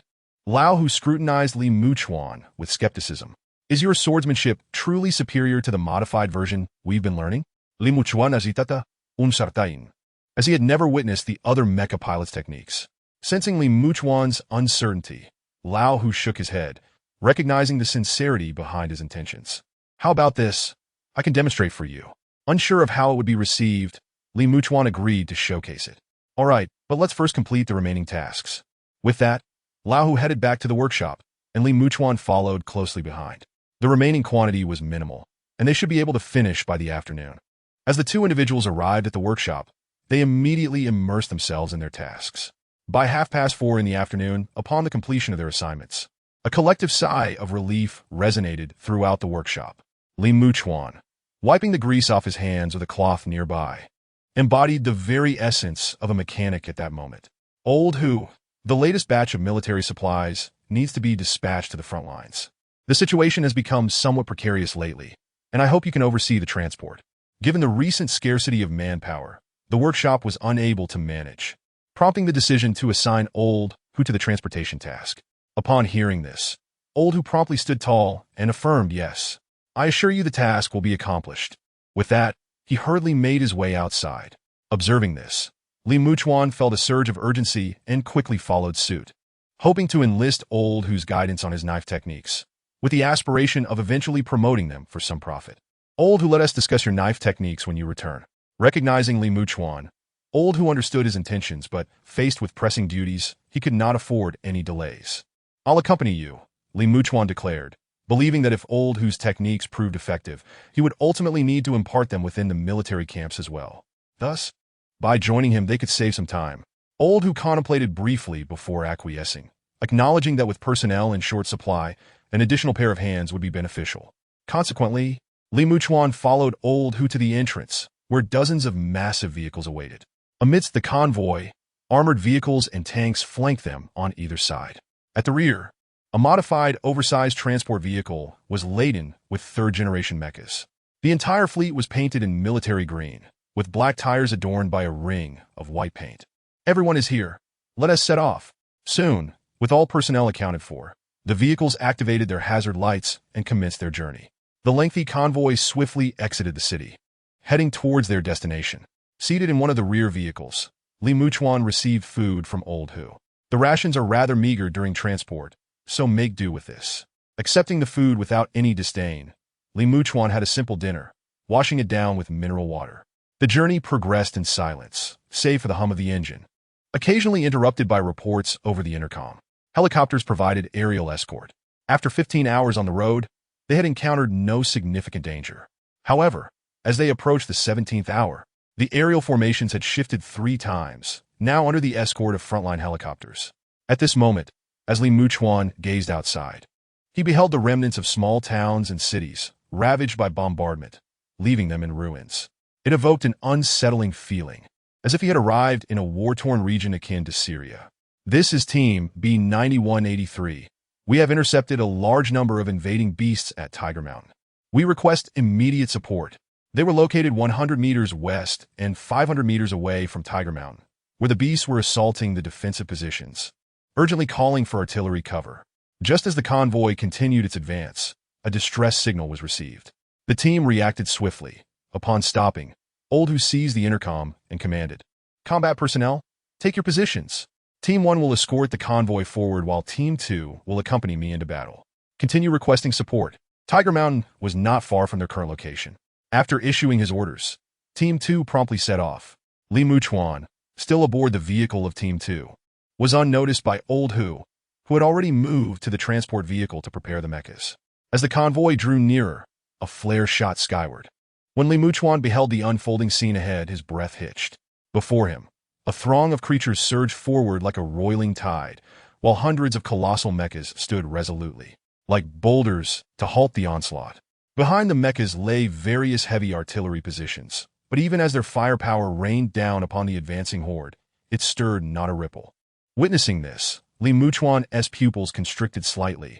It was his first encounter with these beasts, and the ferocity of this battle was unlike anything he had ever witnessed. Hastily, he grabbed a nearby pair of binoculars, observing bullets raining down like chains of fire upon the beasts. Their scaled hides easily deflected the projectiles, akin to the armor of a tank. Moreover, these creatures were immense, towering over the mechas when they stood upright. The conflict resembled a titanic struggle between two giants, with massive boulders in the battlefield seeming as fragile as tofu. The main battle tank of Team 2 opened fire swiftly, unleashing 125mm shells that finally churned the tide of beasts, sending several flying and momentarily disrupting their advance. However, the distant beasts quickly took notice and dispatched a small contingent towards their direction. In the rear, the artillery unit received its firing orders. Artillery unit, prepare for firing. Target 390, scale 276, azimuth 115, elevation 2, rapid fire, artillery cover. Coordinates were inputted, shells loaded. Fire. The sharp roar of artillery echoed as shells streaked through the sky, plunging into the mass of beasts, creating a vacuum amidst the chaos. Even if the shells did not annihilate the creatures, the overwhelming firepower significantly alleviated the pressure on the defensive line. Chapter 74. War. The deafening explosions left Muchuan momentarily stunned. The front lines had transformed into a sea of flames. However, a sinking feeling weighed on his heart as the beast's assault showed no signs of abating. Even after being struck by artillery, they continued their relentless onslaught. Only the mechas above were capable of breaking through their defenses. The ionized blade sliced effortlessly through the beast's tough hides. Yet, when the creatures lunged at the mechas, their claws raked across the armor, leaving deep gouges and producing an ear-piercing metallic clash. Team 1 up! Old Who's voice resonated with authority. Old Who, you can't engage in battle while wearing the mecha. The rest of the team was alarmed to see Old Who donning the mecha. Yet, Old Who remained undeterred, asserting, "I'm a seasoned veteran. I know what I'm doing. Charge!" With that, he led the charge into the fray against the incoming beasts, instructing the younger soldiers to assist with the finishing blows. The beasts, with their tough scales, could sustain damage as long as their defenses were breached. The formidable mechas loomed in front, instilling a sense of security. As the mechas stood firm, their ionized blades hummed ominously. One beast charged first. Old Who remained unperturbed, effortlessly cleaving it open with his 3-meter-long blade. The machine guns behind quickly targeted the wound, unleashing a barrage of bullets into the injured beast. However, in an instant, the remaining beasts surged forth. In a swift and powerful motion, several of them pounced, their massive forms and strength toppling dozens of tons of mecha to the ground. Their claws slashed at the cockpit, catching the pilot off guard and ending their life in an instant. The creature yanked the pilot from the mecha and tossed them aside before devouring them whole, satisfied. It then set its sights on another mecha. Casualties were already evident on the battlefield. Muchuan watched in horror as the beasts wreaked havoc, a surge of unbridled rage igniting within him. "I will regret not having participated in this battle until my last breath, just as I believe I will come to regret it now." Gritting his teeth, Muchuan took a deep breath, flinging open the door of the vehicle and leaping out. He hurried to the transport vehicle, where one mecha remained, the other third-generation mechas already dispatched to the front lines. Utilizing all his limbs, he swiftly climbed into the cockpit. The cockpit of the third-generation mecha differed significantly from that of the first generation, yet Li Muchuan had no time to ponder such details. He promptly began the necessary checks, and upon the green light signaling system readiness, he initiated the connection. As the screen before him illuminated, the sensation of controlling the mecha returned to him. "Hold on, I'm coming," Li Muchuan shouted into the comms, rapidly maneuvering the mecha towards the front lines. "Li Muchuan, what are you doing here?"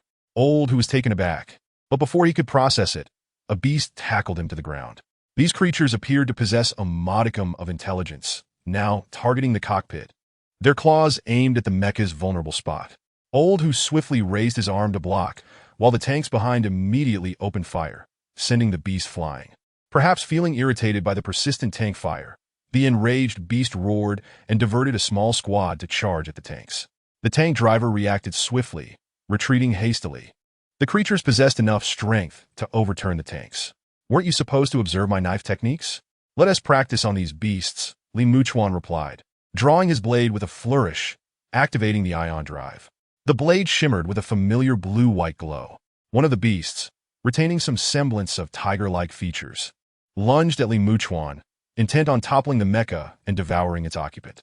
Li Muchuan stood his ground, unfazed by the beast's half-meter-long steel claws. It felt reminiscent of his battles against the invaders, a sense of familiarity washing over him. With a swift dodge, he pivoted and delivered a downward slash, seamlessly executing the Qijian knife technique. The systems of the third-generation mech immediately activated auxiliary power, and with the enhancement of propulsion, the mech exhibited an agility that defied conventional principles. The beast remained airborne, yet Li Muchuan had already approached its side, bringing down the massive blade with a decisive strike. The two thrusters on the mech's arms ignited, as if an immense force had been bestowed upon them. In the next instant, the blade cleaved through the beast, severing it in two. Old, who, witnessing this scene, found himself momentarily stunned. What had he just seen? A single stroke that bisected the beast? Was this young man truly so ferocious? Even the tank driver stationed behind was momentarily taken aback, rubbing his eyes in disbelief. At that moment, Li Muchuan uttered not a word. Under the protection of the mech, he felt an overwhelming sense of security. All he needed to do was to avoid being knocked to the ground. With this thought in mind, Li Muchuan brandished his blade to meet the charging beast. The creature reared up, its body towering over the mech, as if a wall had suddenly materialized before him. This was a favored tactic of the beast, reminiscent of its animal predecessors, standing upright to leverage its height to intimidate its adversary. Even now, this maneuver proved effective. The massive creature rose, its claws poised to strike down heavily. Should that paw connect, the mech would undoubtedly sustain damage. Yet in the instant Li Muchuan beheld this scene, he was the first to collide with the beast.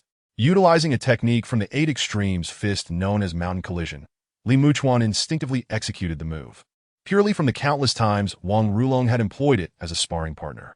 The mech system, as Li Muchuan had hoped, activated all 5 thrusters simultaneously, delivering an unparalleled thrust. The mech's elbow slammed into the beast's abdomen, sending it hurtling more than 10 meters away. The other beasts that had approached to ambush Li Muchuan were momentarily bewildered, witnessing the mech seemingly take off into the air, taking their kin along with it. The beast that had been struck by Li Muchuan now appeared dazed, as if drained of all strength. Li Muchuan raised his blade and swiftly dispatched the beast before him, then turned to continue his onslaught against the remaining creatures. The sensation of slaying the invaders returned to him, a familiar thrill that felt even more exhilarating this time. With each stroke of his blade, it felt as though an unseen force was bolstering his efforts, allowing Li Muchuan to kill with increasing fervor. Chapter 75. Flaws. What style of swordplay is this young man employing? Old, who, having severed a front paw of a nearby beast and sent it flying, couldn't help but glance toward Li Muchuan. Over on his side, Li Muchuan had gone completely berserk, his thrusters never ceasing, transforming the once cumbersome mech into a nimble harbinger of death, weaving through the throng of beasts. Everyone understood that the thrusters were designed to assist in combat, yet that did not mean everyone could trigger such a state continuously like Li Muchuan. After all, if the thrusters were activated too liberally, it could lead to complications on the battlefield, resulting in improper handling by the pilot. However, It seemed as if the mech's propulsion system had been inherently crafted for him. At that moment, even the team on Tiger Mountain stood in astonishment. What on earth was happening with that young man? A group of mech pilots watched in awe as Li Muchuan plunged into the horde of beasts, dispatching one after another with each stroke. The thrusters on his mech's elbows and shoulders ignited in a harmonious rhythm, each activation producing a mesmerizing Mach cone in the exhaust flames. Calling artillery unit. Adjust target to the right, 009. As Li Muchuan neared the artillery's coverage zone, someone immediately called for a target adjustment. The surrounding beasts had encircled Li Muchuan. Yet the firepower from behind had already reinforced his position, aiding in slowing the beast's movements. As a result, the creatures appeared to be ensnared in a slow-motion trap, making it all the more effortless for Li Muchuan to continue his slaughter. The battle raged on for nearly 2 hours, and Li Muchuan had unwittingly gathered a number of other mech pilots around him, cutting through the throng of beasts like a spearhead. The massive carcasses of the beasts piled up into small hills, forcing the tanks behind to navigate around them. Beep! Beep! A warning blared from the cockpit. Li Muchuan, snapping back to reality, noticed a red indicator light illuminated on the display. Upon closer inspection, he realized it signified that fuel was running low. Li Muchuan paused and looked back, noting the dwindling number of beasts. Many had been felled by the supporting fire from behind after sustaining injuries. This had significantly alleviated the burden on the combat personnel. Li Muchuan halted, the ion glow on his blade gradually dimming. Hello, I am Tian Jimin, captain of Team B9183. After the battlefield had been cleared and it was confirmed that no beasts remained alive, someone approached Li Muchuan. Li Muchuan could not discern the person's face, as they were all inside their mechs. Logistique personnelle, Li Muchuan. What? The logistics? A nearby mech pilot gasped, incredulous. How could such a ferocious fighter be in logistics? If he were the captain of an A-class team, they might believe it, but logistics? He truly is in logistics. There's no need to be too surprised, Old who interjected, though he himself was quite astonished. Reflecting on Li Muchuan's earlier mention of wanting to popularize his swordplay, he had not paid it much heed until now. Now he finally grasped the significance of this technique. With this swordplay alone, the combat effectiveness of the mech units could be elevated by at least 1 tier. Old who turned to Li Muchuan. You mentioned wanting to promote this swordplay? Li Muchuan nudda. Yes, what do you think of it? What do I think? It's utterly phenomenal, Old who exclaimed, brimming with excitement, though he lamented that he might not get the chance to partake in it. It's exceptionally powerful. If this swordplay spreads, it will undoubtedly enhance combat prowess. Li Muchuan concurred but noted, there is one flaw. What flaw? Old whose heart skipped a beat at this revelation. Such a ferocious technique had a flaw. It consumes a considerable amount of fuel. My mech's fuel is nearly depleted. The red indicator light in the cockpit had already been turned off by Li Muchuan, yet the icon indicating low fuel remained. What? Fuel nearly depleted? Those around him gasped in shock, regarding Li Muchuan as if he were a creature of legend. They understood that he had only recently begun piloting a mech, which was excusable. However, they had been piloting for quite some time and were acutely aware of the mech's capabilities. Under normal circumstances, a mech could sustain combat for 6 hours. Yet Li Muchuan had managed to exhaust his fuel in just 2 hours. But upon recalling how Li Muchuan's thrusters had never ceased their operation, they found it somewhat justifiable. Given the extraordinary feats he had just accomplished, consuming a bit more fuel seemed only natural. The sheer number of beasts he had just dispatched further rationalized this. The young man had charged in like a human meat grinder. Wherever the ion blade went, it painted the area in a vivid crimson. Let us head back, regroup, and discuss how to promote your swordplay. Old who, now brimming with enthusiasm, pulled Li Muchuan toward the front lines. The bodies here could be left to others to clean up, as reinforcements had already arrived. A group of mech pilots, their machines marked with scratches, began making their way to the front lines. Some were already too fatigued, collapsing onto the transport vehicles. Li Muchuan still had energy left, maneuvering his mech forward. Upon reaching the front lines, Li Muchuan discovered a far larger fortress, its towering walls stretching endlessly, resembling a mountain range. Even the 5-meter-high mech appeared diminutive before these walls, which were equipped with various weapons. Li Muchuan had already experienced the comfort of supporting fire. Although it was not effective against the beasts, it was quite helpful in providing assistance. As the mech entered the fortress, Li Muchuan followed the main force into a vast workshop. Here, thousands were on high alert, prepared to service the mechs that had just returned from battle. Li Muchuan noticed that the majority were women, and despite the clock indicating it was past 2 in the morning, none displayed signs of displeasure. As the Mechs entered their designated bays, Li Muchuan found a spot to stand and subsequently opened the cockpit. With a light leap at the cockpit's edge, he gracefully descended to the ground. Having learned from the previous day's experience, Li Muchuan discovered he could easily jump down from a height of 5 meters. This spectacle drew the attention of Tian Jimin and the others, who turned their heads in astonishment. Previously, they had been unable to discern Li Muchuan's appearance from within the mech. Now, witnessing him leap from 5 meters high, their faces contorted in disbelief. Good heavens, this person doesn't resemble a human even when piloting the mech, and now, having exited, he still doesn't look like one. That's a 5-meter drop. Isn't he afraid of breaking his legs? Chapter 76, Injection Hurry. Just as Li Muchuan landed, a stretcher was rushed over. Are you injured? A doctor approached, ready to examine Li Muchuan.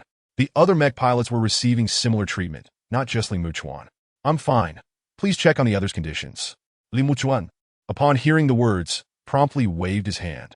His mech had sustained relatively minor damages, and his condition was satisfactory. The doctor, feeling uneasy, insisted that Li Muchuan take a seat for a thorough examination. Once assured of his well-being, the doctor prepared to check on others.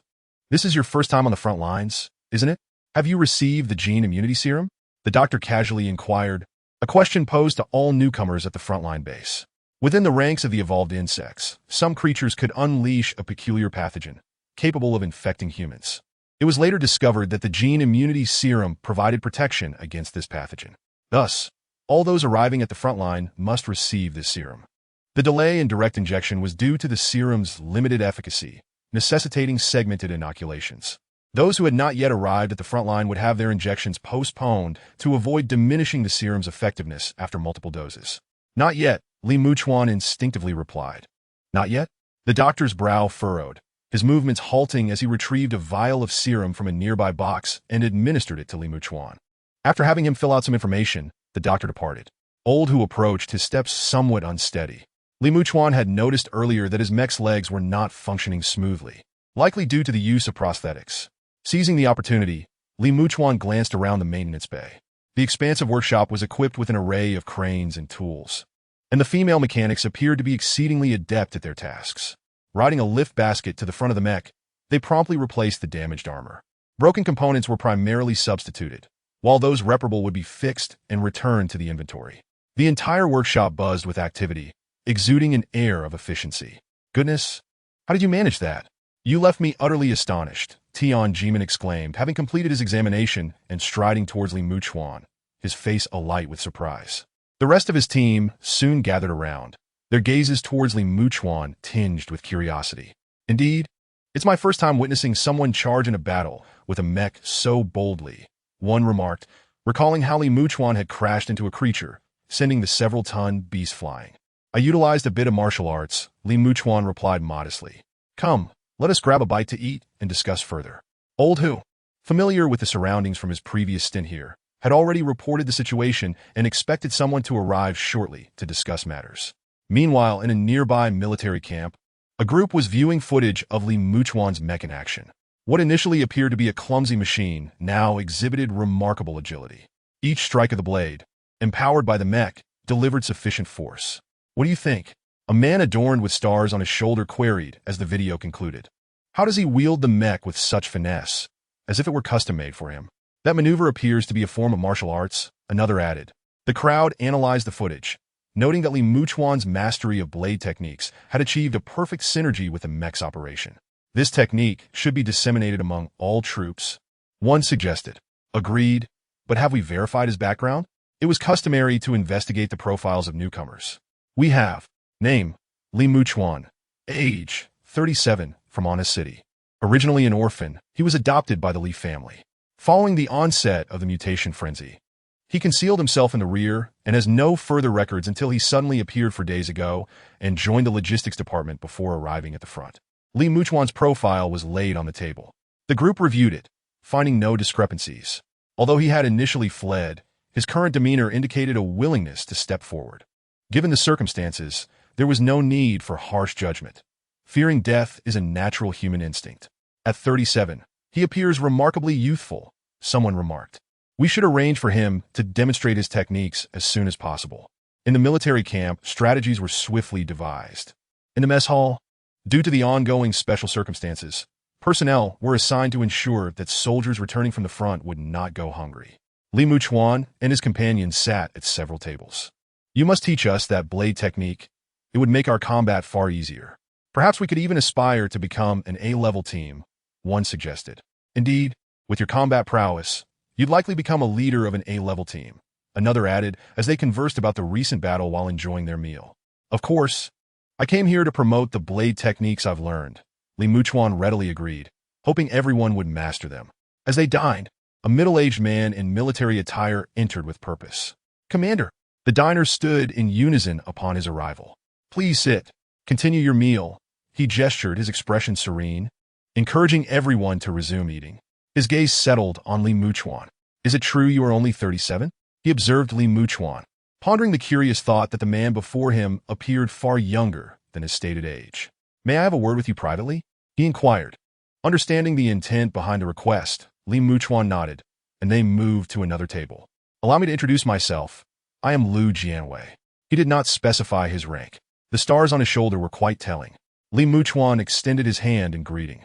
Muchuan, I believe you are already aware of my purpose for being here. Lu Jianwei stated directly, cutting to the chase. Chapter 77, Appointment as Instructor. I understand that I hope to disseminate this blade technique throughout the military, Muchuan replied candidly. Lu Jianwei's expression relaxed. We have confirmed that you hold no military position. We will appoint you as a second lieutenant and designate you as an instructor to train all teams. How does that sound? I am amenable to that. Muchuan responded without hesitation, his priority being the transmission of the blade technique and earning merit points. Lu Jianwei promptly produced a document and handed it to Muchuan. After glancing over it, Muchuan signed, accepting the appointment. Lu Jianwei then rose, stating, the situation in Huaxia grows increasingly dire. The hope of this generation rests upon your shoulders. The younger generation had yet to mature, and the recent series of battles had claimed many lives, leading to a significant gap in their ranks. Muchuan watched Lu Jianwei depart, reflecting on the weight of the military uniform left behind. From now on, you'll need to address me properly, Old Hu commented somewhat nostalgically. Muchuan chuckled and playfully punched him, saying, no need for that. After some light-hearted banter in the mess hall, Muchuan returned to his private quarters. Following a night's rest, he awoke to the resounding wake-up call and quickly donned his military attire. Upon exiting, he observed the vast training ground where soldiers were already lining up for morning exercises. Spotting Old Hu, he joined him.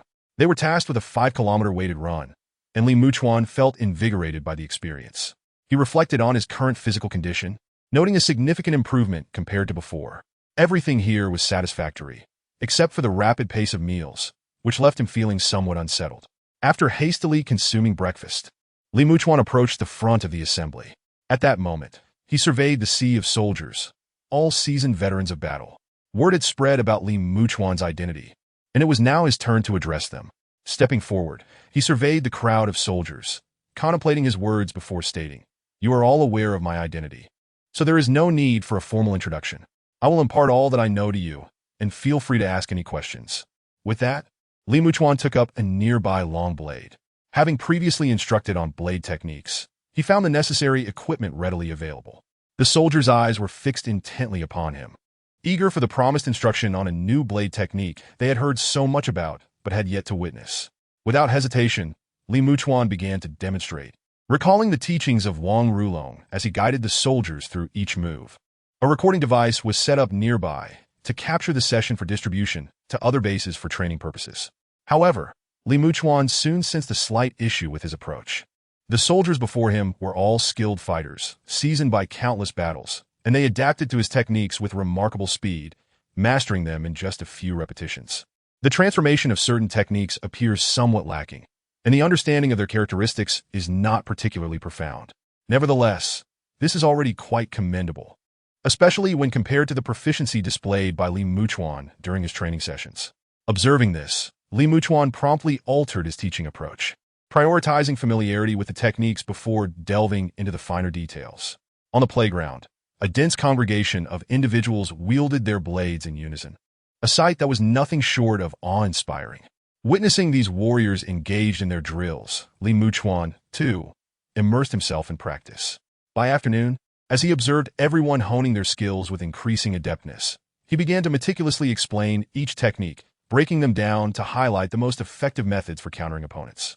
The essence of the Qijia swordplay predominantly emphasizes the coordination of footwork to evade enemy attacks.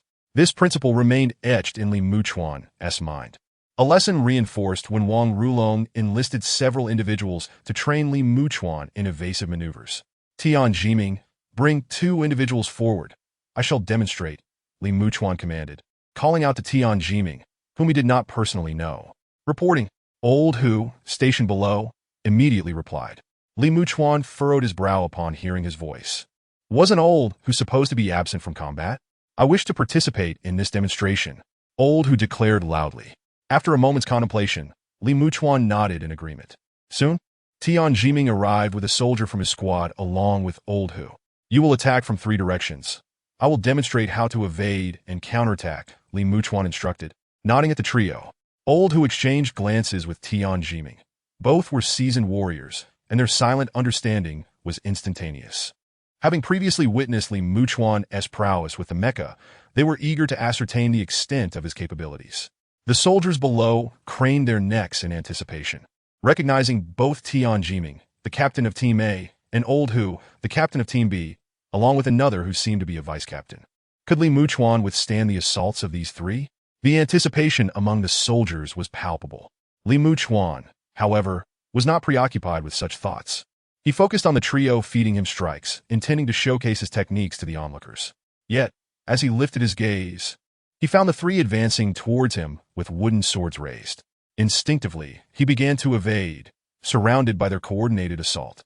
As he reacted, the trio's strikes fell short, and a new wave of attacks surged forth. Had it not been for Li Muchuan's recent advancement, evasion would have been exceedingly difficult. Acting on instinct, Li Muchuan recalled his training, dodging Old Hu's strike while parrying Tian Jiming's longsword with his own, swiftly pivoting to deliver a counterstrike. With a decisive blow, he knocked Tian Jiming's wooden sword aside and, without hesitation, kicked him away. Old Hu and the other soldier rushed forward to provide cover. But Li Muchuan felt considerably less pressure facing their dual onslaught. Did you see the footwork? When facing an attack, one must be mindful of evasion before executing a rapid counterattack, Li Muchuan instructed, his feet never ceasing their movement. The onlookers gaped in astonishment. They had recognized the techniques employed by the trio, techniques they had practiced themselves, yet Li Muchuan dismantled them with such ease. Veterans of countless battles, they could discern that the trio had indeed launched a full-scale assault. They were left astounded by Li Muchuan's swift counteraction. His momentary evasion and sidestepping were nothing short of spectacular. Old Hu, though physically impaired, was taken aback by the realization that he hadn't even grazed Li Muchuan's clothing. Only through direct practice with Li Muchuan could one truly appreciate the ethereal quality of his movements. Chapter 78. Practical training. 4 individuals formed small groups for self-directed practice, each taking turns for half an hour. As Li Muchuan observed, he swiftly disarmed Old Hu and his companion with a single stroke, a task that required little effort given his current strength. With his command, the assembled individuals immediately began to form pairs for practice. This arrangement necessitated that Li Muchuan circulate among them, promptly identifying and addressing any deficiencies. Occasionally, dull thuds echoed through the crowd, signaling those who had failed to evade in time and were struck instead. Fortunately, the use of wooden swords and protective gear mitigated any serious injuries, producing only such sounds. Whenever these noises arose, Li Muchuan would keenly observe to discern the nature of the errors made. Most of the sounds were akin to those Li Muchuan had experienced during his own training, where he had endured numerous strikes. He paid little mind. With repetition came learning, a lesson imparted by Wang Rulong. As the day drew to a close, Li Muchuan noted that all participants had begun to grasp the essence of their training. If they continued in this manner for a few more days, they might achieve a rudimentary level of proficiency. During dinner, Li Muchuan approached Lu Jianwei. I believe that adding some blade edges to the mechas could prove beneficial, he proposed, discussing his thoughts. In his recent experience with the mecha, Li Muchuan found the punching techniques remarkably effective. He envisioned that with the aid of thrusters and blade attachments on specific parts, the mecha's physical impacts could inflict damage. If they could breach an enemy's defenses, subsequent firepower would be capable of delivering a lethal blow. I have already initiated the modifications. You will have the opportunity to test it soon. If successful, we can begin gradual upgrades, Liu Jianwei assured him. They had already studied Li Muchuan's combat style, and it was anticipated that the modifications would render the mecha even more formidable. Unfortunately, current technology had its limitations. Under ion conditions, it could only be restrained. If we could produce ion projectiles, that would be ideal. Reassured by the progress on the modifications, Li Muchuan felt relieved. As night fell, over a dozen squads were dispatched. As reconnaissance units detected multiple movements from the beasts that necessitated interception. Today, more than 1,000 third-generation mechas, the latest models, were transported from the rear. Li Muchuan had sensed a significant difference during his previous usage. The control felt far more intuitive. Upon arriving at the training ground, he observed hundreds of mechas practicing Qijia swordplay. Instructor, I've heard that when you operated the mecha, the auxiliary power was almost continuously engaged. Why does it seem inactive during practice? A voice came through Li Muchuan's earpiece. Scanning the towering mechas before him, he found it difficult to pinpoint the speaker, only to discover it was a woman, a detail he had overlooked earlier. Which mecha are you piloting? Li Muchuan inquired, failing to notice any active systems among the machines. Establishing coordinates from your position. I am at X82, Y23, with 3 red-painted markings on my armor, she replied. Upon closer inspection, Li Muchuan discerned the markings on her mecha's chest, resembling claw marks. Though it was a brand-new machine, it exuded a fierce presence. Looking around, he noticed that most mechas bore some form of DIY paint job, a reflection of the soldiers' sentiments as they entrusted their lives to these machines. When using the mecha, you held the sword at too low an angle. You need to adjust it upward by 20 degrees. When gripping the sword, lower your hand slightly. This position allows for better adaptability, Li Muchuan instructed, observing her practice through binoculars. The Qijia swordplay was steeped in scientific principles. Defensive stances were the most energy efficient, while striking positions maximized power. The angles of the body during evasions also influenced the points of force. Now, based on my instructions, let's try that again, Li Muchuan urged. The painted mecha immediately reacted, adjusting its grip and posture as directed. Visualize an opponent attacking head-on. How would you respond? Li Muchuan prompted, his voice steady. In response, the mecha's knees bent, and the sword was drawn back, the blade poised for a powerful downward strike. The auxiliary power in the right arm instantly activated, and the sword descended with a whistling sound. The spectators could clearly see the preceding movements, but the final strike reached an astonishing speed, almost as if the blade left behind an afterimage. Excellent. Continue to harness that feeling. That last maneuver should activate 5 auxiliary power points simultaneously, and the subsequent strike should engage too, Li Muchuan remarked, observing her training with keen interest. The claim of activating 5 points at once astonished the onlookers, who exchanged incredulous glances. They had struggled to activate even 1 during their training, yet this single maneuver could activate 5?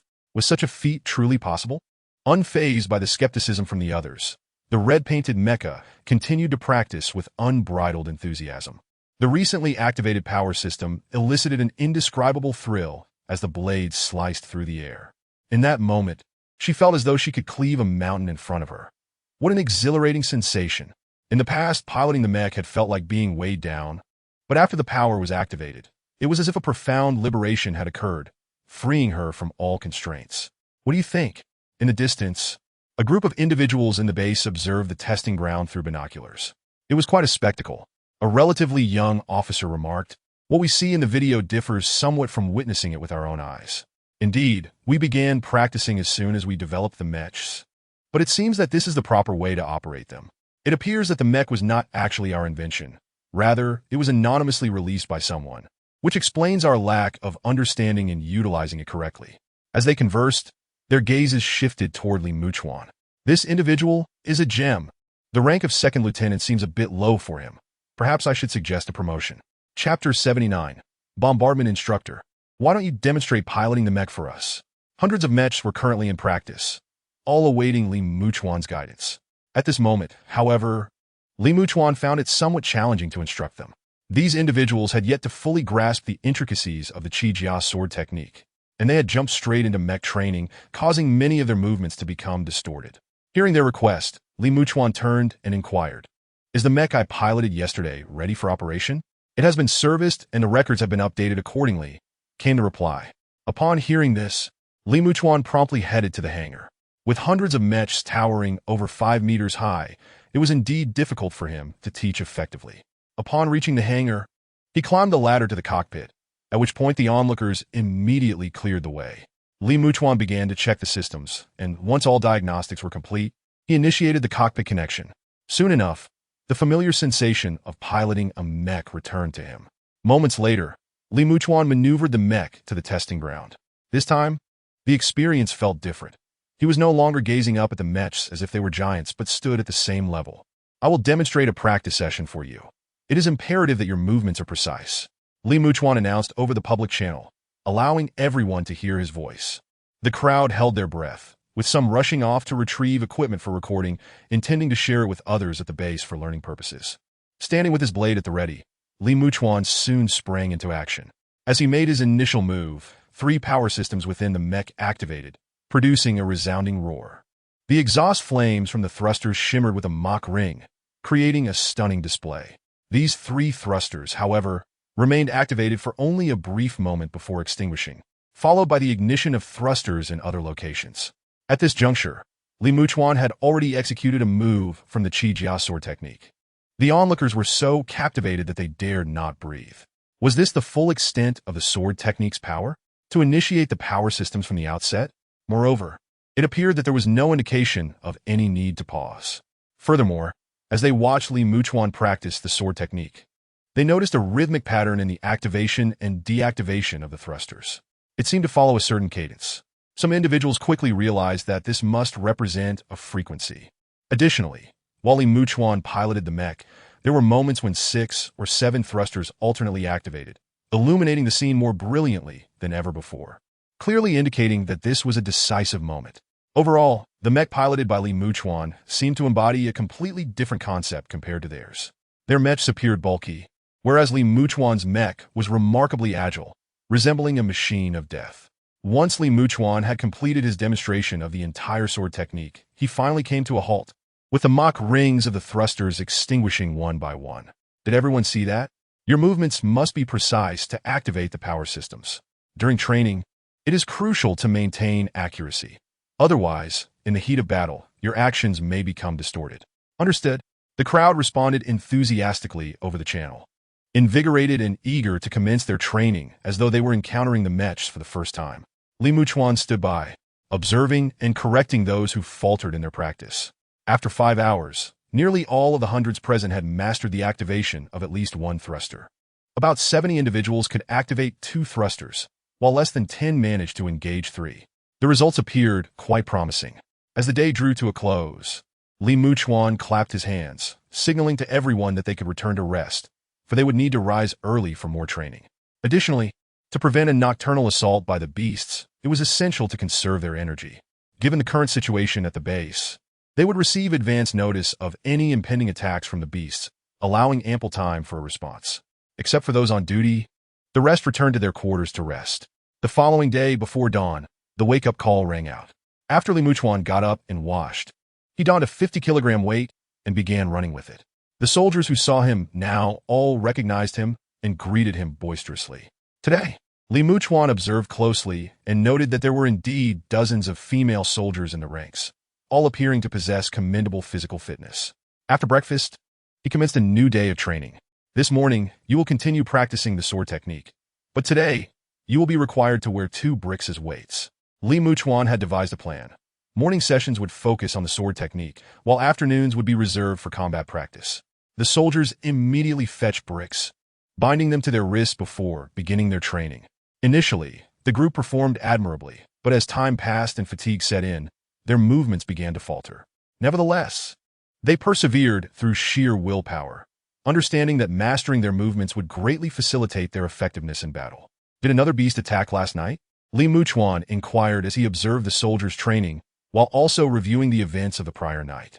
Several squads had been dispatched, returning only in the late hours after completing their missions, having intercepted several beast teams. Li Muchuan continued to peruse the upcoming enemy engagement plans. Were they preparing to bombard the beast's lair tomorrow? Given his rank, Li Muchuan had the authority to access such intelligence, and upon reading this news, he paused in surprise before quickly delving deeper into the details. It became apparent to him that the feline beasts had recently shown a tendency for significant reproduction. The newly born beasts were particularly vulnerable, and the higher-ups would not let this opportunity slip by. Once a target was identified, an aerial bombardment mission would be executed. Although the beasts posed a formidable challenge, humanity still maintained a slight advantage, which was likely why they had managed to endure thus far. Li Muchuan let out a sigh of relief upon realizing that, in comparison to these beasts, human technology allowed them to monitor the enemy's movements and conduct various bombardments, providing them with a measure of superiority. However, it should be noted that the beasts also possessed aerial capabilities. The once common bees and butterflies had now evolved into aerial assassins, posing a significant threat to the rear. Furthermore, the beasts lurking beneath the sea remained a top concern for all nations. These creatures had seldom engaged with humans, yet they kept everyone on high alert. Chapter 80. Mission Raise Your Hands a Bit Higher. Li Muchuan patrolled the training ground, noticing several individuals whose movements had become distorted. He gently tapped their wrists, indicating they should elevate their arms. At this moment, every face was drenched in sweat. Boom! The sky was overcast, and a thunderous clap reverberated as raindrops began to fall. Within moments, a torrential downpour drenched everyone's clothing. Yet training continued unabated. After a moment's thought, Li Muchuan picked up his sword, secured the bricks, and began training as well. In the pouring rain, Li Muchuan and all the soldiers persisted in their drills. After a full day's training, the group finally concluded their session. Li Muchuan, having trained tirelessly with the added weight, felt his arms aching. After dining, over 10 squads were dispatched to execute missions, and Li Muchuan observed the maintenance operations occurring at the hangar. The various fighter jets looked pristine. Having never been close to them before, he seized the opportunity to explore and examine them now that he held a rank. Is that a bionic cockpit in the fighter jets? Li Muchuan noted, surprised to find the cockpit in the fighter jets was indeed bionic. This system was versatile and worked exceptionally well in aircraft, eliminating the need to wear anti-G suits. One of the pilots nearby immediately chimed in.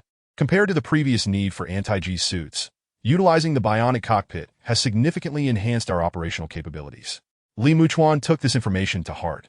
The next day dawned once more under a rain-soaked sky, and in the distance, bombers began to roar as they took off, heading into the horizon. Hit your targets precisely. Let us take out those beasts. The more we eliminate now, the fewer of our brothers will perish in the future. Clad in their mechanized armor, the warriors observed as their bombers took off one after another, laden with munitions, igniting a chorus of cheers across the channel. They began to urge the pilots, insisting that they unleash a devastating assault. The Vulture acknowledges your orders. Rest assured, should we fail to obliterate the target completely, we will request the rocket forces to execute a saturation strike. One pilot, having overheard the exchange, chuckled and assured everyone, as the bombers gradually soared into the distance. The success of this bombing mission promised to alleviate considerable pressure. Meanwhile, in the command room, operational directives commenced, bolstered by satellite coordination, ensuring that the bombardment would proceed without a hitch. The sole concern lay in the cunning nature of certain aberrant beasts, which would conceal themselves and breed. Particularly, after enduring over 1,000 bombardments previously, their vigilance had only intensified. Each attempt to locate their breeding grounds proved increasingly arduous. At noon, the bombers returned, having expended their ordnance, and all personnel received the news of a successfully completed bombing mission. This time, several nests of the aberrant beasts were decimated, provoking their furious roars. The afternoon training was canceled, and all were put on combat alert. Upon the bombers' return, operational commands were swiftly relayed. Based on past experiences, the aberrant beasts, having lost countless offspring to bombardments, would be driven into a frenzied assault on humanity. Squads were immediately put on standby, while Li Muchuan, lacking a team, remained at the base. Soon, intelligence from reconnaissance aircraft revealed that the aberrant beasts had indeed gone berserk, gathering to charge toward the human base. However, despite their frenzy, the beasts divided into several factions, each selecting its target. This time, their aim appeared to be a logistics base located at the rear, which had evidently been compromised. Reinforcements were dispatched to intercept this faction, and the logistics base began its relocation. Furthermore, increased reconnaissance would be imperative, as the frequency with which the enemy identified our logistics base was escalating. This faction of aberrant beasts seemed intent on attacking the artillery battalion at position 397. They too should be relocated. A small team was dispatched to disrupt their rear, aiming to eradicate their stronghold. The combat orders were swiftly disseminated, and rows of mechanized suits assembled in formation. Those stationed at a considerable distance were airlifted by helicopters to their destination, while the rest made their way directly. Towering at over 5 meters, the mechanized warriors emerged in an impressive array, evoking a profound sense of awe. Standing at the forefront, Muchuan found it difficult to discern the identities of the soldiers within their armor. Be cautious and return safely. Observing the soldiers prepared for battle, an unexpected heaviness weighed on Muchuan's heart. Do not worry, instructor. Watch me demonstrate the sword techniques you taught me by slaying 100 aberrant beasts. Tian Jimin laughed heartily, convinced of the effectiveness of his recent training, firmly believing he would prevail decisively this time. Hey, just provide me with support. Leave the aberrant beast to me. In response, Tian Jimin's comrade chuckled. Hearing this, Tian Jimin jestingly cursed, "You better not steal my kills. If I fail to slay 100 aberrant beasts, I will hold you accountable. Rest assured, instructor, we will undoubtedly return safely." The mechanized suits began to deploy, their towering forms visible from a distance. Many in the city gathered to bid them farewell. Apart from a few boys, scarcely any men were present.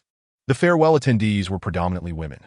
Everyone understood that each mission would result in casualties, and the inevitability of sacrifice loomed large. As countless mechanized suits departed, the once bustling training ground fell eerily silent, a sudden wave of despondency washing over the atmosphere. At 2:03 p.m., Tian Jimin's squad engaged the aberrant beasts at Yoshi River, while the Gong Ziqing squad successfully sniped an aberrant beast in the Lanhua Valley. Other squads also clashed with the aberrant creatures. Muchuan sat nearby, absorbing the reports of combat and casualties. As the skirmishes erupted, several squads called for various forms of support. The aerial and ground firepower scarcely relented, the base reverberating with the sounds of warfare. Self-propelled artillery, guided by satellite positioning, had already locked onto the combat zone. Helicopters frequently returned, carrying the wounded. As soon as a helicopter landed, doctors rushed forward with stretchers to transport the injured. Muchuan's heart sank as he watched the transmitted battle footage. The aberrant beasts confronting them were of numerous varieties, including mantis-like creatures that launched surprise attacks from the rear. Observing these beasts, which measured nearly 3 meters in length, Muchuan noted that their forelimbs had evolved into razor-sharp blades. Their dual strikes executed with such speed that they were nearly imperceptible. This new breed of aberrant beast inflicted substantial casualties upon the troops immediately upon their appearance. The aerial firepower, responding to requests for assistance, focused on drawing fire away from the combatants. Chapter 81. The Mutant. Where did these aberrant beasts come from? The soldiers engaged in combat with the mutant grizzly bears were caught off guard, suffering significant losses. The power of the first few rows of warriors' mechanized suits was compromised, their power sources pierced, resulting in pilots being dragged away while their comrades could not even call for aid in time. Tian Jimin, witnessing this scene, was enraged and began cursing vehemently. "It seems they flanked us from the forest." Another soldier responded. The mutant mantises, still that vibrant green, were nearly impossible to detect in the forest. This time they had been caught completely off guard, suffering great losses. The aerial firepower had opened fire, diverting several mutant mantises. But the remaining ones remained a troublesome threat. Many soldiers would rather face the mutant grizzly bears than contend with these agile mantises, primarily due to their elusive nature. With human reaction times often insufficient to keep pace, Muchuan's brow furrowed as he scrutinized the transmitted combat footage. The mantis's dual blades were devastatingly powerful, rendering the mechanized armor almost as fragile as paper. A sudden realization struck Muchuan. These mutated creatures bore a striking resemblance to the beasts from the rampant behemoths. The infected creatures were all ferociously dangerous. Yet, the creatures here, in comparison to those from the rampant behemoths, were even more ferocious, continuously evolving. Watch out on the left. They intend to breach our lines. Tian Jimin discerned the precarious situation. The mutant mantises were overwhelming in number, and some had begun to infiltrate. A squad of mechanized warriors swung their blades, dispatching one aberrant beast after another. However, the mutant mantises proved too agile, often flanking the mechanized suits and delivering punishing strikes. If this continued, a rout seemed inevitable. The command echelon recognized the dire circumstances, promptly arranging for reinforcements and amplifying fire support. The area near the front lines could not be bombarded. They could only strike from behind. Li Muchuan inhaled deeply, observing that 10 mechanized suits had already fallen. Their pilots dragged out by the mutant mantises, their bodies devoured mid-air by dozens of mantises. Witnessing the horrific demise of his comrades, Li Muchuan could no longer contain his fury. To hell with this cowardice, he bellowed in anger. I demand to support Squad B-9183. Li Muchuan rushed into the command room, speaking loudly. Lu Jianwei looked up upon seeing Li Muchuan, glancing at the B-9183 squad on the battlefield. A massive screen in the command room displayed the squad surrounded by mutant aberrant beasts, the situation dire. Approved, Lu Jianwei replied without hesitation. The other positions were also in peril. Currently, they could not spare many personnel, and Li Muchuan's exceptional solo combat abilities would greatly alleviate the pressure on the B-9183 squad.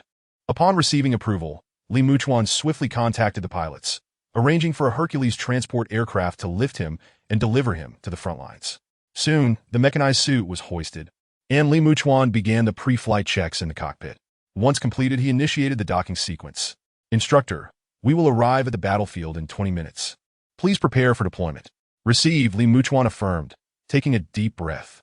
Meanwhile, at Tianjimen's position, everyone felt an overwhelming pressure closing in from all sides. Before them stood mutant grizzly bears, their paws exerting a force of 20 to 30 tons. A single strike could leave a dent in a mechanized suit. Beside them, the mutant mantises relentlessly harassed their lines. The largest bear ahead is mine. Everyone else back off. Tianjimen inhaled deeply, spotting a massive grizzly bear that appeared to have undergone additional evolution beyond its counterparts. It was evident that this creature was formidable, with its powerful claws appearing particularly robust. With that, Tianjimen positioned himself to confront the grizzly bear. Recalling his instructor's teachings, he forced himself to remain calm, knowing he must utilize auxiliary power to prevail. Otherwise, he might not stand a chance against such a beast. Before he could ponder further, the mutant grizzly bear's paw came crashing down. Tianjimen instinctively dodged to the side, but the paw was already upon him. Just as he thought he would be struck, the system activated auxiliary power instantaneously, and the thrusters ignited. The mechanized suit sidestepped the bear's paw, the attack narrowly missing Tianjimen. This cleverly executed evasion invigorated him. The instructor's training had indeed proven invaluable. Slash! The mech's body had just settled, and with a furious roar, Tianjimen executed a precise strike. The auxiliary power activated, propelling his arm with immense force. Under this tremendous strength, the blade cleaved through the mutated gray bear's body as effortlessly as slicing through tofu. Captain, well done. The remaining soldiers nearby were instantly inspired by this spectacle. Suddenly, amidst the cheers, several mutated gray bears unceremoniously struck Tianjimen's mech, sending him crashing to the ground. One gray bear advanced a step, placing its paw on Tianjimen, while another claw reached for the cockpit. Tianjimen's expression darkened as he struggled to rise. But the bear's might was overwhelming, rendering him immobile. Just as the deadly claw was about to descend upon him, a flash of light erupted. A long blade severed the mutated gray bear's body. You must remain vigilant on the battlefield. Do you not know this? Li Muchuan's voice resonated through the squad channel. Instructor? The squad members, hearing that familiar voice, could hardly believe their ears. The instructor has arrived? Focus, eliminate these beasts first. Li Muchuan barked sharply. Understood. The squad members responded in unison, their morale soaring, recalling moments when the instructor had slain mutated beasts. I'll take the left flank. You all secure the other directions. Li Muchuan maneuvered his mech, wielding the long blade as he rapidly sped to the left, effortlessly dispatching any mutated beasts in his path. Upon reaching the left side, he halted, standing firm. Inside the mech, Li Muchuan skillfully wielded the long blade. The mutated gray bear, undeterred, charged at him with a fierce roar. In an instant, as the bear closed the distance, Li Muchuan deftly sidestepped and struck, severing a limb, and immediately raised his blade to block the bear's attack. By utilizing the blade's guard to deflect the oncoming assault, coupled with his stance, he dissipated a significant portion of the bear's overwhelming force. rendering the remaining strength negligible. The bear's paw struck the blade guard, but Li Muchuan's mech remained steadfast, leaving the bear momentarily bewildered. Chapter 82. The Casualty List. Remember the stance I taught you for blocking. Use the blade guard so you won't be overwhelmed by the opponent's strength, Li Muchuan instructed while parrying the attack. With a swift angle of his blade, he activated the auxiliary power, swiftly decapitating the mutated giant beast before him. Understood? The squad members echoed eagerly. Tian Jimin quickly took the front position, declaring, "Leave this team to me." After securing his position and guarding vital areas, Li Muchuan initiated a counteroffensive. With all mech power engaged, he aimed to swiftly eliminate the mutated beasts ahead. Meanwhile, a mutated mantis swooped towards Li Muchuan, but with enhanced reflexes. He discerned the mantis's movements. As the mantis unleashed its blades, Li Muchuan could not see the strike's trajectory, but its flight path was unmistakable. Several mantises attempting to ambush him were swiftly cut down mid-flight. Compared to other mutated organisms, these mantises were much easier to dispatch. This was Li Muchuan's immediate thought. The mutated beasts continued their relentless assault, and the artillery below showed no signs of ceasing. But the threat posed by the artillery was minimal. Some mutated beasts even ignored the bombardments, advancing right up to the defenses.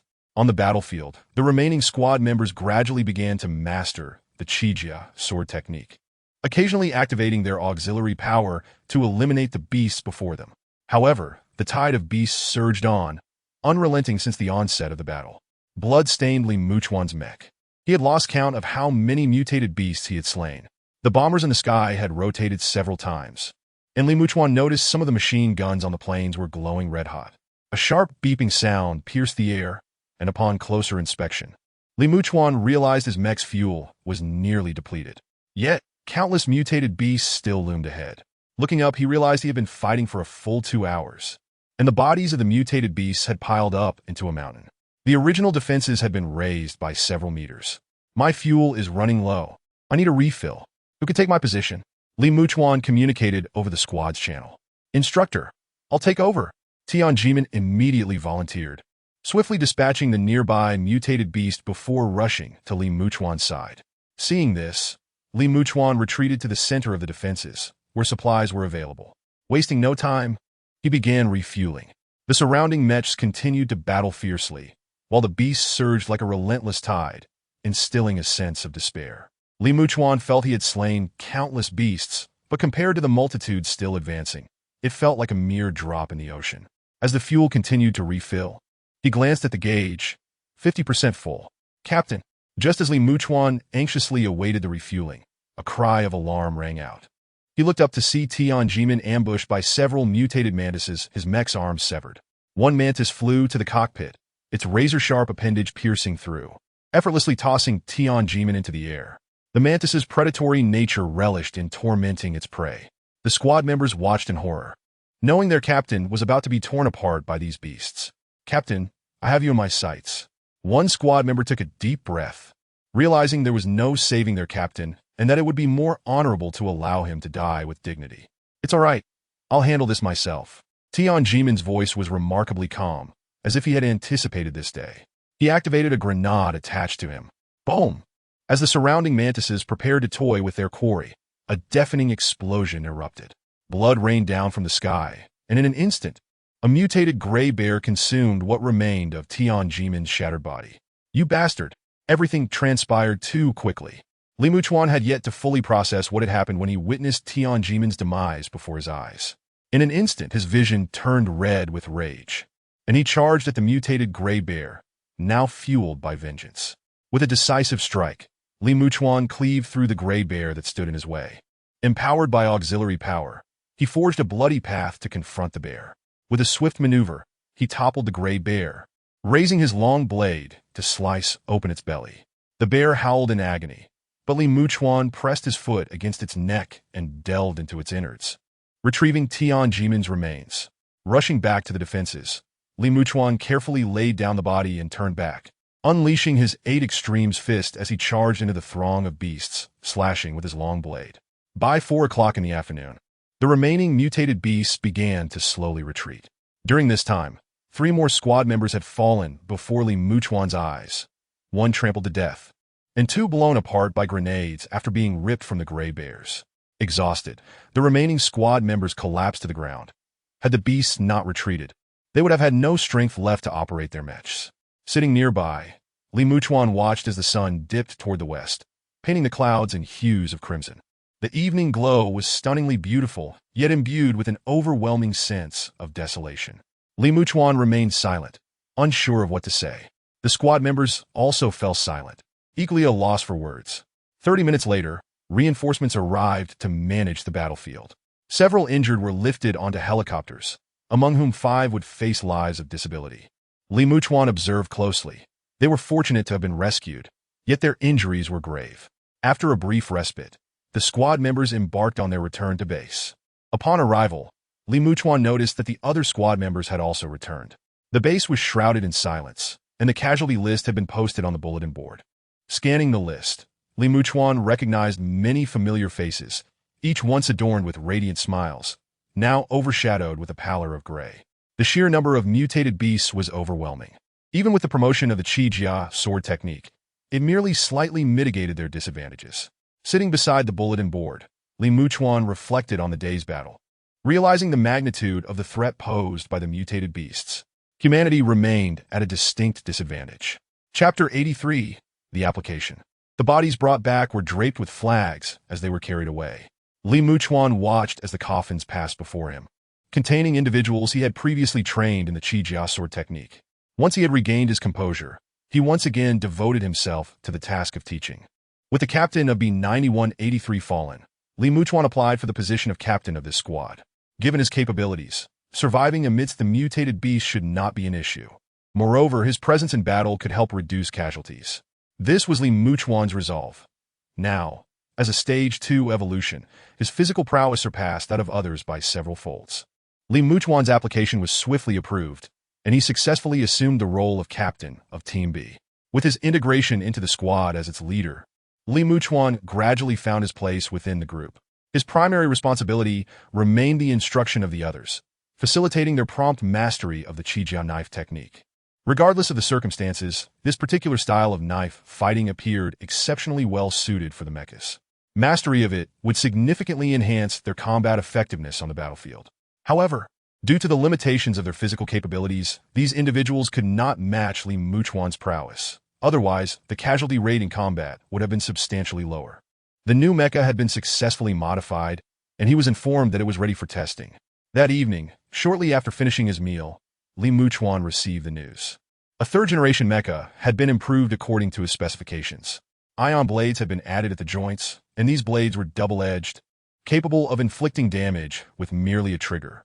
Upon hearing this, Muchuan hurried to the hangar, where he soon beheld a fearsome-looking mecha. Unlike the previous models, this one sported double-edged ion blades at its joints, exuding a menacing aura. Although it had yet to be activated, one could already sense the brutality that would ensue once it unleashed its martial prowess. Entering the cockpit, Muchuan successfully established the connection and piloted the mecha to the testing ground. He sought to assess its capabilities. If it proved compatible with the Muchuan style, he would consider passing down this form of martial art as well. Presently, many soldiers had nearly perfected the Qijia knife techniques, with most able to activate an auxiliary power source during combat. This greatly eased their efforts in dispatching foes. At the testing ground, many rushed to witness the trial of the new mecha upon learning of Muchuan's plans. He had become their instructor, having participated in over 10 battles, each time emerging as the one who felled the most monstrous adversaries with remarkable ferocity. Despite their training under Muchuan in the Qijia knife techniques, the soldiers felt they still fell short compared to their instructor. None could rival him. Even the most talented among them lagged several tiers behind. Muchuan positioned the mecha at the center of the arena. "Let us release a mutated beast for testing," he suggested. The base house captured mutated creatures intended for experimental purposes. Upon hearing Muchuan's words, personnel promptly went to arrange for the release. With Muchuan present, unleashing a mutated beast was hardly a significant concern. To put it bluntly, based on their video analyses of Muchuan in combat, even 100 mutated beasts would not suffice to pose a challenge for him. Soon, a mutated hyena was brought forth. The moment its cage was opened, its gaze fixated on the outside world. Muchuan clenched his fists and then slapped his palms together. "Hey Mutt, What are you looking at? He called. The mutated wolf seemed to comprehend his words and let out a furious howl, the sound whipping up a fierce wind and sending dust swirling throughout the arena. In the next instant, the creature lunged at Li Muchuan. Li Muchuan assumed a stance. As the wolf approached, he exerted force through his heels, channeling power from his waist down to his fingertips. To the onlookers, the computer screens displayed that the mecha's legs had activated their thrusters first, followed by the waist. Subsequently, all this thrust was funneled into the mecha's hands. With a resounding impact, Li Muchuan unleashed a punch, the ion blade on his wrist activating, and the mutated wolf was pierced through its abdomen. Although the creature was not yet dead, it hung limply from Li Muchuan's arm, struggling in vain. Li Muchuan swiftly reached out and snapped its neck. The spectators stood in stunned silence, pondering how the mutated wolf's defenses had seemingly diminished, allowing it to be so easily pierced by a single punch. A researcher, observing the screen with keen interest, noted the transmission of power from the mecha's legs and waist directly to its hands, a sight that defied belief. Originally, the thrust from the wrist alone would deliver around 10 tons of force. Now, bolstered by additional sources, that power surged to an astonishing 40 to 50 tons. Such force would likely shatter even the strongest of mutated beasts. That was impressive, Lu Jianhui remarked, reflecting on the recent punch, his expression grave. This technique is formidable and certainly worth learning. The others nodded in agreement. With the mecha modified, it was indeed well-suited for practicing this martial art. Soon, orders were disseminated, and all were to commence training in this technique. The soldiers, having witnessed the recent display, erupted in cheers. The power behind that punch was simply extraordinary. Mastery of this technique would enhance their self-defense against mutated beasts, and Muchuan was relatively easy to learn. On the training grounds, Li Muchuan began instructing the soldiers in the martial art. With their prior experience training with bricks for the Qijia knife techniques, all that was required was to teach them how to harness their power effectively. As long as they executed their movements correctly, the difference in force would be palpable. This concept was easily grasped by everyone. The following day, Li Muchuan observed that over 80% of the soldiers had begun to show promise. Some even managed to control the mecha effectively enough to deliver punches utilizing the activated auxiliary power. Li Muchuan felt a sense of satisfaction. Once they internalized these techniques, they would soon form a formidable combat force. Meanwhile, logistical personnel quickly commenced modifications on the mechas. Thankfully, adding the ion blades was not a complex task, and each unit could be upgraded within half a day. In the second month of this world, Li Muchuan led Team B on 31 missions. He had long lost track of how many mutated beasts he had slain, yet each deployment revealed a landscape teeming with these creatures. This relentless situation filled him with a profound sense of helplessness. The variety of mutated beasts seemed endless. Even giant crocodiles had appeared, reminiscent of those from the most ferocious of legends. When Li Muchuan faced one of these colossal reptiles, he narrowly escaped disaster. Their brutality was unparalleled. On the 58th day of his arrival in this world, after extensive international consultations, the decision was made to deploy hydrogen bombs. Li Muchuan noted in his journal the events of this day. Hydrogen bombs, relatively clean compared to other options, still left behind traces of nuclear radiation. However, even this minimal residue could stimulate the evolution of mutated beasts. This scenario offered Li Muchuan a stark reminder. While the troops had nearly mastered the Qijia knife techniques and Muchuan, their impact on the larger situation was not as significant as hoped. The deployment of hydrogen bombs to eliminate mutated beasts had become a necessity. How long would it take for Li Muchuan's team to eradicate a number comparable to that which a hydrogen bomb could accomplish?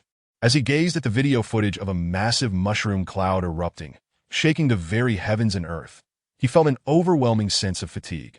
Having taken over Tian Jimin's position, he still faced a casualty rate within the squad. This was a war that could not be altered by the efforts of a single individual.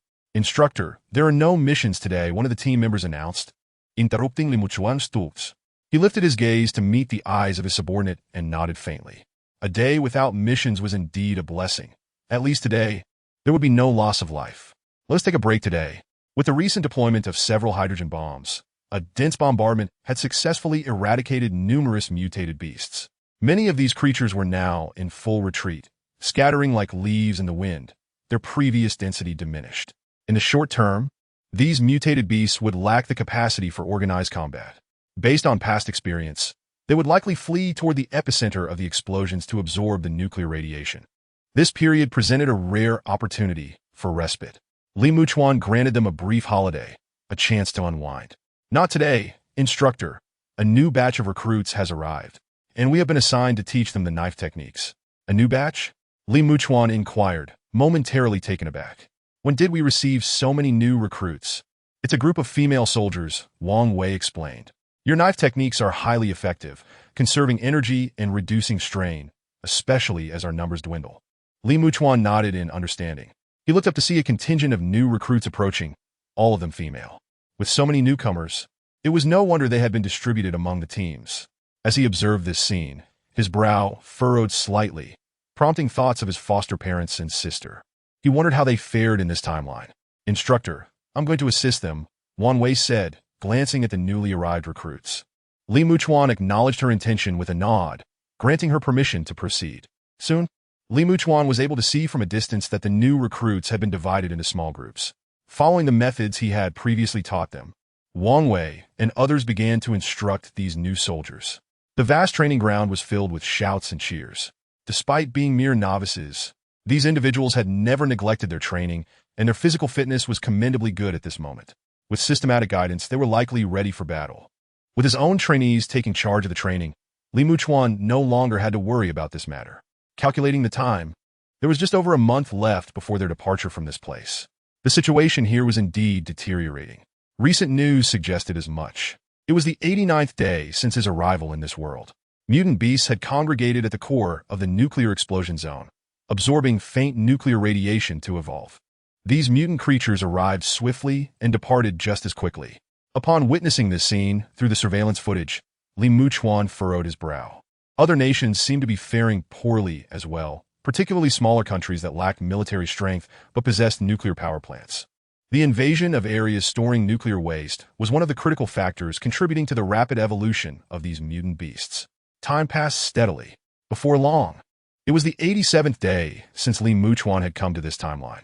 After a new batch of recruits arrived at the base, it suddenly appeared much more populated. Mechas were continuously delivered to the base from the rear, and all personnel upgraded their mechas to the third generation.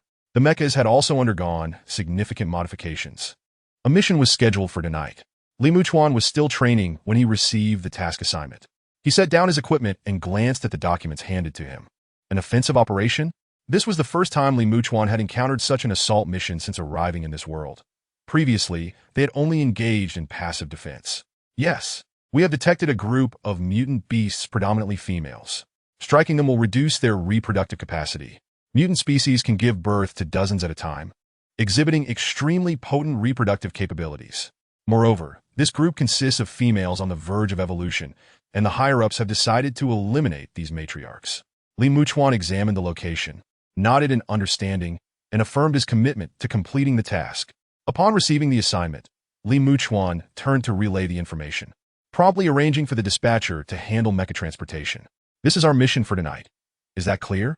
Muchuan distributed the documents, ensuring everyone understood. Tonight's target is the mutant giant rats, creatures known for their insidious and cunning nature, often sneaking into the rear to attack supply depots. Their reproductive capacity is formidable, making it challenging to eradicate them entirely. Understood. We will act at 6 o'clock, arrive near the target by 7:10, and engage by 7:30, aiming to complete the mission before 9. The team members stood up and responded loudly. Muchuan observed these individuals, who had fought alongside him in numerous battles, each one now vividly present before him. Yet after tonight, he wondered who might not return. A sense of solemnity washed over him. He took a deep breath and instructed everyone to prepare adequately, checking their mechas and supplies before departing at 6. With a command from Muchuan, the team members immediately dispersed. As the squad members scattered, Muchuan noticed other teams were also leaving, evidently having received their own assignments. Chapter 85. The eve of departure at 5:30 in the evening. Aside from the members of Team B9183, there were additional soldiers present. You will accompany our instructor on tonight's mission. Although there will be casualties, being with our instructor ensures significantly greater safety. Wang Wei addressed the female soldiers before him with a resonant voice. Upon hearing this, the female soldiers displayed a peculiar expression. They had not been at the base for long, but they had heard much about this instructor, rumored to be quite extraordinary. The Qijia sword technique and the 8 extremes fist were said to be skills attributed to him, which had granted them the opportunity to participate.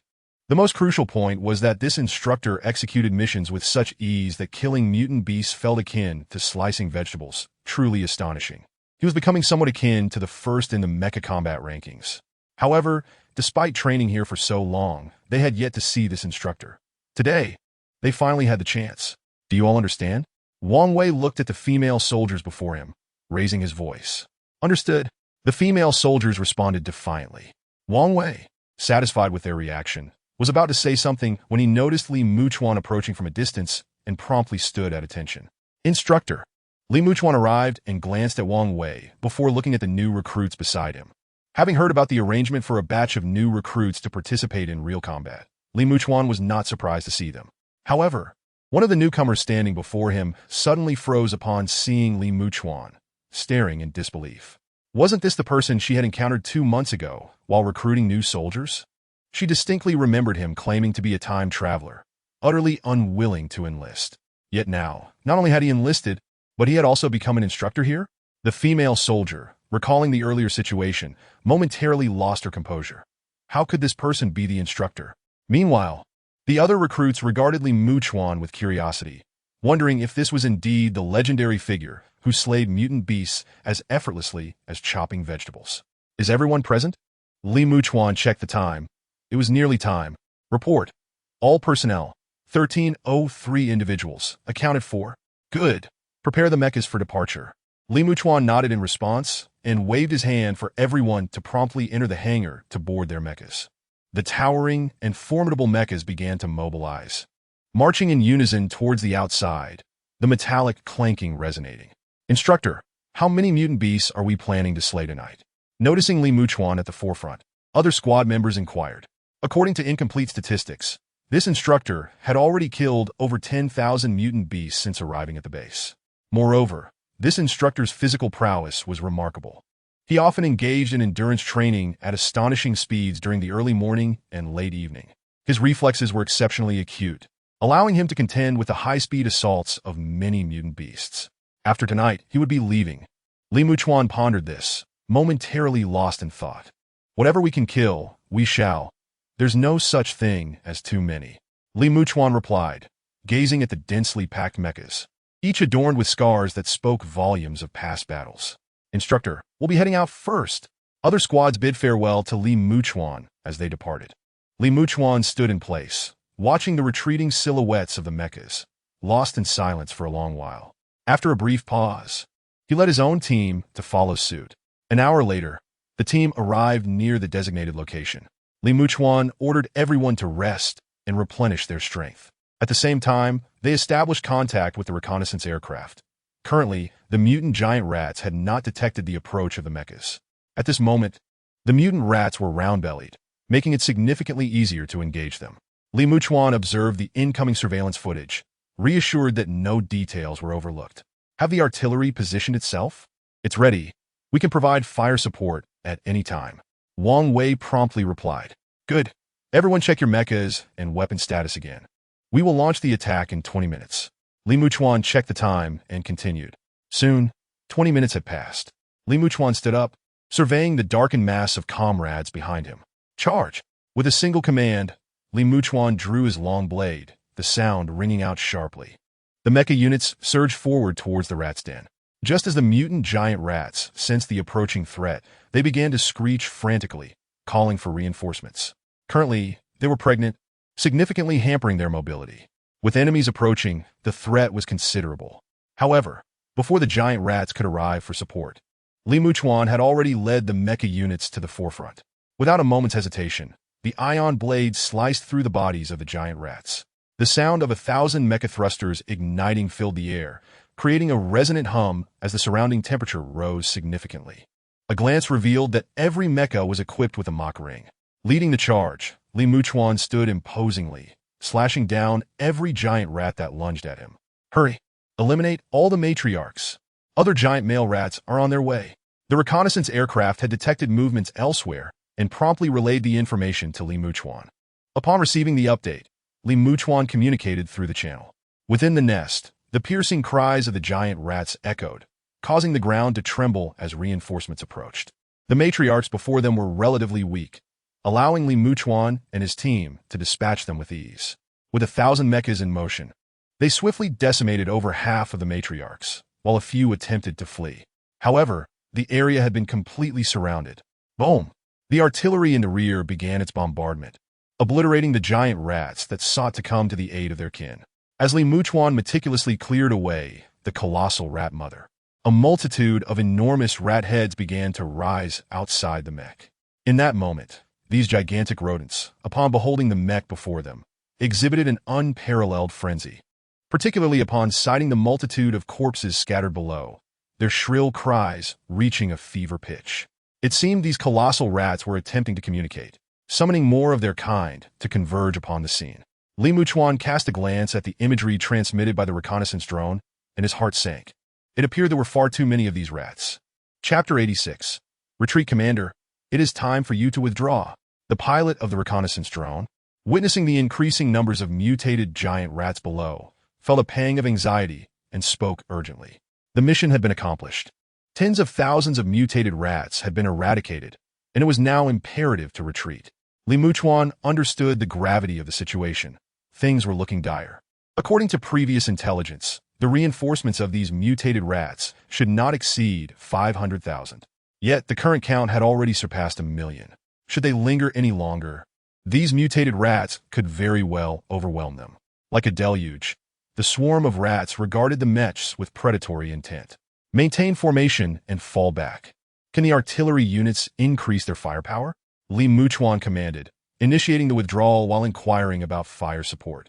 We have already requested an increase in fire coverage. Wang Wei promptly replied. Taking a deep breath, Muchuan surveyed his comrades behind him and began the retreat. However, the mutated rats, sharpening their teeth, launched themselves at the mech unit, having effectively encircled them, unwilling to permit an unscathed departure.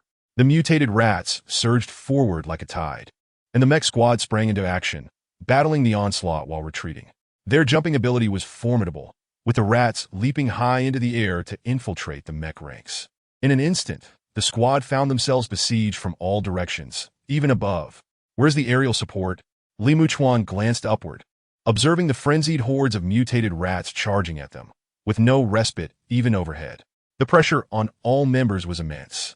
Our logistics base has come under attack, and fighter jets have been dispatched to support those bases. They are expected to arrive in approximately 1 hour, came the response over the channel. 1 hour? Muchuan inhaled sharply upon hearing this. Find a high ground. It was no longer feasible to withdraw directly. Their only option was to locate an elevated position to limit the jumping capabilities of the mutated rats and prevent them from overwhelming their defenses from above. Identifying a high ground became the most viable strategy. With a decisive command, a route was marked, and Muchuan took the lead. His blade became a whirlwind, cleaving through any rat that dared jump towards them. Blood cascaded from the sky, drenching every mech. Upon reaching the summit, the mech members quickly formed a defensive formation to hold their ground. Utilizing the terrain, the mutated rats found it increasingly difficult to launch direct assaults from above, allowing the group to defend with somewhat greater ease. Muchuan stood firm at the critical position, his weapon never faltering. Any rat that approached was severed in two by his blade. The other mech operators, skilled in their maneuvers, managed to maintain control with powered assistance. The artillery fire from behind continued unabated, alleviating some of the pressure. Yet, gazing down at the vast expanse of mutated rats, Muchuan felt a heaviness in his heart. They had already unleashed hydrogen bombs in the area, and yet the number of these mutated creatures remained staggering. Had he not witnessed the devastation wrought upon many of these abominations firsthand, he might have doubted the efficacy of the hydrogen bombs. Are there any other squads nearby? Muchuan scanned his surroundings. Given the current situation, attempting to break through with his squad would undoubtedly lead to significant casualties. He was determined to ensure that as many of his comrades as possible returned alive. The other squads are facing resistance, came the reply. Hearing this, Muchuan fell silent for a moment, observing the thousands of mechs still valiantly engaged in battle. If I recall correctly, our squad's average combat duration is 2 hours and 45 minutes?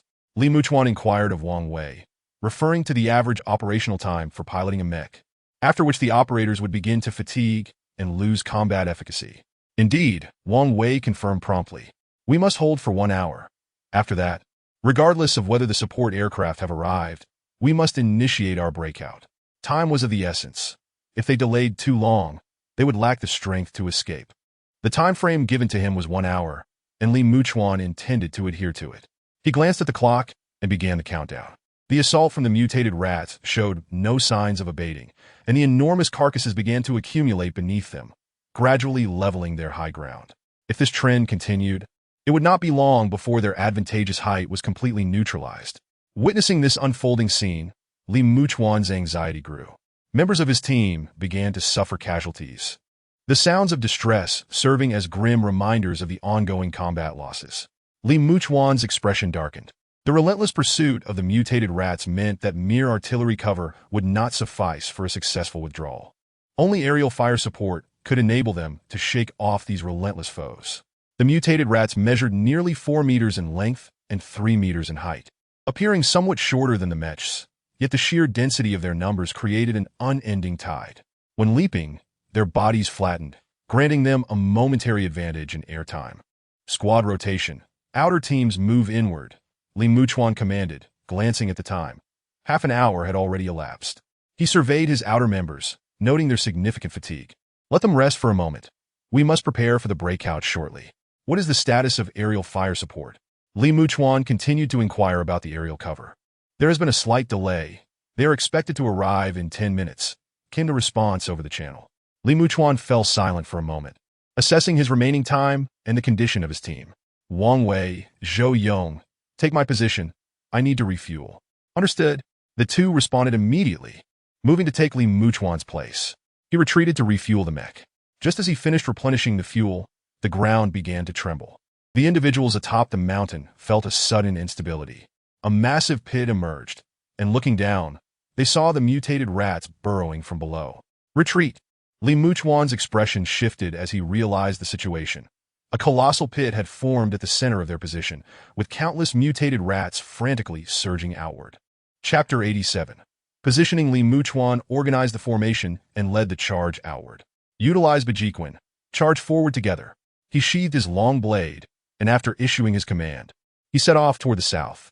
The auxiliary power ignited, and with enhanced strength, the mechs bulldozed through the horde of rats.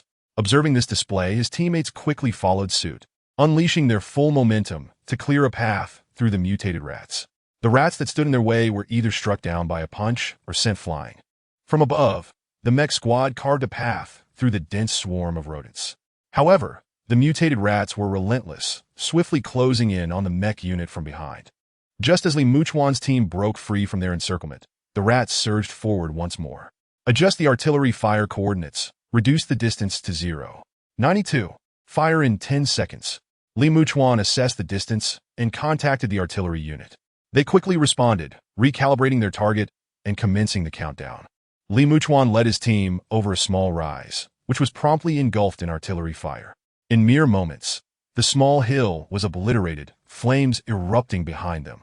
Li Muchuan had timed his advance perfectly, just as he crossed the artillery coverage zone. Yet the next moment, countless mutated rats emerged from the inferno, seemingly unscathed by the barrage. These creatures had evolved to a level beyond even the most ferocious of beasts. Move! Li Muchuan urged his comrades to flee swiftly, seizing the opportunity while they were still unimpeded. Once trapped, there would be no escape. The sheer number of mutated beasts was overwhelming, far beyond what they could eliminate. The mech squad retreated rapidly, the artillery behind them continuously adjusting targets to relieve the pressure on the fleeing team. Initially, the artillery support proved effective, but Li Muchuan soon noticed that the mutated rats began to flank them, attempting to encircle them once more. Their speed was astonishing, and they were rapidly gaining on the mechs. Damn it, Li Muchuan muttered under his breath. We need a few people to intercept the mutated rats on the right. Who's willing to go? Li Muchuan addressed his retreating comrades, determination etched on his face. Those who ventured forth to intercept are undoubtedly doomed. Li Muchuan required volunteers for this perilous task. Otherwise, the main force would meet its demise here. Instructor, y shall go. Upon Li Muchuan's declaration, the team channel resonated with a chorus of resolute affirmations. Li Muchuan's figure momentarily stiffened, and after a brief silence, he commanded, "Wang Wei, take 50 men to the right for the blockade." "Understood. I will ensure the mission is accomplished." Wang Wei responded promptly, leading the 50 men to swiftly engage in the interception. As Li Muchuan watched these 51 individuals depart at a rapid pace, his heart involuntarily tightened. One could hardly deny that he had effectively sent them to their deaths. "Is there anything you wish to convey to your comrades, for them to relay back to you?" Li Muchuan inquired, observing their retreating silhouettes. The 51 men all smiled in response, stating that there was no one left at home to whom they could leave messages. If there were anything to say, Wang Wei paused momentarily, and the remaining 50 seemed to grasp his intent, collectively proclaiming, "For Huaxia, long live Huaxia." The fervent spirit that erupted from these 51 individuals was both grand and heroic. Long live Huaxia. Hearing this, Li Muchuan felt a swell of emotions coursing through him. "Instructor, we still need personnel to block the left. Allow me to take my team there." Zhou Yong's voice rang out in the channel, ready to act upon Li Muchuan's nod. "Zhou Yong, lead your squad to retreat immediately. Your task is to ensure the safe withdrawal of the others." Li Muchuan did not spare a glance at him, and after issuing the command, his mech executed a sharp 90-degree turn, charging towards the mutant behemoth on the left. "Instructor." Zhou Yong was taken aback, not anticipating that the left side was indeed reserved for him by the instructor. "Follow orders." Li Muchuan scolded, his brow furrowed. Zhou Yong's chest heaved as he watched Wang Wei and the others part ways with the instructor to engage in the blockade. Gritting his teeth, he led his squad in retreat. Moments later, Li Muchuan stood resolutely before the looming mutant giant rat on the left. "Instructor, Wang Wei is in position." "Instructor, Qian Qingyang is in position." "Instructor, Ma Tianhua is in position." "Instructor," as familiar names echoed in his ears from the channel. Li Muchuan suddenly felt a weight upon his breath. He came to the left not only because he was about to depart, but also because Wang Wei and the others had chosen to let him leave. For 3 months, he had fought alongside Wang Wei and the others, engaging in countless battles.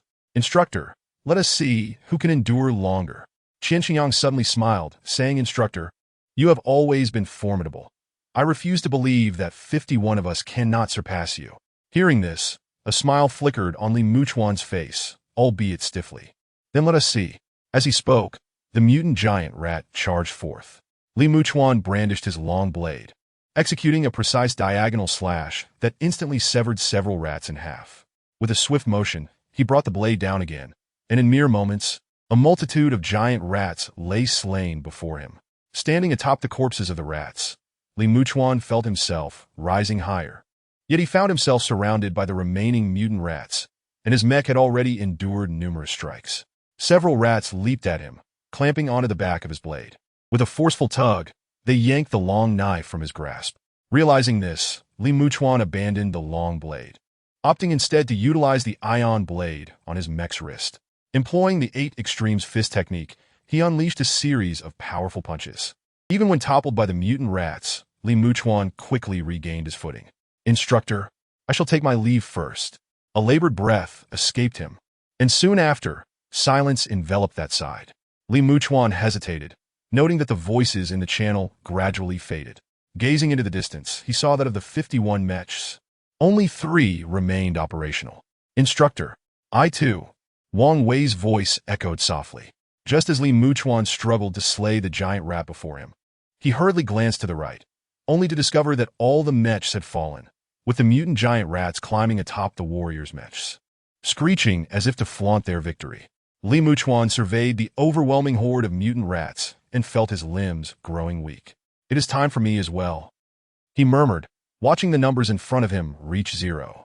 Within the cockpit of the mech, Li Muchuan's form began to dissolve into starlight, losing control as the mech collapsed despondently.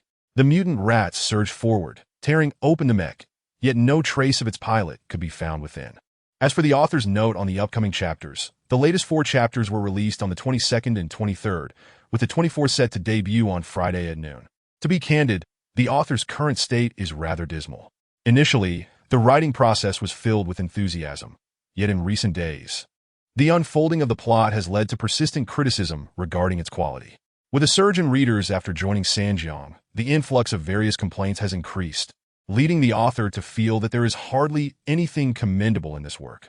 As a result, sitting in front of the computer has become an arduous task, accompanied by a genuine sense of illness and headache, struggling to produce even a single word after sitting for 3 to 4 hours. As I write, I find myself contemplating that once this is published, the readers will surely voice their discontent.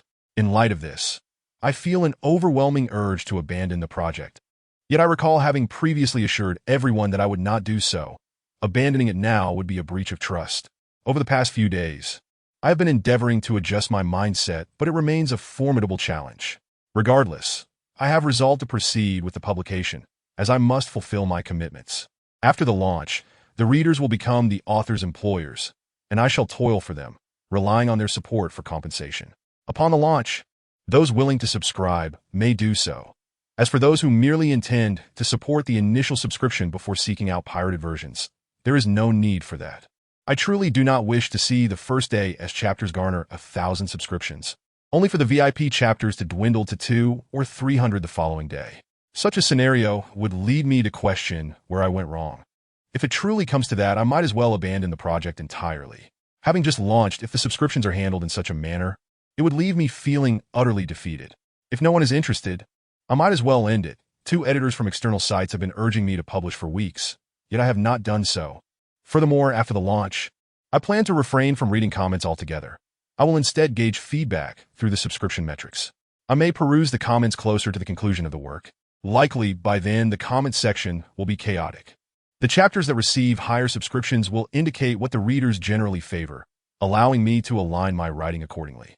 Additionally, after the launch, I will initiate fan points. In recent days, amidst the criticism, there have been some individuals who seem to be competitors.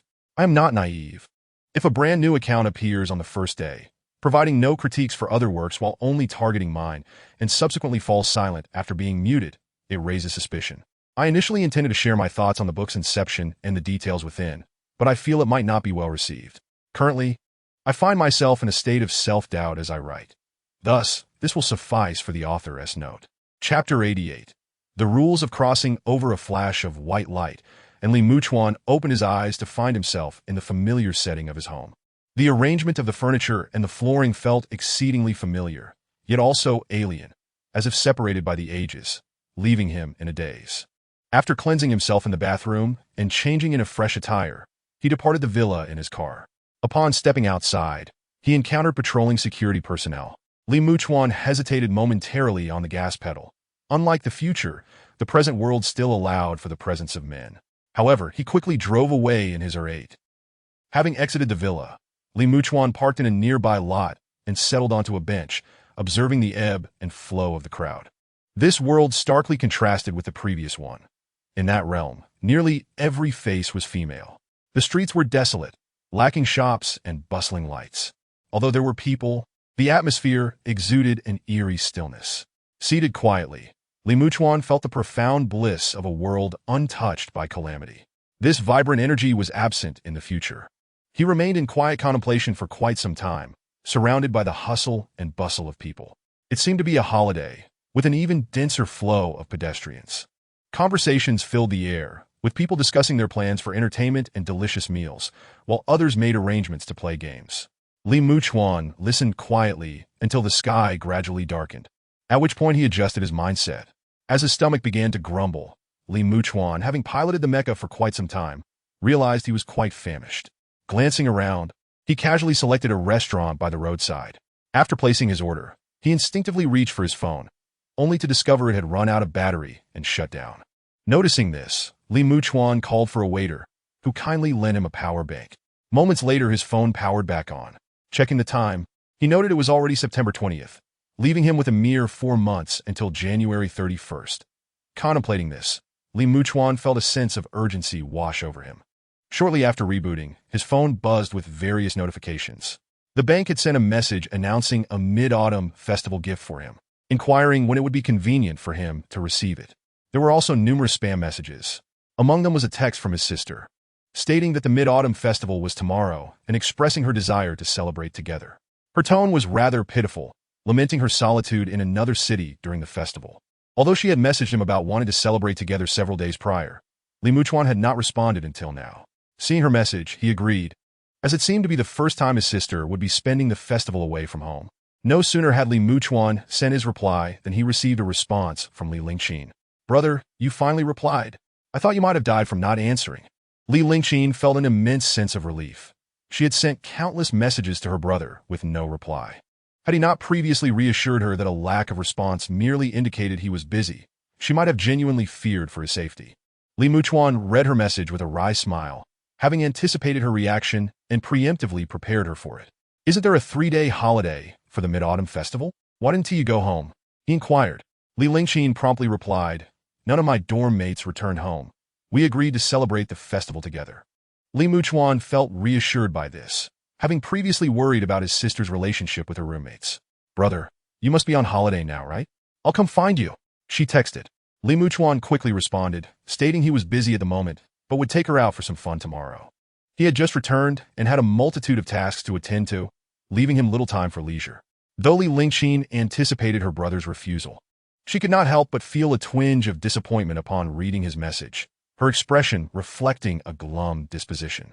Her roommates, observing this shift from her earlier cheerful demeanor, were puzzled. "What's wrong? Why the sudden change in mood?" one asked. "You were just so happy a moment ago." Li Lingqin sighed, explaining, "My brother finally replied, but he still doesn't have time tonight." Her roommates, upon hearing this, realized the situation. They recalled her previous complaints about fearing her brother might be dead or kidnapped. "Well, at least your brother is alive," one roommate remarked, only to quickly correct herself. "I mean, your brother finally replied to you." Chao Yueying chimed in, "If you're going to be with your brother tomorrow, we'll just go out ourselves." Li Lingqin hastily waved her hand. "No, you should come with me." Her roommates exchanged glances, slightly skeptical. "Isn't that a bit inappropriate? You two are siblings. Why should we tag along?" "Exactly," another agreed. Li Lingqin, undeterred, insisted, "It's fine. He asked my brother. It doesn't matter. He has been here for a few years. We can ask him to show us around." With that, she resolved the matter, not considering how her plan might leave her roommates behind. After finishing his messages, Li Muchuan took a moment to eat before returning the power bank. He then drove back to his villa. Moments later, he entered his study, opened his computer, and began compiling data. W97. The mutation frenzy. The world has been nearly overrun by mutated beasts, with the cause traced back to the pathogens carried by the meteorite on January 31st. Li Muchuan reflected on his own demise in the W97 world and, after a moment's contemplation, changed the last 3 words to "has gone offline." This revision, he felt, made the documentation much more palatable. With renewed focus, Li Muchuan continued typing. Rule of Transmigration 1. All actions in the traversed world must aim to strengthen the main world. After completing this, he finally shut down his computer. With only 4 months remaining, he needed to devise a plan. Otherwise, he might find himself following in the footsteps of W97, with time slipping away. With this thought in mind, he opened another computer. Moments later, he logged into the previously acquired website, a clandestine portal that would be nearly impossible to locate without prior knowledge of its existence. Chapter 89. The Hidden Dimension of Huaxia. After entering his credentials, Li Muchuan successfully accessed the site, confirming that his account remained valid in this world.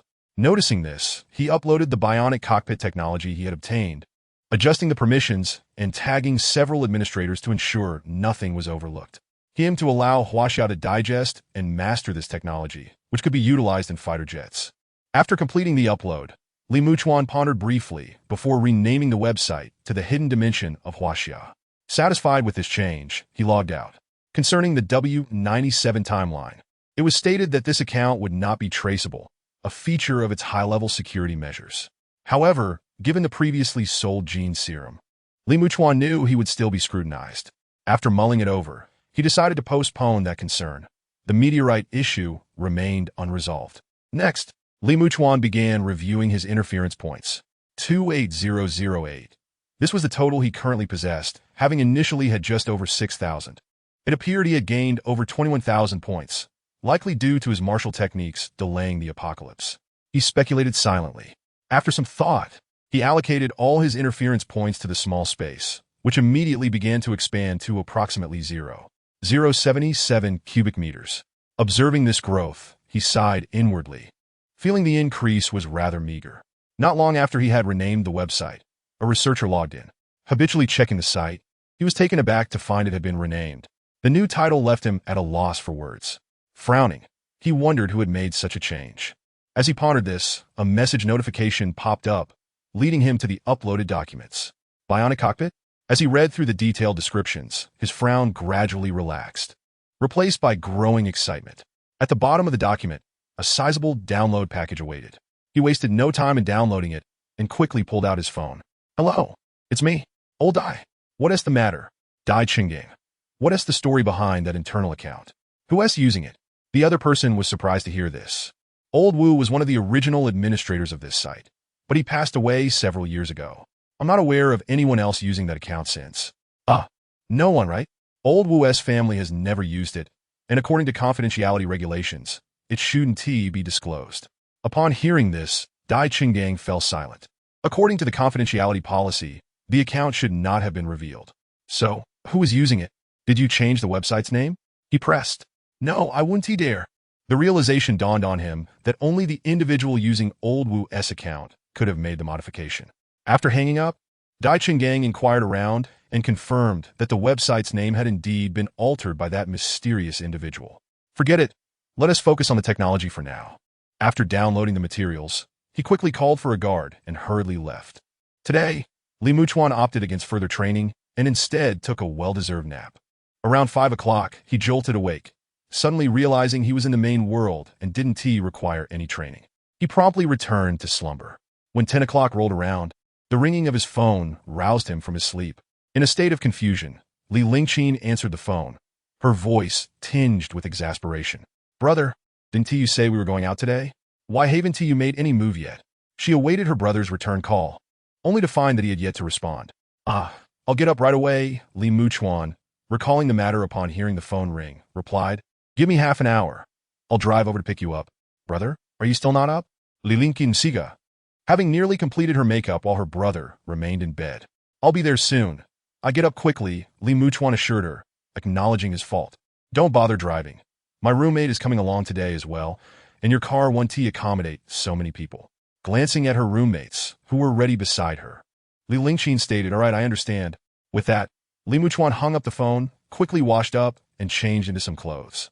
Hello, is this the property management? I need a vehicle that can seat 6 or 7 people today. Can you lend me one for the day? Despite the hassle of parking, he considered that it would be impractical to take 2 taxis since his sister was bringing her friends along. Mr. Li, we have a business vehicle available. If you need it, we can lend you one. Would you also require a driver? The pleasant-sounding attendant inquired. No need for a driver. I can drive myself, he replied, thinking it would be too ostentatious with a driver present. All right, we'll arrange for the business vehicle to be brought to your villa, the attendant confirmed. Is there anything else you need? Nothing else, he replied before hanging up. Shortly thereafter, a Buick business vehicle arrived at his doorstep, courtesy of the property management, which was known for its impeccable service. The driver stepped out, handed over the keys, and said, Mr. Li, the car was just serviced the day before yesterday and is fully fueled. Should you encounter any issues during your drive, please feel free to call us. Li Muchuan nuda prasietibeli. Thank you for your efforts. It's no trouble at all. It's our honor to serve you, the driver beamed. It truly is quite a task, Li Muchuan replied, but the driver insisted it's not. Your satisfaction with our service is the best recognition for us. Knowing that continuing this exchange would lead to endless pleasantries, Li Muchuan decided to get in the car and leave. The driver, relieved, preferred a more reserved client rather than someone overly concerned with small talk. Chapter 90. Half a minute's time, are you all not going to put on makeup? Li Lingqin asked her roommates, puzzled. ISN, this already done? Chao Yueying replied, glancing in a mirror. Li Lingqin observed that her roommates had only applied light makeup, feeling somewhat at a loss. Looking at her own meticulously crafted look, she felt it might be excessive. My brother has arrived. Let us go. With her roommate's agreement, Li Lingqin dismissed her concerns and called to her friends to head downstairs. Moments later, they arrived at the university entrance, where Li Muchuan stood beneath a tree, his brow furrowed, seemingly lost in thought. Brother, Li Lingqin exclaimed upon spotting him and hurried towards him. Seeing his sister approach, Li Muchuan's expression softened slightly, but as she was about to embrace him, he instinctively stepped back. Brother, Li Lingqin pouted at his reaction, recalling how he had been more affectionate in their childhood. You are becoming increasingly distant. That is not true. Li Muchuan rolled his eyes, denying her accusation. It clearly is. Your replies are so cold. And now you act like this. You used to spoil me. Lilinkin raturta. Her good mood dissipating. Seeing her discontent, Li Muchuan sighed, we are siblings. You're being too affectionate. Having grown up together, he felt that while it was acceptable in their youth, boundaries were necessary as they matured. But we're siblings. What is the matter with that? Lilinkin kuntarat. Momentarily taken aback. At that moment, Chao Yueying and her friends approached, casting curious glances at Li Muchuan. Is this really your brother? I thought you said he was an older man. Why does he look so handsome? They wondered, surprised that he appeared youthful. Indeed, let me introduce him. This is my brother. Having realized the reason for Li Muchuan's demeanor, Li Lingqin beamed and proceeded to introduce him to her friends. Li Muchuan greeted each of them in turn, establishing a cordial acquaintance. Let us get in the car. The sun is quite strong, he suggested, noting the September heat. Though it was autumn, the sun's rays were still fierce. As they walked towards the vehicle, Chao Yueying and the others lagged behind, pulling Li Lingqin aside. Why didn't you tell us your brother was so attractive? They felt somewhat deceived, realizing they had underestimated her brother's appearance. You didn't ask? Li Lingqin raplia, bawildarat. Chao Yueying was taken aback, recalling that they had presumed their brothers were all older men in their late 20s, which had influenced their decision to dress down. Now, seeing how dashing Li Muchuan was, they regretted not putting more effort into their looks. After they all boarded the vehicle, Li Lingqin inquired, Brother, where did you get this car? Her brother usually drove an R8, so she was curious about the Buick. It's a rental, Li Muchuan answered, noticing everyone was settled before asking. What are your plans for today? Let us eat first. I haven't tea at breakfast. Li Lingqin was eager to prioritize a meal. Li Muchuan nodded in agreement. If you don't have any other plans, how about we visit the ocean park? The one here is quite decent. Considering it would be entertaining for the girls to see the orcas, he felt it would be a good outing. The others nodded, hesitant to speak up, given their unfamiliarity with him. Seeing their tacit approval, Li Muchuan finalized the plan. After more than 30 minutes of driving, they arrived at a restaurant. Li Muchuan parked and entered first, with Li Lingqin following suit, confidently ordering dishes she knew her friends would enjoy. Li Muchuan remained absorbed in his phone, seemingly indifferent to the gathering. As the sole male at the table, he noticed his sister's friends initially held back, but gradually began to relax as the meal progressed. Meanwhile, he delved into research on meteors, contemplating the complexities of cosmic phenomena. He noted that once a meteor reaches the second cosmic velocity, it accelerates further, making interception with current technology virtually impossible. According to his findings, a meteor, upon entering the atmosphere, would land in approximately 36 seconds. Yet in reality, meteors often disintegrate before that time elapses. He recalled past events, such as the meteor incident in 2013 that injured over 1,000 people due to atmospheric friction and subsequent explosions. It was evident that no technology could execute the necessary rapid responses for detection, calculation, and interception within such a short time frame. He pondered the possibility of seeking solutions from other worlds, specifically the W627 realm, where he speculated he might find answers. Lost in thought, Li Muchuan remained silent, drawing the curious glances of Chao Yueying and her friends. Brother, why are you glued to your phone while we're out? Li Lingqin expressed her dissatisfaction, feeling it was a missed opportunity for enjoyment. Noticing her concern, Li Muchuan tucked his phone away and smiled at her. Do you have something on your mind? You seem quite troubled, she observed, sensing an unusual weight on his shoulders since their reunion. It's nothing. The food is here. Let us eat before it gets cold. Li Muchuan replied, shaking his head, urging her to enjoy the meal. Li Lingqin, feeling a sense of gloom, uttered a soft sound of discontent. She couldn't shake the feeling that her brother was concealing something from her, yet she lacked any evidence to substantiate her suspicions. In Chapter 91, the only outsider at the dining table was Li Muchuan. After a few people had settled in, the atmosphere lightened, and they enjoyed their meal with great delight. Once they finished dining, Li Muchuan drove them directly towards the ocean park. In a secret base, Dai Chinggang observed his colleague beside him, striving to maintain his composure. We conducted a technical simulation using software, and theoretically, this technology is indeed feasible. If it can be realized, it would undoubtedly ensure the safety of the pilot and alleviate their burdens. Moreover, it could also mitigate the occupational ailments that pilots often face, such as cervical and lumbar issues. Additionally, it would simplify the operation of fighter jets, thereby streamlining the training of pilots. Under conditions of acceleration, the resultant load would be significantly reduced, and the biomimetic cockpit would enable pilots to maneuver the aircraft with greater ease. The implications for fighter jets are monumental. Which organization developed this technology? It's remarkable, one of his colleagues exclaimed in admiration. However, Dai Qinggang, upon hearing this, felt a twinge of headache. They were still unaware that someone had used Old Wu's account to upload this technical data, and as of now, the identity of the individual remained a mystery. Uncertain? A colleague beside him paused, momentarily taken aback, then narrowed his eyes slightly. We need to identify this person. Another technician chimed in. But how? No one has the authority to trace the source of this account. Dai Qinggang sighed in resignation. No need to rush. I can reach out to them through the website later and see if we can arrange a meeting. The group concurred with this sentiment. Suddenly, a splash resonated as a killer whale leapt out of the water, playfully sending droplets flying. The unexpected sight startled Li Lingqin and her companions, prompting a chorus of shrieks. Meanwhile, Li Muchuan stood calmly aside, exuding an air of tranquility. That killer whale is adorable. Once they regained their composure, they began to praise its cuteness. Li Muchuan, however, merely curled his lip. Adorable? Just wait until this killer whale evolves into a creature with more and longer fangs than a shark, its once smooth skin transformed into thick armor. You won't find it cute then. Instead, it will seem like a bloodthirsty machine. Right now, it appears charming, but once it undergoes its transformation, you'll see it in a different light. After observing the killer whale, Li Muchuan guided the group to explore other marine life, including sharks. The variety of species here was quite impressive, complemented by an underwater glass tunnel. Some fish appeared exceptionally beautiful.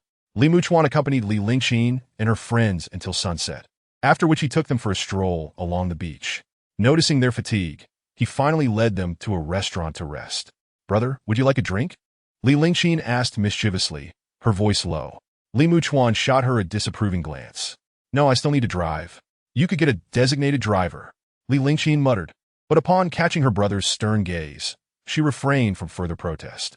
Once seated, she eagerly picked up the menu. Brother, do you have any plans for the National Day holiday? As she perused the menu, she contemplated the upcoming holiday, which was fast approaching. Li Muchuan, without lifting his gaze, replied, I have matters to attend to during the holiday. I won't have time to go out. According to the timeline, he would need to start his next journey at the end of the month. The impending meteorite situation weighed heavily on his mind, leaving him little inclination for leisure. Li Lingqin felt a flicker of hope that the misunderstanding between her and her brother was resolving, only to discover that Li Muchuan had no time to spare. Aren't you going home? Don't you miss it? At this moment, Li Muchuan found himself puzzled. This is your first time away from home, and so far away at that. Aren't you secretly crying in your dorm at night? He recalled how, during his own first year of university, many female classmates had wept quietly in their dorms, missing their homes. Given Li Lingqin's personality, he assumed she was likely experiencing the same. Upon hearing this, Li Lingqin's face flushed crimson, and she stammered, unsure how to respond. It wasn't just her. The other girls, including Chao Yueying, suddenly felt uncomfortable as well. Li Muchuan had not misjudged. All the girls in their dorm were experiencing homesickness for the first time. They were caught off guard that Li Muchuan was aware of this, leaving them feeling embarrassed and exposed. That's not true, Li Lingqin protested, though she mused that she would indeed like to return home for the National Day holiday. Li Muchuan noticed her facade of bravado and smiled without calling her out. However, he recalled that he had previously transferred 500,000 back home, and now that both siblings were away, he wondered if their parents were off on a trip. An idea struck him. He remembered their parents often lamenting about places they had never visited. With both children absent, it was conceivable. What's wrong? Li Lingqin noticed her brother's peculiar expression and curiously inquired. Nothing. If you're planning to return for the holiday, you should book your tickets in advance. It would be troublesome if you couldn't secure a seat at the last minute. Li Muchuan offered a reassuring smile. Seeing her brother's concern, Li Lingqin beamed back at him and promptly nodded, pulling out her phone to check train tickets. After finishing their meal, Li Muchuan drove Li Lingqin and her friends back to campus, as they had classes the next day. Li Lingqin felt a twinge of annoyance at how quickly her brother had returned her home. The day had hardly felt long enough for enjoyment. Li Muchuan, however, was unconcerned. If everything went smoothly, there would be plenty of time in the future. If not, it could lead to significant trouble. Once he confirmed that his sister had entered the dormitory, he drove back to the villa. Upon arrival, he called the property management to have his car taken care of before retreating inside. With his physical parameters now upgraded to the second stage, Li Muchuan sought to assess his current condition. Until now, he had not had the opportunity to conduct a thorough test. He estimated that his physical capabilities were roughly on par with half of Captain America's. In the villa, Li Muchuan first utilized the treadmill and then the nearby equipment for assistance. After a series of tests, he finally grasped a general understanding of his physical state. His running speed had reached 30 kilometers per hour, still a little short of Captain America's impressive 42 kilometers per hour. Li Muchuan speculated that during his next advancement, he would likely surpass Captain America effortlessly. Previously, when he was at the first stage, he took 89 minutes to cover 30 kilometers. Now, he had nearly halved that time. However, his current objective was to prepare for the impending meteorite situation, and enhancing his physical fitness would not suffice. He needed to focus on expanding his capacity. Additionally, he tested his defenses by gently scraping his skin with a small knife. The results were markedly improved. A light touch with a fruit knife left no significant sensation, while a utility knife only left a slight mark. Given the sharpness of the utility knife, that scrape should have drawn blood, yet this time, it did not. While Li Muchuan was engaged in testing his physical abilities, his phone suddenly rang. He picked it up to find it was the bank manager calling. "Mr. Li, this is Xiao Zheng. I brought you a gift from our bank. Could you please inform the security to let me in?" Upon hearing this, Li Muchuan recalled having forgotten about it. He expected them to remember. After some thought, he instructed the manager to have the security deliver the gift inside. Meeting in person would likely lead to unnecessary small talk, which he preferred to avoid. Upon hearing this, the manager readily agreed, knowing that delivering the gift would complete his task. Shortly thereafter, a security guard arrived, carrying several rather upscale bags, which he delivered to Li Muchuan's villa. After expressing his gratitude, Li Muchuan casually set the bags aside. With several days still remaining until the end of the month and his next journey, he calculated that, based on his previous experiences, each crossing required about a month. This included both his time in the main world and the alternate worlds, totaling approximately 1 month. With this in mind, he estimated he could still undertake about 4 more crossings, and it was crucial to find a breakthrough during these attempts. However, with only 4 opportunities, the pressure on Li Muchuan suddenly intensified. Resolving to ease his mind, he approached the sandbag and unleashed a series of punches, causing it to sway slightly.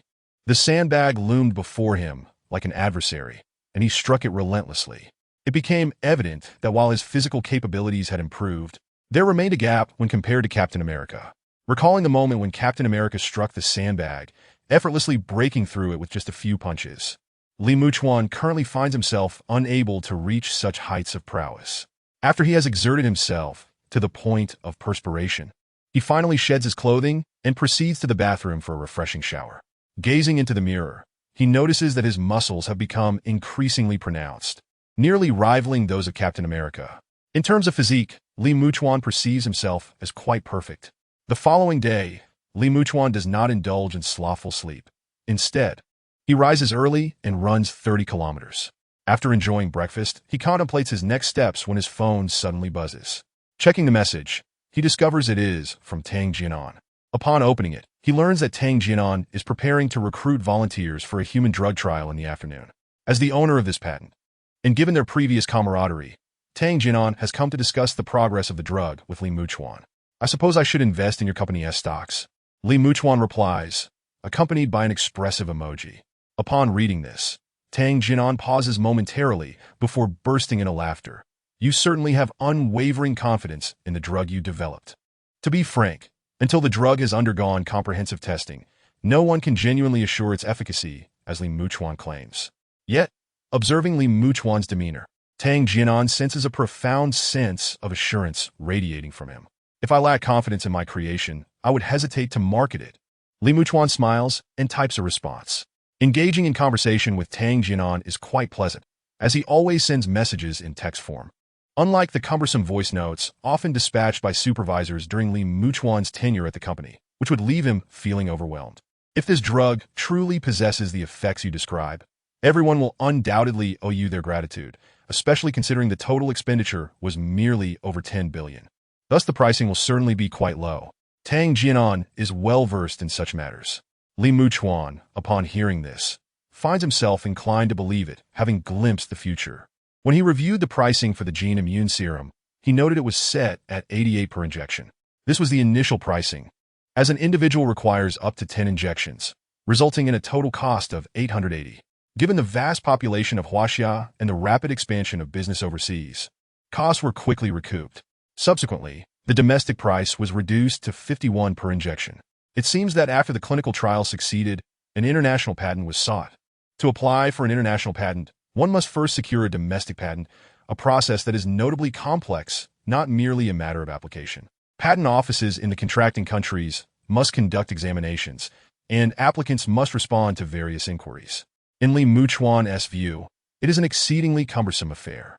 Fortunately, this endeavor was entrusted to a state-owned enterprise, alleviating Li Muchuan of any burdens. He vaguely recalls that the drug's price multiplied several times when sold abroad. The pricing is determined by you. It scarcely concerns me, Li Muchuan muses, not attributing the entire success to himself. After acknowledging this, he opens his computer.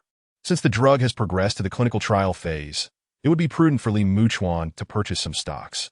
Despite his remaining funds totaling just over 600 million, a little extra capital is always beneficial as a contingency. As he adeptly navigates his computer, he successfully acquires shares in Huazhou. After a brief conversation with Tang Jinan, who soon becomes preoccupied, Li Muchuan concludes his tasks and drives out. A weight presses upon his chest, creating a sense of suffocation. Seeking relief, he steers his vehicle towards the beach. With the recent passing of the Mid-Autumn Festival, the beach appears rather desolate. Gazing at the vast expanse of the ocean, Li Muchuan finds the oppressive feeling alleviated somewhat, though his mind continues to ponder the matter of the meteorite and how it might be resolved.